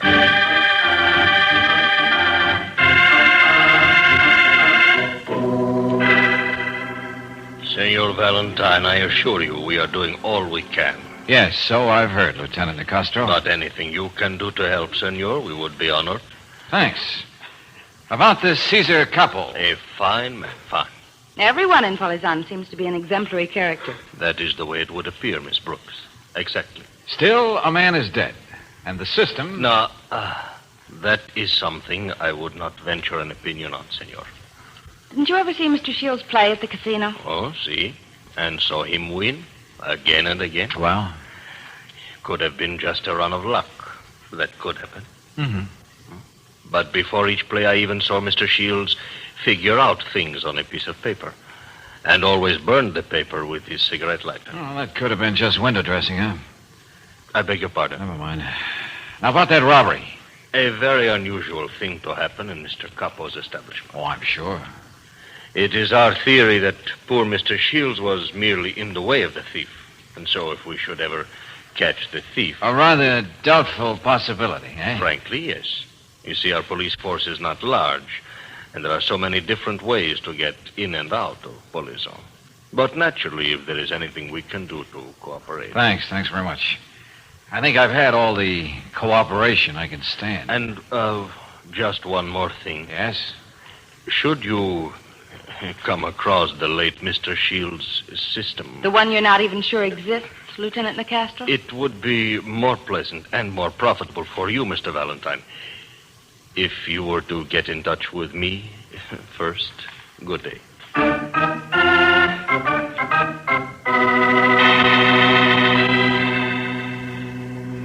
But But you have me wrong, Mr. Valentine. Mr. Shields' death was a very unpleasant shock to me. Yeah, you must have cried all that night. No, I am serious. You must admit your grief does seem hard to believe, Mr. Capo. Caesar, dear lady, a much nobler name. Well, the fact remains, Caesar, that Shields won a great deal of money here at the casino. And presumably he could win as much more as he wanted. Oh, but that is just the point. Mr. Shields was a gentleman. The night he was killed, he came here to say goodbye. He apologized for winning the $10,000 at my expense. Said it was all he needed. And ventured the guess that I would survive. And as I see, you have quite well. Yes, this is a beautiful place, isn't it? You ought to see it in the evening when the play is in full swing. It is truly worthy of Caesar, I know. But I still don't get what you're driving at about Shields. This is an honest casino, Mr. Valentine. I do not have to cheat, but obviously I cannot survive a truly genuine system. Mr. Shields is dead, remember? I repeat, I had nothing to fear from him anymore, but whoever has this system now...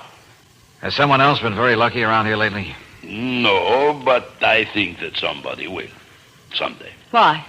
Needless to say, I watched Shields' every move during the play. One evening, in the excitement of winning, he dropped one of the pieces of paper on which he was making his calculations. The paper was an unusual shade of yellow. Shields' system was the talk of the town. How many people were trampled in the rush? As a matter of fact, only one other person noticed it. A shifty individual around town called Nico. I wasn't fast enough to stop him before he reached the door, the penalty of overweight. I'm sure you had a talk with the impetuous Nico later. I did, in private. But he said he couldn't make any sense of the figures on the paper, so he destroyed it. Oh, a likely story. Precisely. Especially since Nico has lately been seen spending more money than he ever had in his life, and more especially since Nico is now nowhere to be found. So you figure Nico sold the precious piece of yellow paper and was told to make himself scarce. Mr. Valentine, I will pay you handsomely. I must know if the system still exists and who has it. I already have a client, Caesar. But you're welcome to tag along, if you'll help me. Of course. All right, I want to know all the details of the robbery. How do I get them? I will arrange for you to speak to Carl Sebring, my manager, and Freddie Griggs, the cashier.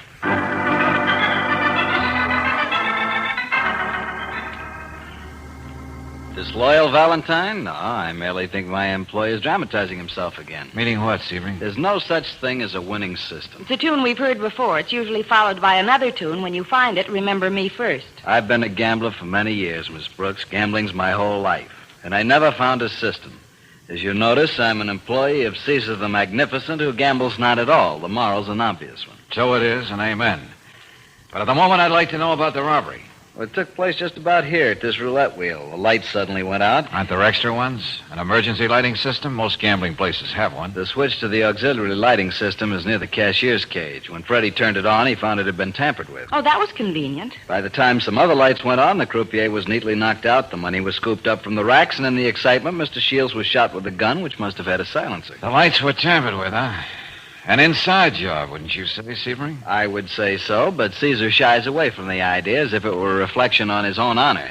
The men Caesar has chosen can do no wrong, that sort of thing. Again, I get the idea you're not very fond of Mr. Capo. Fond of him? Better than that, I admire him. His colossal ego. He actually has that phony royal crest on every handkerchief he owns, on every cigarette he smokes. So obviously, the stolen money incident had to be put on a grandiose basis, including the Nico incident. Now, if you'd like to see the cashier... Yeah. Lead on, Sebring.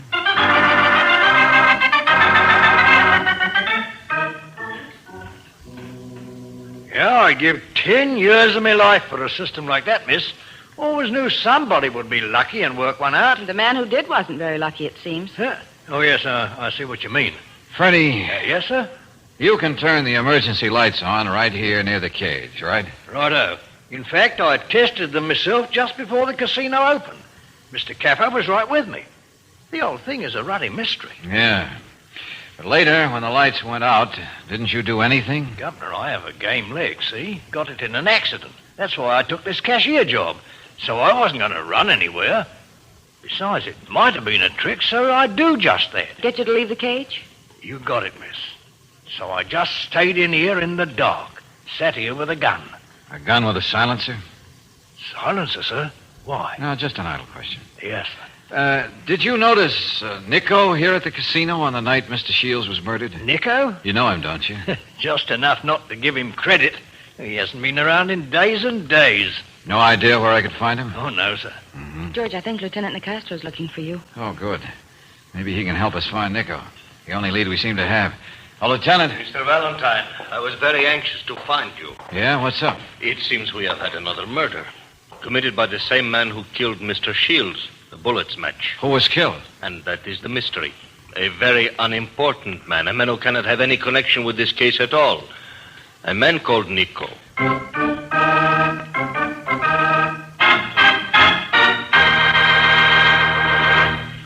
In just a moment, we'll return to tonight's adventure of George Valentine. I'm sure that you've heard me say before that any gas can be made to stress one performance feature at the expense of others. But Chevron Supreme gasoline gives you not one, not two, but all 8 high-performance qualities in correct balance. And it's true. But the one real test for any gasoline is the way it performs in your car. That's why I also say that you'll never know real driving pleasure until you try a tank full of Chevron Supreme. Those 8 high-performance qualities make sure that Chevron Supreme performs best under all driving conditions.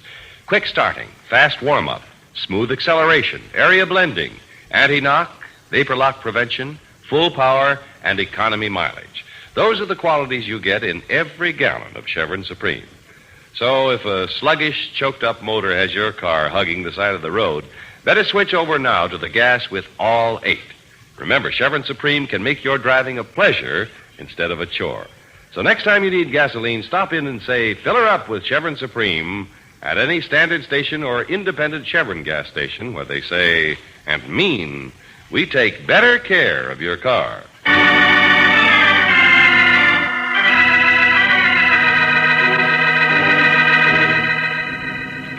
Chance and probability. The heart of a winning gambling system that brought luck to nobody. Not to Bill Shields, the man who invented it. Not to the shifty little South American Nico who tried to cash in on it. Both were murdered. Yes, you're up to your neck in this very strange case that brought you thousands of miles to the little town of Poloson. And even if your name is George Valentine, you begin to think that the chances for success are small and the probability of your getting a bullet next is great. Still, you stick to your job, which at the moment is again talking to the huge and egotistical owner of the casino, Cesar Capo. The murderer killed Nico so that he would be the only one who had the system. Now I am at his mercy. Oh, cut that out, Caesar. This place isn't worth a cent if a man can come in and win as much as he wants any time. 2 men are dead. That's a little more important than the money you might lose. I built up this casino from nothing. I built it beautiful and strong because I am Cesar Capo. And I am not going to see it destroyed. Yeah? You're what? I don't know what I can do. Okay, then listen to me and try to help. Yes, yes. Who was here the night Shields was shot? Was Mary Marston here? The American girl? No. Professor LaRue? Let me think. Yes, he was here, but not that he had any money to play with, but he was here. And the lieutenant? Nicastro? Yeah. He was here, but... One more thing. The emergency lights. You were with the cashier when he tested them. That is right. They worked. Have you any idea how they could have been tampered with? No, I would swear it would be impossible for anyone to do that without Freddie seeing him. Impossible. Impossible, but it was done. Yeah. The murderer doesn't have to come here by himself. Ever. He can have dozens of people come here. Use the system. Ruin me. Me, Cesar Capo, at the mercy. Freddie's address. Huh?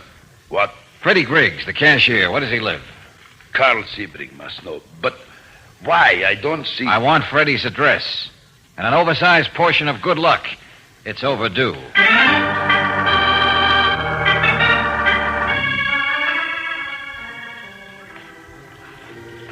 George, what if Freddie decides to come back here? After all, this is his home, and climbing in through a window isn't He's exactly... having dinner, so stop worrying. Besides, what are we looking for? Not sure. Good, that always helps. I'm hoping it might be money. Lots of money. The money stolen from the casino? Yeah, it could be. Maybe we ought to believe Caesar that it was impossible for anyone to monkey with the lights. Then it would have to be Freddie himself. Surely he wouldn't keep the money here. Couldn't very well take it to the bank. Still, it's sort of in the dream department, isn't it? I guess so. Shirts, socks, handkerchief. What is it, George? A piece of yellow paper. A very unusual shade of yellow. The system. The piece of paper that Nico sneaked out of the casino. And on which Bill Shields figured his play. Let me see. The square root of C3D over A plus B equals the square root of C3D parenthesis A plus B over parenthesis A plus B times 2. Real fascinating. Well, it must be the key to the system. Uh-huh. But, George, what's it doing here at Freddy's? If Freddy bought the piece of paper from Nico, then he must have killed him and Shields. That's what bothers me, Brooksy. How come this paper was left where it could be found? Freddy's too smart for that. Yes. Well, what do we do next? Come on, I'll get the lights. At least we can leave through the door.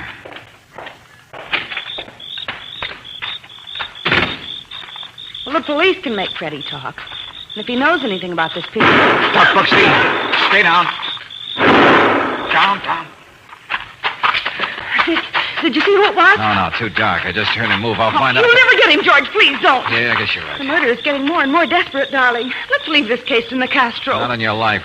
We still have this piece of paper. And a client who has a conscience and a heartache. Come on, Brooksy. We got to see people.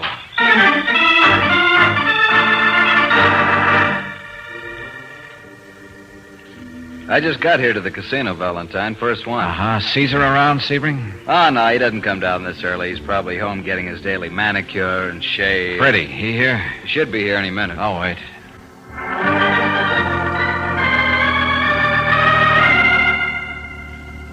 Took a little walk after dinner, I did. Always like me constitutional. It's smart to be walking alone. You don't have a lot of people watching what you do. Yes, miss, I do like my solitude. A chance to do a little thinking. Meditate under the stars and let the balm of the evening... Yeah, you're a poet, Freddie. Nice to talk to you.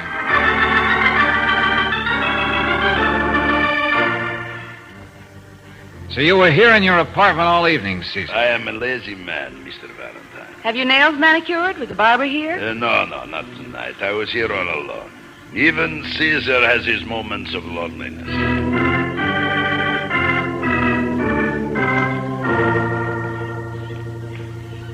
Oh, but it was terrible, Monsieur Valentine. Will you calm down, LaRue? Oh, I was just to call the police. Oh, Mary, poor Mary. Well, what about her? Make sense, will you? Well, I was in the other room teaching a group how to do the Charleston, and I heard Mary scream. I ran to her room, and she was gone. Her room is this way, isn't it? Oh, yes, monsieur, yes. And then one of the students ran over to the window. There is that big garden you cross before you get to the street. Yes, we know. And the student saw a man dragging Mary across the garden, and she was struggling with him, and he could not see who the man was. A kidnapping. Oh, yes, that is right. Oh, the room sure is a mess. Mary put up quite a fight, all right. And I think I know who she fought with. George, who was it? Get Lieutenant Nicastro, Angel, and meet me at Freddy's place as soon as you can.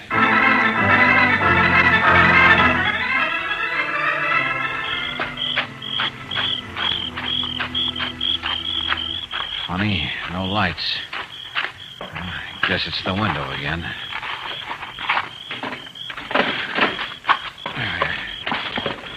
No, pull the shade down. I can risk the lights. Something is different, I'd swear. What the... What?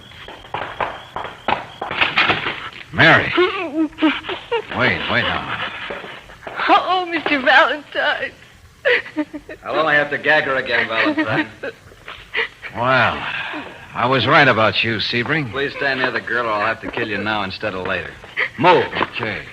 The gun makes you a much bigger man than me. So you'll get no argument, Buster. He said it was going to make me tell him about the system. Even if he had to torture me. That's what I'm going to do. And then you'll have to go. With Valentine joining you later. The police will say Freddie killed not only Shields and Nico, but the two of you as well. After all, I already planted the paper. You're wasting your time, Sebring. Mary doesn't know the system. I don't. I must contradict you. Shields was your friend, Miss Marston. Good enough friend to leave you all his money. You got him all those books. Oh, he confided in you, all right. No, he didn't. When I get through with you, I'll know for sure. No.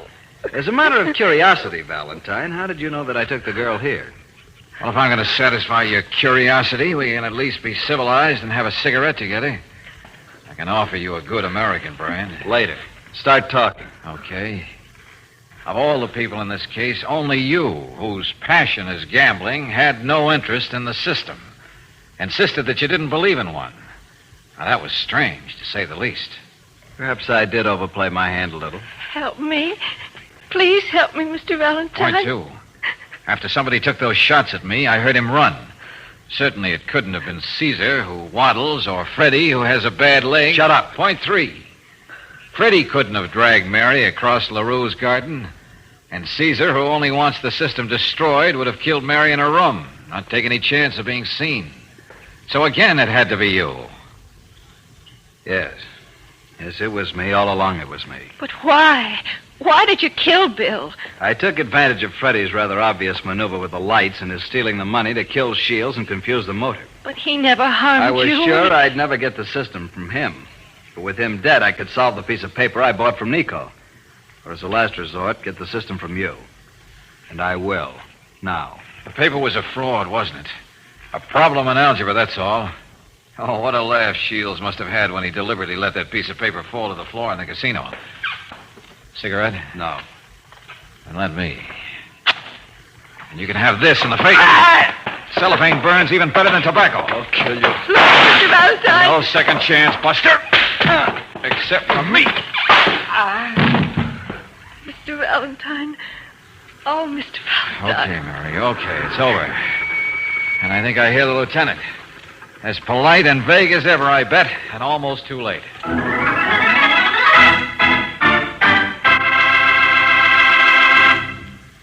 With crisp fall days already making an appearance, the battery in your car will be getting more and more of a workout as winter approaches. So better take time now to be sure it's in good condition. Your car savers are equipped to offer complete battery service. They'll be glad to test your battery and, if necessary, give it a recharge. But don't wait until it's too late. Stop in soon for a battery checkup at any standard station or independent Chevron gas station where they say and mean we take better care of your car.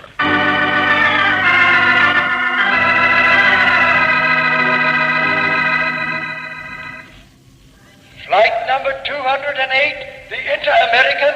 Passengers will please come aboard. It's nice to be going home with you. You'll get well and strong again, Mary. Bill would want that, and you'll forget all this. Sure. And the sunsets back home are pretty nice, too. And you can paint your house Bullazon pink anytime. I won't even try to thank you, Mr. Valentine. Well, that's the smartest thing I heard anyone say today. George. Yeah, Angel? I wonder if Bill ever did find a system, or whether, as Lieutenant Nicastro said, it was just a sensational run of luck. What do you think, Mary? I don't know. We'll never know. Now. That's right. And maybe that's best. Mr. Valentine! Mr. Valentine! Caesar the Resplendent. I have a present for you. A token of my gratitude. Cufflinks. The most beautiful, the most expensive, and made just for you. So personal. Well, thanks. So personal, see? Well, the crest. Of course. To let you remember that once you helped Caesar. Goodbye. Bon voyage. Goodbye.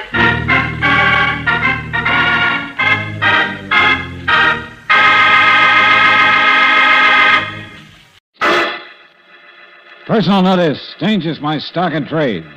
If the job's too tough for you to handle, you've got a job for me, George Valentine. Write full details.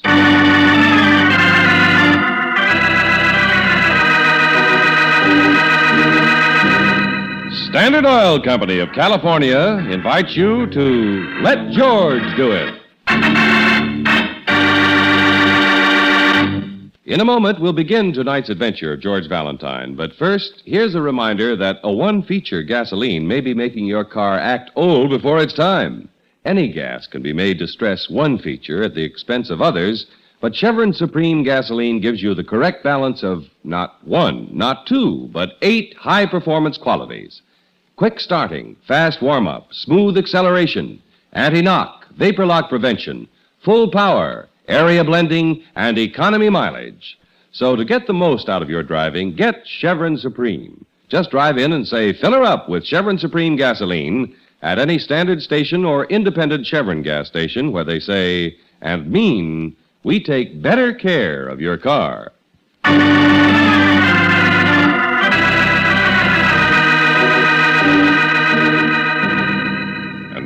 now, tonight's story, The Four Seasons, a transcribed adventure of George Valentine.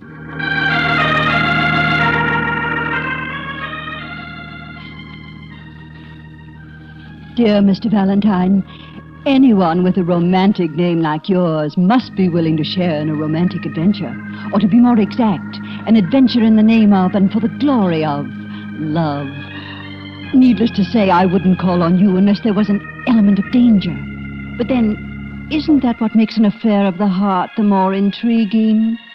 Please come to see me this afternoon at 2, and please come alone. Expectantly yours, Donna Mae Lawson. Well, Donna Mae Lawson. I like her nerve. Alone. Donna Mae. A romantic adventure. Oh, but you don't understand, Angel. Donna Mae Lawson. Yeah, I flunked medieval history in college because of this gal. You mean she wouldn't let you copy from her paper? Oh, nothing as intimate as that, Brooksy. You see, she was in a musical comedy, and had stayed in town for 6 weeks. Mm-hmm. Yeah, matinees Wednesday and Saturday, 2:30. Same time as my class in medieval history. I know, you had a conflict. On my history exam, they asked who sank the Spanish Armada, and the only name I could think of was Donna Mae Lawson, the most beautiful showgirl in the world, to quote the posters. And I thought you worked your way through college. Yeah, except on those Wednesdays and Saturdays.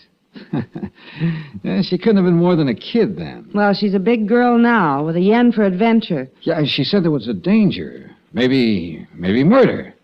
Well, now, if I see her, it's, wholesome curiosity. Yeah. Boys go through stages. First dolls, then girls, then murder, then girls again. George, she probably still has showgirl written all over her. Now, Angel. And I'm afraid you may like the handwriting. Brooksy, I'll make you a promise. If Donna Mae sings any siren songs, I'll close my ears. It's not your ears I'm worried about, it's your eyes.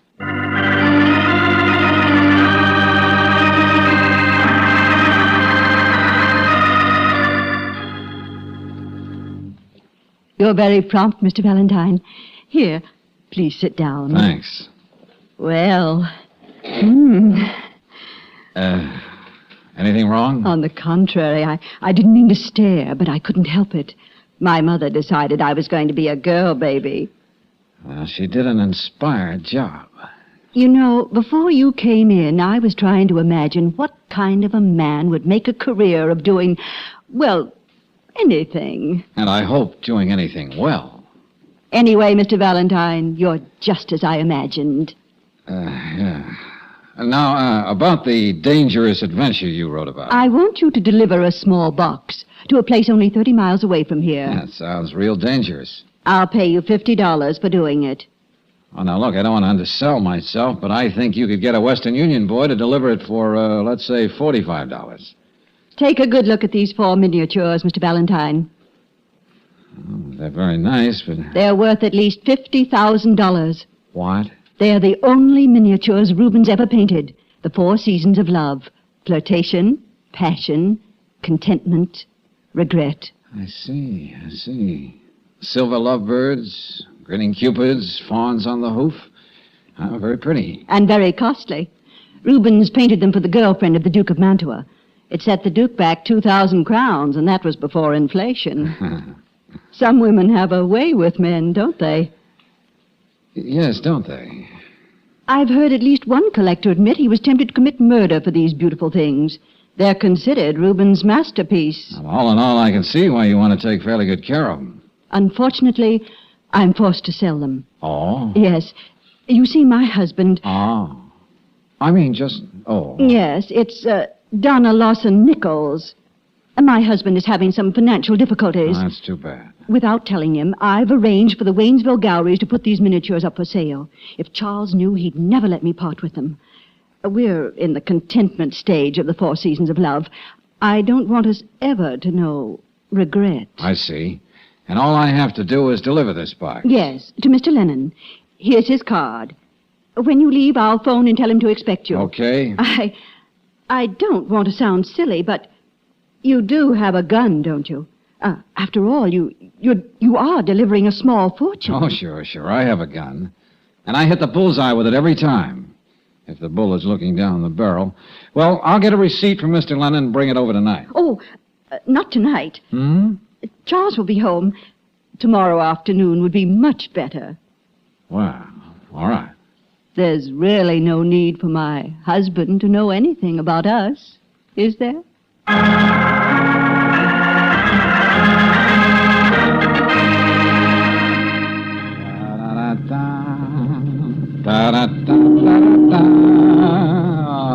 Say, what's the matter with that guy? Nobody in the road for miles, and he can't find room to pass. Well, come on, you dope, pass, will you?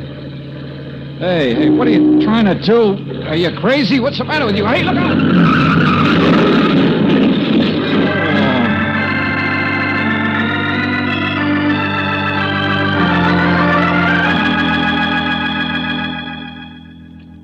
Hey, buddy.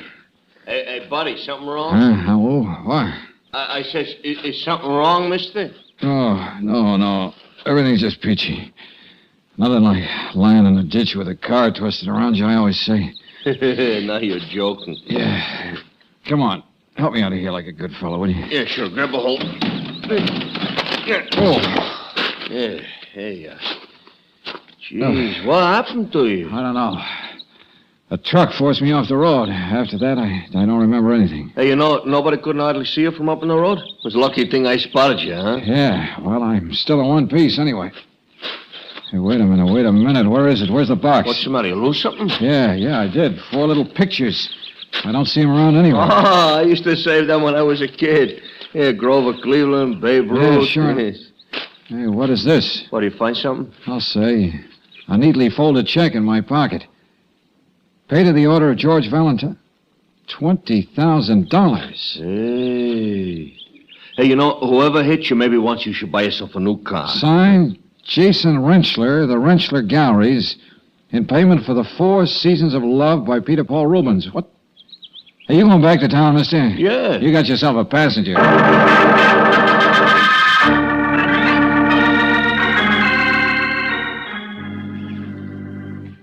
Somebody nudged me off the road, and the miniatures are gone. Gone? What do you mean? Now, here, George, hold still.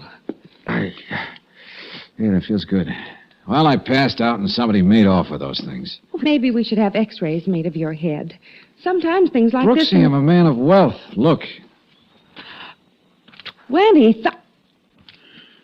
What's the gag? I found this instead of the miniatures. Okay, Angel, thanks for the first aid. George, where are you going? If nothing else, my mother taught me good manners. Makes sense, will you? When somebody gives Mrs. Valentine's little boy $20,000, he should thank the man. I've got to have a little talk with Mr. Rentschler. Going somewhere? Well, as a matter of fact... Huh? I'm Sergeant Crowley, robbery squad. What? You George Valentine, mister? I'm beginning to wonder. Where were you headed for? Mexico? Pango? Hey, what are you talking about? The little deal you pulled off this afternoon. Deal? What deal? Yes, Sergeant, take that again, and slower this time. Mrs. Nichols hired you to deliver some valuable miniatures, Valentine. Right? Right. And you were supposed to show up with them in Waynesville. Right? Right. Yeah, thank you, miss. But you didn't show. So Mrs. Nichols got worried and phoned us. Okay, where are those miniatures? Well, I lost him. Just like that, Well, no, not quite, Sergeant. A truck forced my car into a ditch. When I came to, the darn things were gone. Well, that's your story, and don't think we're not going to... You in the habit of leaving $20,000 checks on your desk? Oh, dear. Paid to the order of George Valentine.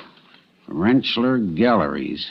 For the 4 Seasons of Love. Oh, now, look. I know this sounds screwy, but I found this check in my pocket. Of course. That keeps happening to people all the time. You don't believe me?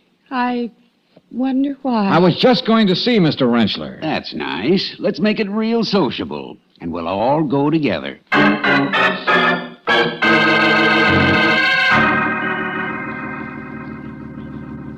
What do you mean I sold you these miniatures, Mr. Rentschler? But of course you did, young man, just a few hours ago. I never saw you before in my life. Mr. Rentschler, take a good look at him, please. Now, officer, what is this all about? It's about a guy selling something that doesn't belong to him. Oh, surely you are joking, Mr. Valentine. No, it doesn't look like the kind of man who would Never mind that. If he sold you these thingamajigs, where are they? Right here. I wouldn't let them out of my sight here, you see? George, Oh, wait a minute. This is crazy. Are they not beautiful? Once before I have seen them on an exhibition, the Albert and Victoria Museum. Well, Valentine? I tell you, I was in my car driving to Waynesville. You were on your way out of town, all right, but you had a crack up and didn't think it was smart to go on. Lucky for the nickels, I'd say. No, please, officer. Now, young man, don't you remember?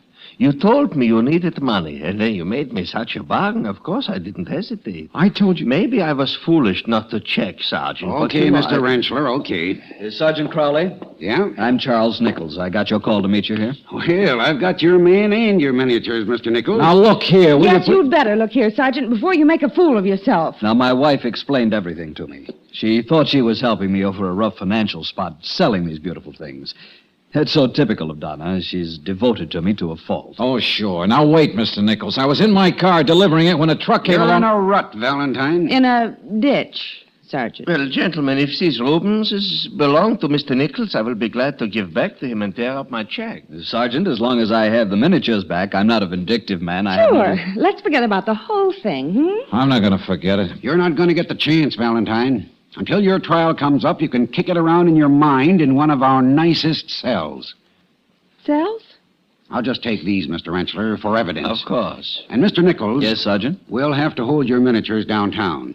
But if you'll drop by later, the police custodian will give you a receipt for them. You can reclaim them after the trial. Very well, Sergeant, as you say. They'll be in good hands. The police custodian's receipt is as good as gold to me. Well, Valentine, coming? Well, as long as you put it that way. Darling. Oh, it's not so bad, Brooksy. On Visitor's Day, you can bring me sweetmeats and magazines.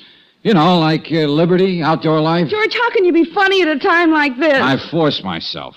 Besides, it is funny that, like those miniatures, I'm so beautifully, beautifully framed.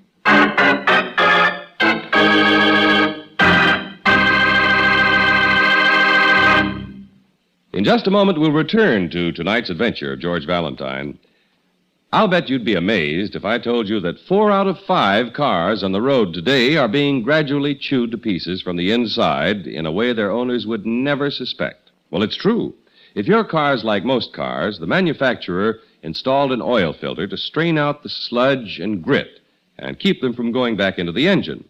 Oil filters don't require much attention, actually only once about every 6,000 miles. But unless you change your filter element every 6,000 miles, it becomes clogged and useless, much like a vacuum cleaner when the dust bag is jammed full. That's why it's a good idea to have your car saver check your oil filter element regularly.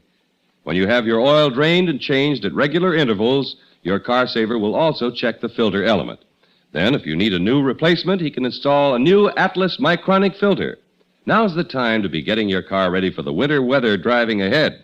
So plan to stop in soon for an oil drain and oil filter service at any standard station or independent Chevron gas station where they say and mean, we take better care of your car.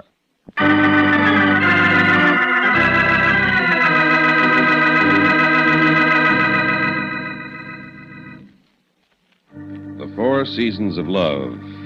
4 priceless miniatures that a girl you used to drool over in your college days asks you to deliver to an art gallery. A routine little job. But your car is forced off the road, the miniatures are stolen, and in your pocket is a check for $20,000 payable to you for the sale of the self-same Rubens masterpieces. What's more, Jason Rentschler, who signed the check, swears he gave it to you for value received. Even if your name is George Valentine, you need help. Thanks for bailing me out, Johnson. Yeah. To think I'd live to see the day. The whole thing just doesn't make sense, Lieutenant. Everything's right back where it started from. The Nichols have a police custodian's receipt for their miniatures, so they'll get them back after the trial. Rentschler will get his check back and tear it up. Nothing gained, nothing lost, eh? No, correction, please. George had his car smashed up, his classic features remodeled, and the hand of the law is still heavy on his shoulders. Why was it necessary to frame me at all? Who stood to gain? Valentine, you get involved and the word is crazy. Please, Johnson, please. Not today. You can really be a pal and see what you can dig up on Charles Nichols. What he does, everything. Okay. Thanks. Come on, Brooksy. See you later, Lieutenant. I'm going to talk to Rentschler. Make him tell why he lied. He's supposed to have a pretty good reputation. Just the same, I didn't like the way he and Nichols looked at each other. With the clear, innocent eyes of a couple of used car salesmen. Well, what do I do? Well, Charles Nichols has an office in the Exchange building. You think you could sort of keep an eye on him for the rest of the day, see where he goes, what he does? I'll stick so close to him I'll be able to hear him think. Good. Oh, Valentine. A good Sergeant Crowley again, now what? Yeah, Sergeant? I just caught you in time. Somebody's on the phone for you. Oh, thanks. You can take it here. All right. I'll do this one. Hello? Yeah? Oh, this... Oh, it's you. Well, why can't you tell me now? Oh, okay, I'll be right over. Who was it, George? Donna Nichols. Says she has something on her mind, and knowing her mind, I can expect almost anything. Maybe this time she has a mural for you to deliver. This time I have a few things to deliver myself. Brooksy, there's one little development I haven't told you about. When I was committed to this Huskar, the sergeant at the desk went over my person with rough and impious hands. In short, he frisked me. My gun was missing. George, you should have told Johnson. If using my gun was part of the frame, I hate to think where the police might find it. I'd rather get to it first. See you later, and we can compare notes.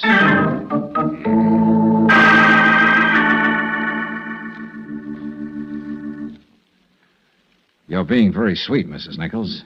Donna. I'm sorry, I don't have time to be cute. The way everything stacks up, you should have me pegged for a guy who tried to swipe your precious miniatures and head for parts unknown. Somehow, George, I can't make myself believe that. Really? What is it? My open, boyish face? Everything about you. I rather like you. Oh, haven't you noticed? Anyway, I spoke to Charles. When your trial comes up, we're merely going to say this was all a misunderstanding. We have no charges to make. Now, that's darn white of you, Donna. What's more, I just phoned Mr. Rentschler. He wants to see you. The galleries are closed, but he left the side door open for you. I think after you've talked to him, everything will be all straightened out. Uh-huh. Well, aren't you going to thank me? Oh, of course, sure. But, I was just thinking how. You don't impress me as the thoughtful type, George. I should say action was more in your line. You know, Donna, you could make an awful lot of trouble for some man. And I think I know the man. Now, I'd better get out of here and go see Rentschler.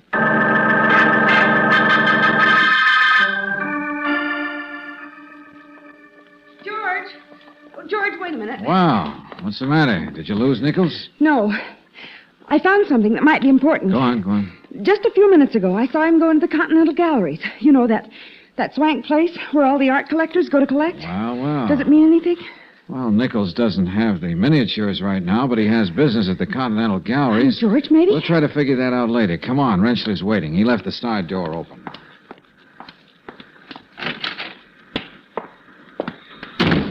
Oh, gosh. Galleries look eerie when it's dark. Well, that's strange.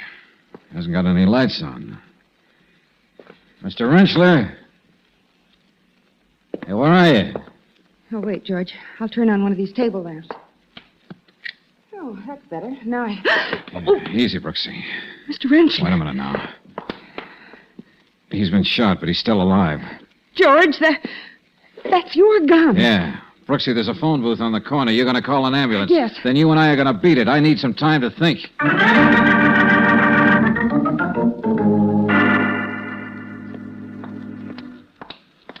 If your guesses are wrong, George, the dawn's going to come up like thunder on somebody's very red face. You talk to that newsboy first, then to Lieutenant Johnson, just as I told you. All right, but The miniatures could be phony. I have no time to check. But if they are phony, Then George... listen to this.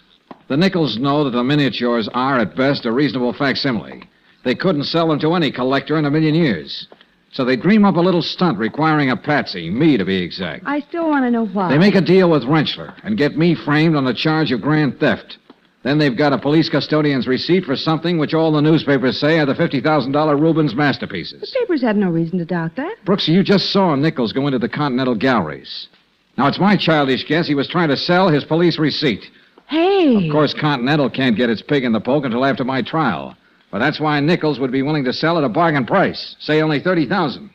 By the time anyone gets hep, the Nichols are in Tahiti, sipping coconut juice and chortling over a sucker named George Valentine. It adds up, but Rentschler, he may be dead by now, and you're supposed to have killed him. Yeah. That's how Nichols arranged the scene. Splitting the loot 2 ways instead of 3 is a much cozier arrangement. George, are you sure your plan will work? Brooksy, it better.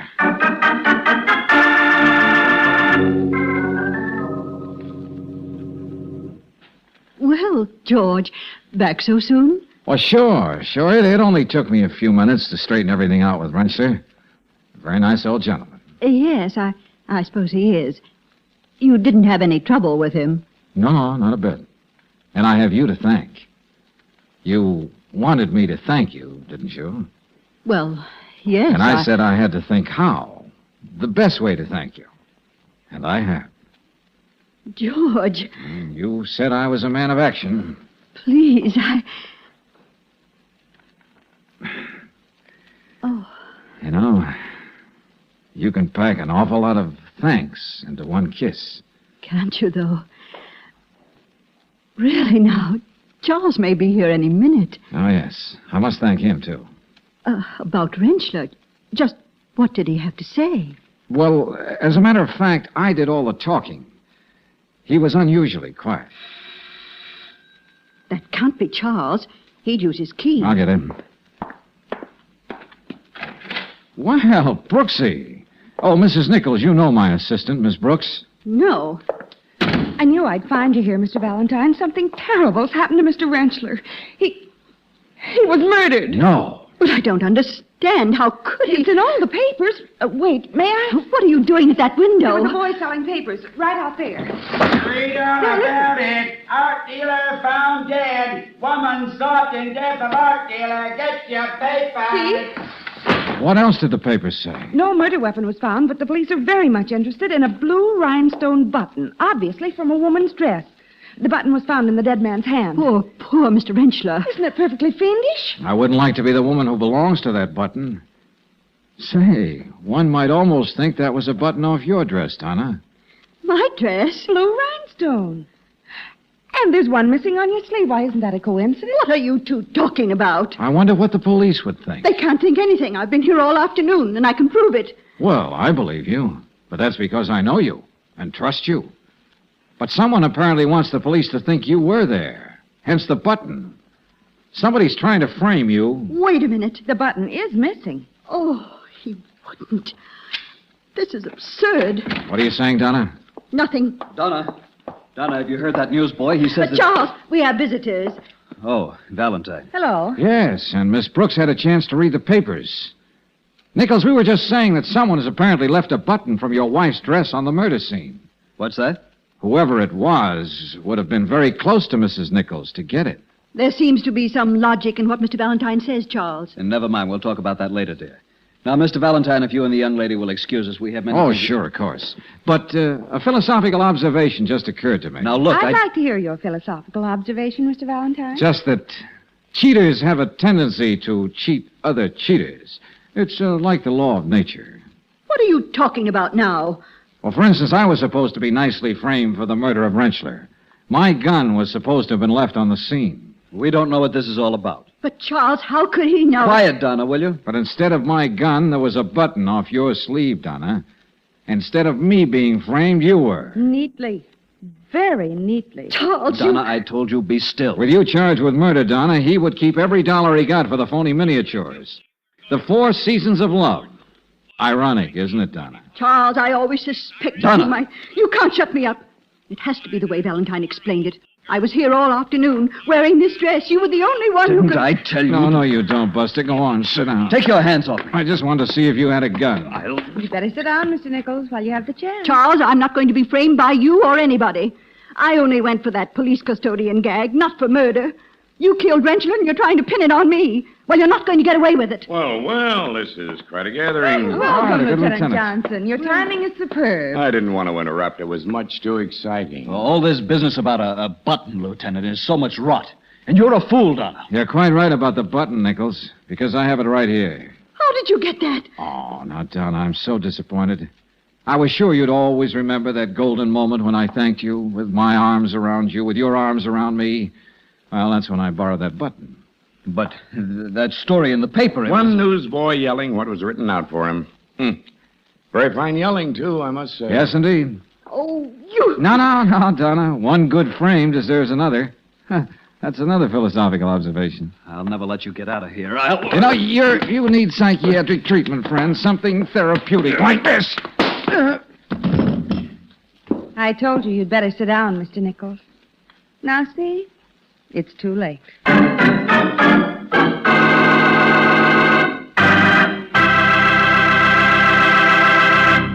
Here's more proof that heavy-duty RPM motor oil cuts wear in automobile engines. Using heavy-duty RPM, an engine in the Northwest went over 130,000 miles, yet showed less than half as much cylinder wear in that time as previous oils did in 75,000 miles. Heavy-duty RPM reduced wear and greatly increased the time between overhauls. It kept the engine exceptionally clean and cut wear rate to a minimum. So get the oil that gives top protection for your car.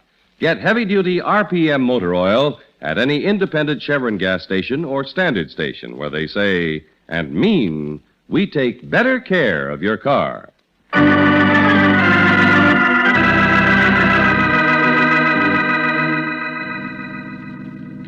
You know, I was talking to the commissioner the other day. Said I, Chief, why bother having a homicide squad when one man like George Valentine... Okay, Johnson, okay. So I was a sucker for a college memory. Forget it. Rentschler will recover. The miniatures were phony, and the Nichols will suffer endurance vile. Crime doesn't pay. Oh, brother, when a police lieutenant comes up with an epigram, that's a sure sign the case is closed. But, George... Yeah? Are you sure you didn't enjoy that kiss? After all, you didn't have to kiss her twice. Brooksy, this suspicious nature of yours is going to make you a problem for the man you marry. A problem? Yeah. I bet if your husband came home at 4 o'clock in the morning, reeking of perfume and with lipstick on his collar, you'd start asking questions. Why, I do no such thing. Oh, what do you know? You wouldn't? No. I'd add to his hat size with a rolling pin. Spoken just like Mrs. Johnson. Take plenty of time to think up an epigram for that, Valentine. Good night.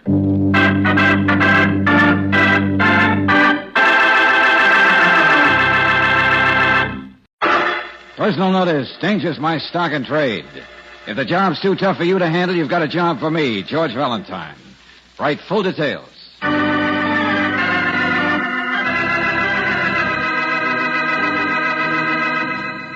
Standard Oil Company of California invites you to Let George Do It. In just a moment, we'll begin tonight's adventure of George Valentine. If you need new tires for your car, now's the time to buy and make your car safe for winter driving ahead. High-quality, first-line Atlas tires are backed by a written warranty that's honored by 38,000 Atlas dealers from coast to coast. And when you buy new Atlas tires, you can get budget terms and a liberal trade-in allowance, too. All in all, you won't find a better quality tire anywhere than an Atlas tire. Stop in tomorrow at any independent Chevron gas station or standard station where they say and mean we take better care of your car.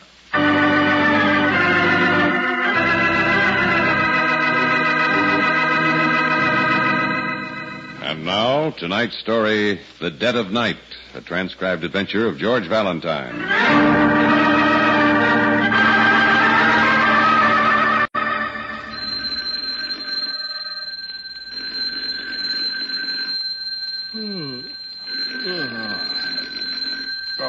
Okay. Hello. Mr. Valentine? Huh?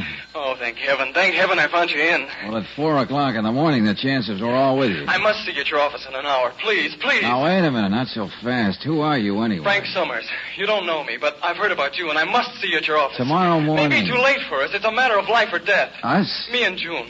We're driving in from the beach, and we just stopped by the phone. We're lucky we haven't met anybody. Police, I mean. Police? If you've ever helped anybody in your life, Mr. Valentine, you've got to help us. And you're going to give me some idea what this is all about, or I will. Later, I will. Well, waking up someone in the dead of night. Police. Matter of life or death. The dead of night could be right. George Valentine, fire horse. Ring the alarm and off he goes.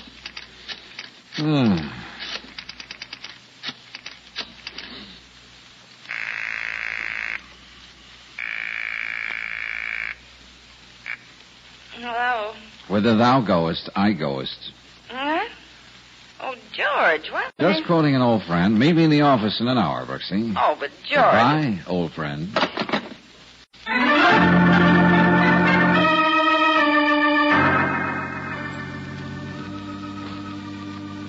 It was horrible.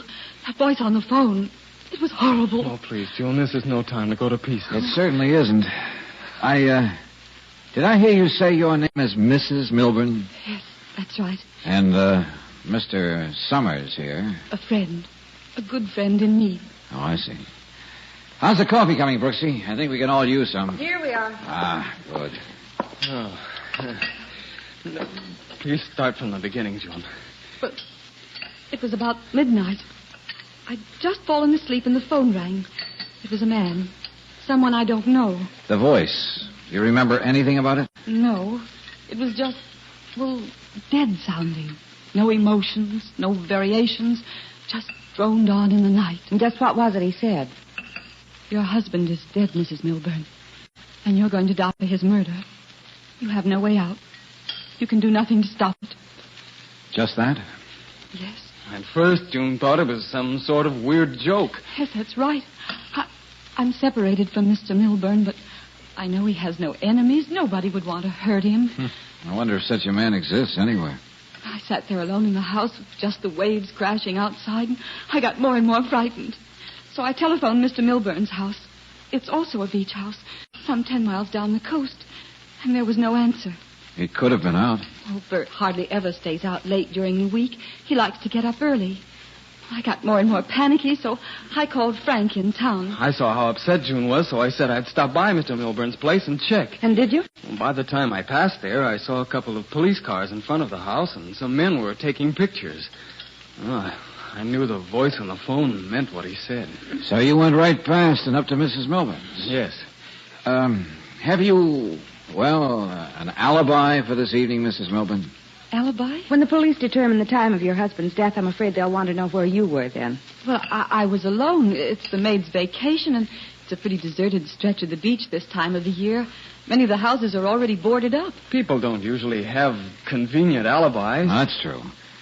Well, just what did you want me to do, Mr. Summers? Is there any chance of tracing that call to Mrs. Milburn? If we could only know who called, he himself is probably the murderer. Tracing a call like that would be impossible. Well, during the evening, I called several people from my house. Would that help? The police would say you could have called from your husband's place. You mean after I killed him, I didn't kill him. I didn't. Mr. Valentine, find out from the police what really happened and find the man who called. We have no place else to go for help. Well, now, if I get into this, Mrs. Milburn, I'll have to pass on to the police whatever I find. No matter whom it hurts. Of course. Until I get a chance to talk to Lieutenant Johnson, that's about all we can do.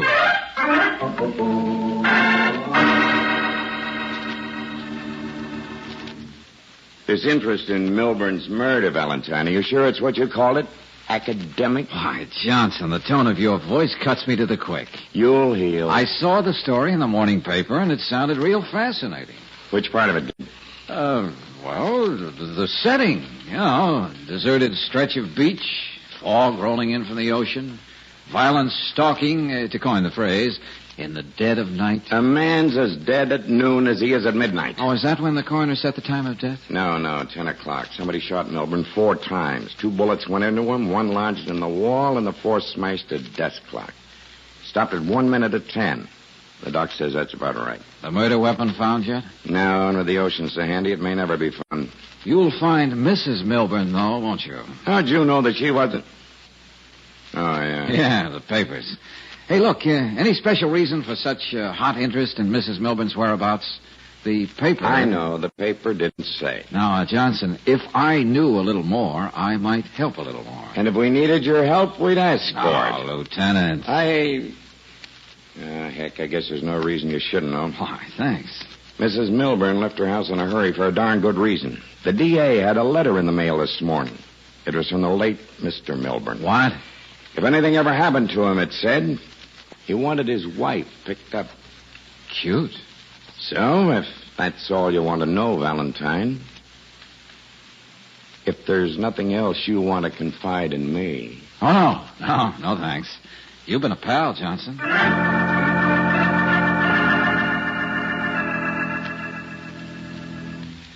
Yes, Mrs. Melbourne, I know I'm late, but I had some dodging and weaving to do. What's that? What are you talking about, George? Well, Lieutenant Johnson is developing a very suspicious streak, Brooksy. He had a man following me. I had a real job losing him.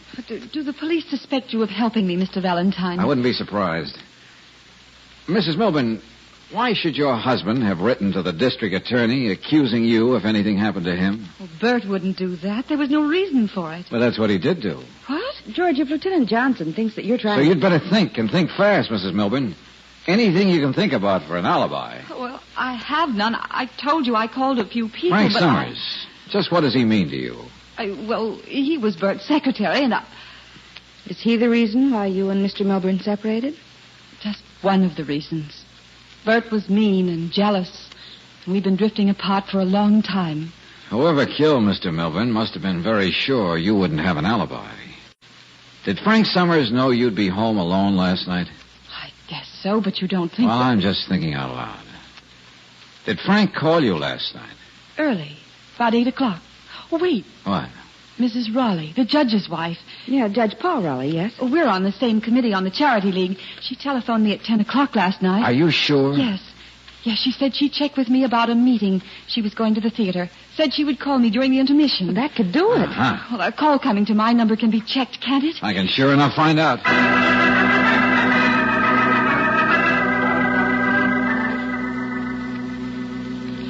Take it easy, Mr. Valentine. It'll take a few minutes more before I can give you the answer to your question. Sorry, Mr. Varney. We're pretty efficient here at the telephone company, but within limits. Within limits, yes, sir. Frankly, when you first mentioned Mrs. Milburn's name, I thought, my goodness, not another change. I beg your pardon. Well, I'm afraid Mrs. Milburn is a lady, let's say a little difficult to please. Oh, in what way? Her phone's a two-party line. We have a few out there in the beach area. As a matter of fact, some of our older instruments are out there. Obviously, we replace them as quickly as we can, but the congested city areas get first preference. And then we go... About Mrs. Milburn. Oh, yes. Well, she's had her party changed several times. In one case, she said she was sure the other party was listening in on her conversations. In another, the party was using the telephone too often, and she had no chance to use it. Well, that's understandable. And she also had us change the phone from her bedroom to the living room, and from the living room to the hall. Well, to send a maintenance truck all the way out to the beach each time... Yeah, I see your point. Yes. The lady's been, to put it bluntly, an expensive pest. Of course, we're anxious to give whatever service we can to our subscribers, but... Oh, there we are. Excuse me. Yes? Oh, yes, I see. Toll call. Beachview 4586. 10:05. And 1 at 3 minutes after midnight. Yes, indeed. Thank you. And thank you. Thanks a lot.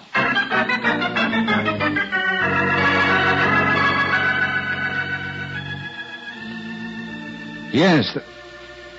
Uh-huh. Well, it was very kind of you to phone me back, Mrs. Raleigh. No, thanks. That's all I wanted. You did call Mrs. Milburn last night from the theater at 10. Oh, you've been a great help. More than you know.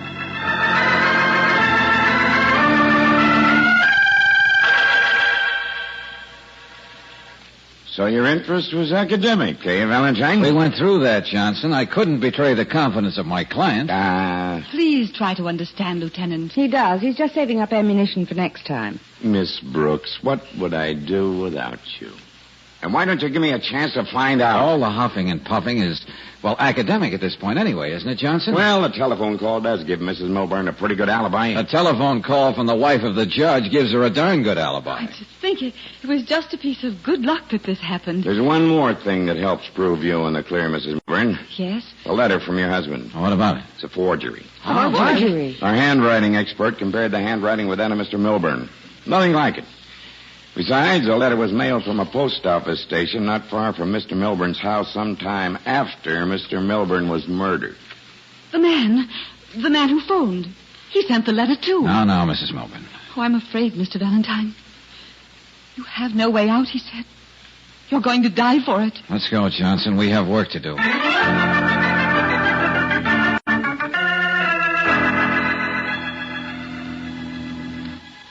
If you'll stop sputtering, Mr. Doremus, I'll explain to you why Sergeant Collins detained you here. I'm an attorney, Lieutenant, and I assure you I know my rights. I left orders that anyone who showed up here at Milburn's place be held for me to see. And so, here we are. I was Mr. Milburn's attorney. Attorney and friend, I might add. So obviously I came out to see if I could be of any help in finding his murderer. Well, then that's just fine. You can tell me what you know. You have suddenly become a bit close-mouthed, Mr. Doremus. Because I find it unpleasant to implicate anyone. Even anyone I haven't particularly liked for a long, long time. You'd better be more specific. I mean Mrs. Milburn. What is your particular reason for pointing a dainty finger in her direction? Well, she stood to benefit greatly by Mr. Milburn's death at this particular time. Meaning? Mr. Milburn was about to change his will and leave his wife completely out of it. However, there's one thing that puzzles me, to be completely honest. To be completely honest is very desirable. Milburn told me I'd be the only one to know of his plans.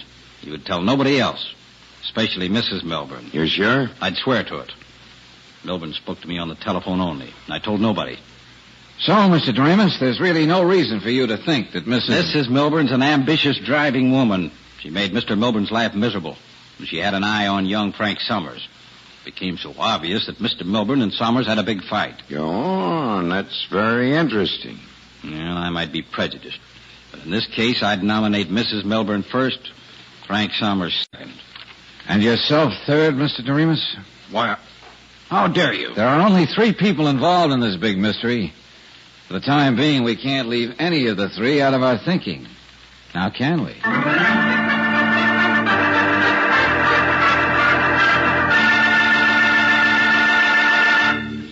We'll return to tonight's adventure of George Valentine in just a moment.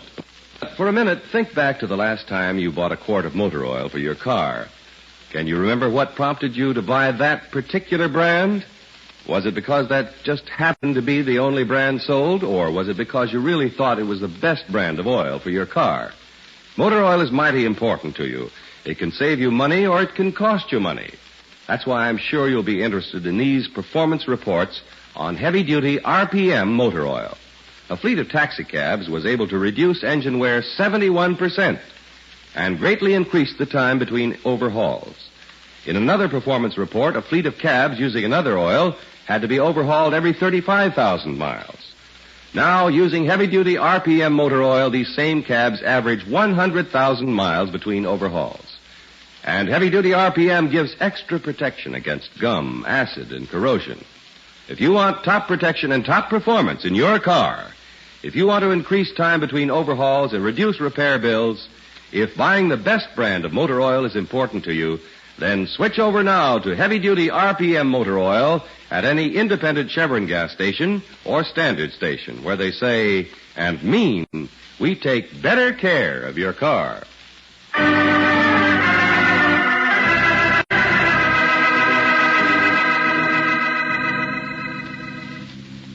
A brutal murder in the dead of night.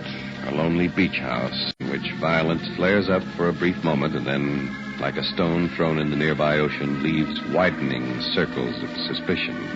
The leading actors? The widow, who has an unbreakable alibi but still has a very good motive. An earnest young man who has come between her and the husband. And the dead man's attorney, who seems to be an enigma. In one breath, he admits he hates the widow. In the second, he defends her by saying she couldn't have known about the all-important change in the will. Yes, even if your name is George Valentine, you find the case a real challenge. Well, I told you Frank wouldn't be home, Johnson. And not too luxurious a home. A bed, a chair, a chest of drawers. Being ever so humble, you can have it. Well, as I get it, Frank's only been out of college a couple of years. Syracuse. The Army had him for 3 years. Suits are still in the closet. And the valises. He isn't running, Johnson. Why should he be? Just checking. Lieutenant! Lieutenant! Yeah, what is it, Fennelly? A call came for you on the car radio. Yeah? They want you to go over to 863 Marsden. Huh? A place rented to a Mr. Doremus. Doremus? Yes, sir. They said it was a case for homicide.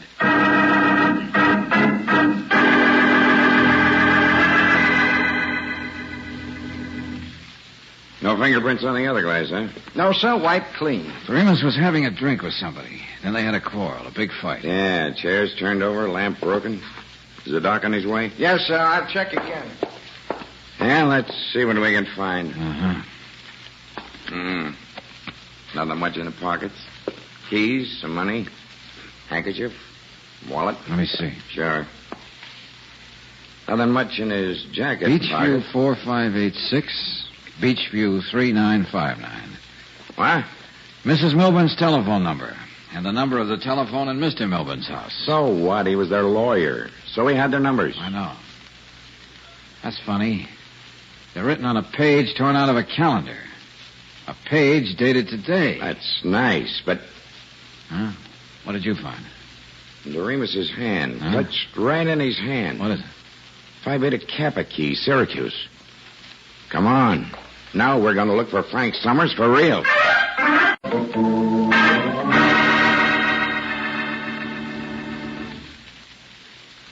Thanks for visiting the jail, Mr. Valentine, but it's no good. Nobody believes me. Why should you? I'm stubborn. I didn't kill Doremus. I wasn't even there. But you can't prove where you were. I was walking all by myself, trying to waste some time before I went to pick up June and take her to dinner. That's where you and Lieutenant Johnson found me, at June's. I wasn't running away. And you have no way of explaining the Phi Beta Kappa key in Doremus's hand. Johnson insists Doremus tore it away from you in the struggle. I don't know where the key came from. I never missed it. I thought I had it. Are you playing this hand face up with me, Buster? Yes. Okay. Do you have any idea who might have phoned Mrs. Milburn that night after the murder? No. Lieutenant Johnson is sure it was me, because I was the only one who knew June would be alone that night. He said I disguised my voice. Frank, man to man, what kind of fellow was Bert Milburn? Huh? Well, was he mean and nasty? Did he have many enemies? No. It makes me feel like a heel, but he wasn't. I couldn't help falling in love with June. She had me spinning on my head.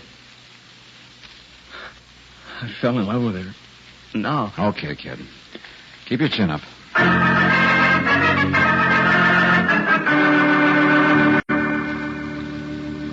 George, let's get out of here. We can't just sit here in the office all evening. I gotta think, Brooksy.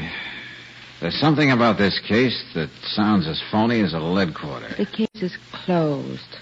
Why, Johnson has enough evidence on Frank Summers to lock the cell and throw the key away. Sure, I know. Oh, I feel sorry for Mrs. Milburn. Her first husband and then Frank. She just sat there in Johnson's office stunned. Yeah. You're not even listening to me, George. Well, might as well try out this new typewriter ribbon. Now is the time for all good men to come to the aid of their party. Now is the time for all good men to come to the aid of their party. Party. What? That's it. Oh, Brooksy, you're wonderful. You're the smartest, the most talented. Hey, Don't argue. Just hang on.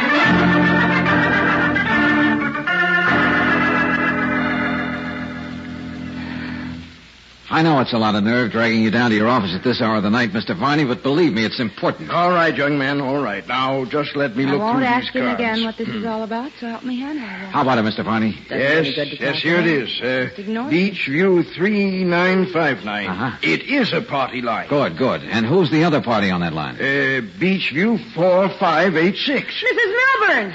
Very, very unusual. A most unusual coincidence. You've been swell, Mr. Varney. Good night.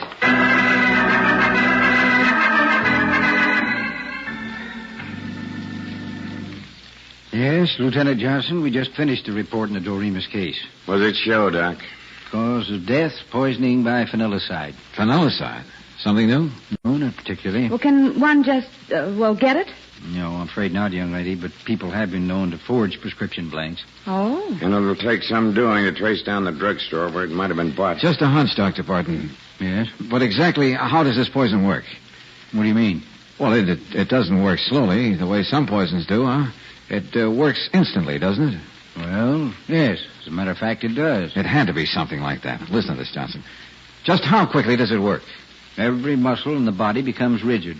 All at once. But, George, what are you driving at? You get it, don't you, Lieutenant? If Doremus's fist was clenched like that at the moment the poison took effect, how did that college key get into his hand? It was forced into it. And certainly Frank didn't do it. Come on, let's go to the jail and talk to him once more.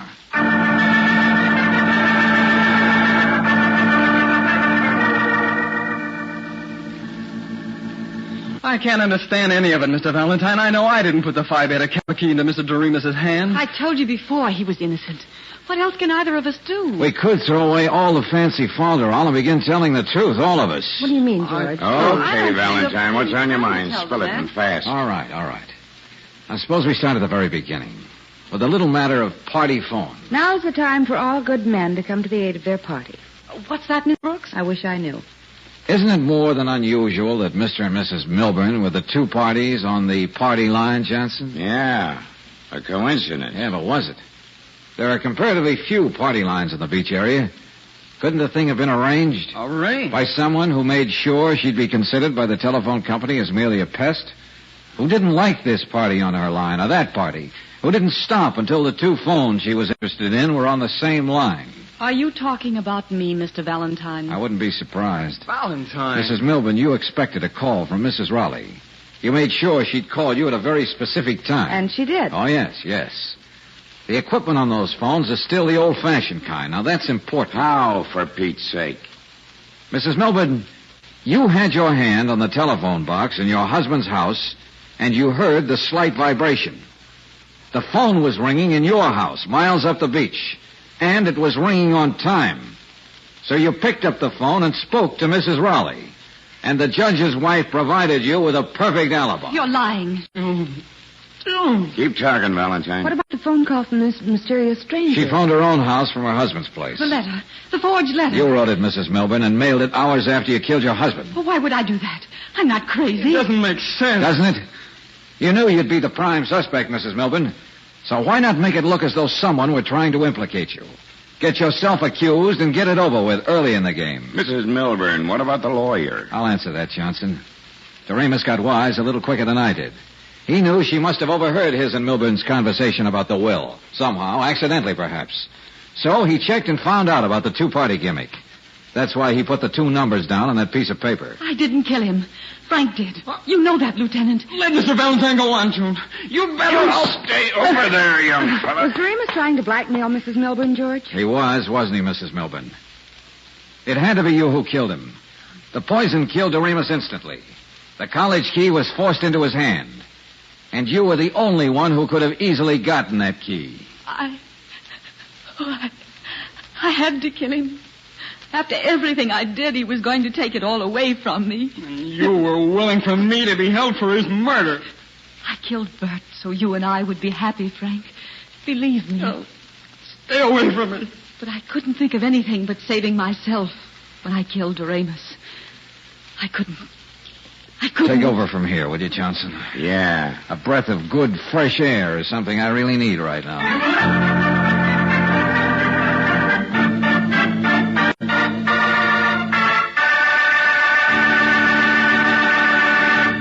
If it's peak performance you want from your engine, then it's Chevron Supreme gasoline you want in your tank. With Chevron Supreme, you get not one, not two, but all 8 high-performance qualities. Quick starting, fast warm-up, smooth acceleration, area blending, anti-knock, vapor lock prevention, economy mileage, and full power.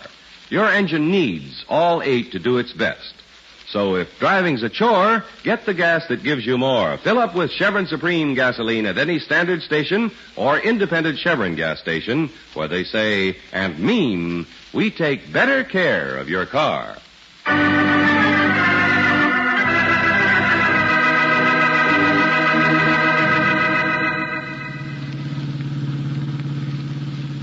The dead of night. Oh, George, it's over. Stop thinking about it. Yeah. But this thing really hit me for once, Angel. The night can be beautiful, too. Look at the moon over the ocean. The long-range plans she made about a man she once loved and then carefully carried them out. with him lying there, dead. Yes, I know. And shooting at that clock to fix the time so that the telephone gag would work.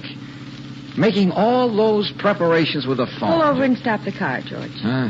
Now, don't argue.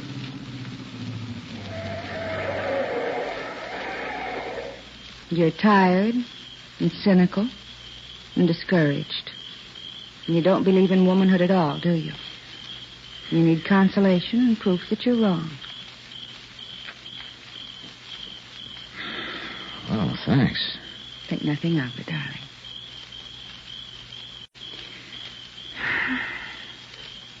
Now is the time for all good women to come to the aid of their party.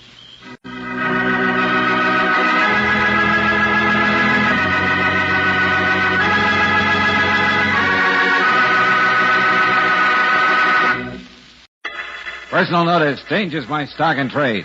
If the job's too tough for you to handle, you've got a job for me, George Valentine. Write full details.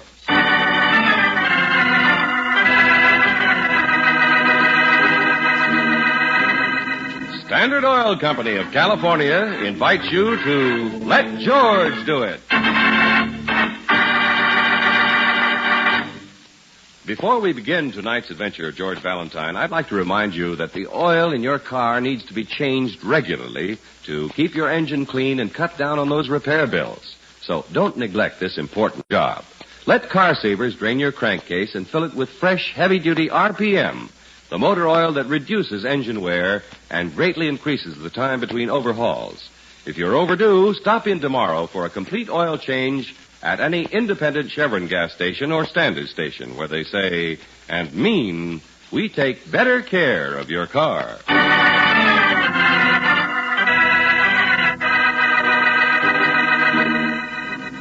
Cae Reposo, a transcribed adventure of George Valentine.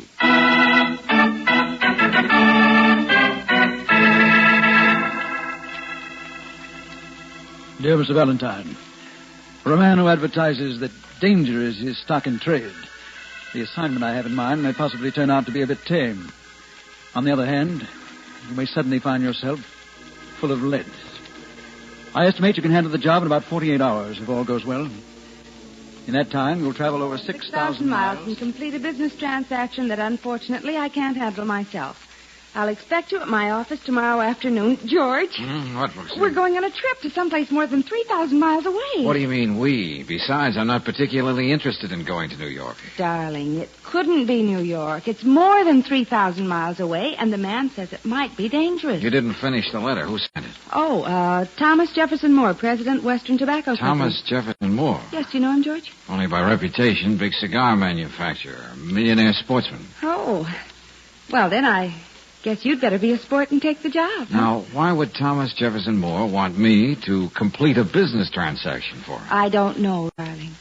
But it does sound a little bit exciting, doesn't it? Yeah, it does. Well, guess I'd better go see the big shot and find out what kind of a deal it is. What do you mean, I mean, we'll go see Mr. Moore.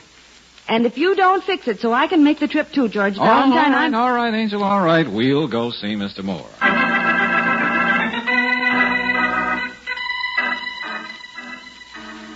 This whole thing's very simple, Valentine. I'll brief you, then you make your plans. So, what am I supposed to do? There's a man in Havana, Santos Orlego, big plantation operator. Has a large amount of very excellent tobacco I wish to buy. You'll go there and close the deal. But, Mr. Moore, why can't you buy it by mail or a radiogram or telephone? Simply because it's being sold at auction, Miss Brooks. Well, that makes sense. But why can't you go to Havana and bid on it yourself if it's that important? Because I prefer to keep my health. I'm afraid I don't follow you. I didn't think you would. In this city, there's a certain gentleman. I use the word extremely loosely. A gentleman by the name of Ran Hubbard. Oh, he's a racketeer or something, isn't he? I believe that's one description. Except that, for the purposes of the moment, he's calling himself a tobacco broker. He figures to buy the same lot. But he can't stop you from bidding against him. Not directly, no. However, I have it on good authority, no less than one of Hubbard's henchmen, that if I go to Havana on this deal, I stand the chance of having my life abruptly ended. I don't relish that thought. I see what you mean. If anybody's going to be bumped off, you'd rather it be me. I can see you're a young man with rare insight, Mr. Valentine. Now, you'll travel United Delta National to Miami. Your plane leaves at 10:55 this evening. You mean our plane, don't you, Mr. Moore? What? Yes, I rather anticipated that remark, Miss Brooks. All right. Transportation for both of you. Expenses, of course, and double your daily fee, Valentine. You'd better cable for reservations at the National. Best hotel in Havana. You seem to take it for granted, Mr. Moore, that I'm willing to have people take pot shots at me. Well, who'd take pot shots at you? Hubbard's men would know you represent me. Unless, of course, they should happen to jump at conclusions. Yeah, it's all very cozy. I hope so. Also, they won't know that you have in your pocket my signed check with the amount left blank. No, of course they won't know that. What did you say? That's taking a pretty long chance, isn't it, Mr. Moore? I could fill in that check for anything I liked. I could ruin you. I could also stop payment on the check, couldn't I? Yeah, I guess you could. Mr. Valentine will take the job, Mr. Moore. The plane leaves at 10:55, you say? That's right. Oh, and, Valentine, don't bid over $85,000 on the tobacco. That's as high as I go. Suppose Hubbard's man goes higher. He won't. If he did, he'd lose money on the deal. Hubbard wouldn't like that any more than I would. I see. Well, I still I'll don't... wire me as soon as the deal's closed, Valentine, or have Miss Brooks do it for you. Oh, here's the blank check. And another one for $2,000. Expenses and so on. Well, now, just a minute. That's all. Good afternoon, Mr. Valentine. Miss Brooks. But look, Come on, George. There isn't much time, and we have to pack.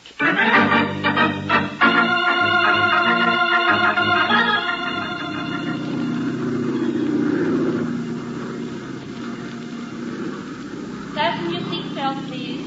Fasten your seatbelts. We are now arriving at Rancho Villegas Airport. Passengers for Havana may take the bus to the Aerocar. Oh, stewardess.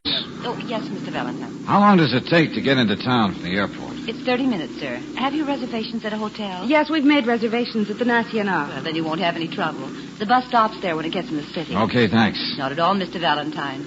Fasten seatbelts, please. We are now arriving at Havana. Oh, Senor Valentine. Now, how'd you know my name? But, Senor, twice the young lady said it. Oh, yeah, I'd forgotten. What can I do for you? Perhaps the point is, what can I do for you, Senor? Well, what do you mean? I mean, Senorito, that I know Senor Valentine's mission here. You see, I boarded the plane at Miami at the request of Senor Moore. Oh? See. I am to be a sort of bodyguard for you. I am to help you as much as possible. Yeah. Well, now, that's very nice of you. And Mr. Moore. And so I suggest that when we land at Rancho Villegas, we see Miss Brooks on the Aerocar bus. Then I will arrange for an auto, and we will drive on to a place where we will meet Senor Orlego. Look, Buster, that doesn't quite make sense. As I understand it, Orlego is holding a tobacco auction, and it's not until tomorrow morning. See, you are quite right about that. But as I understand the matter, it's quite possible to make, shall we say, a deal. But Mr. Moore didn't tell us anything about that. Hey, naturally, Senorita, he had his reasons. Well, Senor, shall I arrange for a car? No, I think not, my friend. I was given my instructions. I believe I'll play along just as I was told before I left the States. Just as you wish. I see you do not trust me, I suppose I do not blame you, Senor, but one thing. Yeah? If you should need me, I will not be very far away. You may just leave a message at the desk of your hotel. I will be there immediately. Mm-hmm. Well, now, that's very nice of you, Mr. My name is Miguel. I will see you when we have arrived in Havana, Senor. Yeah, okay. And it looks as though we're just about in. Come on, Brooksy, let's be ready to take that bus to the hotel.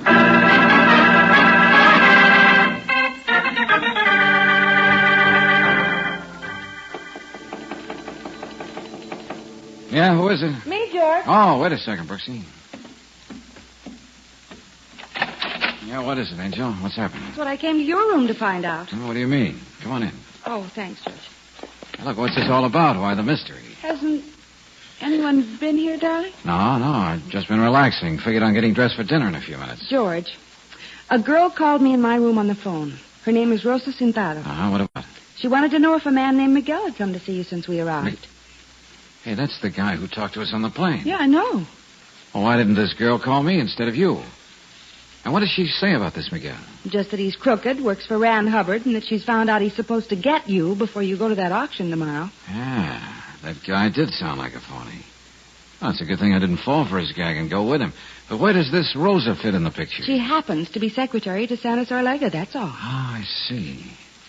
But I still can't figure out why she didn't call me. She's afraid that Miguel person might be in your room, and she also said she was going to see you. Listen, Angel, why should she see me? Her boss is auctioning off some tobacco. I'm supposed to bid on it. It's as simple as that. If the opposition thinks... Yeah, who is it? Senor Valentine? Yeah? It is Rosa, senor. Will you please to let me come in? Rosa, who are you? George, did she say Rosa? Yeah. Well, that's Orlega's secretary. Oh. I am secretary to Senor... Yeah, I know. I understand. Just a second. Senor Valentine? Well, please come in. George. Yeah, that's right. May I come in, huh? Well, yes, please do. Gracias. Now, Senor Valentine, you are in danger. I am? See, you are here on the business transaction for a Senor Moore in the States, no? Well, suppose I am. My employer knows all about it, of course. But he also knows that another person by the name of Hubbard is determined to stop you. Yes, that's so. Well? Even if he has to kill you. Oh, I see. Well, I'm afraid your Senor Hubbard is still in the States. But and, still in the States is not a man named Miguel. George, I told you this girl called Wait a minute. me. Let me get this straight. What exactly does your boss want me to do? He does not like violence, senor. He does not like bloodshed. He wants you to be safe until the auction tomorrow. Well, I've got to agree with his sentiments, but I still don't know why you're here. To take you to my employer, Senor Valentine. He does not like this other man, this Hubbard. He wishes to protect you. I am to take you to him at once. Well, that's very nice of him, but I still George, don't... I think we'd better do what she says. Let's go with her. Not you, senorita. No? We cannot all go. Too many of us would excite suspicion. I am to take Senor Valentine to my employer alone. Oh, hey, now, wait a she's minute. right, Brooksy. You go to your room, lock yourself in. I'll go spend the night with Senor Orlego. See you in the morning at the auction. But, George, suppose something happens to you while you're making your bid. I imagine Orlego will take pretty good precautions against that. So get some sleep, Yeah. Angel, and I'll see you in the morning. All right, Rosa, let's go.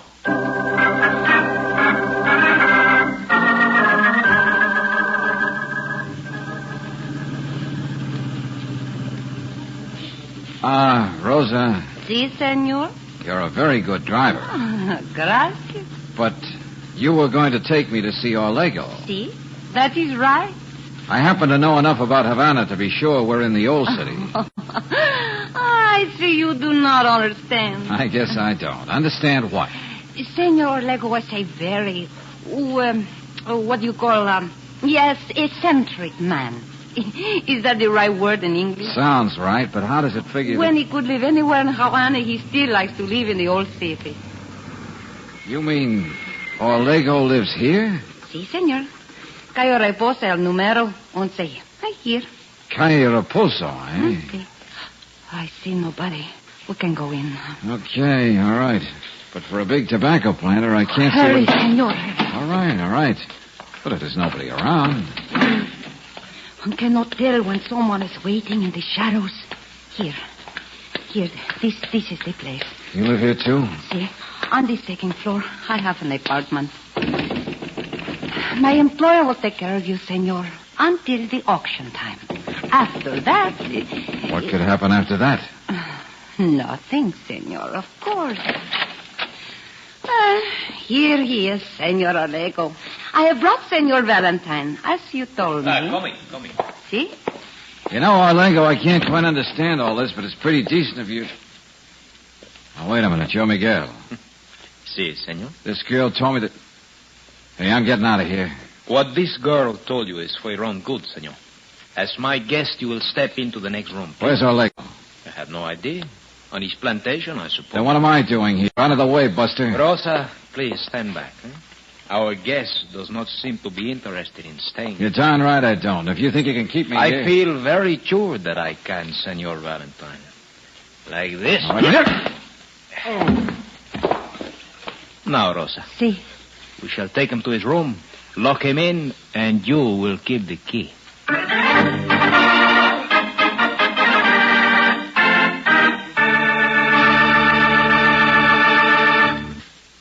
return to tonight's adventure of George Valentine in just a moment. Maybe you've already found out how easy it is to forget to have your car lubricated every 1,000 miles and how hard it is to pay unnecessary repair bills. But the two go together. Forget the lubrication, and more often than not, you end up with trouble. One good solution is to have your car lubricated regularly at any independent Chevron gas station or standard station. These car savers give guaranteed lubrication. They keep a record of your car and remind you when service is due. Car savers have the lubricants and the know-how to do the best job on your car. They're guided by an approved chart which assures complete point-by-point lubrication. Best of all, they take the time to do the work right. Check every fitting to be sure it's lubricated, inspect transmission and differential level, and all in all, you can be sure of the very best in lubrication service when you turn the job over to Car Savers. So if you're due for service now, why not stop in real soon and get Car Saver guaranteed lubrication at any standard station or independent Chevron gas station, where they say and mean we take better care of your car.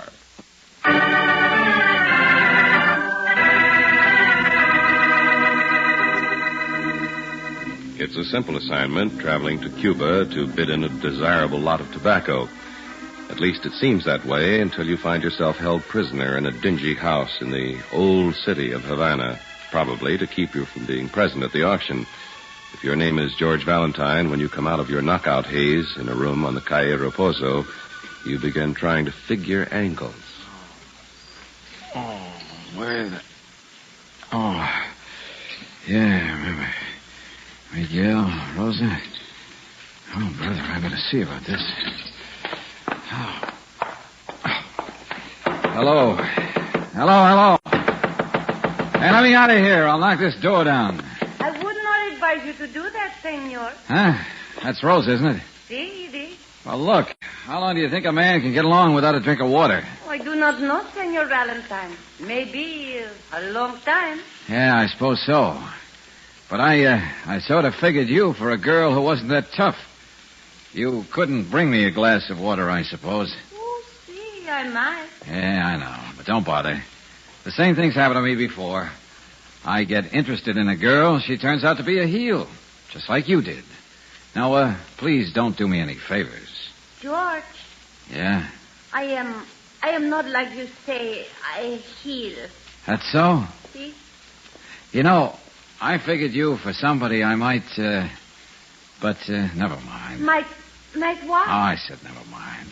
But Senorita Brooke? Oh, she's my secretary, my assistant, that's all. Oh, that is all? Oh, George. Yeah? You decided I could have a drink of water? Oh, I decide more than that, George. Oh, what? I like you very much. Maybe I get 2 Cuba Libras. We sit here and talk about us, huh? Come here, baby. See? You do like me, don't you? You understand very well. Oh, Rosa, you're beautiful. Yeah. Why don't you bring those Cuba Libras and we'll talk about us? See, I will be back. A momento. Oh, sure, baby. You'll be back in a moment. But I'm afraid you'll have to drink 2 Cuba Libras alone.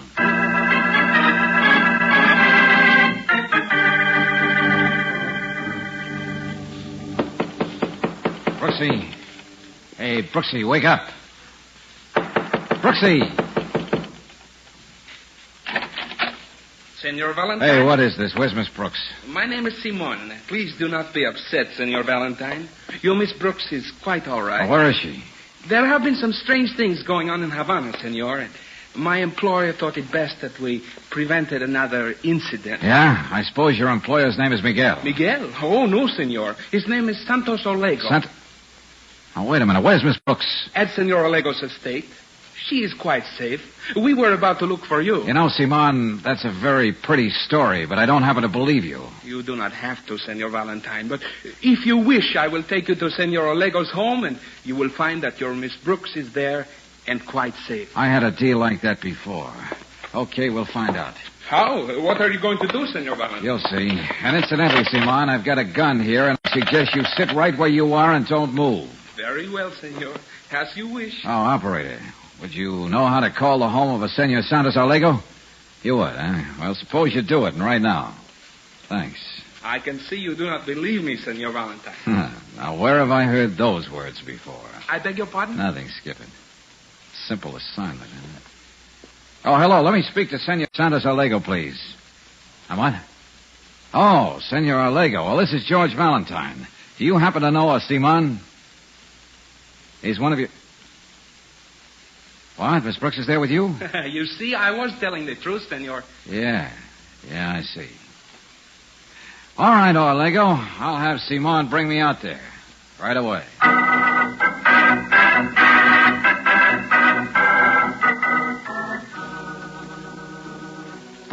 Brooksy, are you all right? Of course, George. I'm perfectly all right. Oh, thank goodness for that.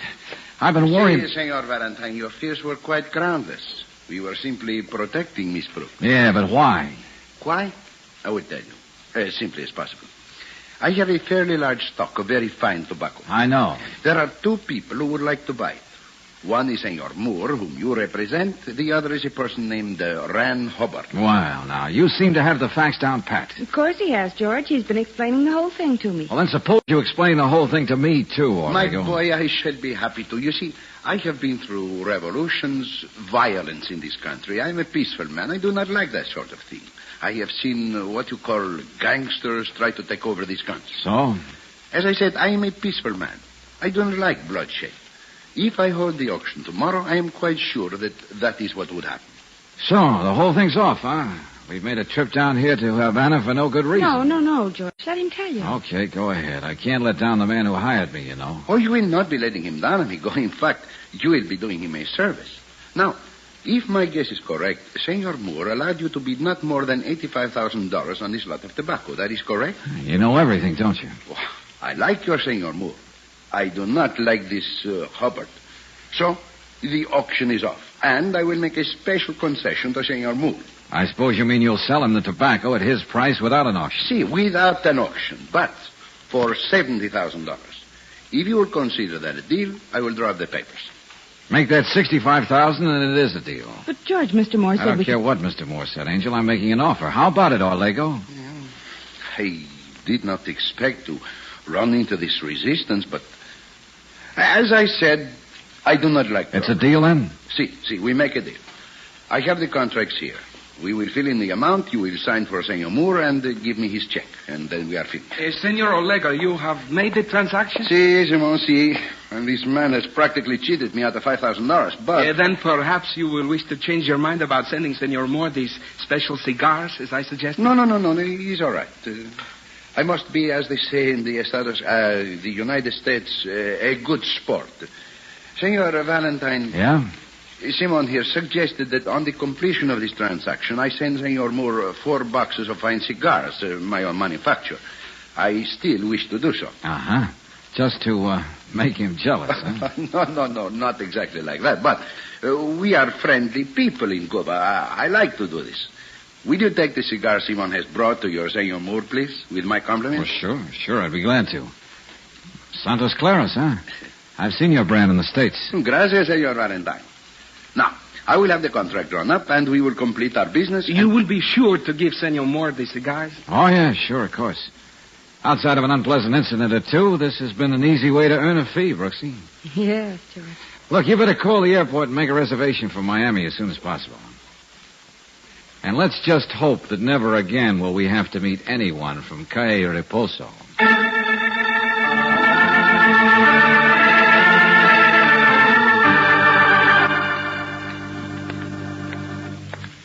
George? Yeah, Angel? It doesn't seem possible. What does not seem possible? Well, Mr. Moore told us the assignment would take about 48 hours, and it has. Not much more than that, anyway. Yeah, I know. And it's all over, and you get a nice fee. Maybe even enough to put a down payment on a piece of good jewelry. What makes you think it's over? Well, isn't it? We made the trip. You bought the tobacco Mr. Moore wanted. You have the contract in your pocket. And I'm bringing him 4 boxes of Santos Arlego's best cigars at the suggestion of his man, Simon. Yes, isn't it wonderful? The job's done. Not quite. Oh, now, what do you mean, not quite? I beg your pardon. I guess I wasn't looking where I was going. It's all right, lady. It's all right. It was my fault. Don't worry about it, Buster. Here we are, Moore's office. Let's go in and finish this up as fast as possible. But, George. Oh, nobody in his outer office today, so let's barge right in.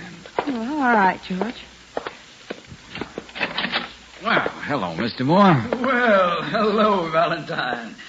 Say, you really took care of your assignment in a hurry, didn't you? Yeah.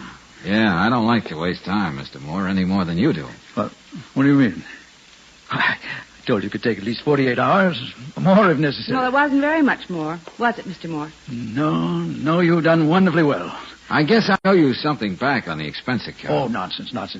You got the signed contract? Yes, I did. Oh, say, by the way, Olego told me that he'd sent me 4 boxes of his best cigars. Just to make you jealous, I suppose. You bring them with you? Yeah, sure, of course. Oh, I wouldn't forget them. Here you are, Mr. Moore. Well, fine. It's nice of him. Thank you. Well, I guess your job is done, isn't it, George? Not quite, Angel. Pardon me a moment, Mr. Moore. What do you mean? Okay, come on in, officer. Right. Say, what is this? What's going on here? All right, officer, there's your man, and he has the stuff right on his desk. You'd better put him under arrest. George, what do you mean? Mr. Moore hired Sure you? he did, to be a fall guy. All right, Mr. Moore. Guess we just better snap these bracelets on in case you get any ideas. No, see. And I'll just take those 4 boxes of cigars. They ought to send you up for quite a long time. Come on. But, George, I don't understand. I don't blame you, Angel. I just had a hunch, and it paid off. I'll tell you about it after I've had a nap.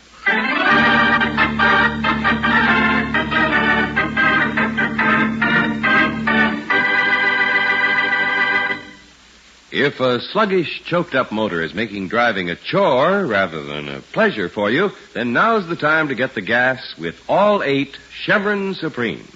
Balance blended for peak performance under all driving conditions, Chevron Supreme gasoline gives you not 1, not 2, but all 8 high-performance qualities. Quick starting, fast warm-up, smooth acceleration, anti-knock, vapor lock prevention, area blending, economy mileage, and full power. Next time you need gas, pull in and fill up with Chevron Supreme gasoline at any standard station or independent Chevron gas station where they say and mean, we take better care of your car.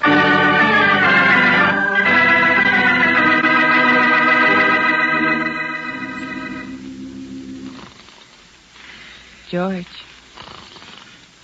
George. Rosa. Oh, Rosa. Oh, you're a good kid, Rosa. But I shouldn't have kissed you because... George. George Valentine. Brooksy, I was asleep, I guess. Yes, I guess. And with very nice dreams, too, about Rosa. Oh, Rosa? Who's Rosa? Oh, yeah. Oh, I remember. All right, so you kissed her. Or at least you dreamed you did. But tell me something. Anything, Angel. What? How could you have Mr. Moore arrested just for getting 4 boxes of cigars from Havana? Oh, that. Yeah, well, they were cigars, all right. But the cigar part was only on the outside. Well, isn't it always? I was sort of suspicious when Orlego and his pal Simon insisted I bring 4 boxes of Santos Claras back to Moore. Didn't seem necessary. So, when we got in, I had them analyzed at the lab. And? Just happened to be tobacco wrappers with the inside full of heroin. Worth almost as much as I paid for the tobacco. Oh, then Mr. Moore really is crooked. Ah, yes, indeed. Very profitable sideline. But Havana is so nice. And we wouldn't have gone there if it hadn't been for him. That's right, Angel. And you made a lot of money on the deal. Even enough to have a honeymoon in Havana. Yeah, that's right. And if you know any deserving young kids who want to go there and have it financed, let me know, will you? Oh, George.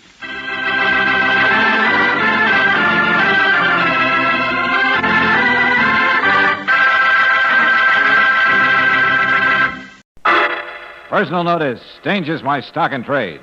If the job's too tough for you to handle, you've got a job for me, George Valentine. Write full details.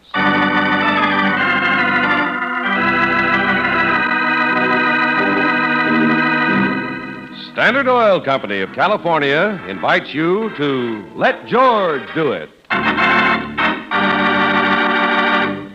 In just a moment, we'll begin tonight's adventure of George Valentine.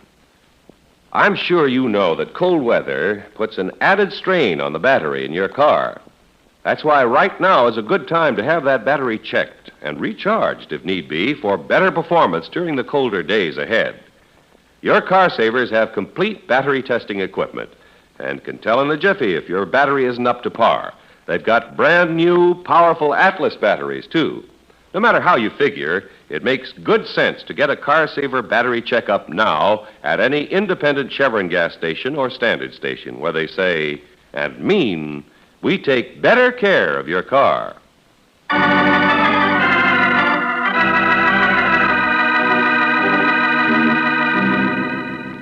And now, tonight's story, Dead on Arrival, a transcribed adventure of George Valentine.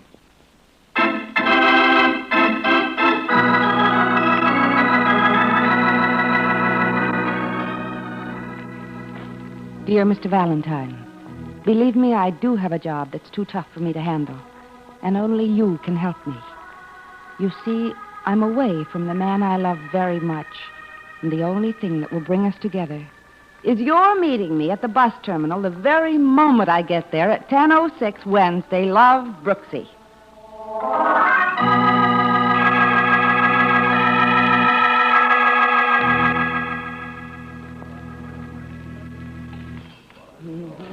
Hotel Bristol Coffee Shop. 200 rooms. Adjoining bus terminal. Club breakfast, 75 cents. Georgie, I told you I already had breakfast. Well, you'll have another one. Oh, Brooksy, your cousin's wedding did something to you. You look, radiant. Oh. Good enough to serve on a silver platter. Hey, that's an idea. Way to bring this girl a silver Stop platter. it. Everybody's looking at Well, you. let him. I'm happy. So what? Oh, so am I. You know what happened when Mary threw her bridal bouquet? I caught it.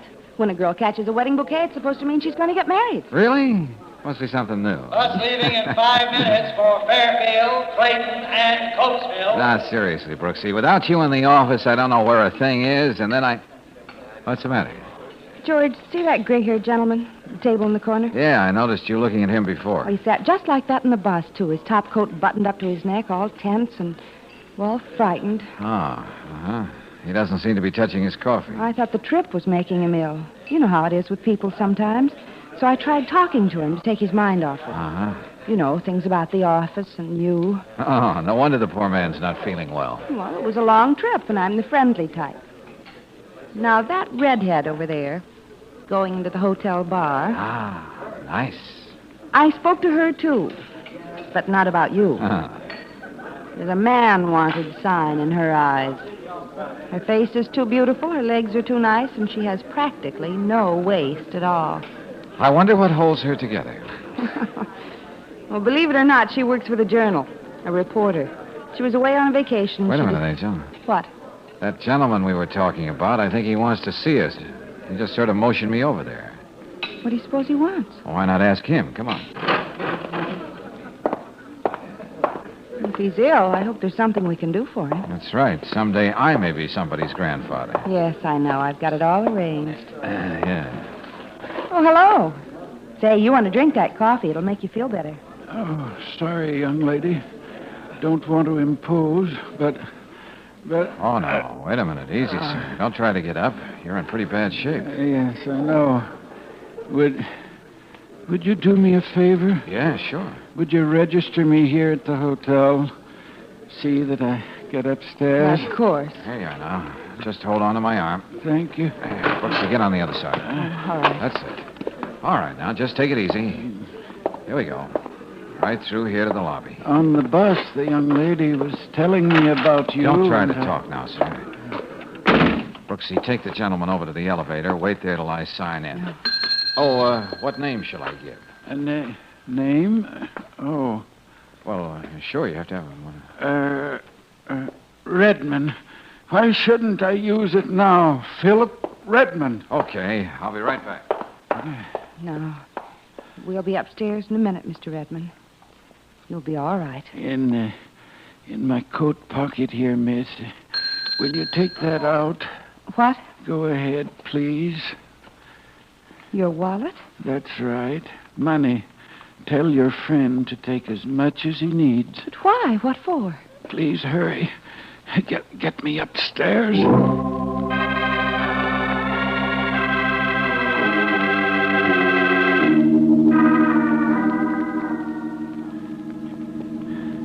Easy now, Mr. Redmond. Yeah. Just rest back in this chair.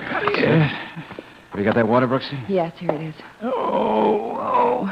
You ought to lie down. Yes, and let's get that coat off. No. No, I'll be all right in a minute. I know I will. I must. Wait, I'll look in his wallet. Maybe he has friends, relatives in town, and we can... No, I have nobody here. You must help me. Whatever money you need. Yes, of course. George, I think we ought to call a doctor. Yeah. Hey, it's funny. The name in this wallet is Walter Haskell. And he said Redmond. Oh. George, while you call the doctor, I'm going to get this coat off and try to make him comfortable. No, please don't. Oh, now, you're going to do just as I say. And... George. Oh, yeah. I think we'd better call the police as well as the doctor. He's been shot. Oh, this is terrible. Let me have that glass of water. All right, now here, Mr. Redmond. Try to drink this. Don't call anybody. Listen. Please, no time to talk now. We got to do something about you. You must get me there. Nothing else matters. Get you where? What are you trying to say? Get me coat. Huh? Well, here you are. No. But you said George, get me... he's feverish. He doesn't know what he's talking about. Coat. There's nothing in it, not a thing. George, he's... Oh. Yeah, we can forget the doctor, Brooksy. Just the police. Oh, no. Oh! Easy. Oh. Yeah, hello. What? Coming up here? Well, yes, but... Okay, never mind, thanks. Brooksy. What is it? I don't know, but we got to get out of here fast. But George, never mind, come on, just do as I say. No, not the elevator. This way, the stairs. Stay back out of the corridor so they won't see us. Oh, what is it, George? That was the desk clerk on the phone. He said 2 of Mr. Redmond's friends were on their way up. But he said he didn't know anybody in this town. That's just it. What do you make of all this? Ruling them out as friends, they're probably here to finish the job they started somewhere else. You think that they're...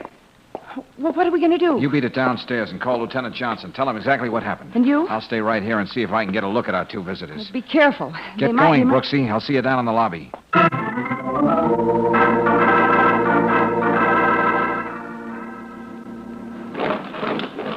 What took you so long, Brooksy? Trouble getting Lieutenant Johnson and trouble making him believe me when I did. Oh. They're on their way. Did you see who the men were? No, darn it, I couldn't without being seen myself.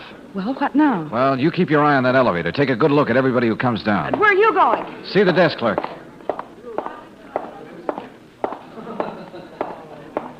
Oh, what can I do for you, Mr. Redmond? I'm not Mr. Redmond. But you... Oh, now, really. The guests in our hotel are in the habit of registering under their right names. Well, I'm sure the Hotel Owners Association will be glad to hear that. Now, listen, Mr. Platt. Horace Platt. Okay, those 2 men who went upstairs, did they ask for Mr. Redmond by name? Well, no, not exactly. Uh-huh. They merely said they wanted the room number of the party of 3 that just went up in the elevator. You, the elderly gentleman, and the young lady. They said they were friends of yours. I see. Anything wrong? Well, did they see the registration card by any chance? Of course. I had to look up the room number. I don't keep everything in my head. Okay. Well, anyway, that old gentleman, whoever he is, should know better than to go out again in his condition. Go out? What do you mean? Oh, really? Now, you don't have to bark at me. But a man of his age should certainly get over the night before. That is, before starting off on another Look, spree. Horace, do you know what you're talking about? Well, I certainly saw him just a few minutes ago. His 2 friends had to hold him up, and the 3 of them went staggering out of the lobby together. Maybe I can still catch up with them. Oh, now, really, you can't go charging through our lobby like that, knocking people out of the way. Who are you, anyway?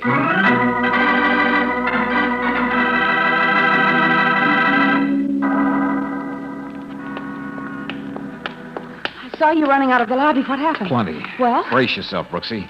Those 2 guys took Redmond or Haskell or whoever he is for a walk and a ride. What are you talking about? They did that while I was waiting for you to get that call through to Johnson. But that's impossible. He was I know. This seems to be our day for the impossible. The doorman saw 3 men come out a few minutes ago, one of them a little under the weather. They piled into a car and drove off. Oh. You know, I'm kind of glad the police will be taking over from here in. Well, I'm afraid they're going to have to put up with me. What do you mean? Brooksy, when a client of mine hires me to look after him, I stick with him. Dead or alive.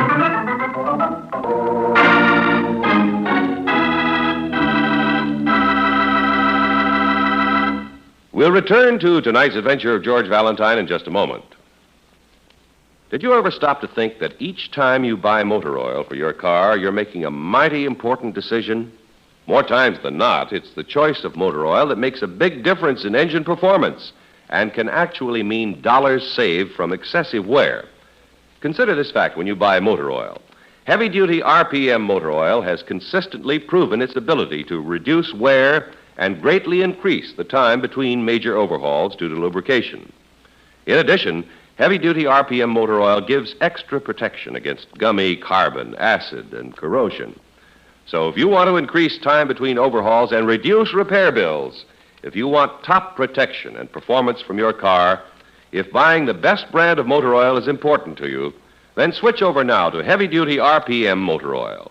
Next time you need oil, ask for and make sure you get heavy-duty RPM motor oil at independent Chevron gas stations and standard stations where they say and mean we take better care of your car.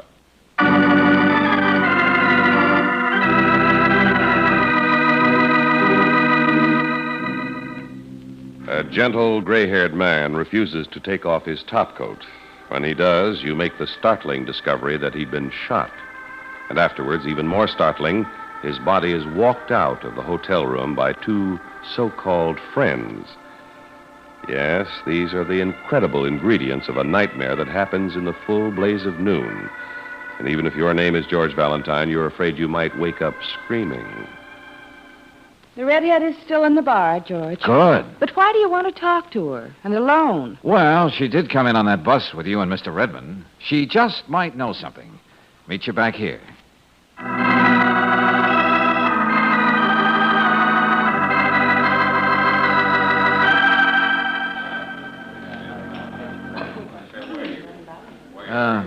Hello. Well, where did you come from? And why didn't you get here sooner? I take it you wouldn't scream if I joined you. How obvious can I be in a public place? Uh-huh. You know, you look like the kind of man who could provide a lot of excitement. Oh, by the way, what's the man's name? Valentine. George. And what can you suggest for excitement? Depends how obvious I can be in a public place. I like you, Valentine, George. You look like the kind who let a girl walk on the outside. Oh, I see. In other words, a mug, a bruiser. You go for that type, don't you? Could be. And what's the girl's name? Williams. Jenny. Of the Journal. What? Yeah, we're going to have a little talk, Williams, Jenny. You'll place an ad in your paper, and then we'll get together in my office tonight. Here you are, bartender. Keep the change.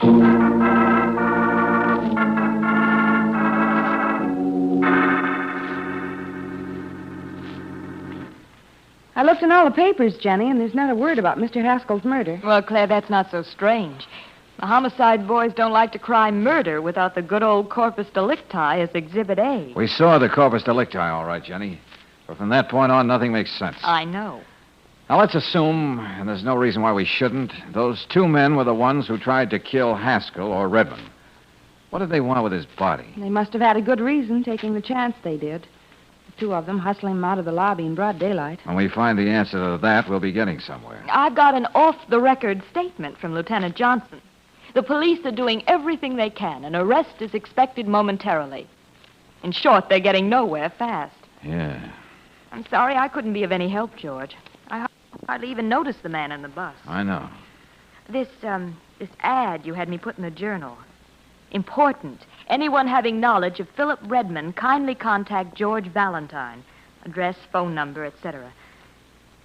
You, sitting on something you should have told the police? I told you you'd get your story when it breaks. Besides, I'm just playing a hunch.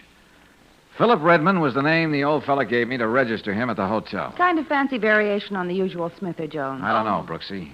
I think he started to give the name we found in his wallet, Walter Haskell. But then he said, Redmond, why shouldn't I use it now? Remember? Yeah, that's right, I do. He was almost defiant about it. And you figure that anybody knowing of Philip Redmond can tell you about Walter Haskell. Yeah, something like that. I know it's only a hunch, but... Oh! Are you all right, George? Yeah, but yank out that cord on that desk lamp, quick. Good, that's better. We don't want any light. George, where are you? I'm here at the window. You see anything? Yeah, the other building. And all the windows in the world to shoot from. Darling, be careful. They can't see us now. It's a good thing that desk lamp threw your shadow off a little to the side. Yeah, that bullet was meant for my curly little head, all right. Jenny, your paper can have my testimonial for ads that get results. Sure. That irresponsible Nimrod out there was undoubtedly somebody having knowledge of Philip Redmond. Oh, and you can't say he didn't get in touch with you. Nice patter, but Oscar Levant does it better. There's at least one part of this puzzle that's beginning to make sense. They removed Mr. Haskell because they didn't want anybody to identify him as Redmond. Now, how do you get that? Because, Brooksy, now that they realize I know he was known as Redmond, too, they're out to get rid of me. That's something I'd worry about. Oh, I worry, all right. But I also found something for me to do. Yeah, what's that? I'm going over to the Bristol. I've got something to check with the desk clerk. Something our friends might have overlooked, although I doubt it.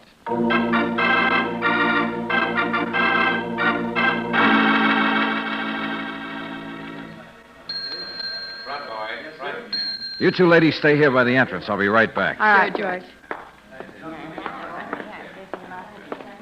Yes, sir. Good evening. Oh, where's the other fellow who was on the desk today? Horace, he wasn't feeling very well. One of the boys had to take him home. Oh, I see. Kind of sudden-like. Yes, sir. I'm a friend of his. He asked me to take his place. Well, I guess you can help me. Yes, sir. Well, I want to look through your registration cards for today. I don't know if I can... Take my word for it. It's important. If you don't believe me, you can ask the police. Well, I guess it's all right. Here, there are just a few. Okay, thanks. Uh-huh. Find what you want? No, I didn't. But don't take it to heart, friend. I didn't expect to. So long, and thanks again. Don't mention it. Bus leaving in 5 minutes, Fairfield, Clayton, and Coatesville. Well, George, what did you find? I was right. They didn't overlook a thing. Not there, huh? No. Anybody investigating would never find out by the records that a man named Philip Redmond registered here today.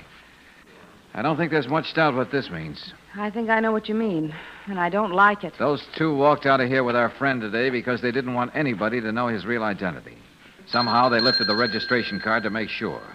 And they even tried to kill me to make doubly sure. You ought to pass the next round, George. Put yourself in the capable hands of Lieutenant Johnson. Those boys are still out to get you. And it could be anybody. Anybody out there in the street, here in the lobby. George, Jenny's right. Let's turn this. What was the old fella trying to tell us upstairs? If we at least knew that. Come on, Brooksy, think back. Just what did he say? Well, he was feverish, George. He kept saying he wanted to get somewhere. Was willing to pay you to help him, that's all. He was trying to tell us where, you remember? After he refused that drink of water, asked for his coat. All I know is you'd better stay with plenty of people around you and your back to the wall.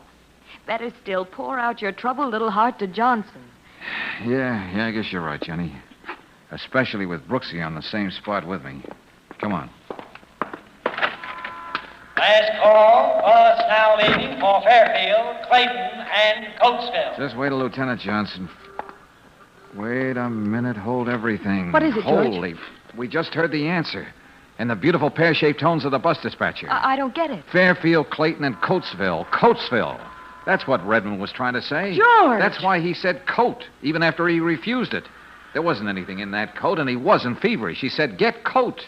He was trying to say, get me to Coatesville. How can you be sure? He got off here in this terminal because it's the only place you can get a bus to Coatesville. It adds up. It could be. The only way to make sure is to go there and see if the name Redmond means anything in that town. If so, just what? Hey, Jenny. Yes. Here's what you can do for that story I promised for you.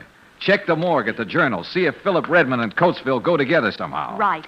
What about you? I'll be waiting in the bus terminal there in the morning. Get there as soon as you can. Well, we'd better hurry, George, if we're going to make that bus. It's leaving. Not this time, Brooksy. You put yourself in the care of the good lieutenant. I don't want anything happening to you. See you in the morning, Jenny. Say, you can't go and leave me like this. Now, you hear me, George? You can't.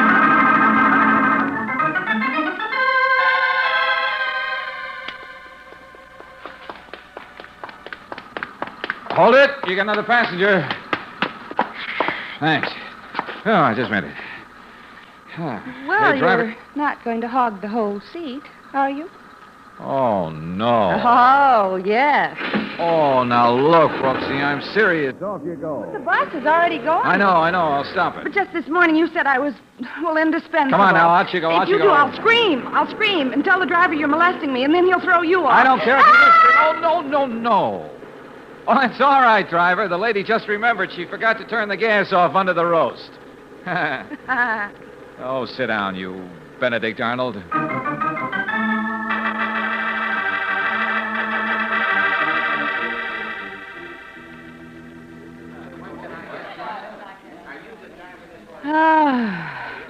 I don't want to see another bus terminal as long as I live. Yeah.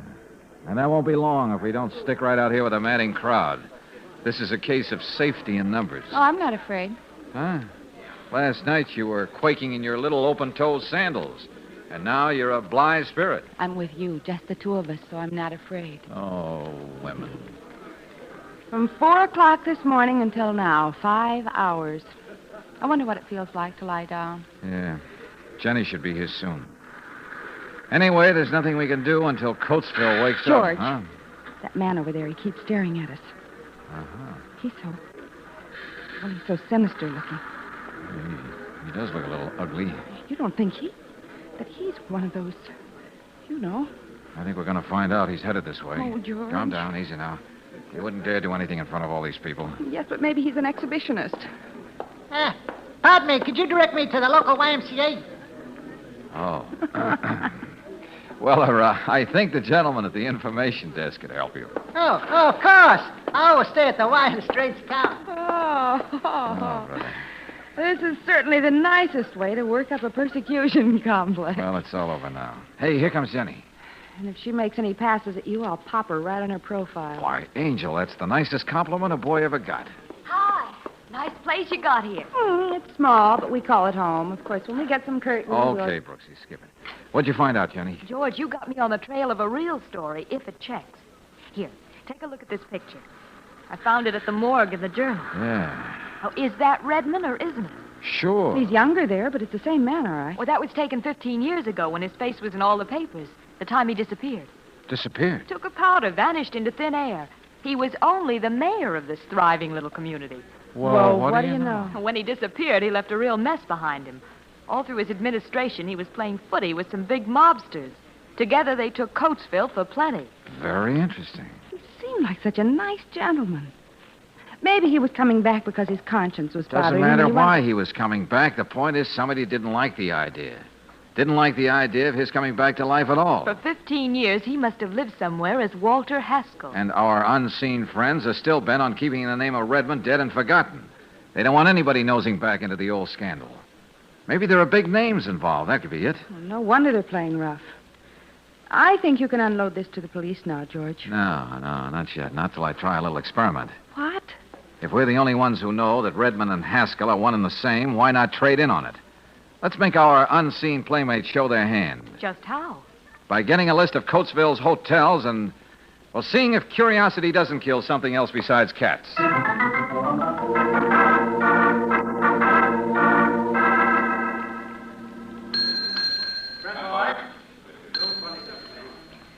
Barrington Hotel is number 3. You know, there are only 3 hotels in town, George. Uh-huh. And the other 2 were no soap. Look, George, maybe this scheme of yours is just a little too neat, huh? I don't think there's any doubt that they knew I took that bus here to Coatesville. By now, they should be here somewhere. Chances are they'd hold up in one hotel or another. Well, shall we try the old routine again? Yeah, sure, may as well. Here's the telegram. Go ahead. Slip the bellboy's little bribe. Yes, sir. Thank you, sir. Oh, George. If somebody does claim that telegram, don't take any chances, will you? I won't, Brooksy. I just got home, remember? Hey, there goes the bellhop now. Paging Mr. Haskell. Telegram for Walter Haskell. Now, keep your eyes open. Look around, Brooksy. Does that get a rise out of anybody? I don't know. There's several people looking at it. Haskell. Telegram for Walter Haskell. Look. Yeah. I see him. Now, stay here, Brooksy. Right here, boy. I'll take that. Oh, Mr. Haskell? Yes, that's me. Here you are. Thank you. Thank you.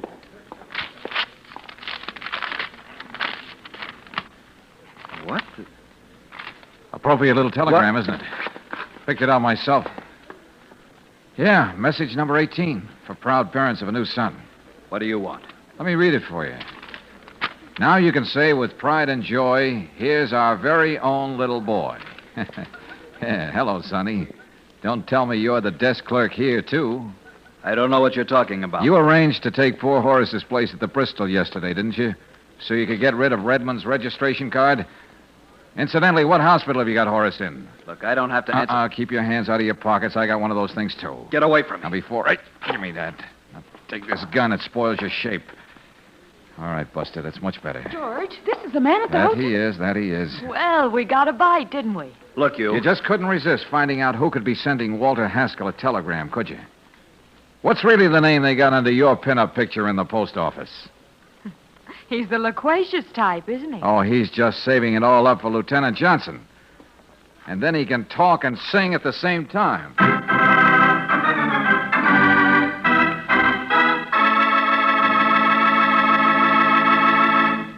Not one, not two, but all 8. You probably know by now that means Chevron Supreme, the gasoline that gives you all 8 high-performance qualities. Maybe you know, too, that these 8 qualities are quick starting, fast warm-up, smooth acceleration, anti-knock, vapor lock prevention, full power, economy mileage, and area blending. But the point I want to make is this. You'll never know what all this can mean in real driving pleasure until you try Chevron Supreme gasoline in your car. So why wait any longer? Next time you need gas, pull in and fill up with Chevron Supreme gasoline at any standard station or independent Chevron gas station where they say and mean, we take better care of your car.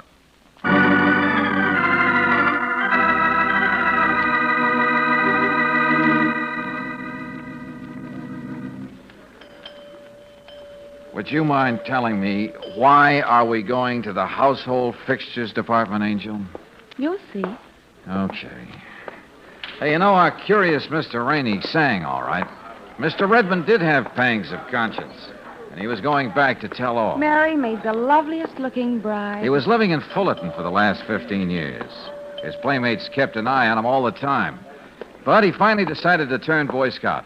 That's when they shot him. Somehow he managed to escape and got on that bus with you. I must buy a real nice wedding present for Mary and Bill. They found poor Redmond in a shack out in Flatland Meadows. And so, everything is tied up in a neat little package. Wonder how much these chimes are. $12.50.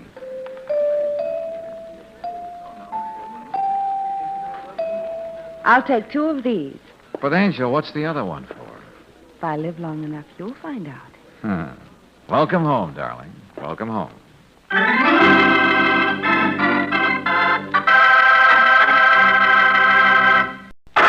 Personal notice. Danger's my stock in trade.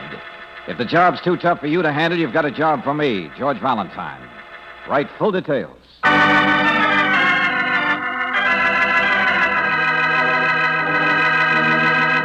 Standard Oil Company of California invites you to Let George Do It.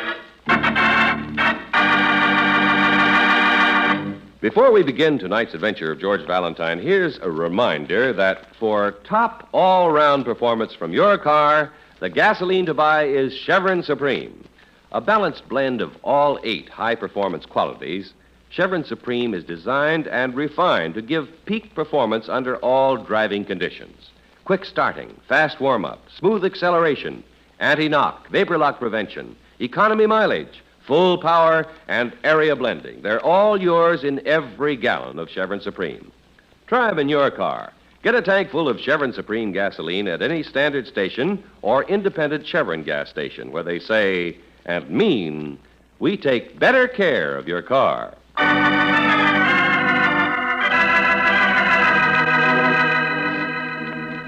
And now, tonight's story, The Stand-In, a transcribed adventure of George Valentine.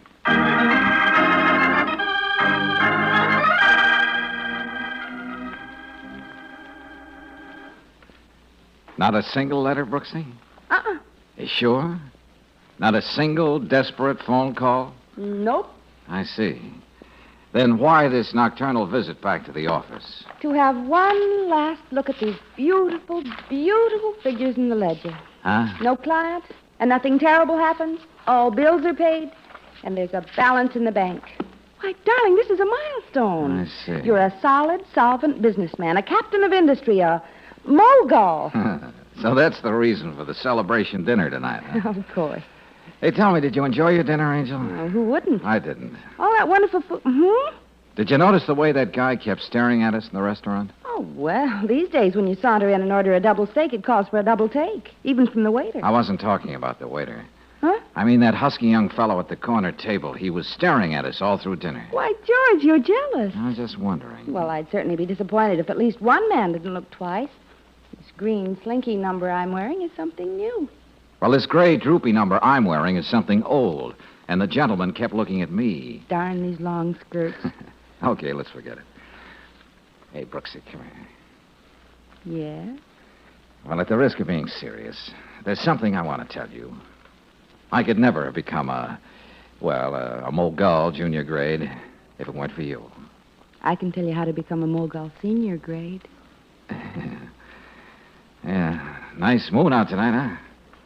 Come on, take a look. It's for free. Oh, yeah. It is beautiful. Yeah, sure. Up there, over the building. Not down in the street, dear. I knew it.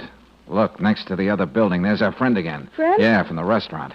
You know, I'm sure of it now. He's been dogging my heels all day. Are you serious? Why? Search me, but I'm going to find out right now. Look, Brooksy, you stay here in the office a few minutes with the lights on. He'll think I'm still here. I'll get down and surprise him, find out what he wants. George, are you sure that you are Brooksy, didn't your mother warn you against strange men following you? Well, I'll go yeah. out the side door through the alley and then meet you in front. George, you can't just walk up to a stranger and say, look, Bud, just who do you think you're following? Why, I never say that, Brooksy. That wouldn't be right. No, of course not. not. I'll say, look, Bud, just whom do you think you're following?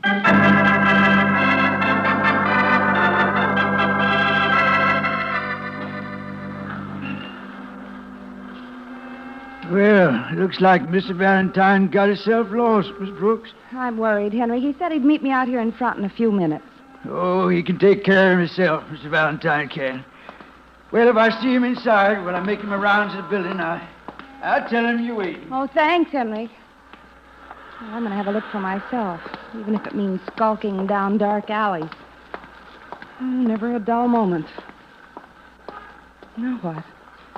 George? Oh. George! Oh.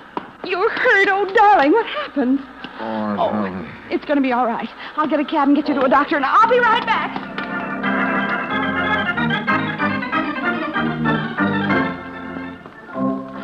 Right here, driver. In the alley. You'll have to help me with him. Yeah, sure, miss. What's the matter? Isn't he feeling good? Oh, he's fine, except somebody hit him on the head and left him right here. Here. Well, he was here.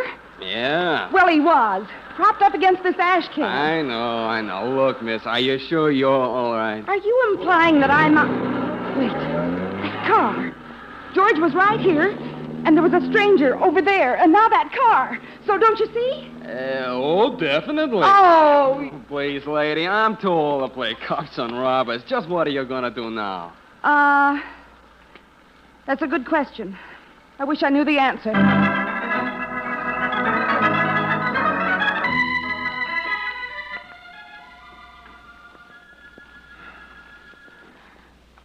Oh, brother. Hello there. Oh. Hello. Oh. I can see being married to you is going to be delightfully exciting. Yeah, well, I don't want to be an old worrywart, but just where am I? You're home, Paul. Paul? Hey, look, am I sitting on somebody's lap? I'm really too lucky. I was perfectly willing to marry you just for your money. Money? My, how news gets around. But you also have a sense of humor. And you're beautiful. Oh, well, yeah, I may be kind of pretty, but... Oh, no, wait a minute. Let's stop this. Oh, my head. Mm-hmm. You know, you're really too big a boy to be getting into brawls. And the moment you got off the boat, too. What boat? The boat from Australia, silly. Oh, let's start from the beginning, huh? Uh-oh. All this is much too luxurious for a padded cell. And you're much too, well, anyway, to be a nurse. Thank you, Paul. And so I draw the rather doubtful conclusion that I am sane and just don't know who I'm supposed to be. Now, just between us, gorgeous, who am I? You love to play games, don't you? Yeah. Well, you're Paul Gibson, the man I've decided to marry. How does the idea of marrying me strike you, Paul? Right between the eyes. What did you say your name was? Gloria. Gloria Bradley. Well, that's nice to know. I may want to introduce you to friends.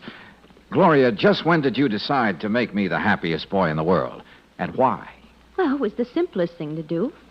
And you have to admit it's logical.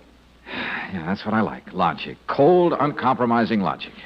When Father died and left the whole fortune to you, well, naturally, the rest of the family was fit to be tied. Oh, yes, I can imagine. My stepmother and my brother Ted were all for putting a violent end to your young life.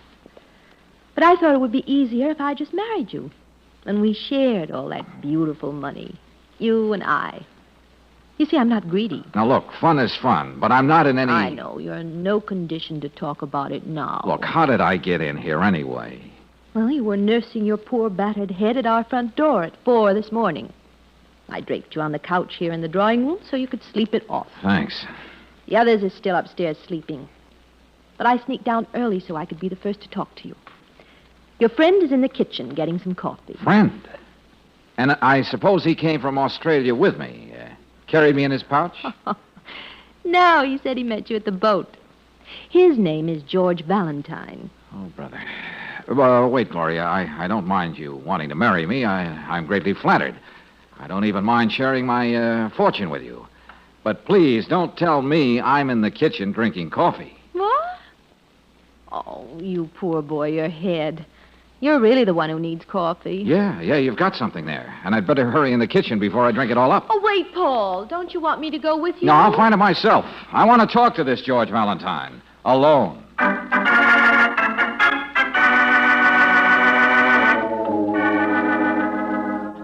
You... Yeah. Sorry. I just couldn't hold myself back. Now get up. That's a nice right cross you have there, mister. Well, that's for the scalp treatment. Now we start off even. Fair enough. What's the idea of following me all day yesterday, and what am I doing here? Well, you know, I almost slipped up, letting that girl get down and talk to you first this morning. You might have spoiled the whole show. But you didn't. I was listening at the door. Come on, let's have it. What's the deal here? Deal? Oh, I see. Well, will you take $100? For what? For me being you and you being me. Will you cut that out? I've just been through one of these quiz games with my future wife. Don't blame me for being confused. Yeah, thanks. You see, when you came up to me in that alley and asked me who I was, I couldn't resist letting you have it. Oh, brother, you're kidding. You didn't really fight against it. No, I'm serious. I knew you wouldn't help me if I told you the truth. It sounds silly. I'm getting used to things sounding silly. Go ahead. Well, I'm Paul Gibson. Just got in from Australia. I gathered that much. Well, now, Mr. Bradley, Willis Bradley, who owned this house, died about 6 months ago. He left all his money to me, of all people. Congratulations. Yeah. My mother and Mr. Bradley were childhood sweethearts, something like that. Anyway, since none of the Bradley family ever saw me before, I got the idea of passing you off for me. Why? Don't you like money? Oh, it's not that. It's, well, I'm just afraid one of them wants to kill me. What? Yes. There's the girl, Gloria, my brother. Of course, the second Mrs. Bradley, they're all mighty put out because the old gentleman cut them off without a penny. I think one of them sent me this. Let me see that. If you make any claims to the Bradley estate, you will never live to enjoy it.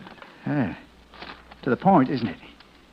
And if I don't claim the money, it goes to those three, according to the will. Yeah.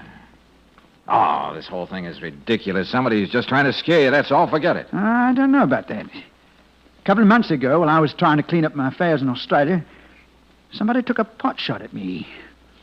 Whoever it was, almost didn't miss.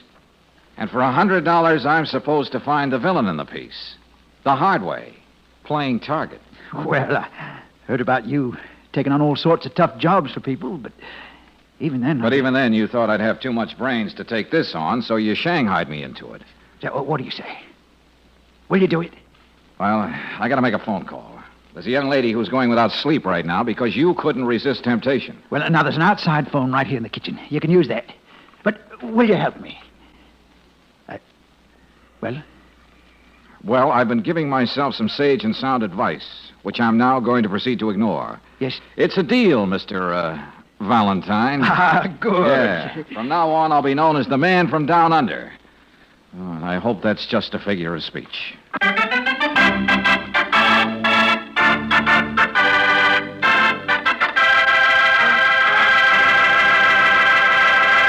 In just a moment, we'll return to tonight's adventure of George Valentine. Say, how long has it been since you've changed the oil filter on your car? You might think it was fairly recently, and then be surprised to find out that you've gone many miles beyond the safe operating period. Oil filters, to do the job right, have to be replaced every 6,000 miles. After that, they're so gummed up with sludge and grit that they just can't hold anymore and become clogged and useless, much the same as a vacuum cleaner when the dust bag is jammed full. So it's a good idea to have your oil filter checked regularly by the car savers at independent Chevron gas stations and standard stations. Remember, your car saver is in business to help you make your car run better and last longer. Now's a good time to be getting your car ready for winter weather driving ahead, so stop in soon for an oil drain and oil filter element replacement at any independent Chevron gas station or standard station where they say and mean, we take better care of your car.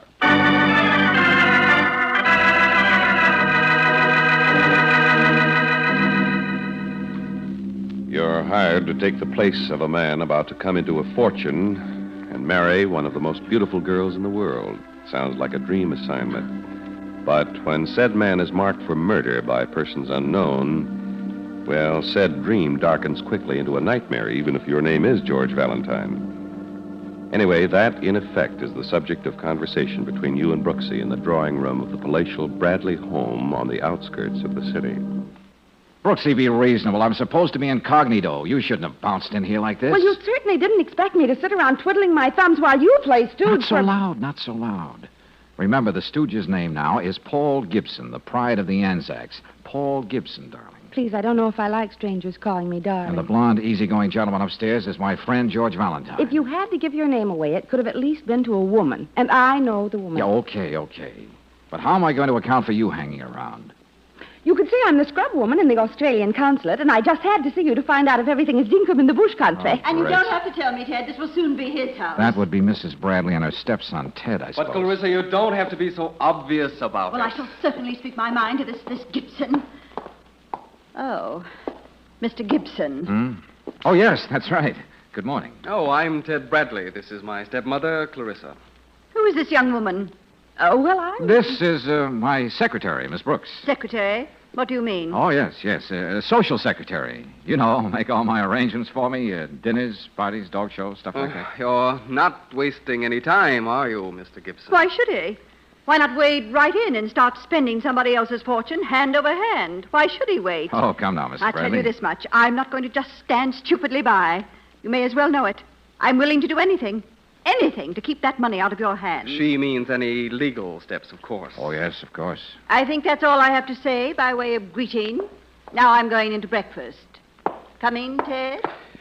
Clarissa prides herself on her frankness. See you around, no doubt. I wouldn't leave any lethal weapons around either one of those characters. Oh, what's Gloria like? Gloria? Oh, she doesn't have to worry about lethal weapons. She was born with a whole assortment of them. Oh. You know, Brooksy, that gives me an idea. I think I know how to bring things to a head around here. How? The quickest way. I'm going to tell the beautiful Gloria she can have my hand in marriage.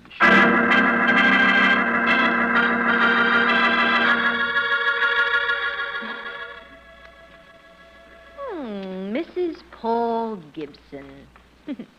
I'm going to like that. Yes, I thought you would, Gloria. I wonder if it was something you said that gave me that impression. Oh, Miss Brooks, I forgot about you. Why don't you, Scram is the American expression, Mr. Gibson. Oh, that's very cute. I'll make a note of that. One more thing, dear. I promise to make you an exciting, loving wife, as long as your money holds out. Well, there's lots of money. I think this is beautiful. Two people so much in love, still finding time to talk about practical things. I don't want to start bossing you, Paul, but this, secretary of yours is entirely too social. All I said was it was beautiful. And but I thought didn't like the way you said Oh, it. now, please, ladies, don't fight over me. Oh, never mind. Now, I want the others to know. Clarissa! Ted! Come in here. I have some news. If she thinks I'm going to let you out of my sight, she's crazy. This is an act, Brooksy, remember? And she kissed you. Nice fight you didn't put up, Buster. What is What's he going to... What are you screaming about, Gloria? What is it? Here. I'm going to let Paul tell you himself. Yes. Well, folks, I know this is going to seem a little sudden, but you know how it is when love hits you. Yes, well, the simple fact is, Gloria and I are going to be married. There, you see? Don't understand. Really? Gloria, tell this man he's out of his mind. On the contrary, he's remarkably sane.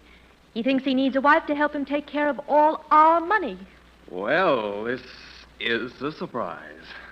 I'm not going to let you get away with this. At least I'm willing to share Paul's money with him. But you and Ted... That will be enough from you. Clarissa, let's be reasonable. Let's face it, Gloria's stolen a march on us. Suppose we try to be good sports about it. Congratulations. Thank you. I'm sure you don't mean it. And good luck, Paul. I still say it's beautiful. Two people so much in love, they don't care who stands against them. You shut up! Mr. Gibson, I was only I know saying... what you were saying. Yes. Don't expect me to congratulate you, Mr. Gibson. And you're not married yet, Gloria. Don't worry, Clarissa will get over it. I'll talk to her. And so will I. I won't be long. Oh, Brooksy, it worked. What worked? All I saw was a family brawl, and Gloria didn't even get hurt. Oh, it was much more than that. Somebody just overplayed his hand. How did you manage to miss it? Oh, it was easy. I don't have any proof, but I think I'll play a hunch and start clearing up this little matter for Paul.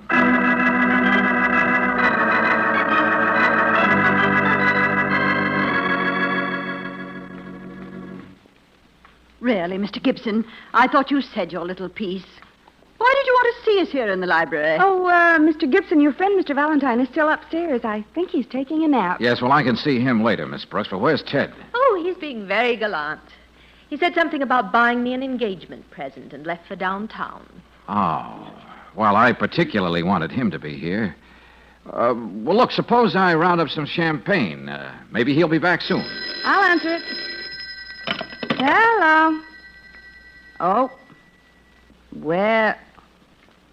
Uh-huh. Just a minute.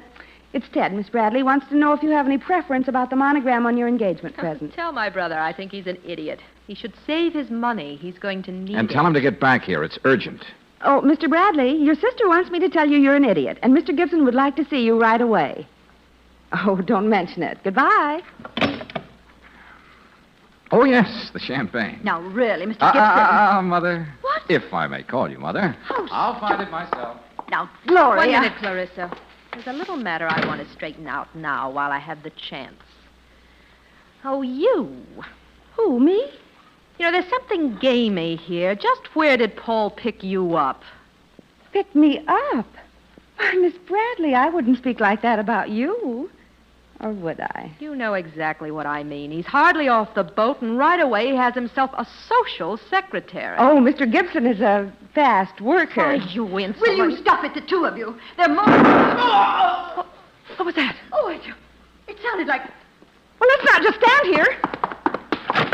But it couldn't have been a shot. It wasn't. It came from upstairs. Here! The stairs! Yes, and somebody seems to be using the stairs. Oh! It's Paul's friend, Mr. Valentine. Say, what's happened? What's happened? What is the it? man on the stairs, he... Yes. Yes, I'm afraid he is.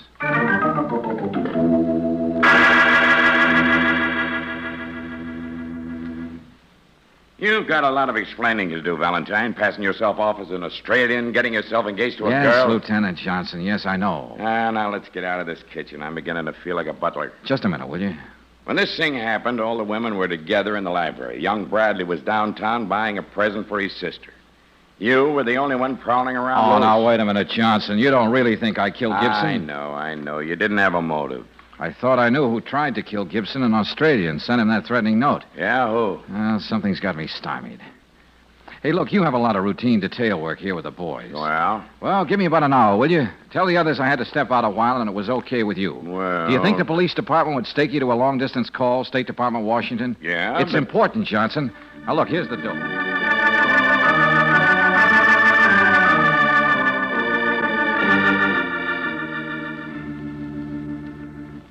Lieutenant Johnson, don't you think this family has had to put up with enough for one day? There's been a murder committed, Mrs. Bradley, and that's illegal.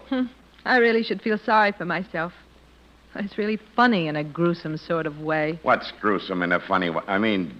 About me, engaged to the wrong man, and a widow before I'm even a wife. You have my deepest sympathies, Miss Bradley. Incidentally, Lieutenant, where is Mr. Valentine? He took a little walk some time ago. No? With my permission. Does anybody mind? No, we were just curious. It's all right. I'll take it. Yes, hello. Oh, Ted, I'm glad it was you who answered. Valentine.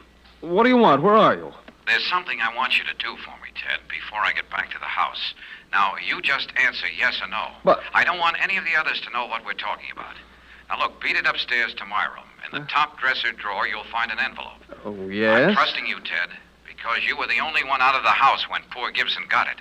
That envelope is something he gave me. It's important. I want you to make sure it's still there and nobody got to it. Got that straight? Oh, I suppose Go ahead, so. then. I'll hang on. Okay. Oh, Lieutenant Johnson, it's Valentine. He wants me to check something in his room, okay? I guess so. I'll be just a second. Now, Mrs. Bradley, Miss Bradley, about that threatening note. We're sure to trace it, you know. You certainly won't trace a stupid melodramatic thing like that to me. And don't look at me. Oh, no, not again. What's that? I know I shouldn't have let Valentine get... George, on the phone inside, I'm developing a split personality, Brooksy. This guy isn't shot. What did you do to him? Why? The shot was purely for dramatic effect, Gloria. I guess, though, I pushed him a little too hard at the head of the stairs. He'll be all right in a minute. Oh, what happened? Yeah, that's what I want to know, Valentine. I just staged a repeat performance of the little act that was put on here a little earlier today. What do you mean? What do you mean? What's he talking? You heard me, Ted. When you were on the phone today, you weren't out buying a present. You were just where I was a minute ago, using the outside phone in the kitchen. What about that, young fella? Oh, what do you mean? What proof has he got? One thing at a time. And there's the telltale phone in the kitchen now. Take it, will you, Brooksy? Yeah, right. What was that nonsense about Ted, Mr. Valentine? Yes. All of you just saw how Gibson could have been murdered with an iron-bound alibi for Ted. Oh, he's lying. Yeah. Ted, you were the only one here who knew for a fact that I wasn't Paul Gibson. What? How did I know? Gloria thought I was Paul. She couldn't wait for the wedding bells. Clarissa was convinced I was Paul. She hit the roof when she thought her stepdaughter was marrying the fortune. And young Bradley... Yeah, Lieutenant, he didn't mind at all. Graciously, he congratulated the happy bride and groom. And why? Because he knew darn well I wasn't Gibson. Oh, George, that was for Lieutenant Johnson. I took the message. You Now, what? listen carefully, Johnson. This should explain things, I hope. Well, I hope Your office says there was a passport issued to Ted Bradley some 2 months ago. A passport to Australia, Ted. Oh, but I... Oh, Ted. That was when you said you were going on a long fishing trip to Rainbow Lake. So Ted didn't have any trouble recognizing Gibson. Not after that pot shot he took at him in Australia. Oh, look, Save it for your lawyer, Bradley. And you, Valentine, you better come along. I'll be down later, Johnson. After all, a mogul can't let his business go completely to pot, can he, Angel?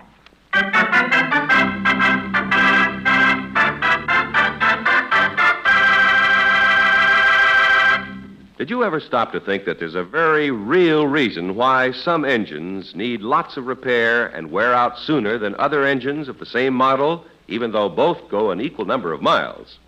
More times than not, it's the motor oil that makes the difference. It either protects or fails to protect. Heavy-duty RPM motor oil gives top protection, actually reduces wear of critical engine parts. So buy what's best for your car. Next time you need oil, be sure to get heavy-duty RPM motor oil at any standard station or independent Chevron gas station where they say and mean we take better care of your car.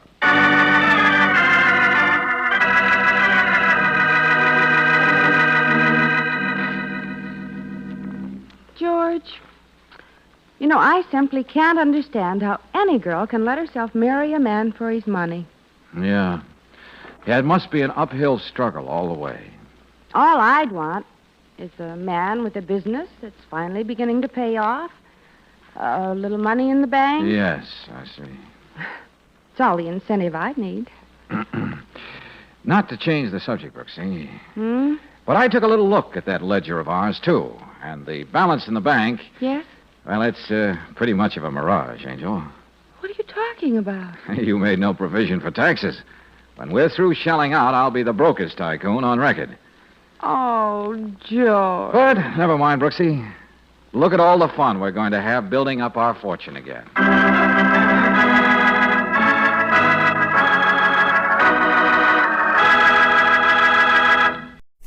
Personal notice. Danger is my stock in trade. If the job's too tough for you to handle, you've got a job for me. George Valentine. Write full details. Yes, it's Let George Do It, brought to you by Preem, Pream, the new miracle way to cream your coffee. In a moment, we'll begin tonight's transcribed adventure of George Valentine. But first... Oh, the new way to cream it is to Preem it, get Preem. That's Preem. With a capital P.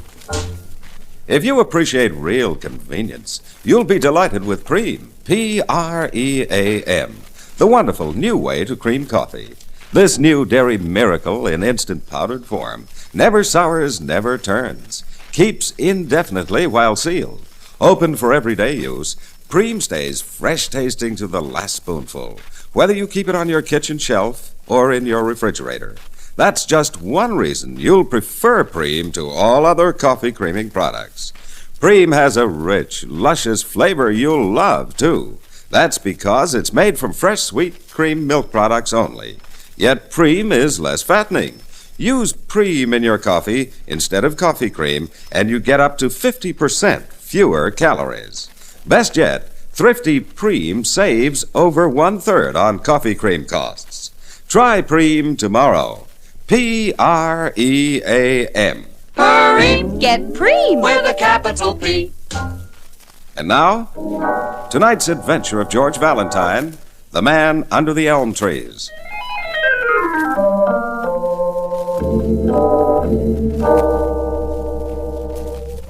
Dear Mr. Valentine, you may not remember, but you and I had a very interesting talk once in the smoking car of the Streamliner. At least as far as Mayville Junction we did. Anyway, that's why I feel I can call on you now as a friend. I live with my little sister, Mrs. Letitia Packler. She's got too much money, more than's good for any woman. She can't control it, and I can't control her. Unless you help out, there's going to be a loud crash at the end of the line. Now, I warned her that you might be coming to visit as an old friend, of course. Yeah, hold on, Brooksy. What's that guy's name? Hannigan. Del Hannigan, remember him? People you meet on trains. Well, anyway, so Letitia or no one else will suspect the real reason you're here. You see, the big trouble is my sister likes to make friends, too, only the wrong kind of friends. The kind that ought to be in prison. Sincerely, Del Hannigan. Name still means nothing. And as for Mayville Junction, I'm darned if I've ever... Oh, George, how could you? Eh? Well, I know I didn't actually go there, but I started to once, and I've always loved the place, even if it is so tiny. Oh, so that's it. The backward seat of learning, huh? Your would-be alma mater. Just because their football teams weren't as good as... All right, Angel. All right. Let's go boola boola, even if it is at Mayville College.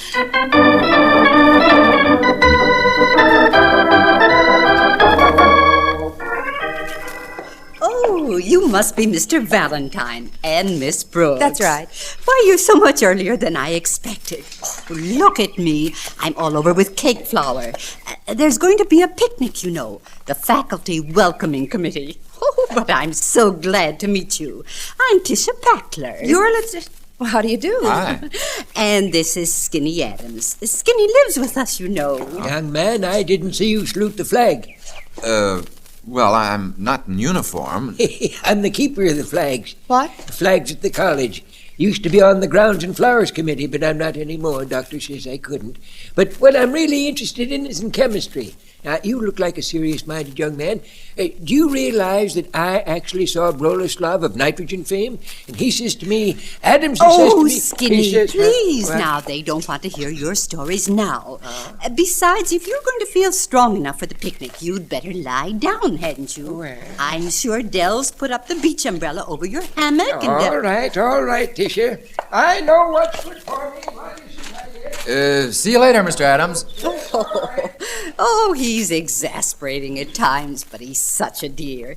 It's just that he talks and talks Day and night he talks, and none of it makes much sense. Who is he, Mrs. Packler? Skinny? Well, 10 or 12 years ago, he was an assistant or something in the chemistry department.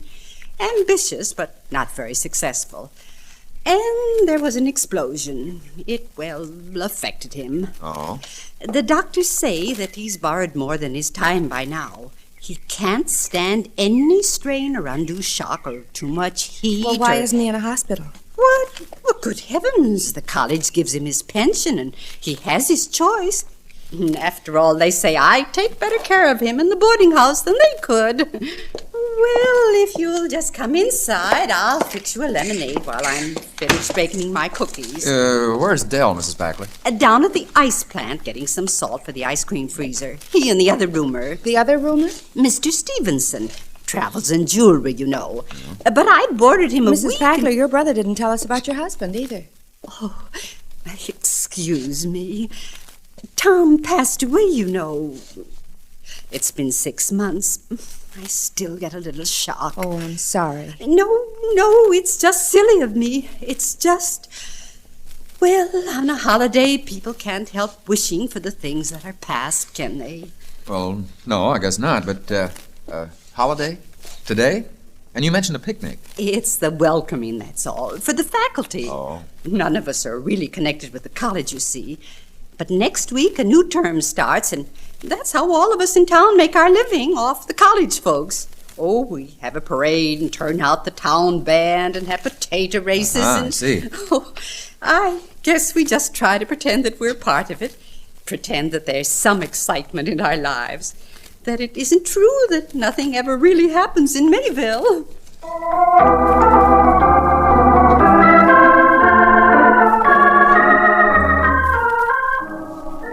Suspender weather, I call it. Good and hot. There's no doubt about that. Now, down to the facts. Who's going to win the Coast Conference? SC or is Stanford going to up and surprise Let's hold the sports page, Mr. Hannigan. You wrote us a letter, remember? Said your little sister had more money than's good for a woman. My friend, she's got 40,000 smackaroos. How do you like that? Where'd you get it? Life insurance. That crazy, no-good husband of hers. He's dumb, that's all he was. He got himself killed dragging his own shotgun backwards through a fence. He's dumb, you see what I mean? Mm-hmm. I see you didn't think much of him. Well, he paid the premiums. Yeah, but he was a waster. That's all he was. Never turned a lick of work. Let Tisha slave herself up to the elbows. She still does it. Boarding students, can't pay their bills, nursing all the characters like that scientific earbender back there in the hammock by the meadow. Gal like my sister ought to get out more. She ought to travel like I do, see the world. Yeah, but she makes the wrong kind of friends, you said. The kind that ought to be in prison, the kind that lead to crashes at the end of the line. Now, who is it you're so worried about? The other roomer? My friend, you guessed it. Stevenson. Rick Stevenson, he calls himself. Been here 1 week and he's buttering her up already. Buttering her up? Sure. He knows his stuff all right. Yeah, first he goes to work getting next to that guy Adams. But he's really aiming at Tisha, don't you kid yourself. Okay, so the boarder's making passes at your sister. So what? My friend, that man is phony. A four-flusher, I tell you. Listen, Chest Hardware, he says he's in. What? Jewelry, selling fraternity pins. If he knows the difference between a DU shield and a brass door knocker, I'll eat my hat. I've been around, I can tell. Honorary chairman of the Deke House once. Mr. Hannigan, suppose he is giving out a phony line. Your sister's old enough to watch out for herself, isn't she? What do you expect us to do about it? Well, for gosh sake, snoop around. Nail something on the nosy fortune hunter so we can run him out of town. He's after Tisha's money, I tell you. Well, what of it? So are you, aren't you? Huh? Isn't that the real idea? Now, how do you think she could spend it? Close up the boarding house and the two of you go traveling? First class, maybe, with her paying the bills? Well, at least I'm a brother. At least I'm thinking of her. What's the matter, my friend? You sore because I got you down here at something that don't look so important? No, I kind of like Mayville. Only when it comes to listening to stories, I think I'd just as soon hear them from little skinny Adams.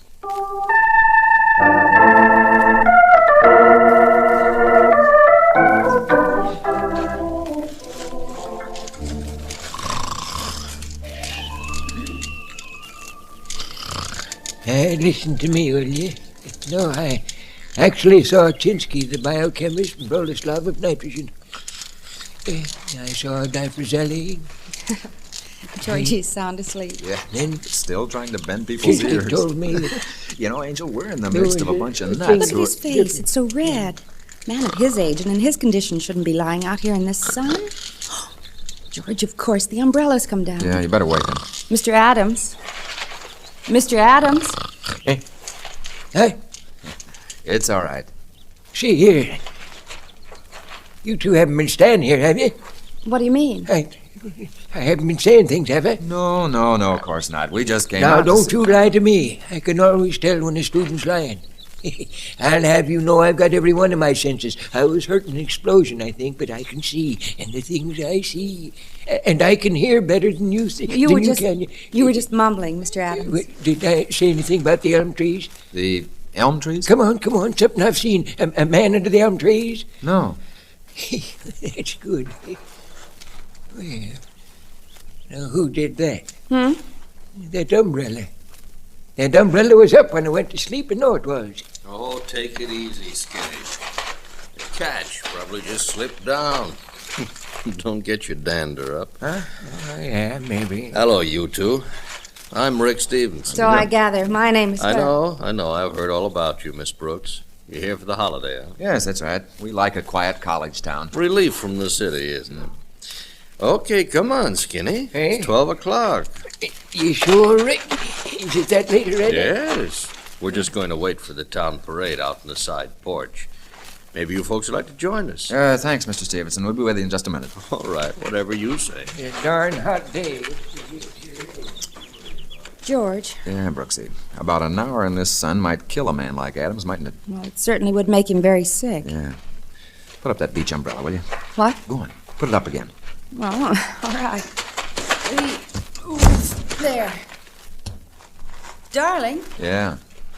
The kind of catch that can't slide down. Somebody pushed it down.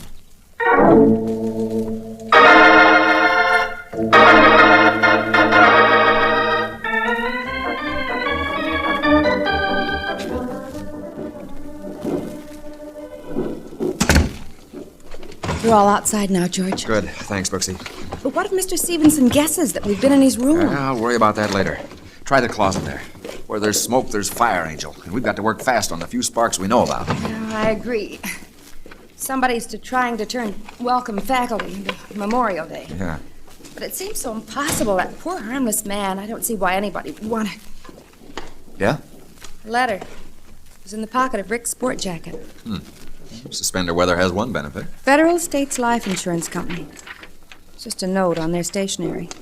Stevenson, on July 14th, the company paid $40,000 to Mrs. Packler. Husband died in hunting accident. Suggest you look into it. Rick Stevenson must be an insurance investigator. Yeah, let me see that. Yeah, clipping in the same envelope. Old one. Mayville Herald, March 21st. Our town was grieved to hear of the unfortunate death of Mr. Tom Packler. His shotgun was accidentally discharged as he was crossing a fence near his own back property line just half a mile from his own house. Tom died in the meadow he loved so well under the familiar canopy of the... Brooksy, under the elm trees.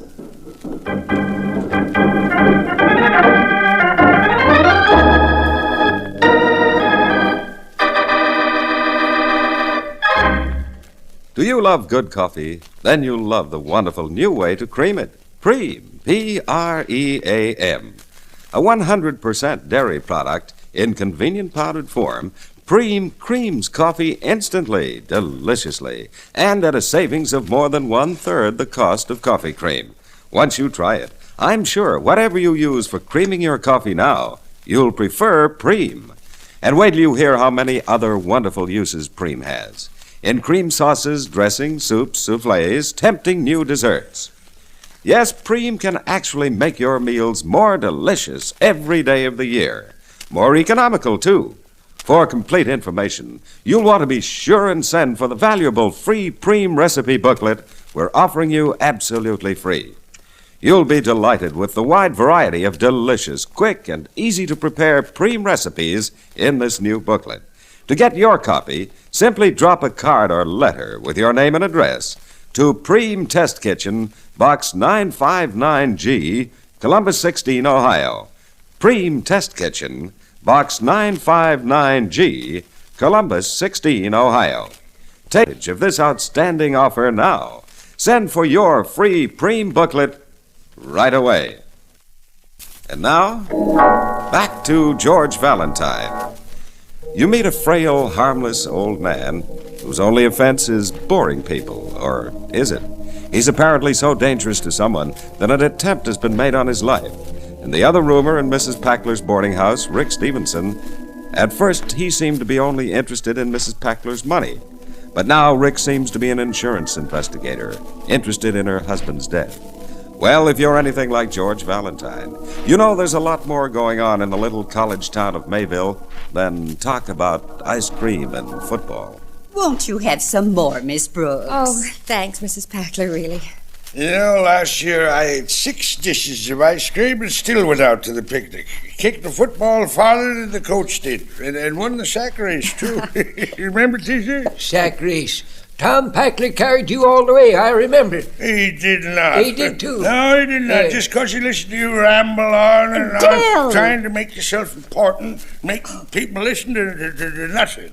All the famous scientists you saw that nobody ever heard of. What? Hey, Bronislaw, Chinsky, DiFrazelli. You know what, Valentine? Tisha's husband was the only man in town too lazy to stop his wreck of the Hesperus. Dell, please. You've been drinking. Well, gosh, what's a celebration for if you don't have a... Under the elm tree. What's that? What's that, Skinny? Come on, Professor. I think you and I better take a little stroll outside before it rains. Huh? Yes, thank you, Mr. Stevenson. What on earth is the matter with everybody? Miss Brooks, there's still an hour until the faculty picnic, if you'd Mrs. like. Packler, I think we'd like to take a little walk ourselves, if you don't mind. Of course. I have a couple of things I wanted to pick up now at 5 and 10. See you later.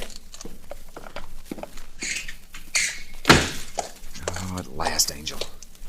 Too much thunder in the air for me. Me too. Young man, if you're going to fall in beside us, you better salute the flag. Uh-oh.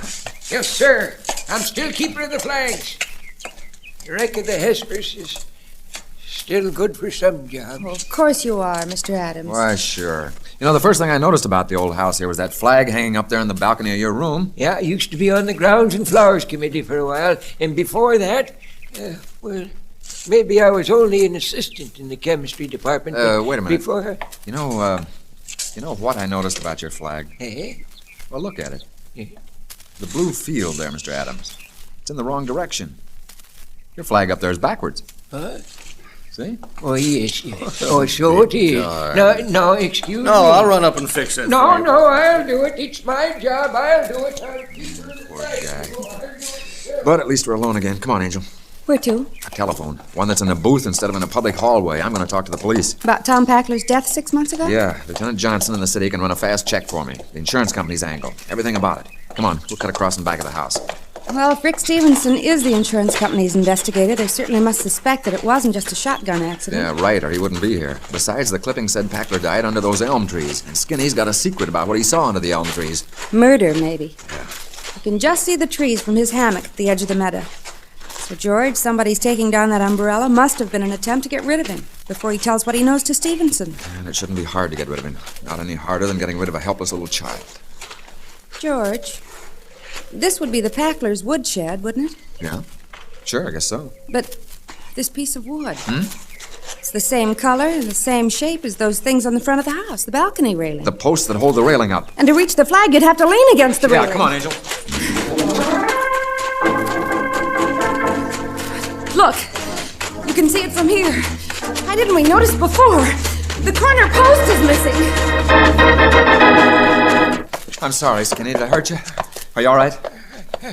Hello, young man. I had to stop you. If you'd leaned against that railing, the corner support's off. It's loose, see? See there? Hello, young man. Now listen, someone was trying to make you fall, have an accident, kill you. Oh. You know something, and you've got to tell me. You saw something out under the elm trees. Now, what did you see there? It might rain, young man. It might rain. Come on, Mr. Adams. You're going to stay with Miss Brooks while I attend to some very necessary business. How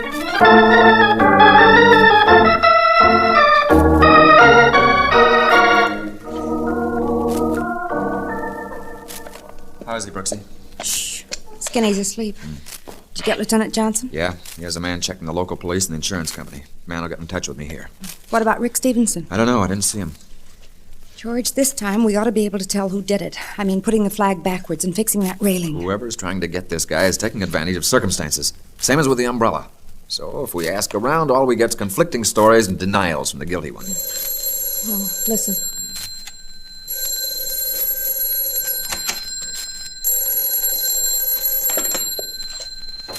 Hello? Yes? Who's that?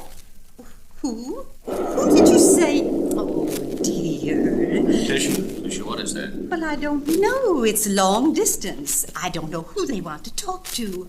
It's the police, I think, but it must be the wrong number. George, you'd better No, go in no, there. wait a minute. No, Tisha, give me that. What? No, But Mr. Stevenson... give that to me, Well- Tisha. That calls for me. It's nothing important, really. It's just that I want to talk. Hello, yes? Yes, this is he speaking, yes. Oh, you did? Yeah, I get it. Yes, thanks very much. Yeah, I guess that winds it up, doesn't it? Well, Tisha, Tisha, where'd you go? Tisha? So Stevenson's in touch with the police, too. Angel, I think maybe now we can stop being suckers. That call was for me.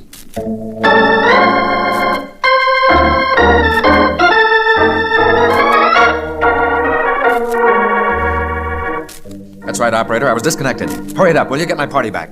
Police in the city. Hurry it up.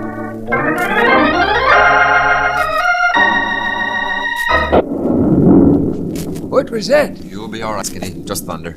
Wonder where Del Hannigan is all this time. That wasn't thunder.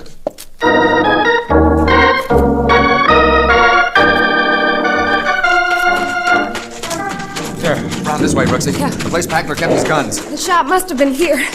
The woodshed. Hold it. Rick Stevenson. Yeah. And he's dead. Here comes the rain. George, whoever killed him must have left here just a second ago. Maybe he was back at the shed when we... Screen door. And is back in the house now. Come on, Angel. From here it's easy. There's only one person it can be.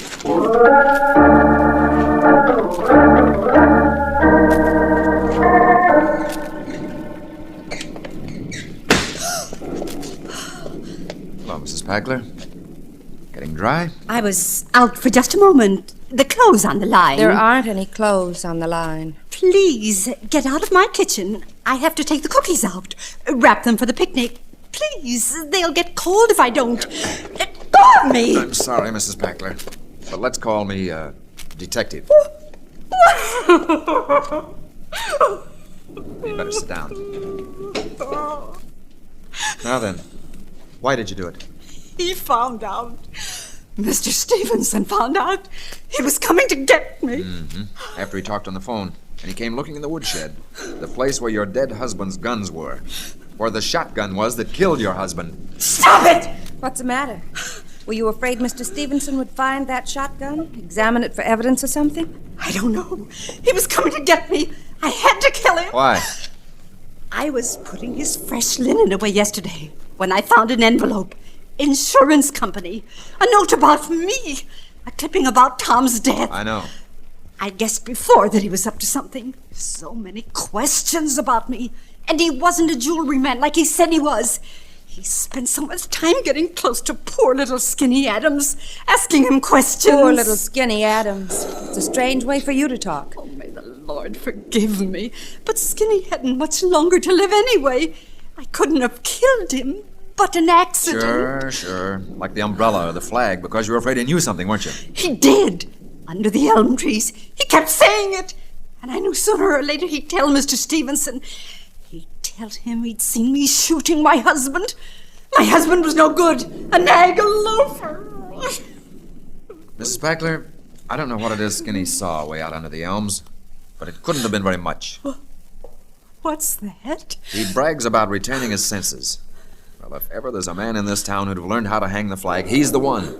But when it was backwards, I had to tell him so. That's right. He couldn't see. Don't you understand? He'd been out there dozens of times admiring it. But he couldn't clearly see that far, even. You mean... Mrs. Packler, there was never any real evidence against you concerning your husband. You did commit a perfect crime. Perfect, except for a guilty conscience. Perfect crime. But Mr. Stevenson I know. The note that said Stevenson, Mrs. Packler's got some money, husband dead, suggests you look into it. Well, Rick Stevenson just had a friend, an accomplice at the insurance company, that's all. A friend who tipped him off. You're lying! You're lying! No, you didn't need to shoot Rick. Nobody's ever guessed you killed your husband. No. That's right. Rick Stevenson came after you just now to tell you goodbye. He was going to duck out because he'd intercepted my phone call. My phone call that said the nosy Mr. Stevenson was exactly what your brother guessed he was. A confidence man out after a widow's money.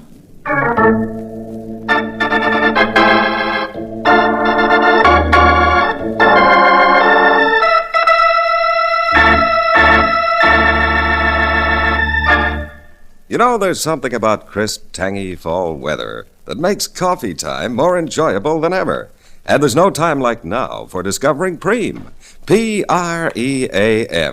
The delicious new way to cream coffee. In instant powdered form, Preem is made from fresh, sweet cream and milk products only. Naturally, it has a rich, delicious flavor. What's more, Preem is so convenient, so economical, you'll prefer it to all other coffee creaming products.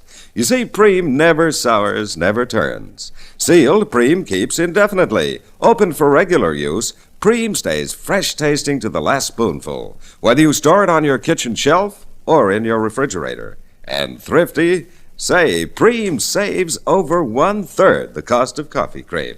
And then something every calorie counter should know. Preem is less fattening. Use Preem in your coffee, and every cup contains only about half as many calories as if you used coffee cream. Try Preem, P-R-E-A-M. The new way to cream it is to Preem it.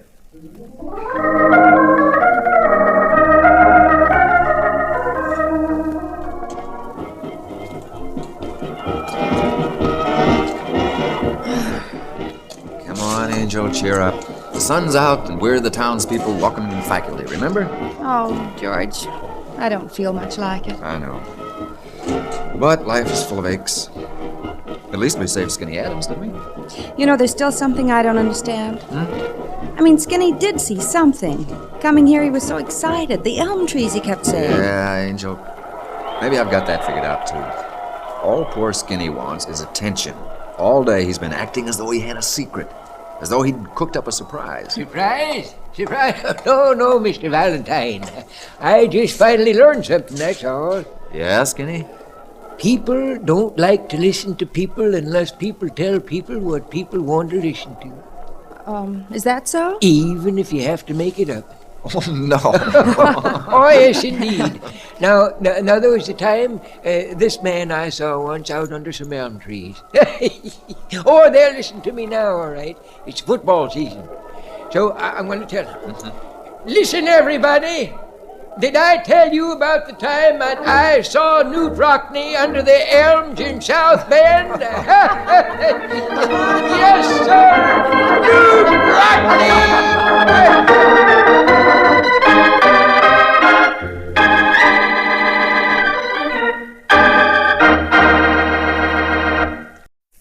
Personal notice. Danger is my stock in trade. If the job's too tough for you to handle, you've got a job for me. George Valentine. Write full details. Yes, it's Let George Do It, brought to you by Preem, P-R-E-A-M, the new miracle way to cream your coffee.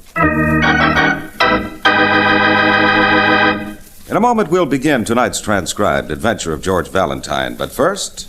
Oh, the new way to cream it is to Preem it, get Preem. That's Preem. With a capital P. Whatever you use to cream your coffee now, you'll prefer Preem, P-R-E-A-M. For Preem in instant powdered form creams coffee deliciously, conveniently, and saves money at the same time. You'll love the rich, creamy flavor of Preem. That's because this new dairy miracle is made from fresh, sweet cream and milk products only. And count on wonderful new convenience. For Preem never sours, never turns. Keeps indefinitely while sealed. Open for everyday use, Preem stays fresh tasting to the last spoonful, whether you keep it on your kitchen shelf or in your refrigerator. And then Preem is thrifty, saves over 1/3 on coffee cream costs. What's more, Preem is less fattening. Use Preem in your coffee instead of coffee cream, and you get up to 50% fewer calories. Buy Preem today. Pream. Preem. Get Preem. With a capital P. And now, tonight's adventure of George Valentine, the Coward.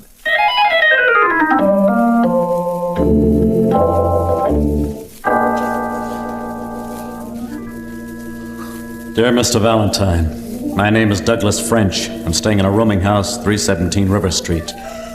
Mr. Valentine, we can't lose a second in correcting the most fearful, the most horrible mistake ever made by a madman.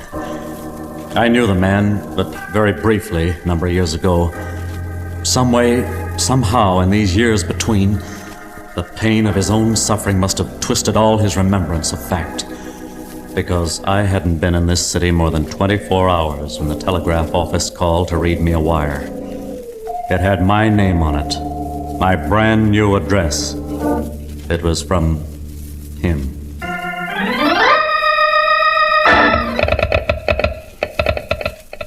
Yes, Mr. French, message follows. It says, I have got some new facts. It is never too late for you to suffer as you should. Now I know, and soon the world will know, that I hereby accuse you of cold-bloodedly committing murder for your own cowardly gain. I hereby accuse you of murdering a total of 37 people. Signed, Emil Martinez. Emil Martinez. Repeating for confirmation. 37. That is all, Mr. French.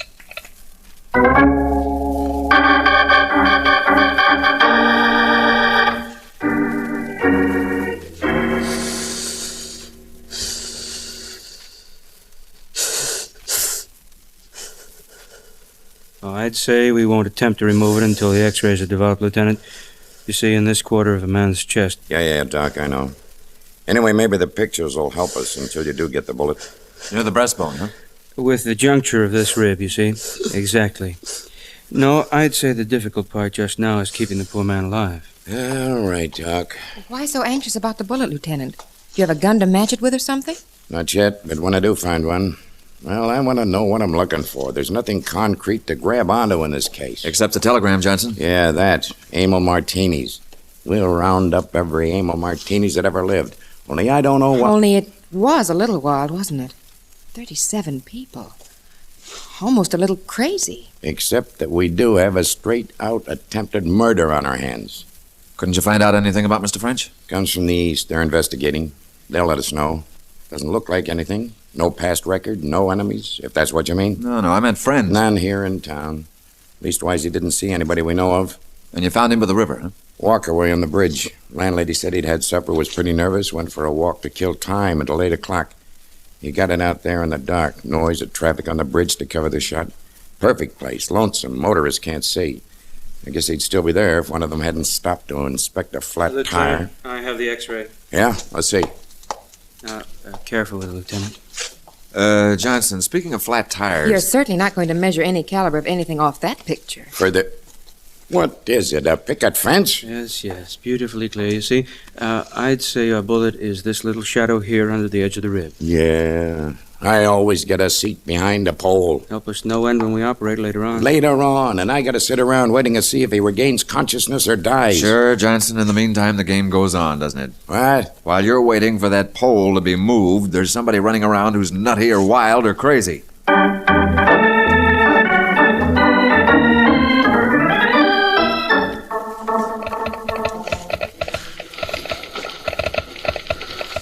Really, Mr. Valentine, I should be in bed today.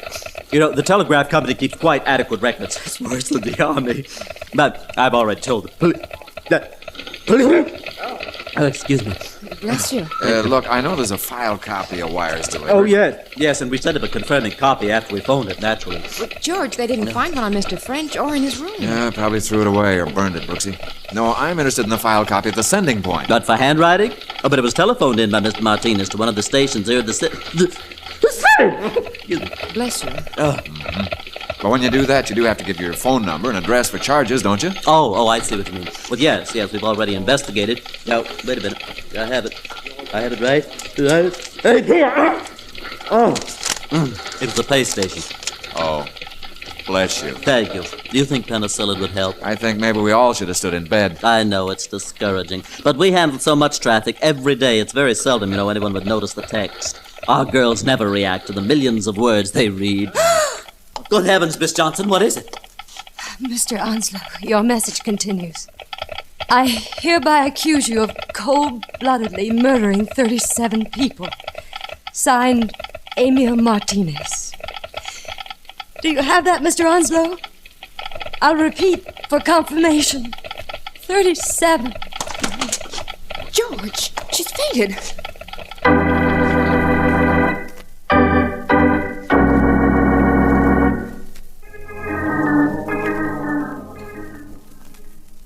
I tell you, I haven't received any wires. I don't know anything about We were the wire. in the telegraph office just now when they phoned it to you, Mr. Onslow. I don't know anything about it. I don't know the...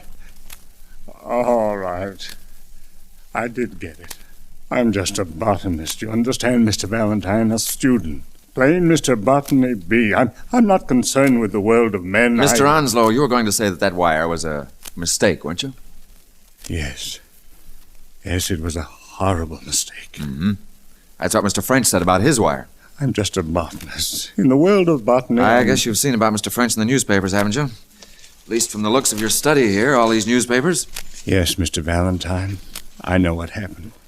But that doesn't mean... Okay, then why did it happen? Why the wires? Who is Emil Martinez? What's he talking about? I won't tell you. I'll never as long as I live. Oh, yes, you will, Buster. George, wait a minute. Mr. Onslow, do you always tear up your magazines like that? Huh? There, in the wastebasket. It's a current copy, too.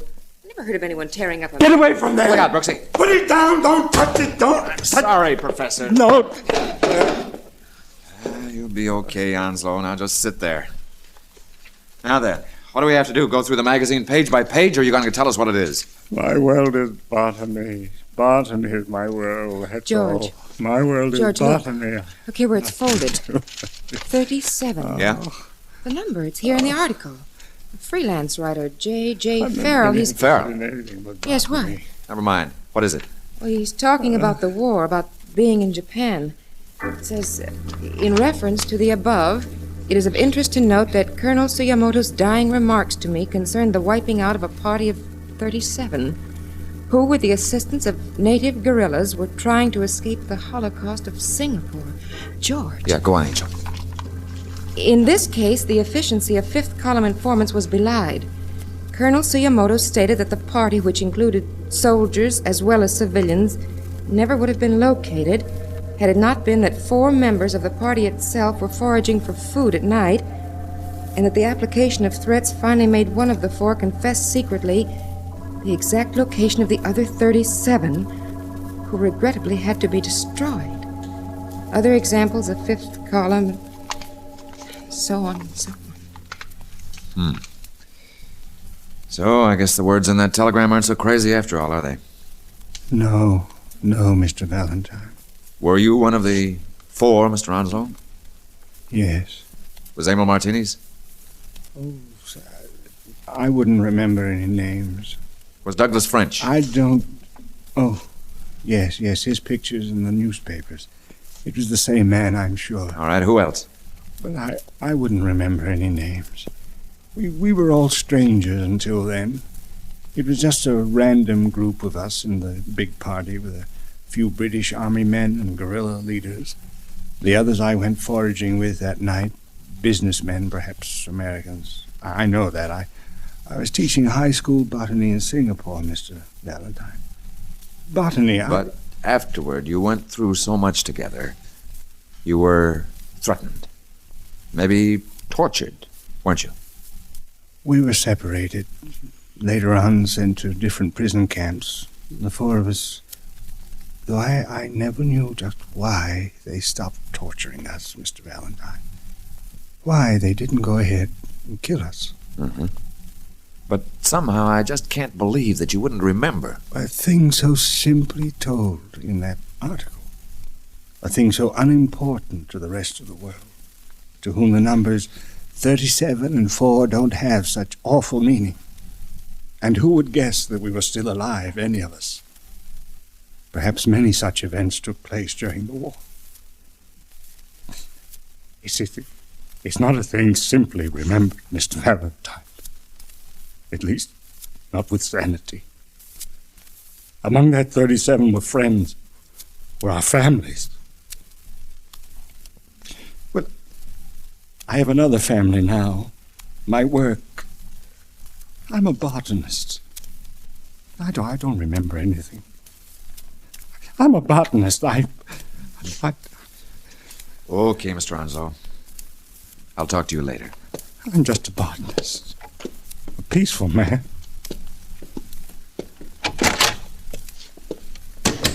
Darling, where do we go? Angel, there's a guy giving a lecture tomorrow at the downtown club on the Orient. What? Just ordinary stuff, but the speaker's name is J.J. Farrell. Oh, the writer. That's why. Yeah, everybody seems to be in town at once. I wonder why. And if this whole case has turned out to be a chase after a betrayer, an informer, a coward, then I wonder if the writer wrote all he knew. Everything the dying Jap told him about exactly which one of the 4 was the coward.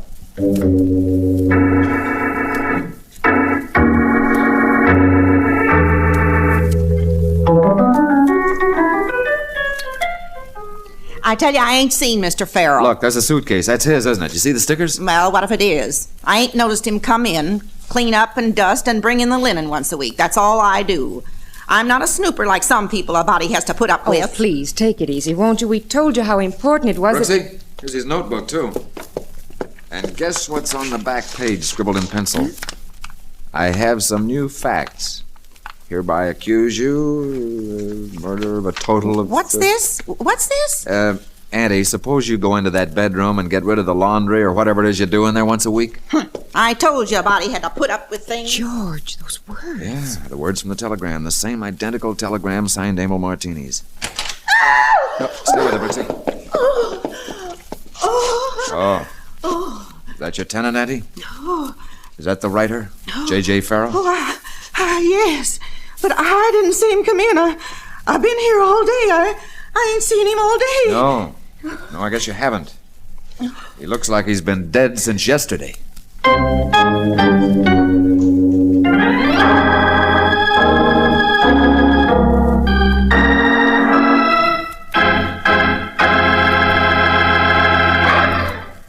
You know, there's a wonderful new way to cream coffee. It's Preem, P-R-E-A-M.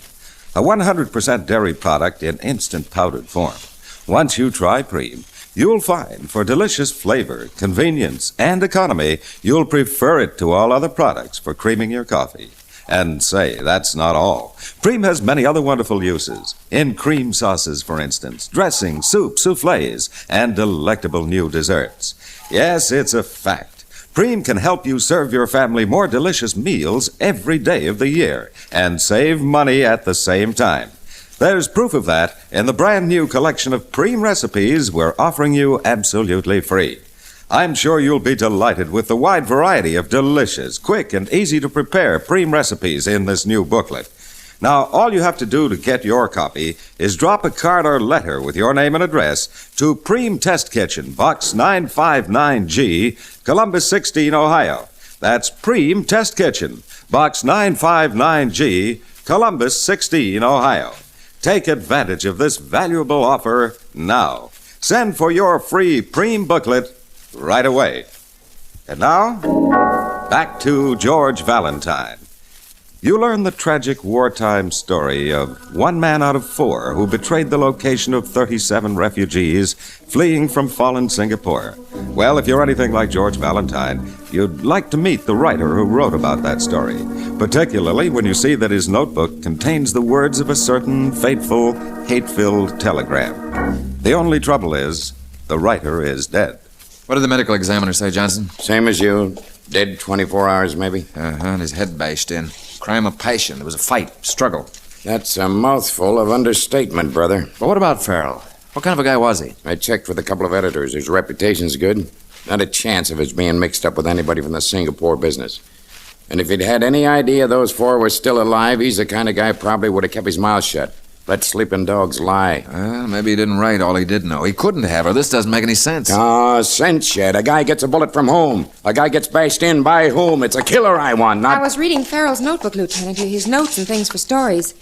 And it seems to me you're both counting wrong. What's that, Angel? Well, I mean, look, here it says Emil Martinez, question mark. What? Give me that. Oh, wait a minute. And then there's the name Douglas French, his address back east, and Mr. Onslow. Well, that's only 3, isn't it? But if I turn the page, I can count to 4. Nick Atkins, with a street number here in town.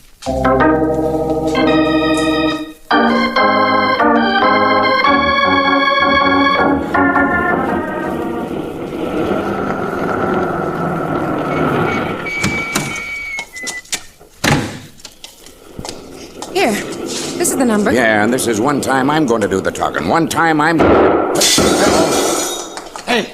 Down the alley there. Come on, you take it around the left. Yeah. Well, there's a policeman. Guy running, I see him now. Brooksy, wait! Those shots were in the alley here, but there's nobody here. George, look at the house, the side window. Yeah, broken. Guy was standing out here shooting in it. Side door, Brooksy. Nick Atkins.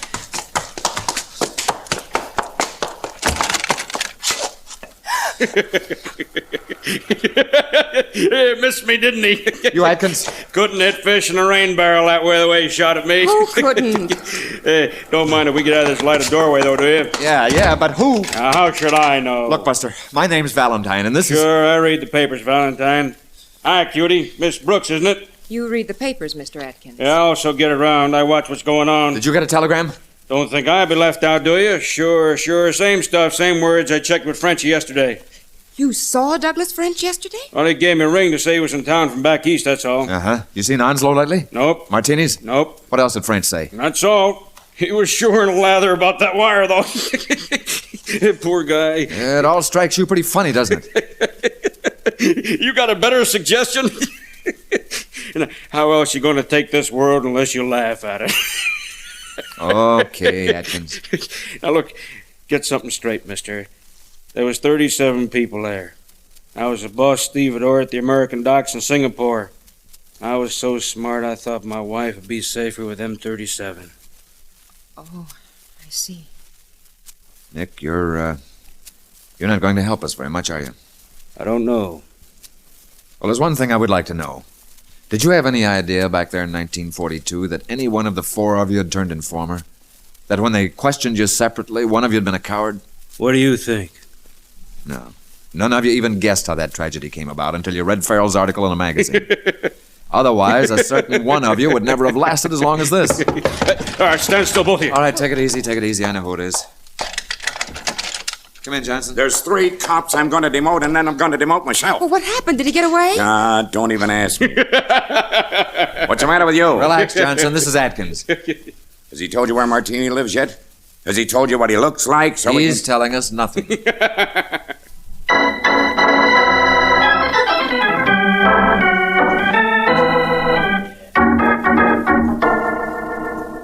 Everybody's being so cooperative in this case. Well, you can't blame them, Johnson. Of course the coward isn't going to talk. We'll see. I'm expecting a call from headquarters. Oh, did they operate on Mr. French for the bullet? You could compare it with the ones that were fired at Nick Atkins. No, not that. It's Emil Martinez, the right Emil Martinez. What are you talking about? You see? People won't tell us. We find out. Hello, Johnson. No, Sergeant, you're wrong. You can't be... Yeah? Emil Martinez, who was in Singapore, who was captured and sent along to a Jap prison camp a couple of years later in that same camp. He died of sickness. Well, but the telegram... So that's why the question mark after his name. So that's A dead man sends telegrams. Today, yesterday. A dead man phones a telegraph office. Now listen to me, Johnson. Somebody signed his name, that's all. Somebody who wanted to make everybody else sweat. Somebody who'd found out in the article there'd been a coward but didn't know who it was trying to smoke him out. But that's not important, you get me? What I want to do is stop another murder. Another? Well, who's left out of the 4? Who fired those shots at Atkins? Who could it be?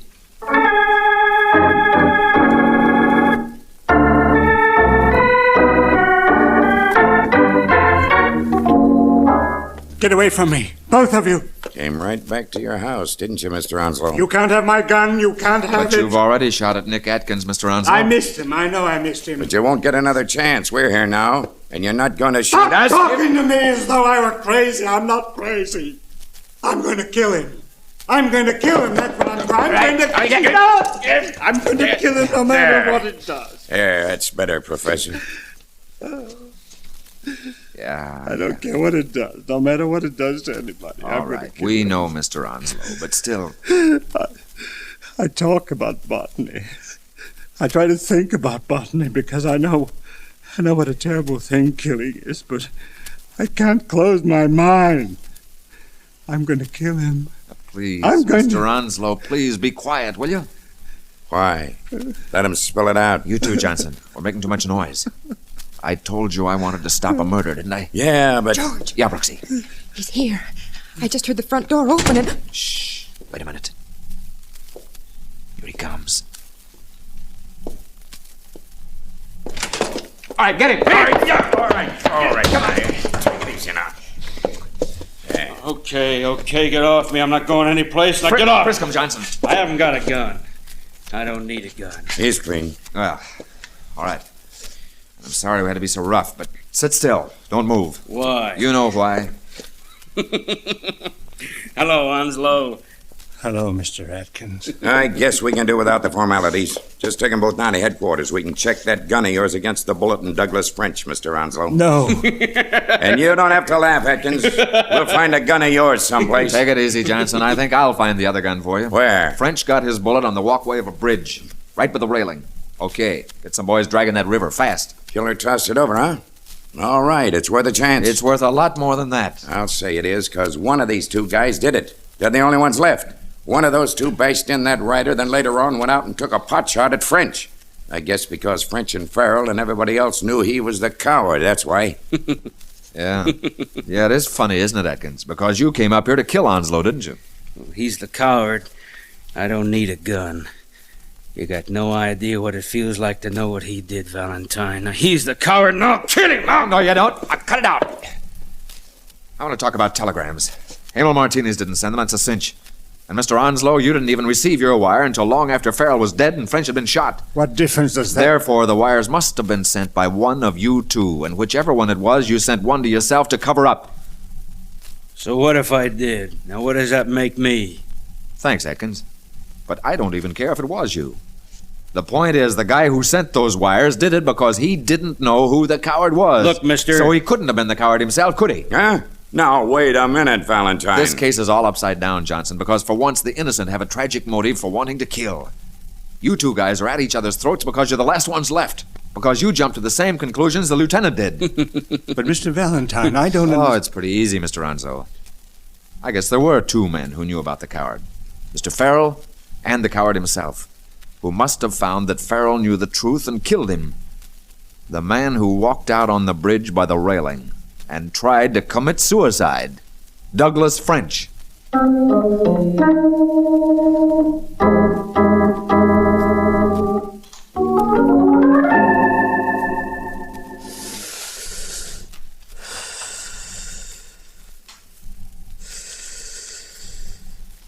Where is Valentine, anyway? He'll be right back, Lieutenant. The doctor said the bullet was right next to his heart. Yeah, I guess it'll match up with the gun from the river, all right. The gun we already traced to French. He must have stood by the railing, concentrated on making his dying movement to heave the gun overboard. And then pulled the trigger. Yeah. Douglas French. Only why? Why'd he go to all that trouble? Why'd he call Valentine Ingoat? Think how close to his heart it's always been, Lieutenant. Ever since 1942. Something even more deadly than a bullet. The guilt of knowing what he did. Of being the only one who knew. Yeah, I guess so. And then when the article came out, when he killed Mr. Farrell, he must have known it was hopeless. The others would get to him sooner or later. But why call Valentine into it? But don't you understand? He wanted to make everyone think accusing him would be a mistake. Well, it was like the way he tried to commit suicide. Trying to make it someone else's fault. Yeah. Making everything seem someone else's fault. Sure. I get it. Douglas French was a coward all the way to the bitter end.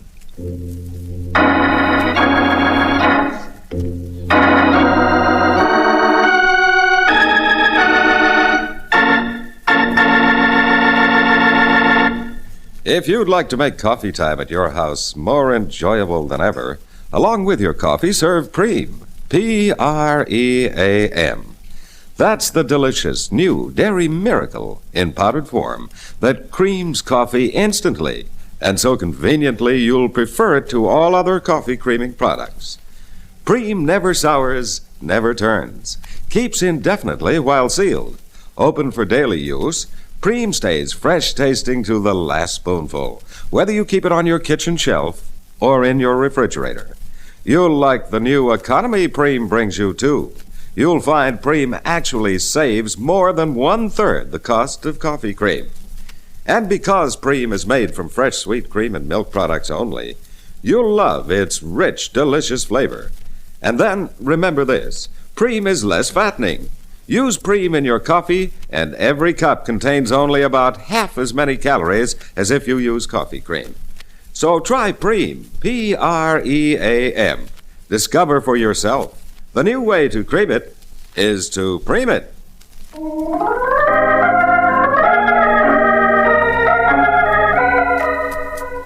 George? George, what are you thinking about? I don't know, Angel. The things people do to forget things, laugh at the world like Nick Atkins, or concentrate on work. Like botany, maybe. We're pretty lucky, Brooksy, you and I. I know it. Not having anything big to... Well, when we want to forget, all we have to do is... Yes, George. We go out and get something to eat.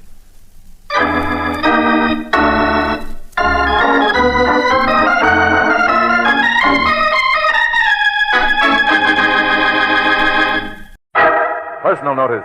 Danger is my stock in trade. If the job's too tough for you to handle, you've got a job for me. George Valentine. Write full details.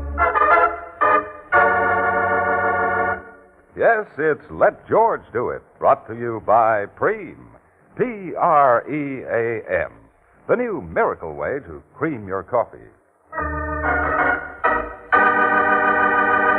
We'll begin tonight's transcribed adventure of George Valentine in a moment, but first... Oh, the new way to cream it is to Preem it. Get Preem. That's Preem. With a capital P. Over all other products for creaming your coffee, you'll prefer Preem in instant powdered form. P-R-E-A-M. Here's why. First, Preem has a rich, delicious flavor because it's made entirely from fresh sweet cream and other milk products. Yet when you use Preem in your coffee, every cup contains only about half as many calories as if you used coffee cream. And then Preem is wonderfully convenient. It never sours, never turns. Keeps indefinitely while sealed. Open for everyday use, Preem stays fresh tasting to the last spoonful on your kitchen shelf or in your refrigerator. And last but not least, this new dairy miracle actually saves you more than 1/3 the cost of coffee cream. Tomorrow, start serving Preem whenever you serve coffee. P-R-E-A-M. The new way to cream it is to Preem it. Preem. Get Preem. With a capital P. And now, tonight's adventure of George Valentine, the ghost of Ireland Betty.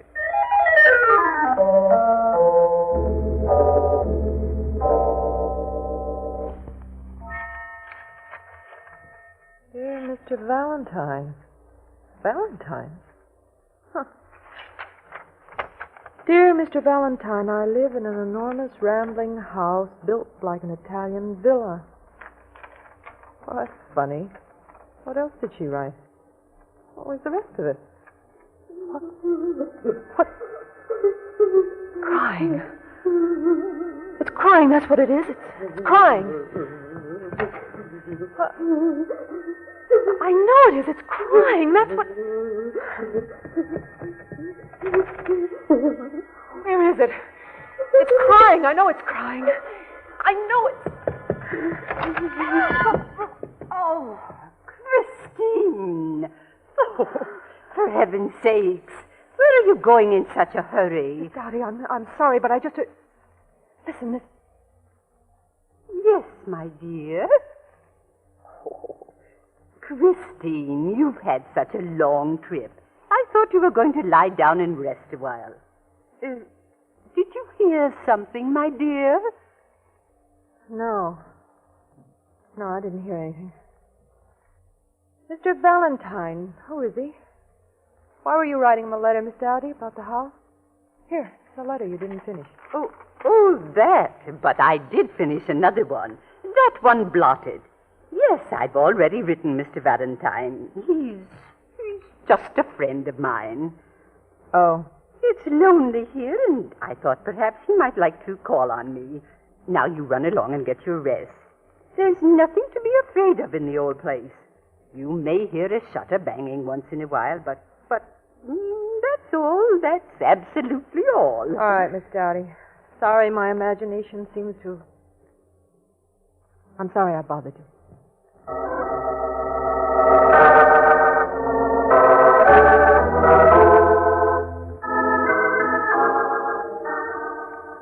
Miss Dowdy, I got the letter you wrote to me all right, but...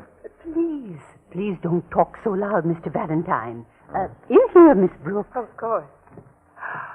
Oh, what a lovely old room. Christine is asleep. I don't want to disturb her. That's Christine O'Casey?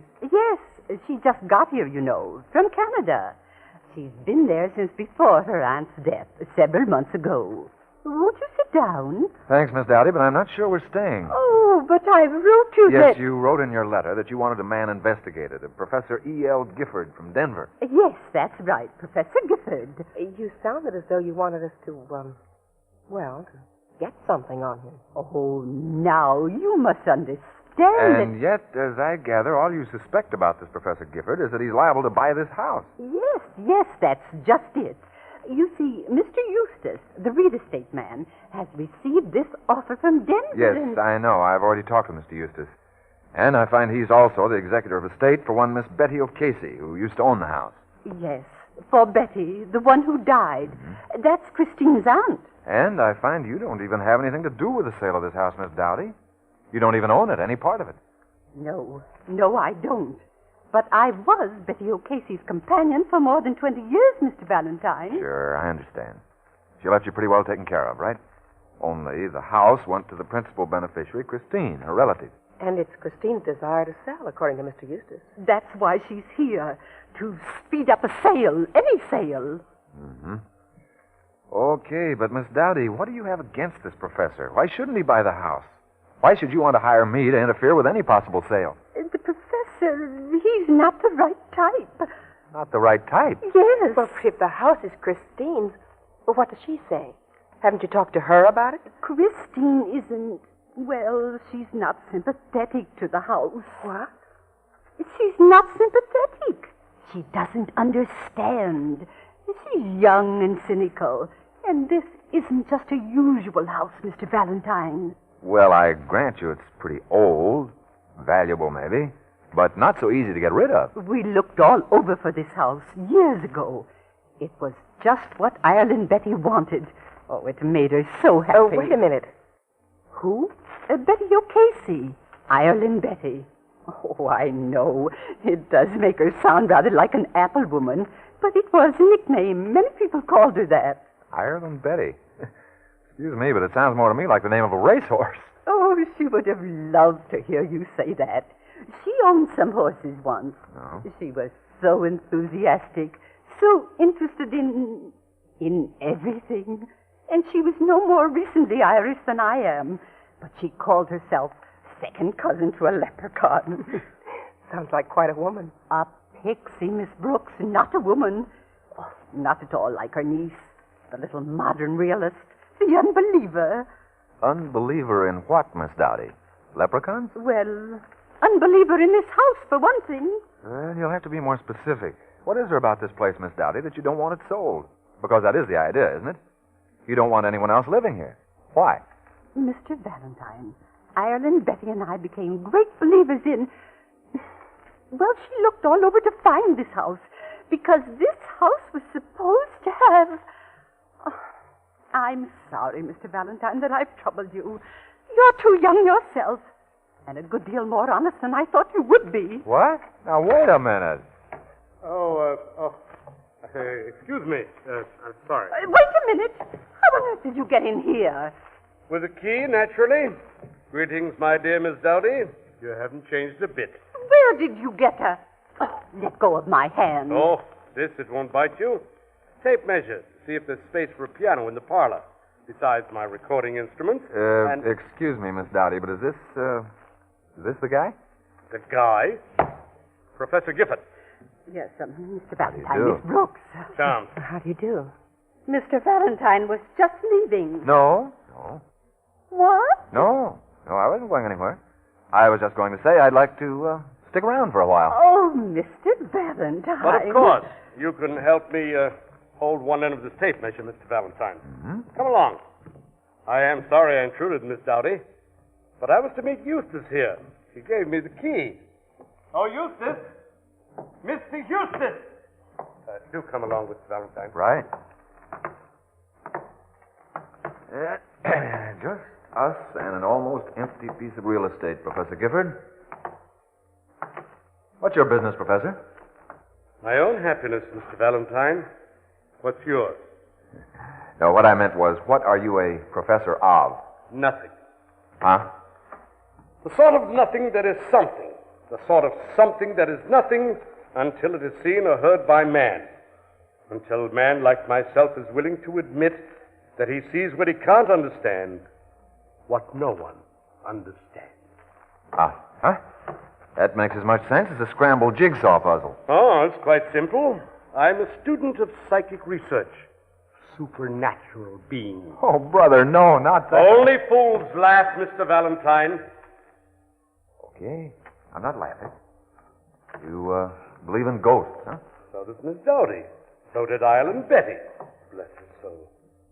So does this house. Yes, most of all, this house.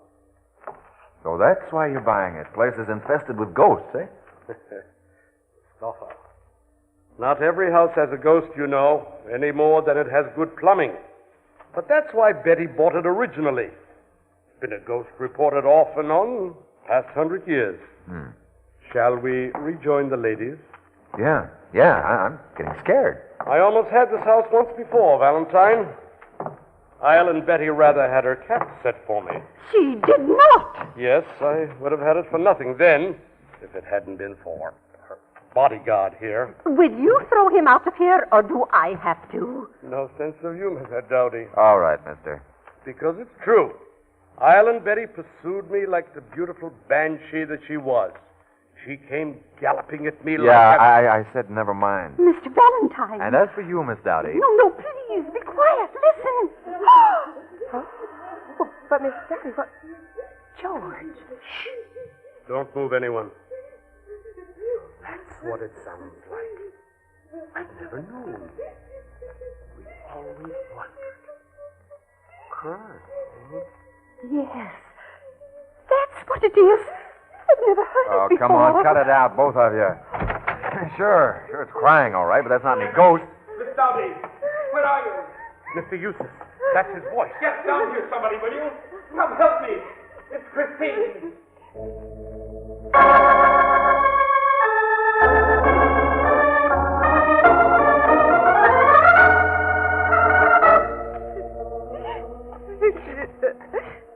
My knees, my forehead. Oh, no. You're all right now, Christine. I found her just lying there on the stone outside her aunt's window. There in the sunken garden, Mr. Eustace? Yes, that's right.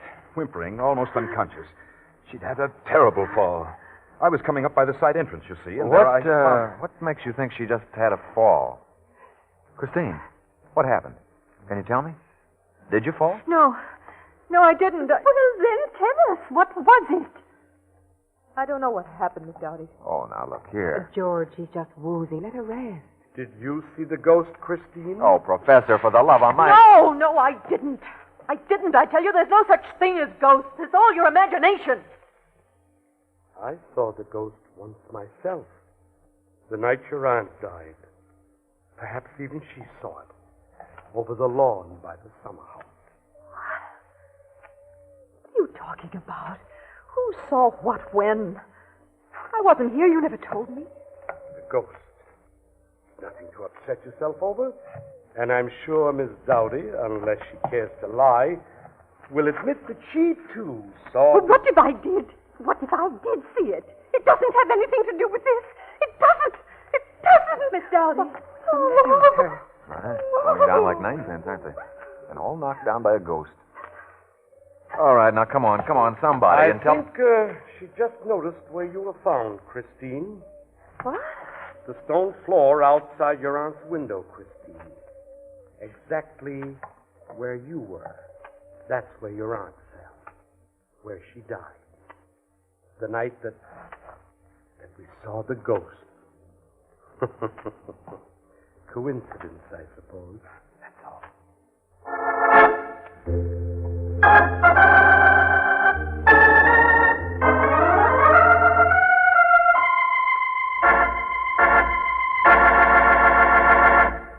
Sure as you enjoy good coffee, you'll enjoy coffee creamed with Preem, P-R-E-A-M. For this new 100% dairy product in convenient powdered form has a truly delicious flavor. And Preem is thrifty, saves over 1/3 on coffee cream costs. No wonder you'll prefer Preem to all other coffee creaming products. You'll be delighted to find Preem has many other uses, too. It's perfect for sauces, smooth, luscious gravies, and richer, creamier soups. If you'd like to discover how Preem can help you serve tastier and more economical meals, you'll want to send for the wonderful new Preem recipe booklet we're offering you absolutely free. This brand new collection of Preem recipes includes easier, quicker, surer ways to make such family favorites as soufflés, dressing, shortcakes, plus tested time-saving recipes for delectable new desserts. For your free Preem booklet, just drop a card or letter with your name and address to Preem Test Kitchen, Box 959G, Columbus 16, Ohio.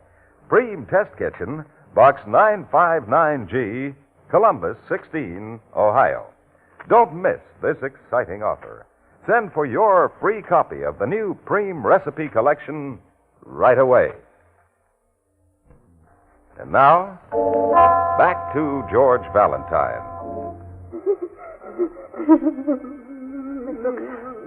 Miss Brooks, you here? Miss Brooks, where are you? Where did you go? I am, Christine. Here I am. I just went back to the kitchen to get some ice. What's the matter? Shh, be quiet. They're crying. Listen, listen.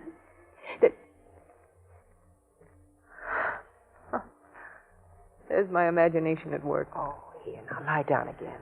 Put this on your forehead. My forehead's all right. The doctor said he'd be out later to take a look at it. Yeah, sure. You've been pretty sick up in Canada, haven't you? Yes, and I'm tired, and My aunt had asthma, you know. Did she? But that wasn't what she died of, was it? Well, sort of. That's what the doctor wrote me. I wasn't here, you know. We'd been having a fight, and she had guests for the weekend, so I just got in my car and drove off. See that window there? Mm-hmm. French doors? There's no guardrail outside it. And he thought she must have opened the doors trying to get more air. She was having one of her attacks, and, well, she fell. To the stone below. They found her the next morning. Only now these people talk about a ghost. You don't suppose she opened the window and saw it out there herself? Stop it. Not you, too. How did you get hurt? Did you fall out of the window, too? No. I was out there and I tripped and fell. Really, that's all. All right. But why don't you want to talk about it to the others? What is it about this house that upsets you so? Everything about it, Miss Brooks. I hate it. I've always hated it. My aunt and I used to fight about it. She was so wonderful. But would she take up with those fads, those crazy people, those crazy superstitions? That awful Professor Gifford that she went chasing after trying to impress. All this talk about ectoplasm and manifestations and... Do you blame me? Christina, I don't believe in such things any more than you do. But I would blame you if you kept too much to yourself.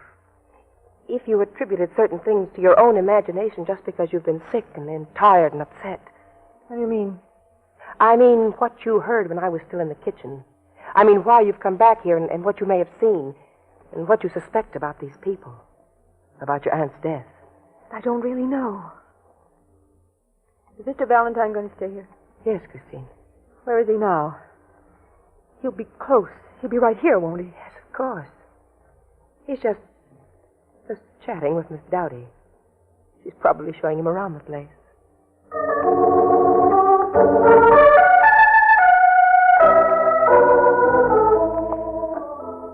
Now, Mr. Eustace, suppose you tell me the truth about what you saw that night. Well, my room was third story. I'd been reading in bed. There'd been a good deal of talk at dinner about the ghost, it being the proper time of year for appearance and all. Mm-hmm.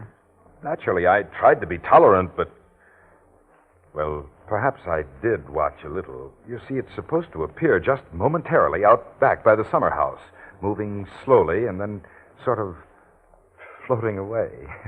Mm-hmm. And, did it? Well, for heaven's sake, it didn't actually. I didn't hear anything, and certainly whatever it was had no substance, no body. Naturally, the next morning I didn't say anything. Why should I? An effect of all the talk, a trick of the imagination. Of course. You'd have been laughed at. You don't believe in ghosts. Well, I do, Mr. Eustace. What? I believe in the kind of ghost that can be tricked up by a human being. And maybe it's being tricked up again.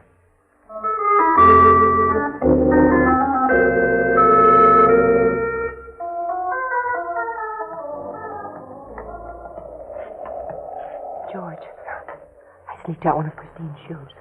See? The heel here is torn off. Yeah. Now, that's where she fell. Mm-hmm. Stone floor of the sunken garden beneath the overhang there. Dark. George, listen. It's a loose shutter that's out. Stone steps here have mud on the side. Roses have been watered. And mud on Christine's shoes. But if she came down here, she would have been on the path. Hold it. Yeah, here we are. I can feel the footprint where she stepped off the path by the top of the steps. The heel? Oh, it's the one, all right. Yeah. And that must have been how she tripped and fell down. Yeah, they can't hear us, Angel, but they will if we go back, so... Well, it's a lovely place, all right. A little run down, maybe. Out here were fixed up. I'm sure they... Brooksy, look out! The shutter. Someone pushed the shutter. I almost... Sure, that's what it was we heard. I'm all right, George. You go on. Get up there and find out... Shh, quiet. But, George, from above, it's so dark. I look just like Christine.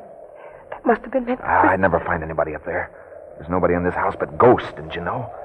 Well, Angel, we're going to catch one before the ghost succeeds at murder.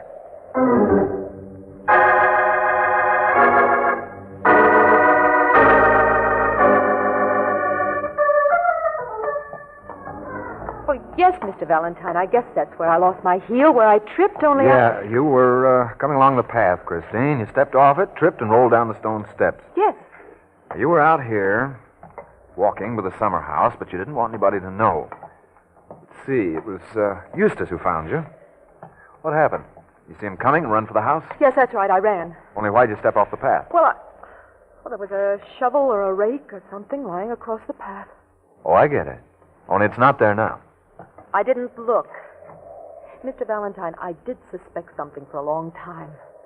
But I didn't know what I was looking for, or why, or whether you could find anything back here that would show you how the ghost worked that night your aunt died. That's what I mean. The whimpering, crying ghost, the thing with no substance that's supposed to appear and then float away.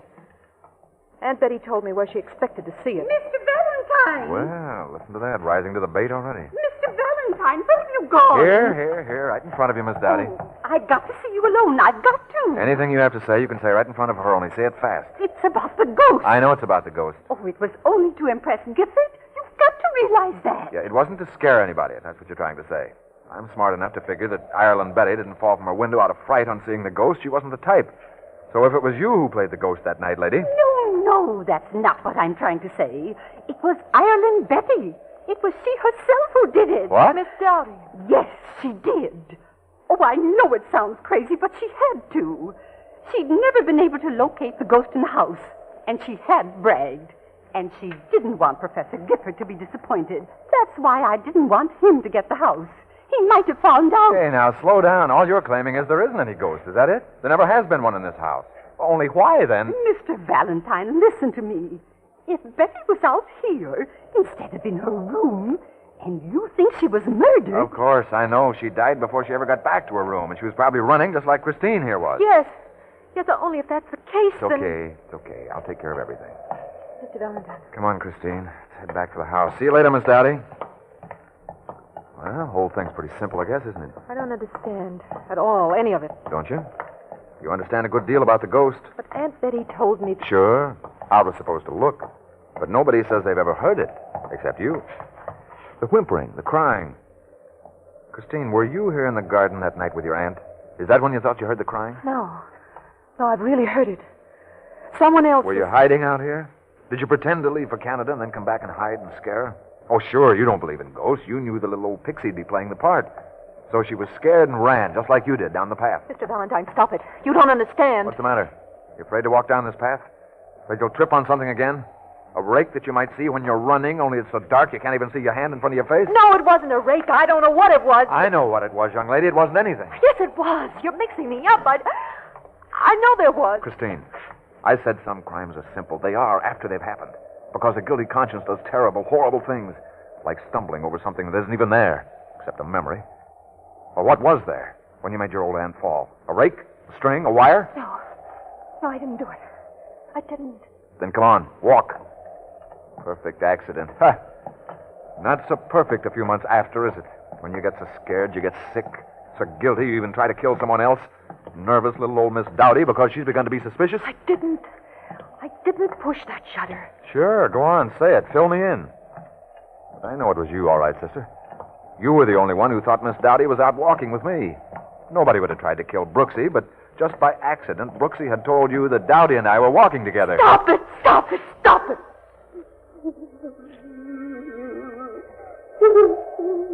Listen. I never believed it. They all did, but I never believed it. Crying. What? I don't hear anything. Yes, you can. Whimpering, a woman crying. If it's not a real person, one of those others. It has to be the ghost. The ghost of the house. Listen. Hear it. There. Yeah. Yeah, you do hear something, don't you, Christine? You're the only one who does. The unbeliever. And yet the only one who's heard anything all evening. Or ever. But hasn't it occurred to you? There never was a ghost in this house until you made one. The ghost of Ireland Betty.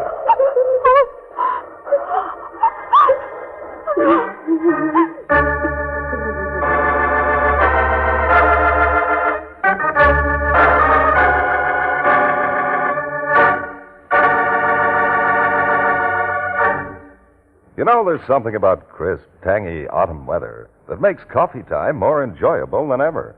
And what better time than now to discover Preem? Pream, the delicious new way to cream coffee. In instant powdered form, Preem is made from fresh, sweet cream milk products and nothing else. Naturally, it has a rich, delicious flavor. What's more, Preem is so convenient, so economical, you'll prefer it to all other products for creaming your coffee. You see, Preem never sours, never turns. Sealed, Preem keeps indefinitely. Open for regular use, Preem stays fresh tasting to the last spoonful on your kitchen shelf or in your refrigerator. Budget-wise, Preem saves more than 1/3 the cost of coffee cream. And then, something every calorie counter should know. When you use Preem in your coffee, every cup contains only about half as many calories as if you used coffee cream. So try Preem in your coffee. Pream. The new way to cream it is to Preem it. Well, Brooksy, that's what's known as getting a confession the hard way. Oh, the poor girl's an absolute wreck. Poor girl. She killed her aunt, didn't she? Ireland Betty. Second cousin to a leprechaun. Yeah. There's the one I'd like to have known. Yeah, the Irish. Believe in anything. Oh, Brooksy, there is one little item. You know, when I told you to go back in the house there, when I asked you to make some noises to help me get the story out of the girl? What? Well, I never made any noises. Huh? Oh, well, I mean, first there were the police on the phone, and then Mr. Eustace kept following me around. I mean, you didn't think I did you? You didn't hear anything, did you? Whimpering or crying? No, Angel. No, of course not. No, I didn't hear anything. It was just in the girl's imagination, that's all.